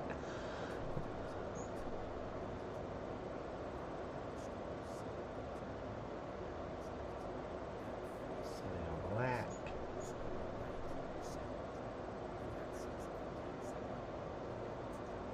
They're Germans. They're basically, why are you taking them and assimilating them into Polish? We're gonna have to invade you.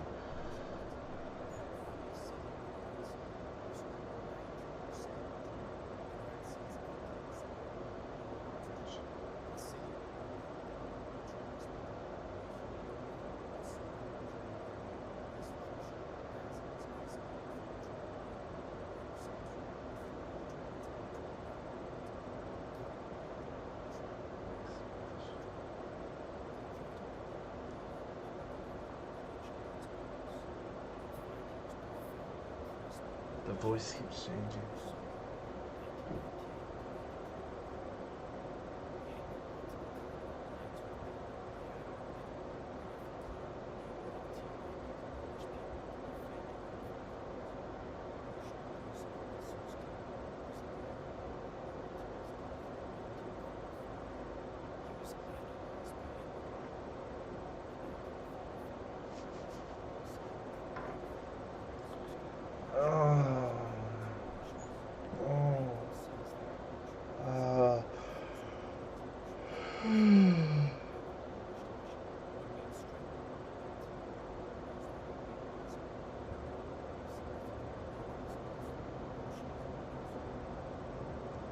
Bolshevism.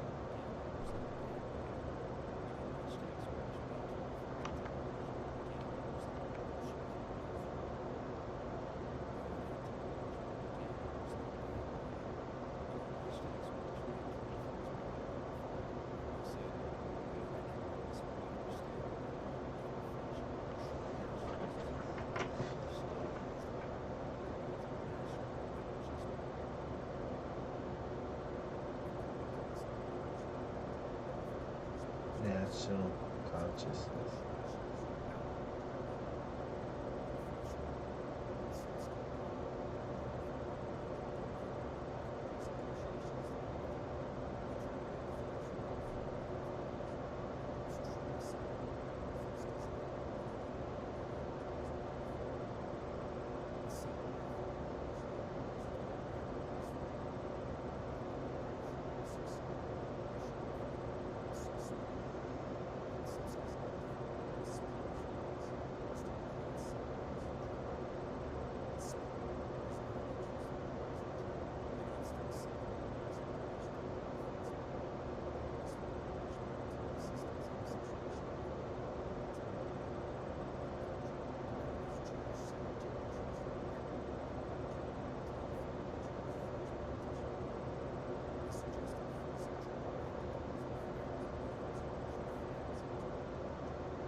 Freeze their bank accounts.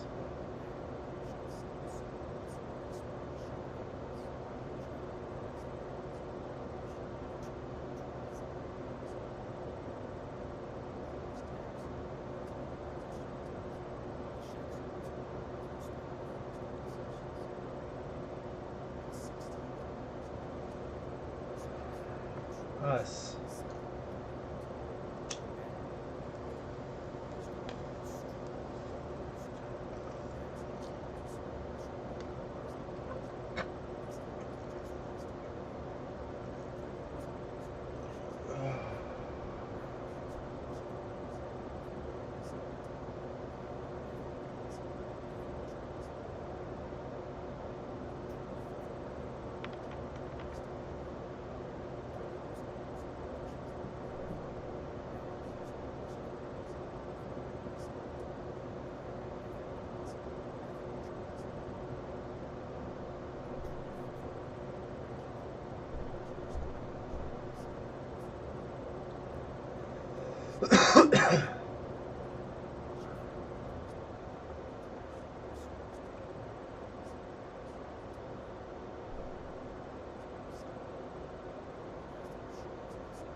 0 for 2.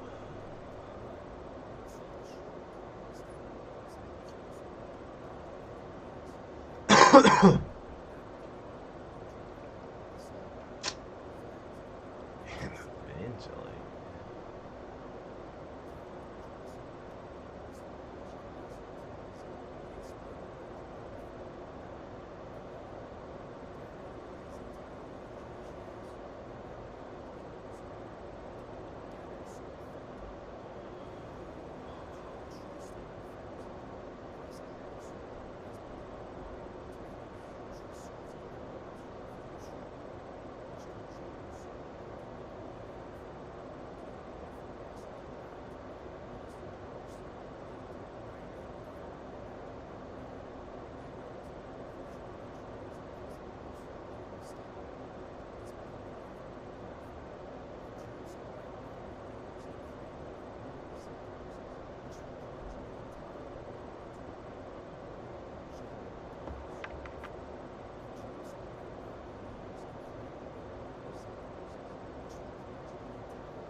Refugee camps.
One of the Polish crossed the border and raped a German?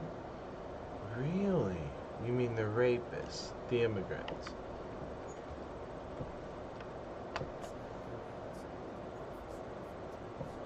I'm just saying, but that Polish guy, he crossed the border and raped her.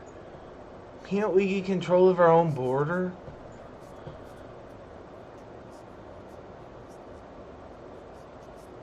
German civilians.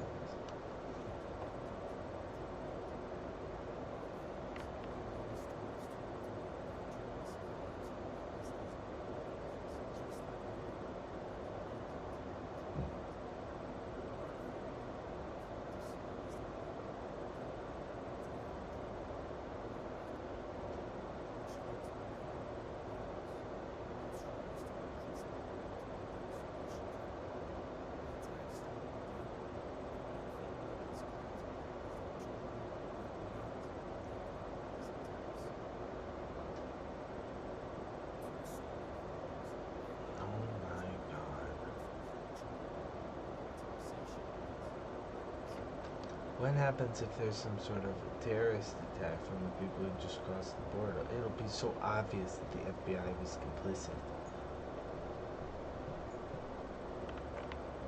Said who?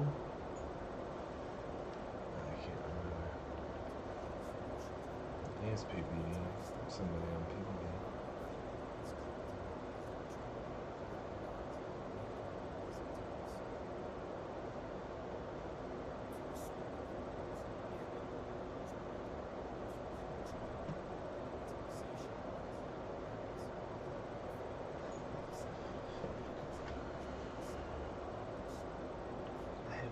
Giving up things for Poland.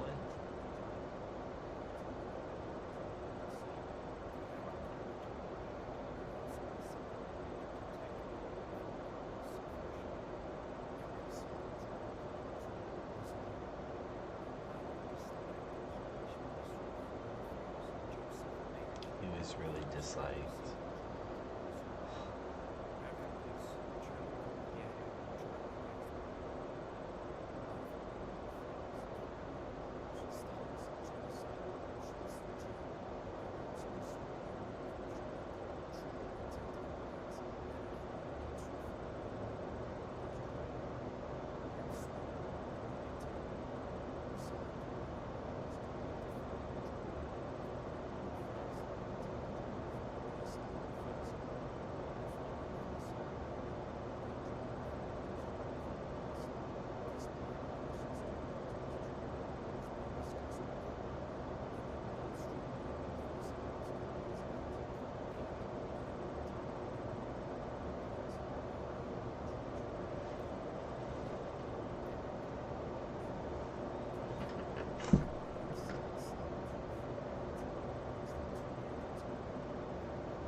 Really?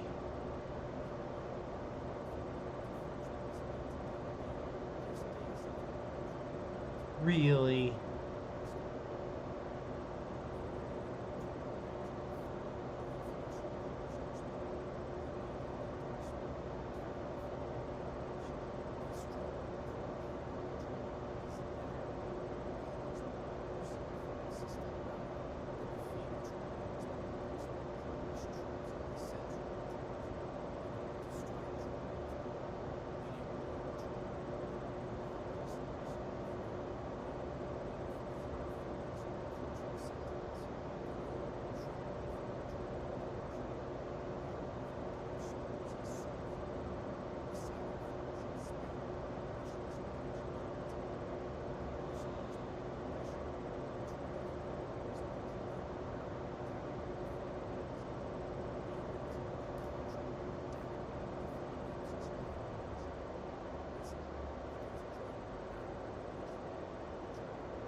Why are we gonna attack them? Border violations.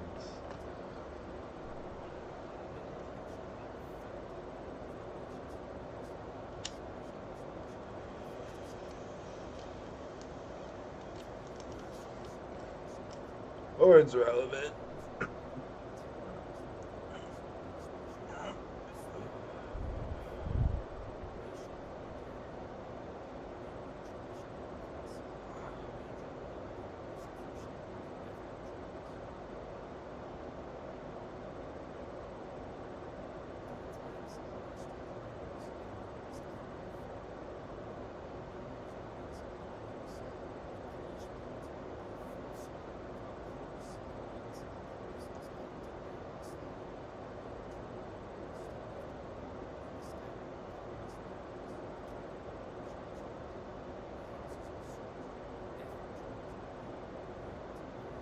Communist in this?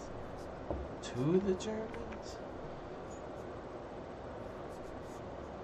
I thought, wait a second. The Polish did this to the Germans.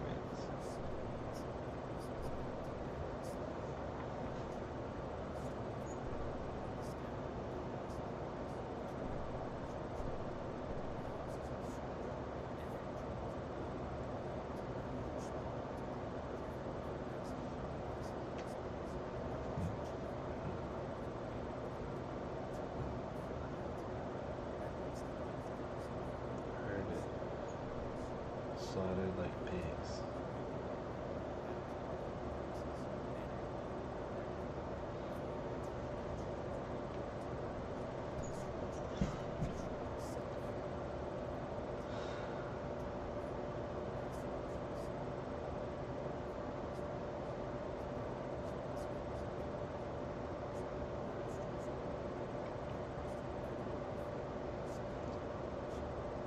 Crimes against civilians.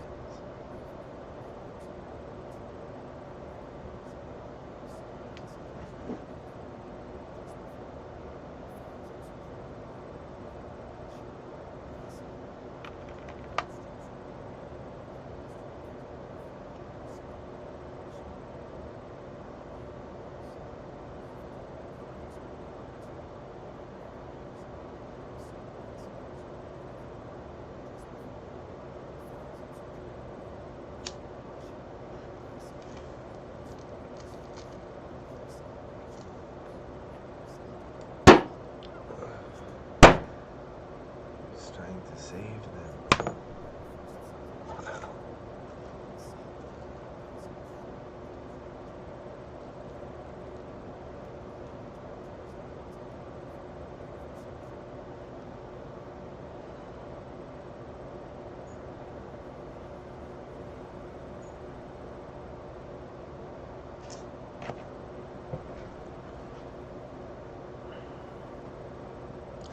This is kind of, well, can't we just talk this out?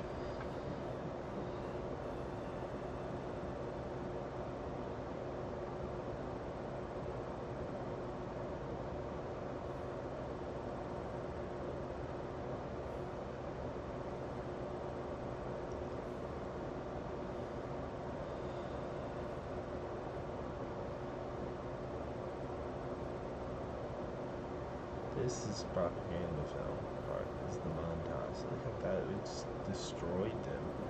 Look at how strong we are. Boom, boom, boom, boom. Bang, bang, bang, bang, bang. Pow, pow, pow.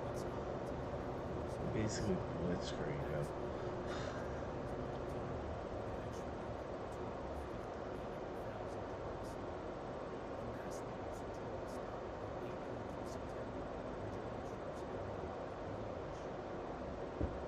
This is the story we tell about what we did to Germany. We had to save their people, and we ran in, and then they stopped slaughtering them. I am speaking in the name of reason. I see no reason which could force the continuation of this war.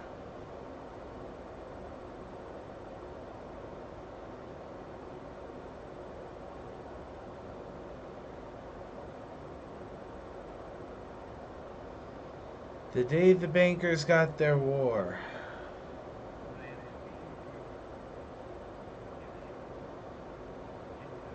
This whole thing is about how they were provoked into doing this.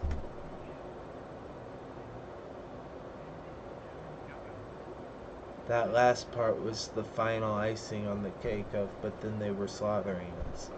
And so we had to blitzkrieg them to get our shit back.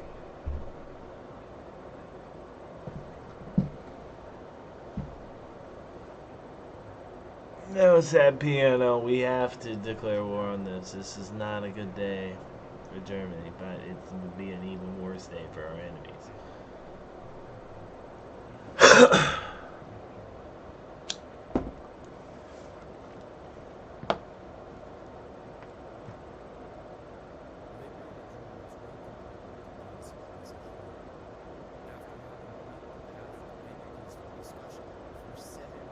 Liberated us.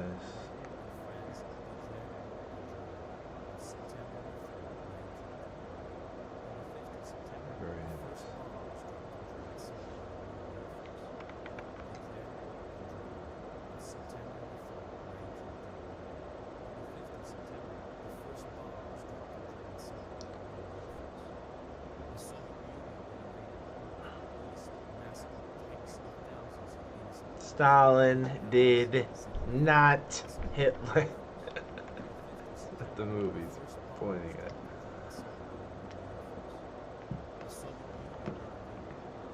We dropped the first bomb, and then they slaughtered tens of thousands of innocent Poles.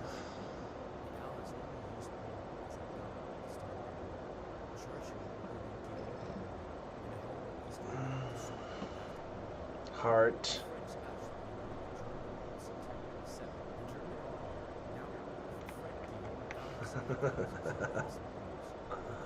This is propaganda for sure. Is it true? I don't know. Probably not. But is it propaganda? Yes. Look at how they do this. Church and Stalin, heart, flames.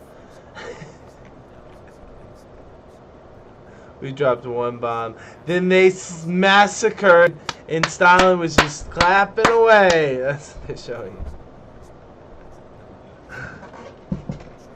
And Poland was dummy.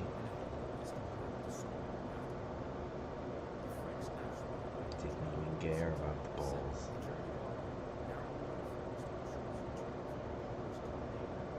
Bet you didn't know. 9 months before Germany invaded France, the French had invaded Germany. What? Poles hold Germans in battle for Warsaw. French invade the Reich. British land in France.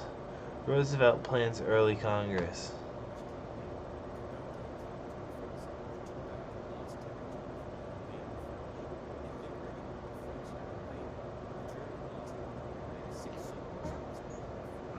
Really?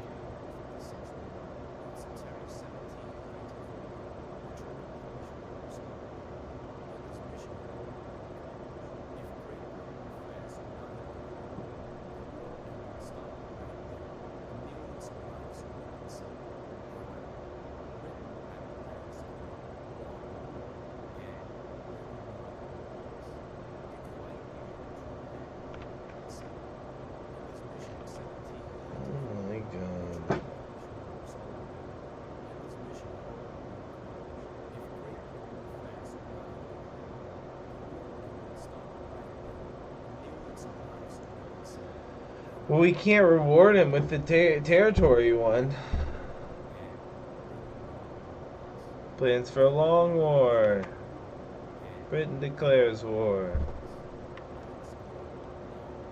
War cabinet ready for long war. Will win at all costs. It will fight to the last Pole.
Maybe.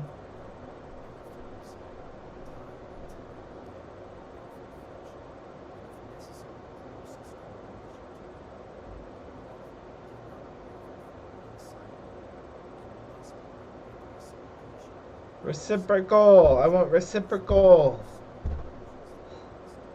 God.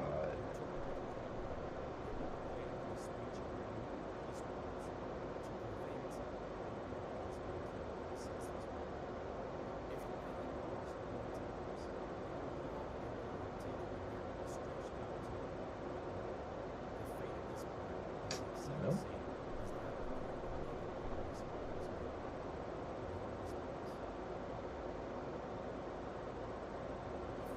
Okay.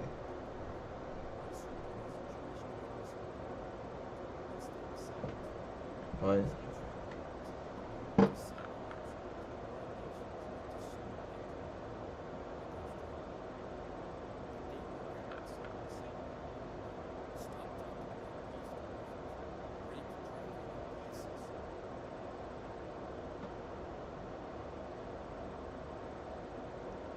Hitler pleads for the Allies to withdraw their war declaration. All of my peace overturned have been rejected, and war must be declared on us. The German people have no hatred feeling towards the English or French people.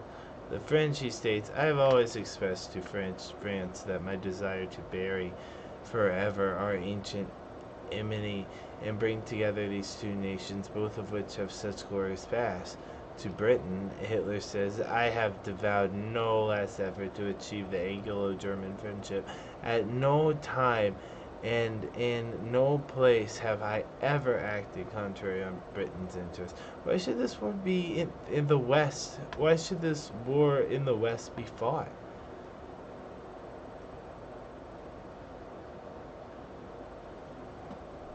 Stopping Wilfred.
Not Bolshevism. Looks like a Jewish snake with money. Two other snakes. One's another money snake, I guess. They're coming out of different places. So one of them is coming from England. The red one's coming from, well, Russia. And then there's another one coming from the other side of the world. And Scandinavia's fighting back. And they're stepping on these snakes. They're treading.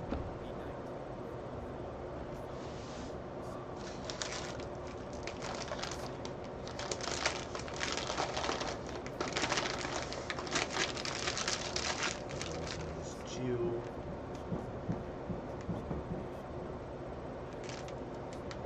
Bolshevism and Jewish domination. Maybe they're just bedfellows.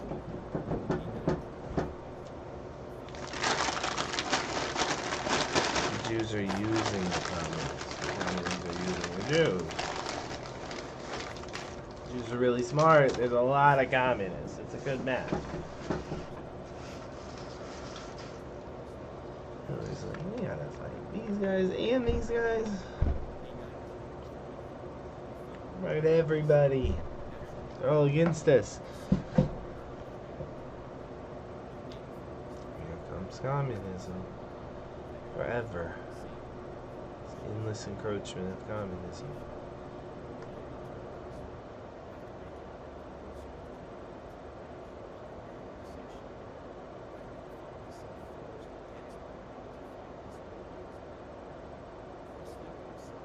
I've been negotiating with them, and we're fighting a war.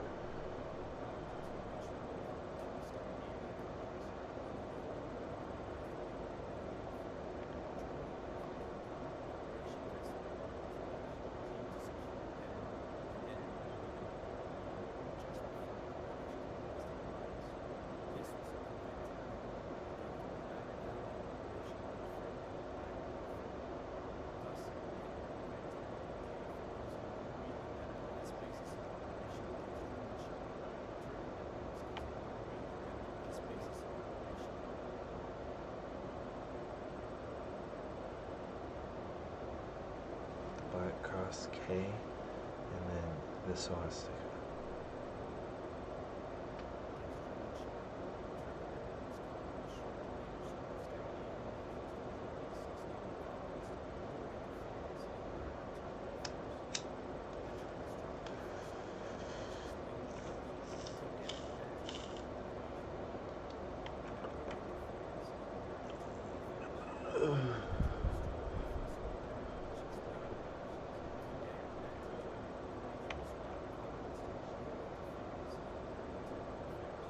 Texting everybody. The Nazis are not conquering us. It's a defensive measure against the English. So everybody relax when you see these guys marching through your streets. It's not occupation. It's defensive against a larger threat that really had nothing to do with us, but we're pulled into it. So, guess we're on their side. But it's not, we're not, they're going to let us have our own government.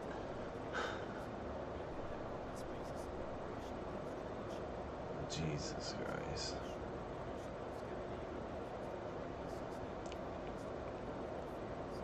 Calmly explained it to their leaders and dropped pamphlets for their people.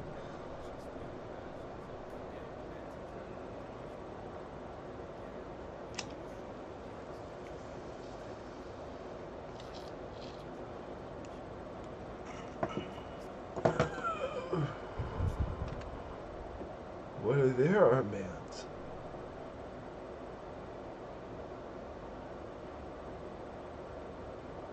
Well, hold up.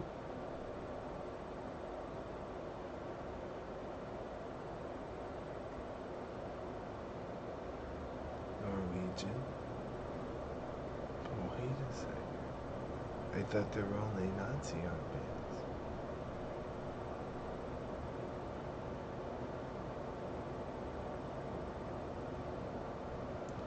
I might need to grab this for future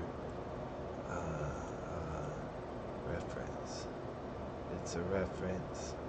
It's just a reference.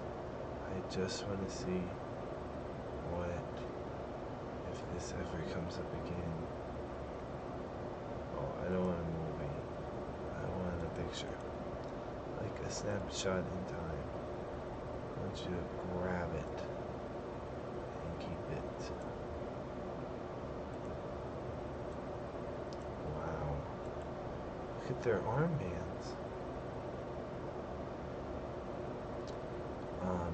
Yeah, or something. Definitely OneDrive, you can have it.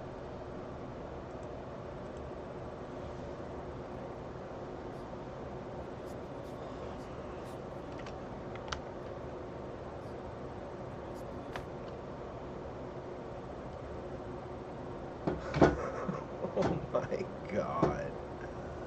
Oh my fucking God.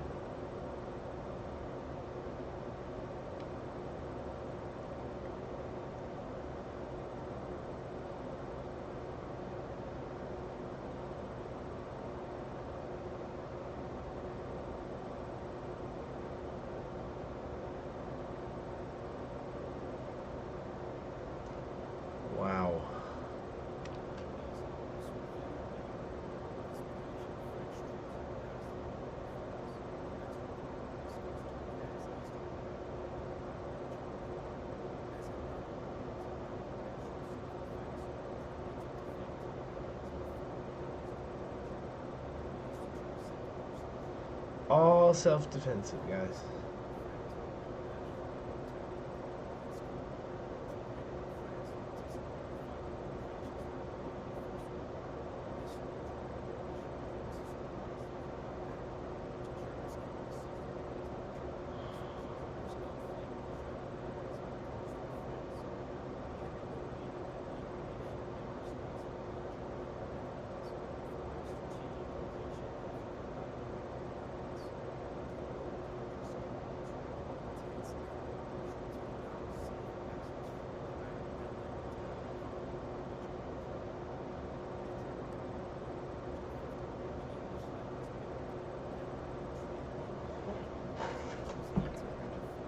Entry.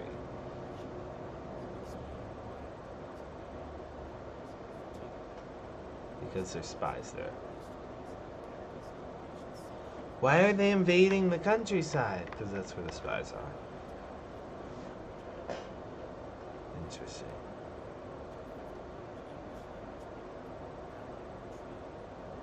Why are they printing it in English? I don't know. Why is this movie in English? This is all Swedish and German.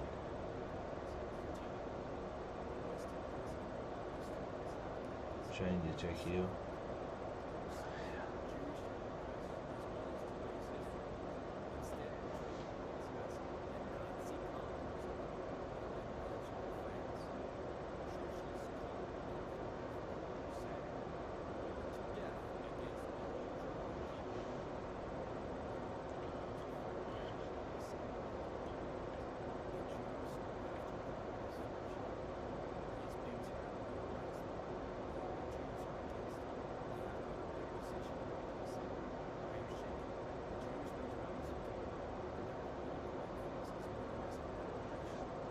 Shaking.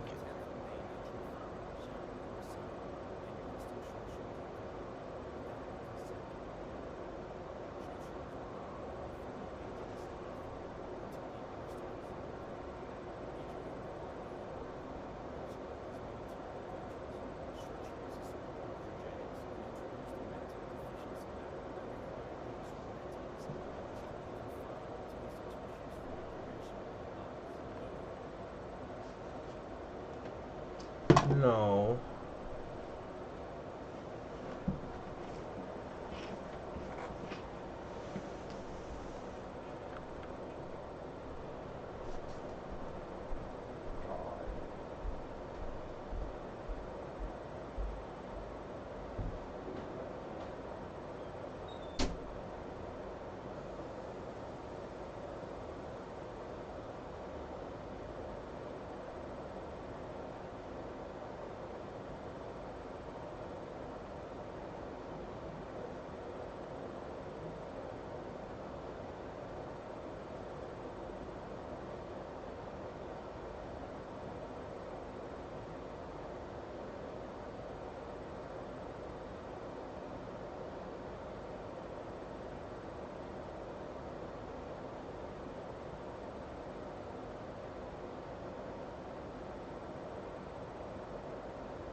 Hey, Meowie.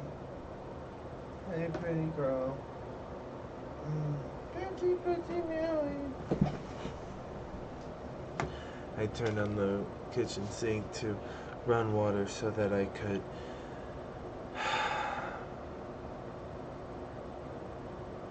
have help peeing, and my toilet paper was in the sink.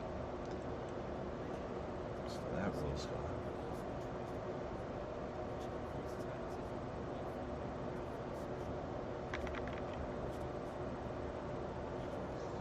It's gone, guys.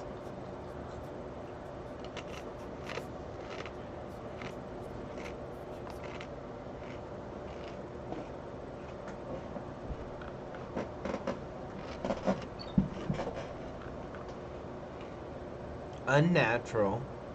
an increasingly rapid growth of the feeble-minded and insane classes, coupled as it is with a steady restriction among all the thrifty, energetic, and superior stock,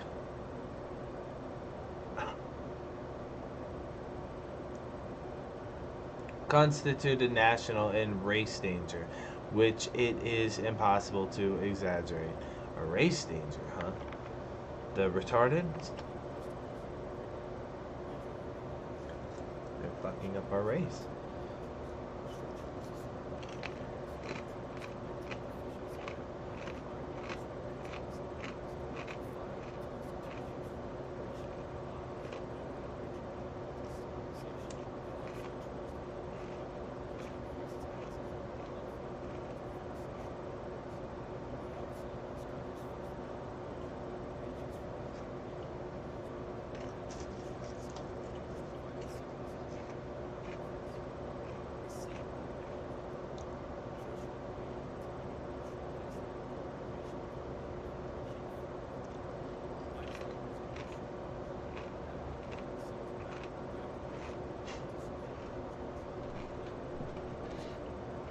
Unlike when we defensively protected ourselves by occupying Norway, that mattered. But this,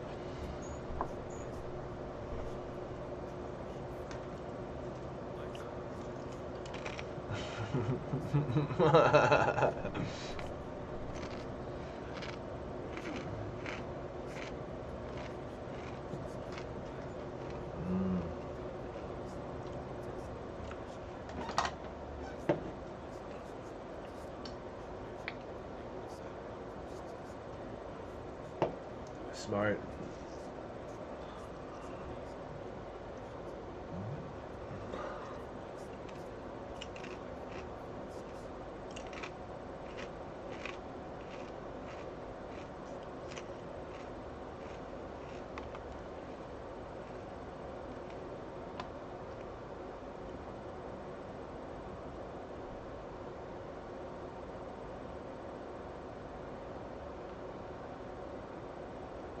Red Star, yeah, but Nazis. Dunkenroof. Dunker. Oh, right, Dunkirk.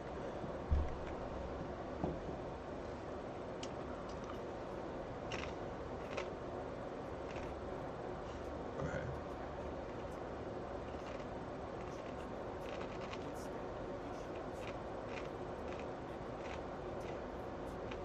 Dummy.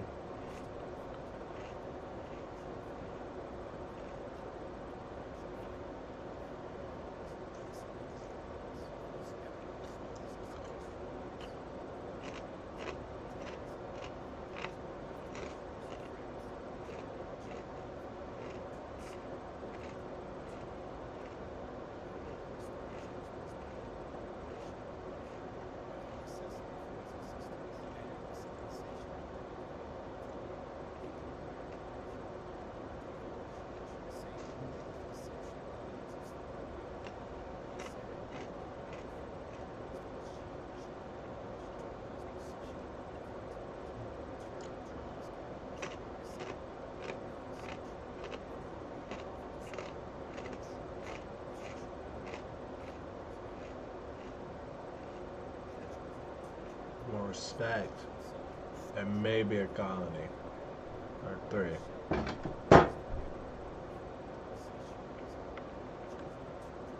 And then we'll be friends.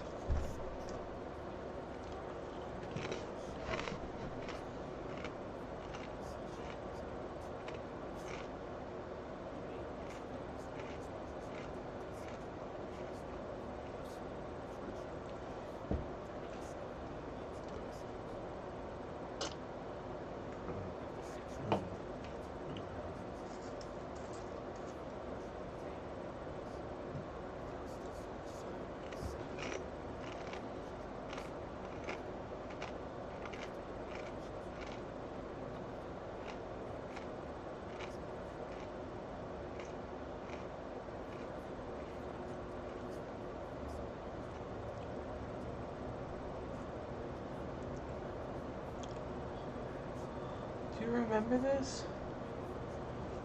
Honestly, technically, there was a time when they kind of won. But then we came back and we won in the fourth quarter. You didn't see America. We came in. No, it was Russia. No, it was us. We did that. But yeah, I do remember this. And then Hitler won. And it's like, well, wait a second. But then a couple years later, okay, well, hold up. We're coming back. Is that D-Day? Then we show back up. Oh, you didn't know.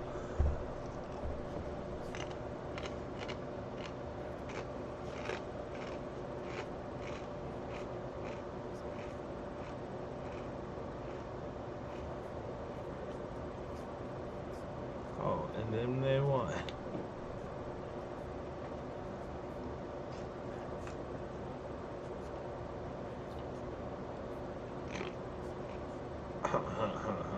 I bet they did.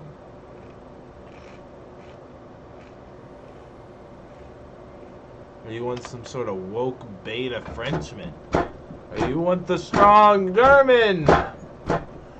You should start a Turning Points chapter and just see how many Germans show up. I'm picking on Charlie Kirk.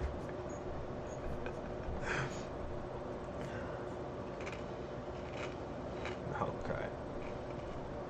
Or were they spying?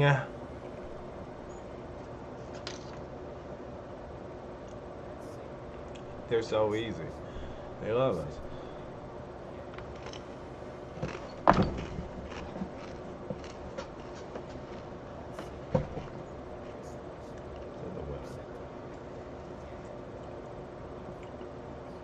Sweden.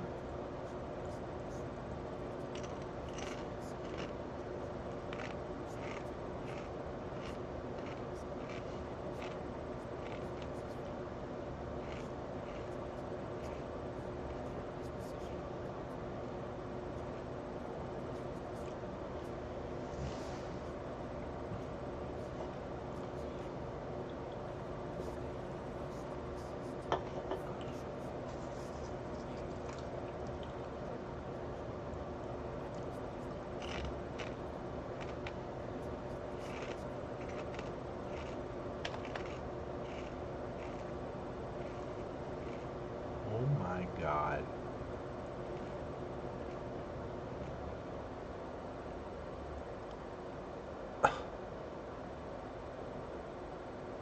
That's only everything in Europe. What the fuck? No, Sweden's neutral.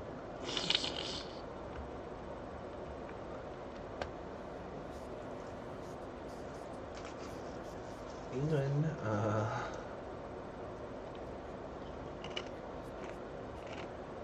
something down here. Yeah, whatever that is.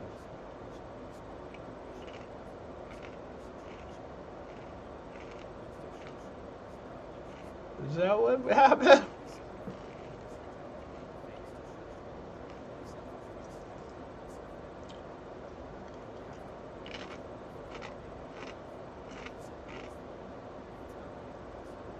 Maybe he's saying it never happened because they didn't accept. That's what he's saying.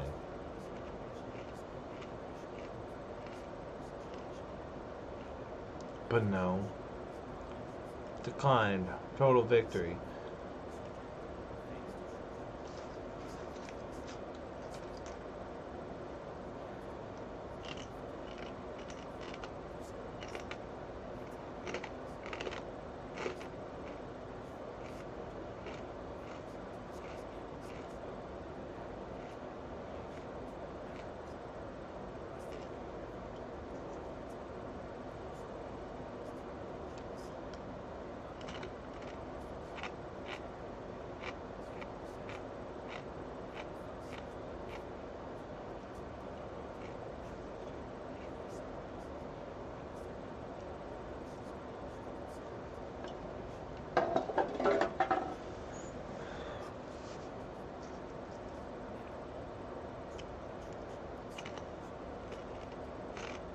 Never even once did he consider it.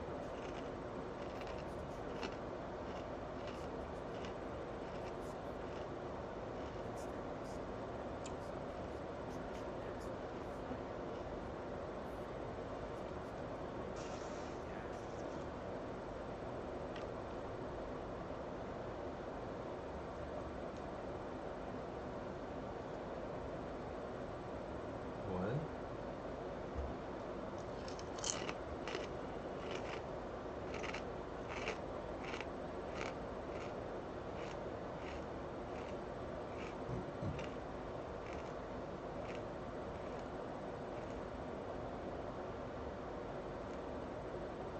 Cooking after the blitzkrieg. Here are a few tips to help you. I use a hot plate. Oh my god.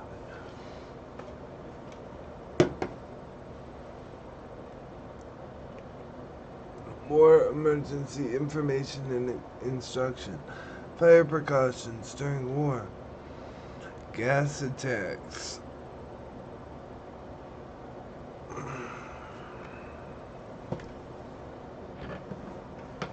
Gas attack. Gas.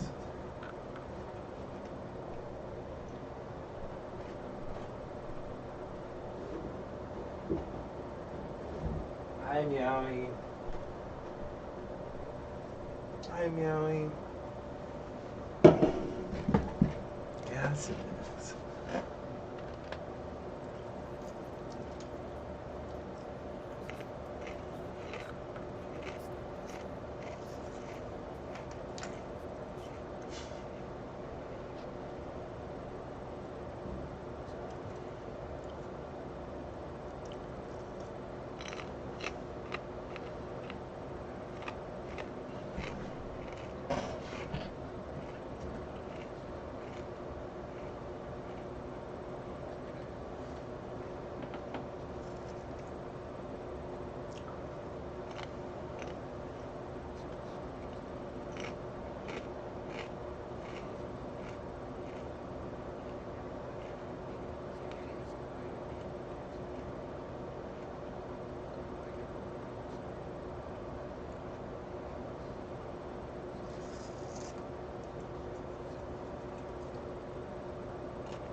That's crazy. That is crazy.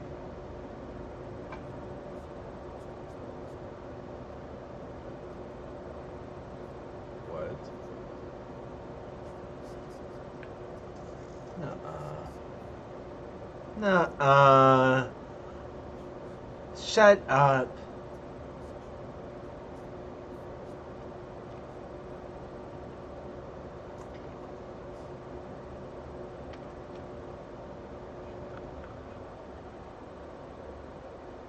What? What? You didn't know Gandhi and Hitler were fucking besties? No. I didn't know that. Sure. Okay, that sounds unbelievable, though I don't think it's real. Dear friend, friends have been urging me to write you for the sake of humanity, but I have resisted the request because of the feeling that any letter from me would be an impertinence. Okay. Something tells me that I must not calculate, and that I must make my appeal for whatever it may be worth. So it is quite clear that you are today the one person in the world who can prevent a war which may reduce humanity to the savage state. 39. Reduce humanity to the savage state. Must you pay that price for an object, however worthy it may appear to you to be? Must you pay that price for an object, however worthy it may appear to you to be? Will you listen to the appeal of one who has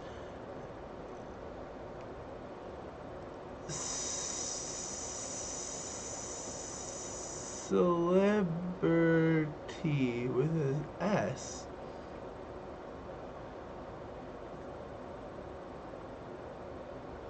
Celebrately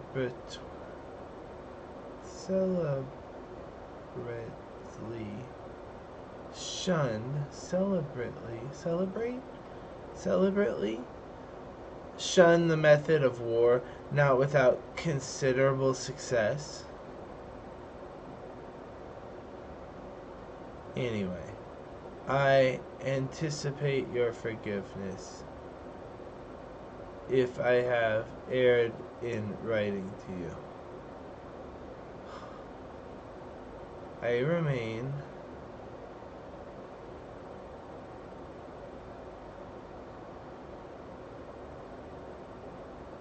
said to Herr Hitler, Berlin, Germany, from India, 23/7/39. I barely understood that. Can you understand Gandhi trying to write his fucking English? I don't know what he's saying. Or I can't read it.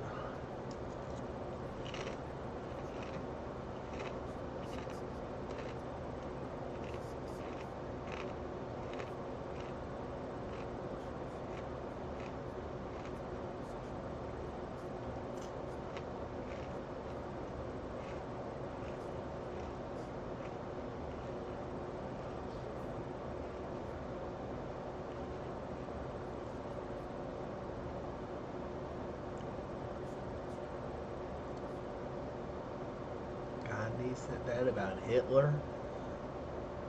Somebody check that out. Fact check that.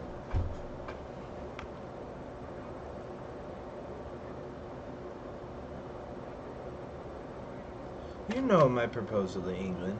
All of my ambitions were to enter into a sincere and friendly relationship with Britain and their people.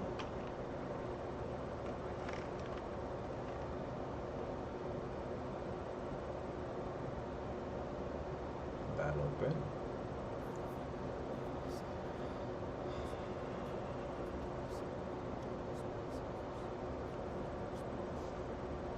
Is this why we had to go fight? Because they attacked our England, which is like our sister, our older sister.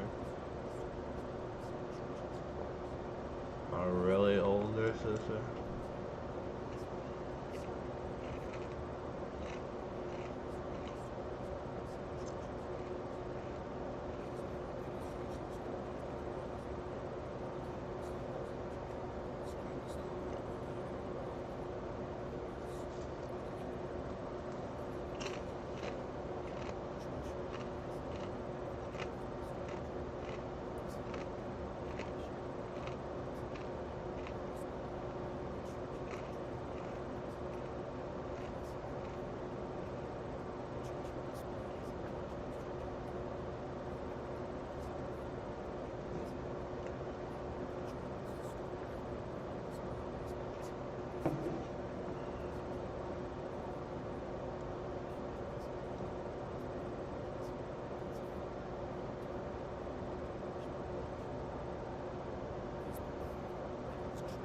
They're tired of the war. I don't want to stop fighting.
Smells music and clouds.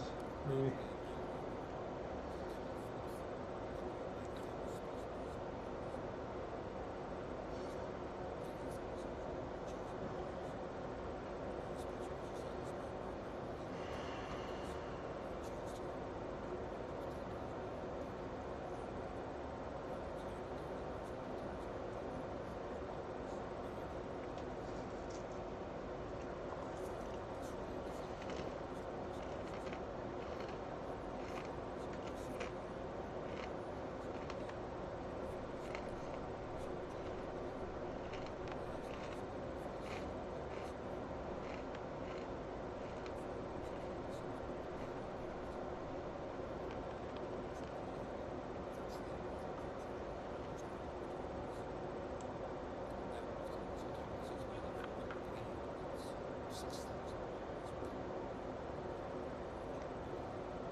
Taylor tricked him.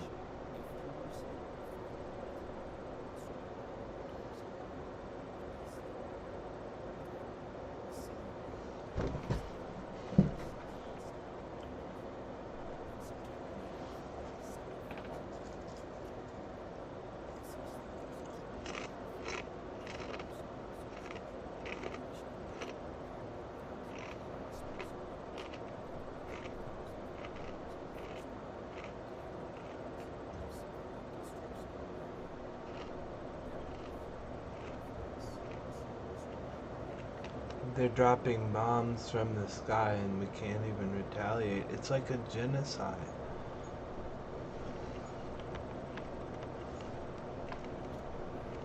Where's their anti-air? Where are their fighters?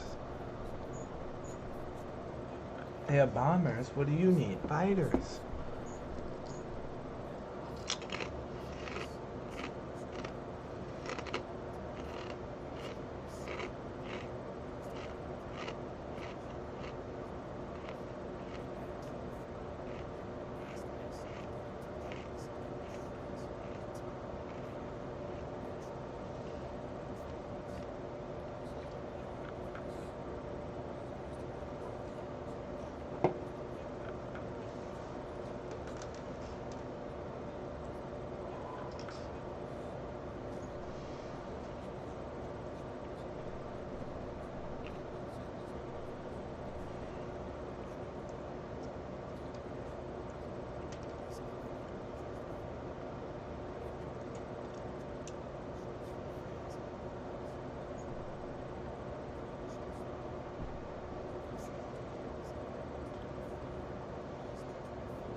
Trying to fight the communists here. Would you fucking leave us alone, please?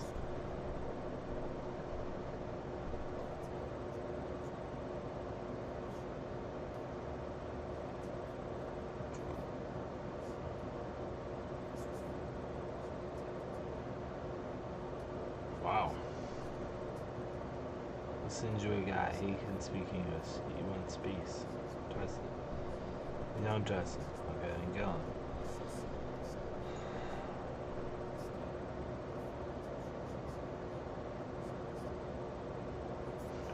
Did you think he was gonna fall?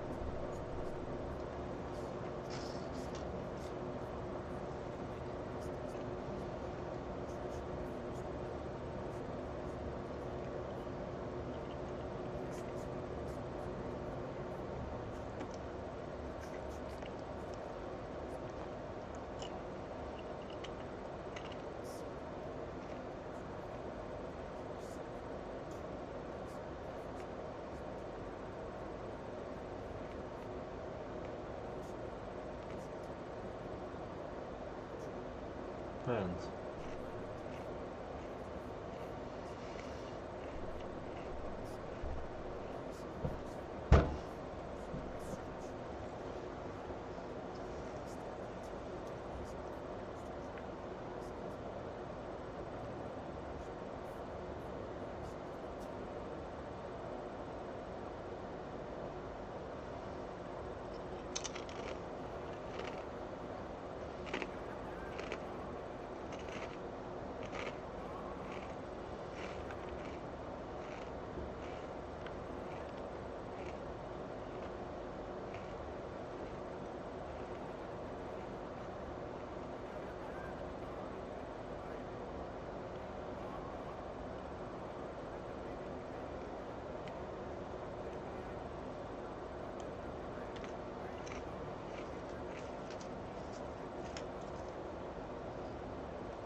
Canada serves the crown. And I guess we do too. Something.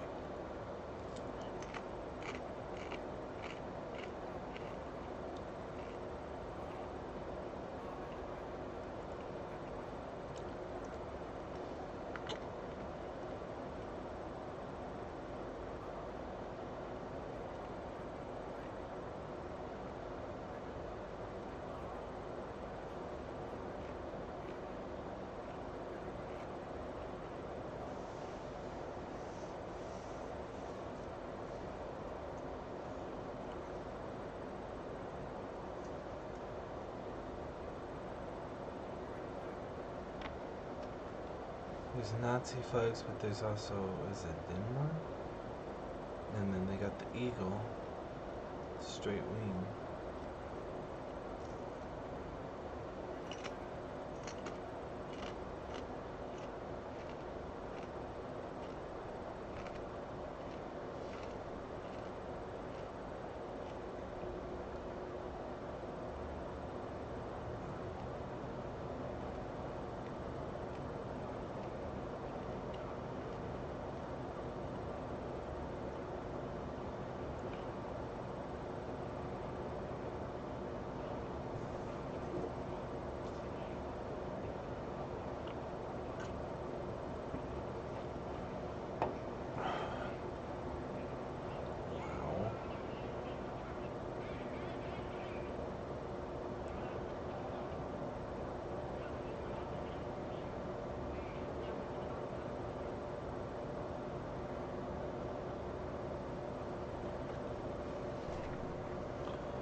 Eris? The German lands?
The Holocaust in Ukraine,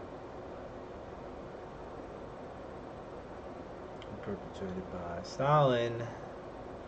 Talk of famine now is called ridiculous after auto trip through the heart of the region. People will nurse. Obey orders of the Kremlin, realizing benefits to them. Children are in ecstatic.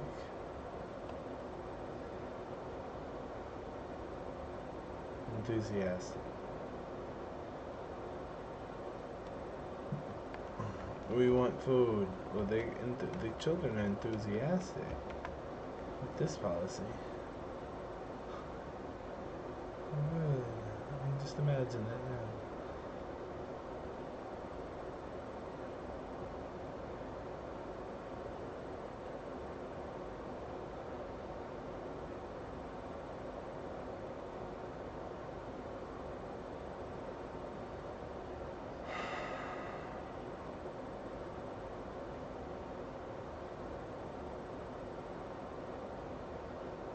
This is why Russia thinks they're all Nazis.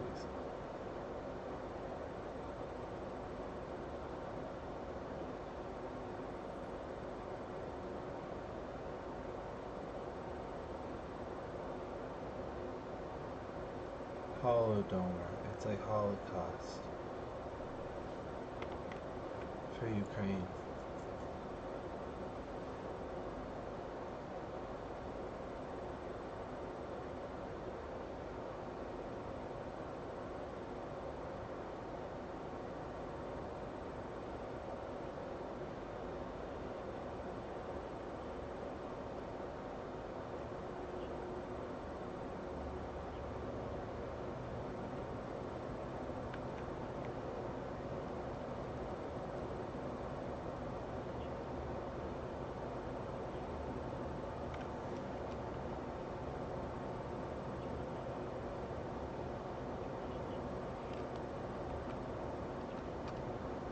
What if he's an Islamist? So what? Who are we to judge? It's arrogant to think our culture is superior, isn't it? And it's bigoted to criticize his religion, right? Don't stare, son. You might offend him. Multiculturalism. The real suicide bomb.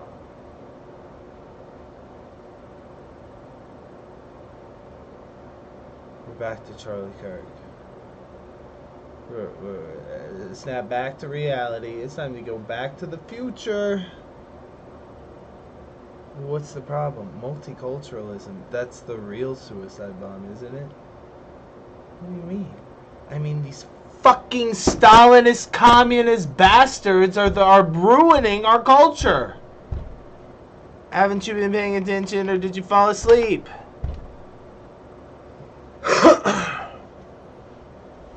That's what Charlie Kirk's gonna tell us.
A cross with a pile of rocks and a shield.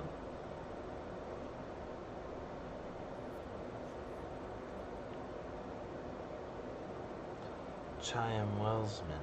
Yes, I remember him. Robert Wally Cohen. Don't know him. Henry Strakoff. Not sure. Wall Street. Soviets.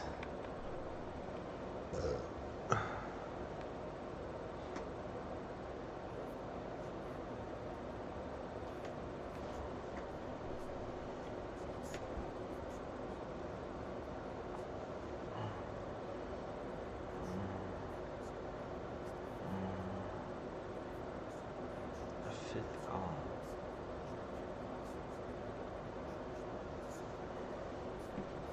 June. Still like dollars. Alright, dollars are. What's the gold that's not Jewish money?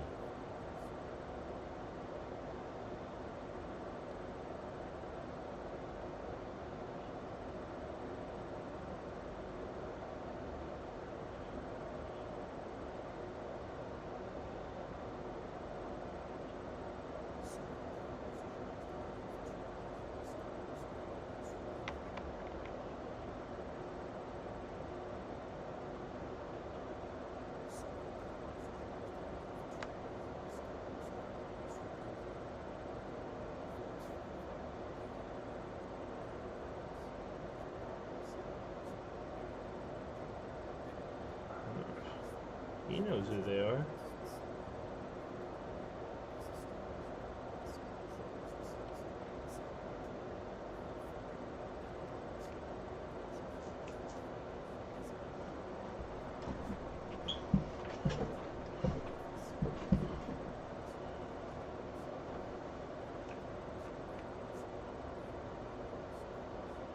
Rosenberg.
Shell. Code.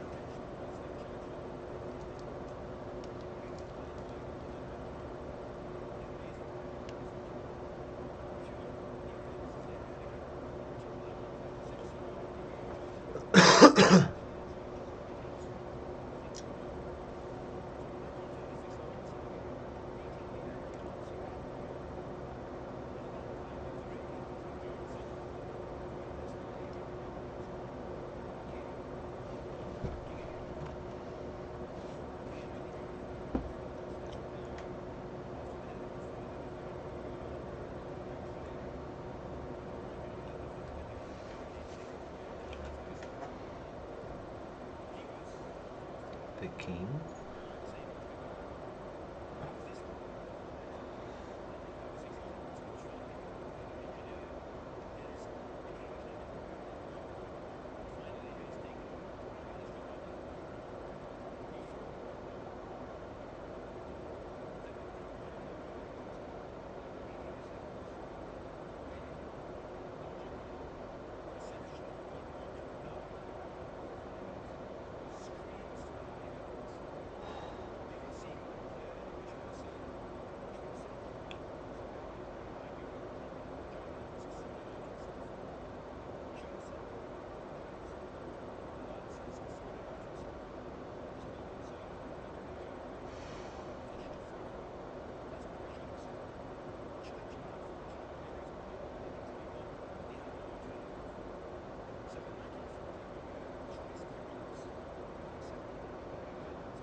statesman.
Gentile and Jew, unite against the fascist menace.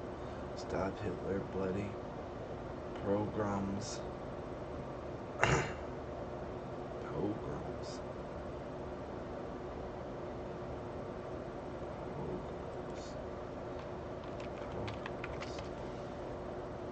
An organized massacre of a particular ethnic group. In particular that of Jewish people in Russia or Eastern Europe. The program is a violent riot incited with the aim of massacring and expelling the ethnic or religious group, particularly, well, the Jews. The term entered the English language from Russia to describe attacks on Jews in the Russian Empire.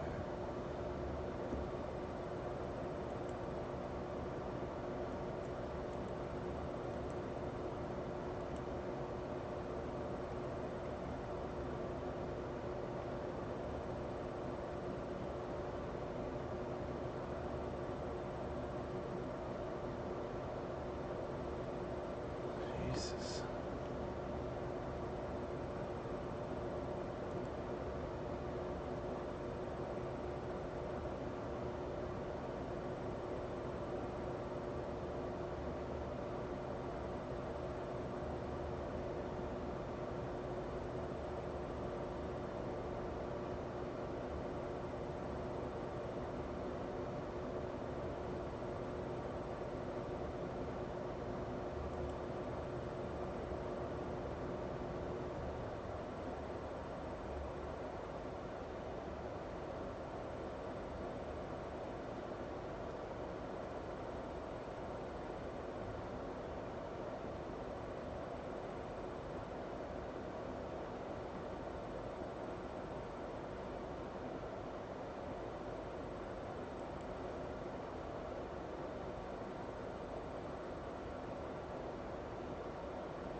When the Nazis are crying about how the Jews started the war. Well,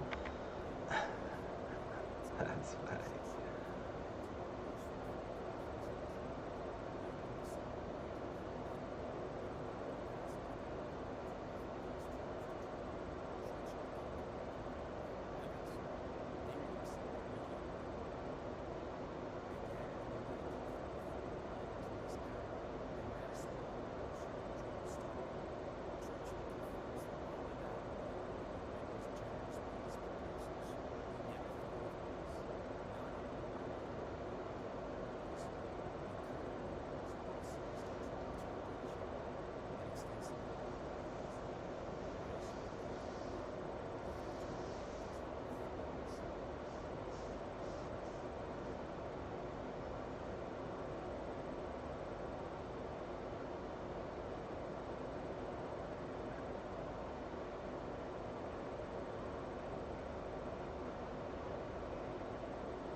No, the hero music.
So that's how the Jews declared war on the Nazis, actually.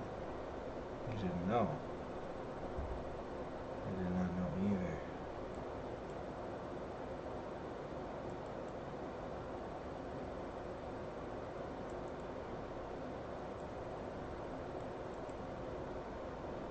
So you see all the explanations of self-defense. There were tons.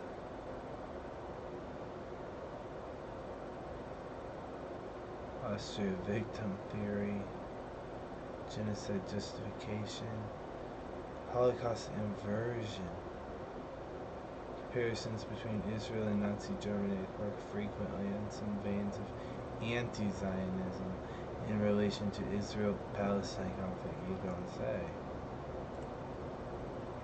Secondary anti-Semitism is a distinct form of anti-Semitism, which is said to appear after World War II. Secondary anti-Semitism is often explained as being caused by the Holocaust, as opposed to existing in spite of it. One frequently quoted formulation of the concept, first published by Breuder, stems from the Israeli psychiatrist Rex, redacted, he, who once remembered, "The Germans will never forget the Jews for Auschwitz. The Germans will never forgive the Jews for Auschwitz." The term was coined by Peter Skolbach, a Frankfurt School co-worker of Adorno and Max Horkheimer, based on their critical theory.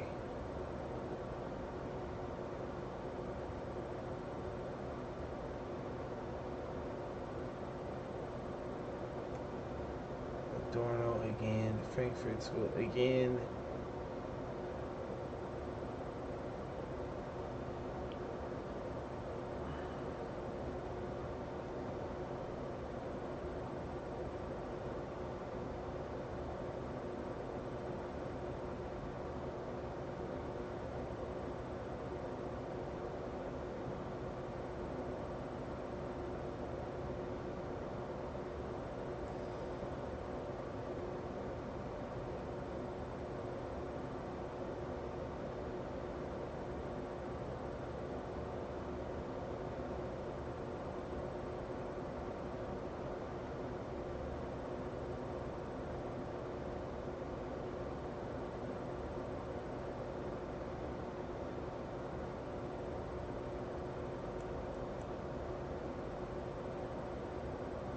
Sometimes the victors are declared to be the cause of what the defeated have done when they were still in charge, and for the crimes of Hitler, those are declared guilty who are acquiesced his rise to power are not those who hailed him.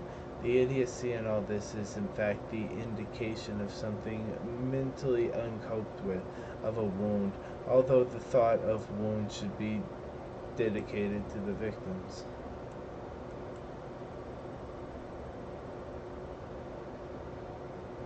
Guilt, defensiveness, anti-Semitism. An anti-Semitism motivated by the deflection of guilt.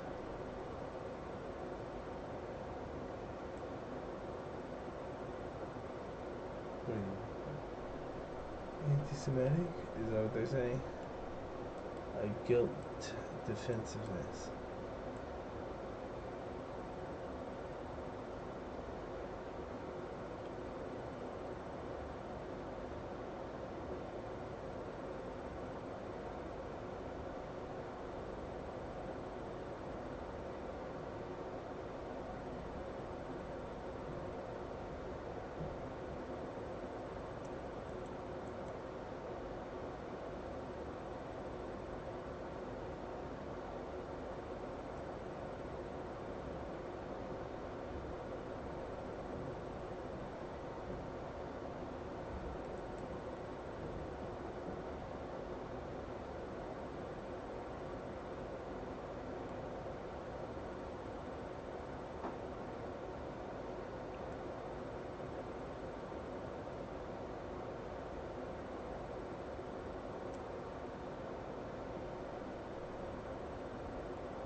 Are these really two different wars?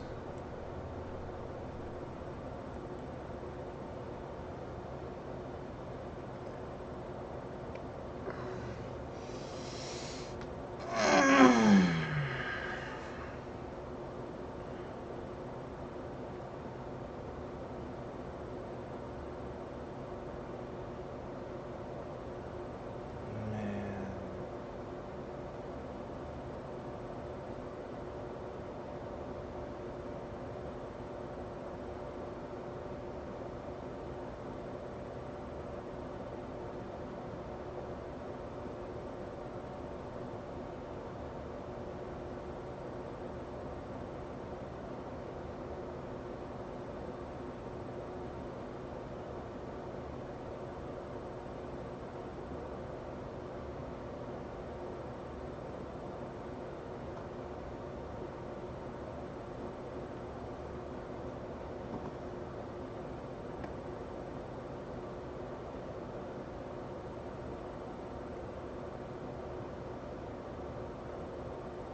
Victimology.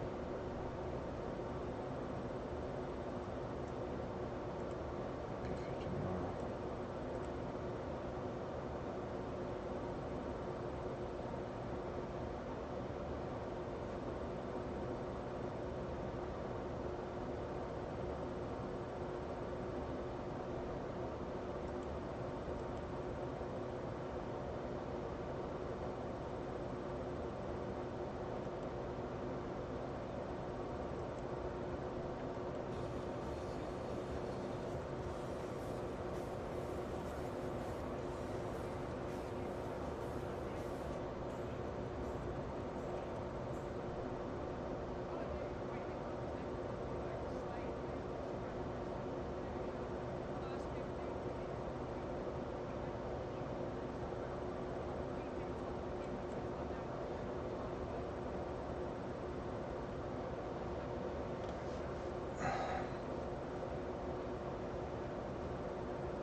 Spiritual to the south.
It's raining.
That's interesting.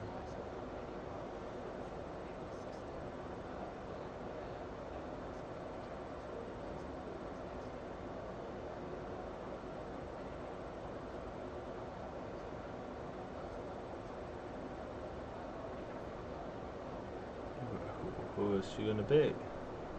Nikki Haley?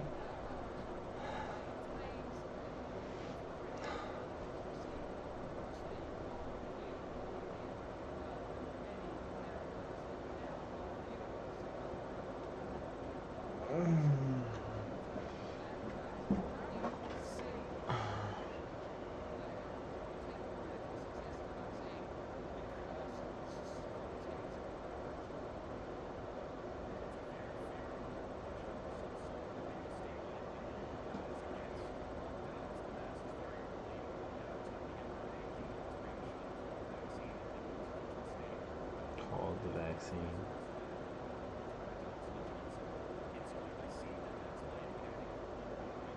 What did they lie about?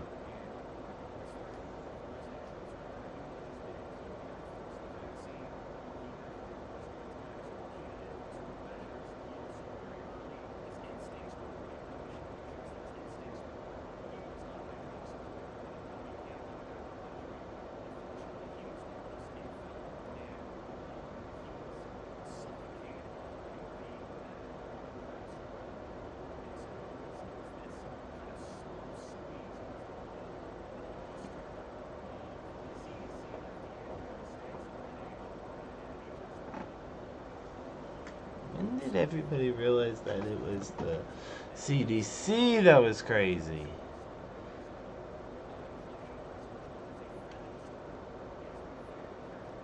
There was a change. Some people were like, well, the regulation said we need a mask.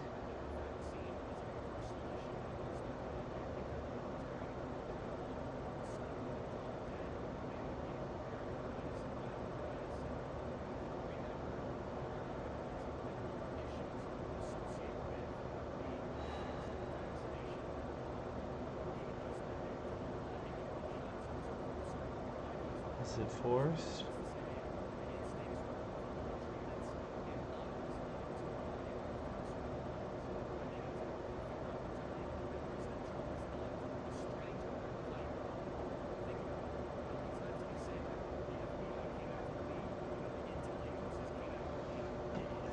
He's coaching. He's saying, Trump, this is what I would say if I were you campaigning on this.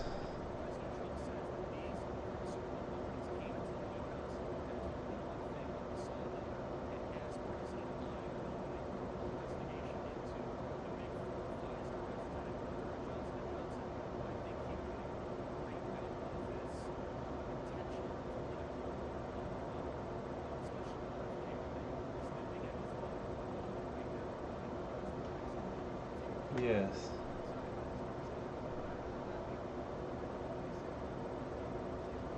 When you think about it.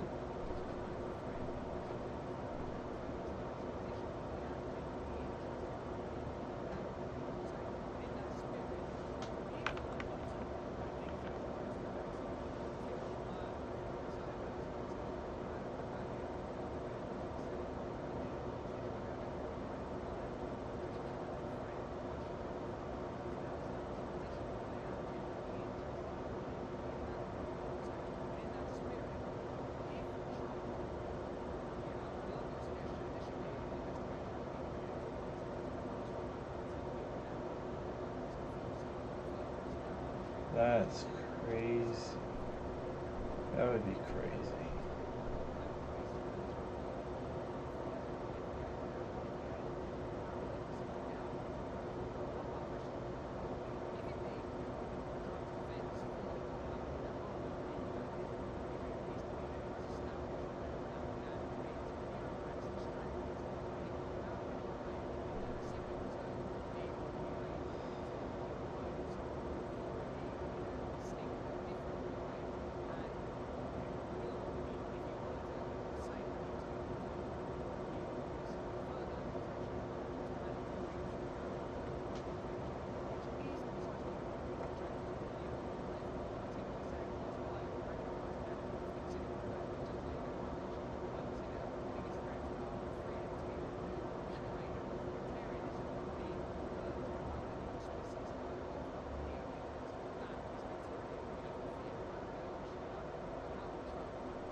The KGB.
Said that many times. The difference between my first time and my second time is now I know all the people and I'll hire better people this time.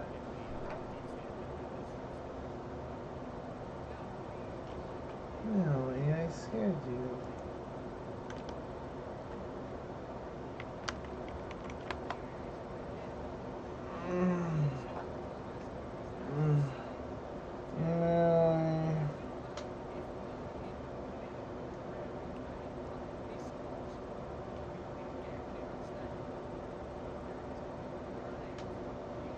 New authoritarian.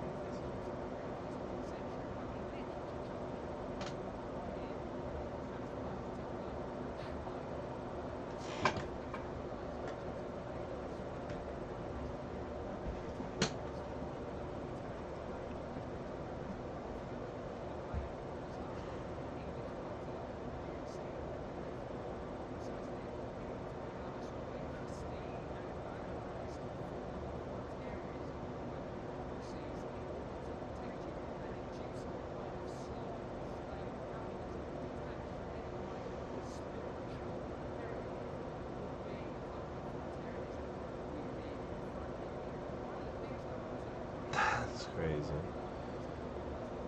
Soma.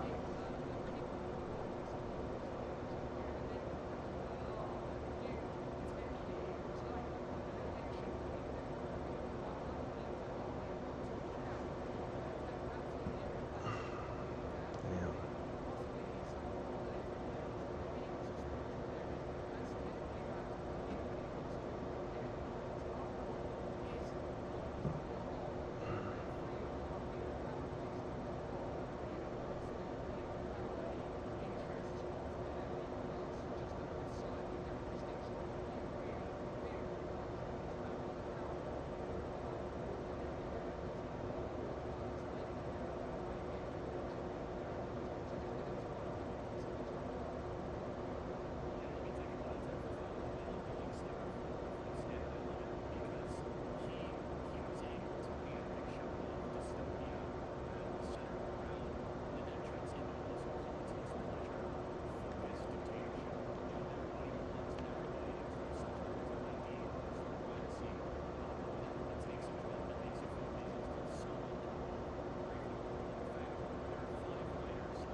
Interesting.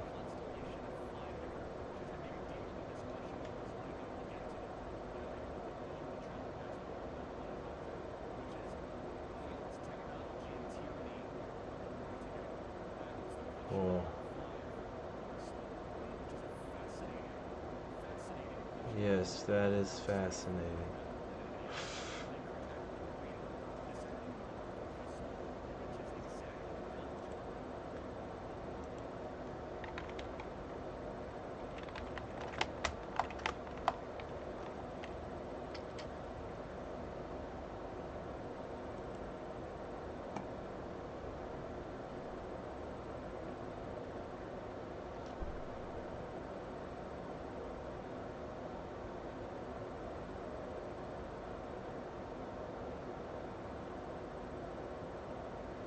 Tell you what this story's about.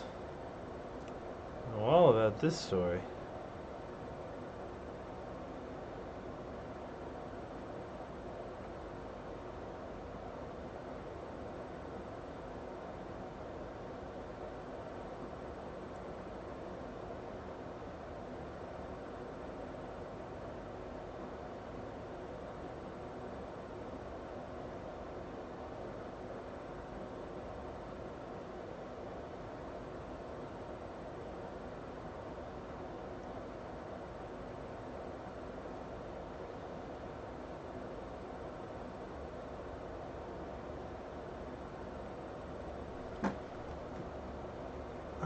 Not unjustified, meaning it's justified, as people who only steer society to their own detriment anyway. To their own detriment anyway. I have to be their leader. If we allow them to choose, they'll choose wrong. I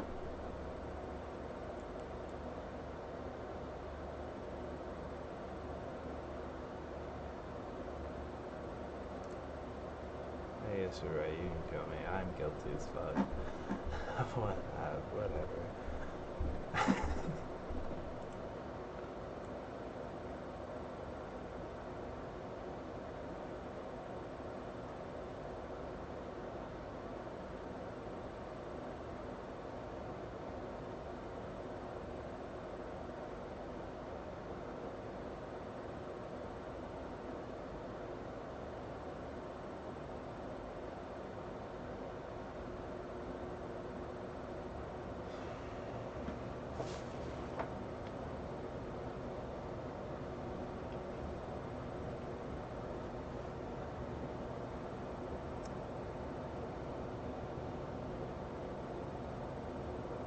So every leap of technological progress brings with it a relative intellectual regression of the masses, a decline of their political maturity. At times it can take decades or even generations before the collective consciousness gradually catches up to the changed order and regains the capacity to govern itself that it had formerly possessed at the lower stage of civilization. Darkness at noon.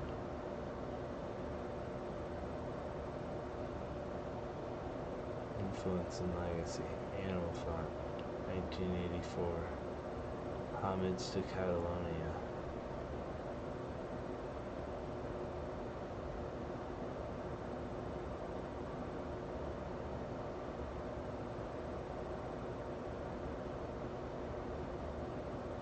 Show trials.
Wow.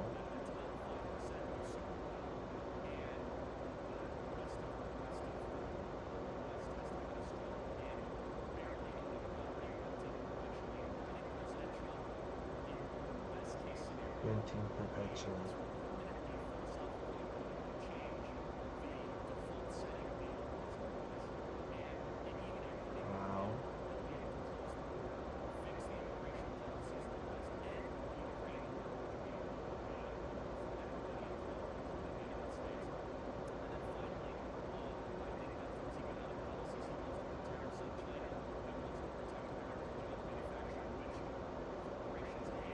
Tariffs on China.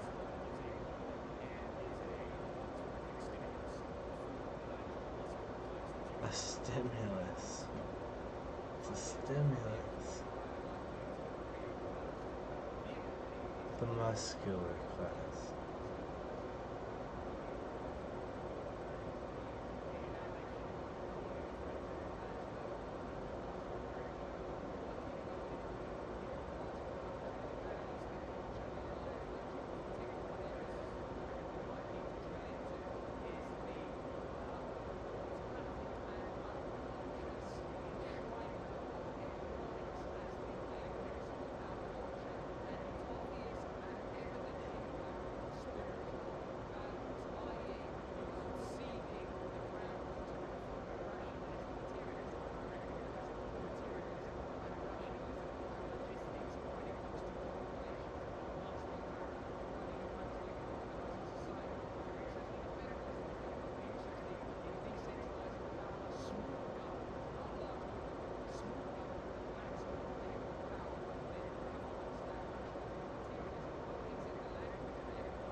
Talking about this morning. Same stream.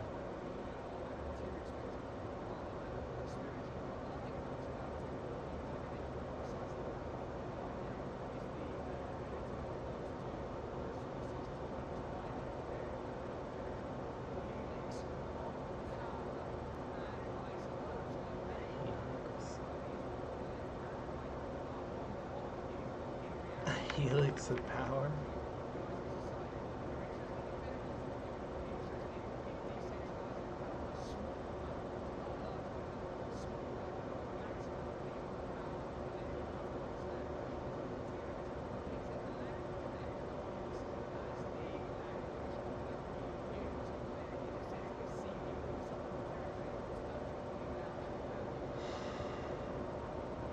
Sure.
accept them as refugees, you mean?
This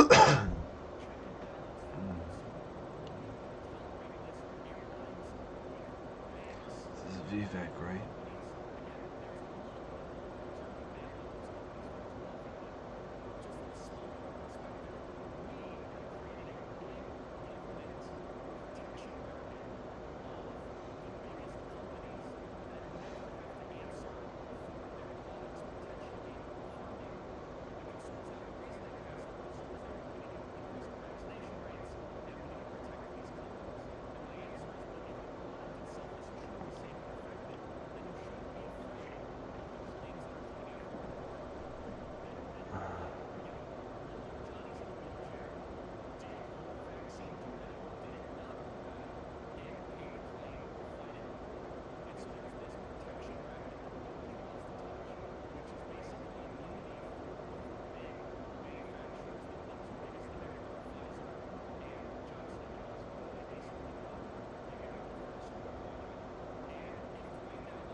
That's why it's so scary.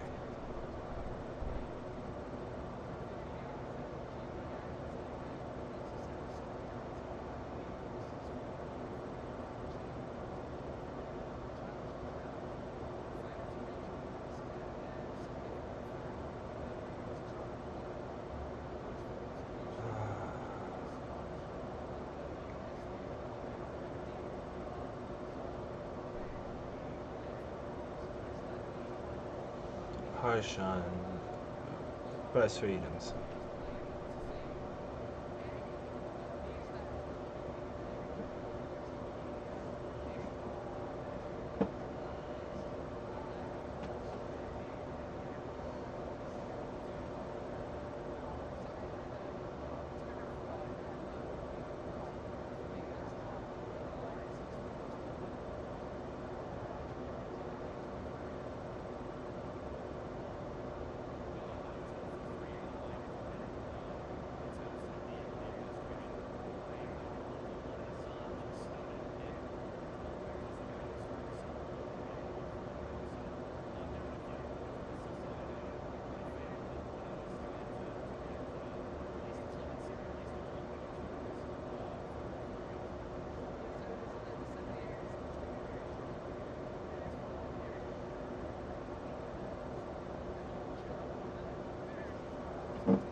I don't understand what you put once.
Shouldn't you say Christianity gave me this conviction?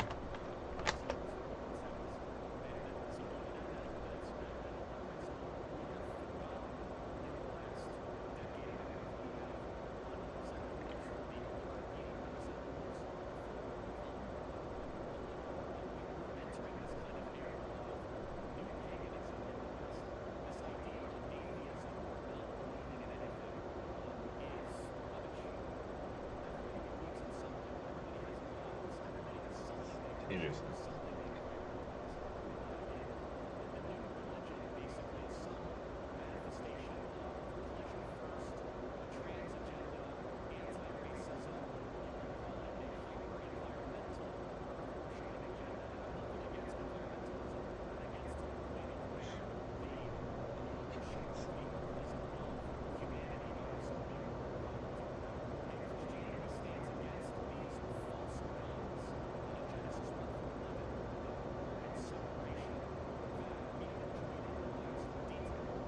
Yeah, like I said, it's kind of pagan the way this thing.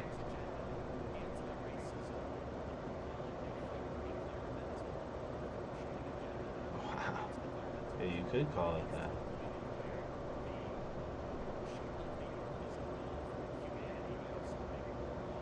Okay.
Restoration of Christian values. Restoration.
That's all right.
Okay.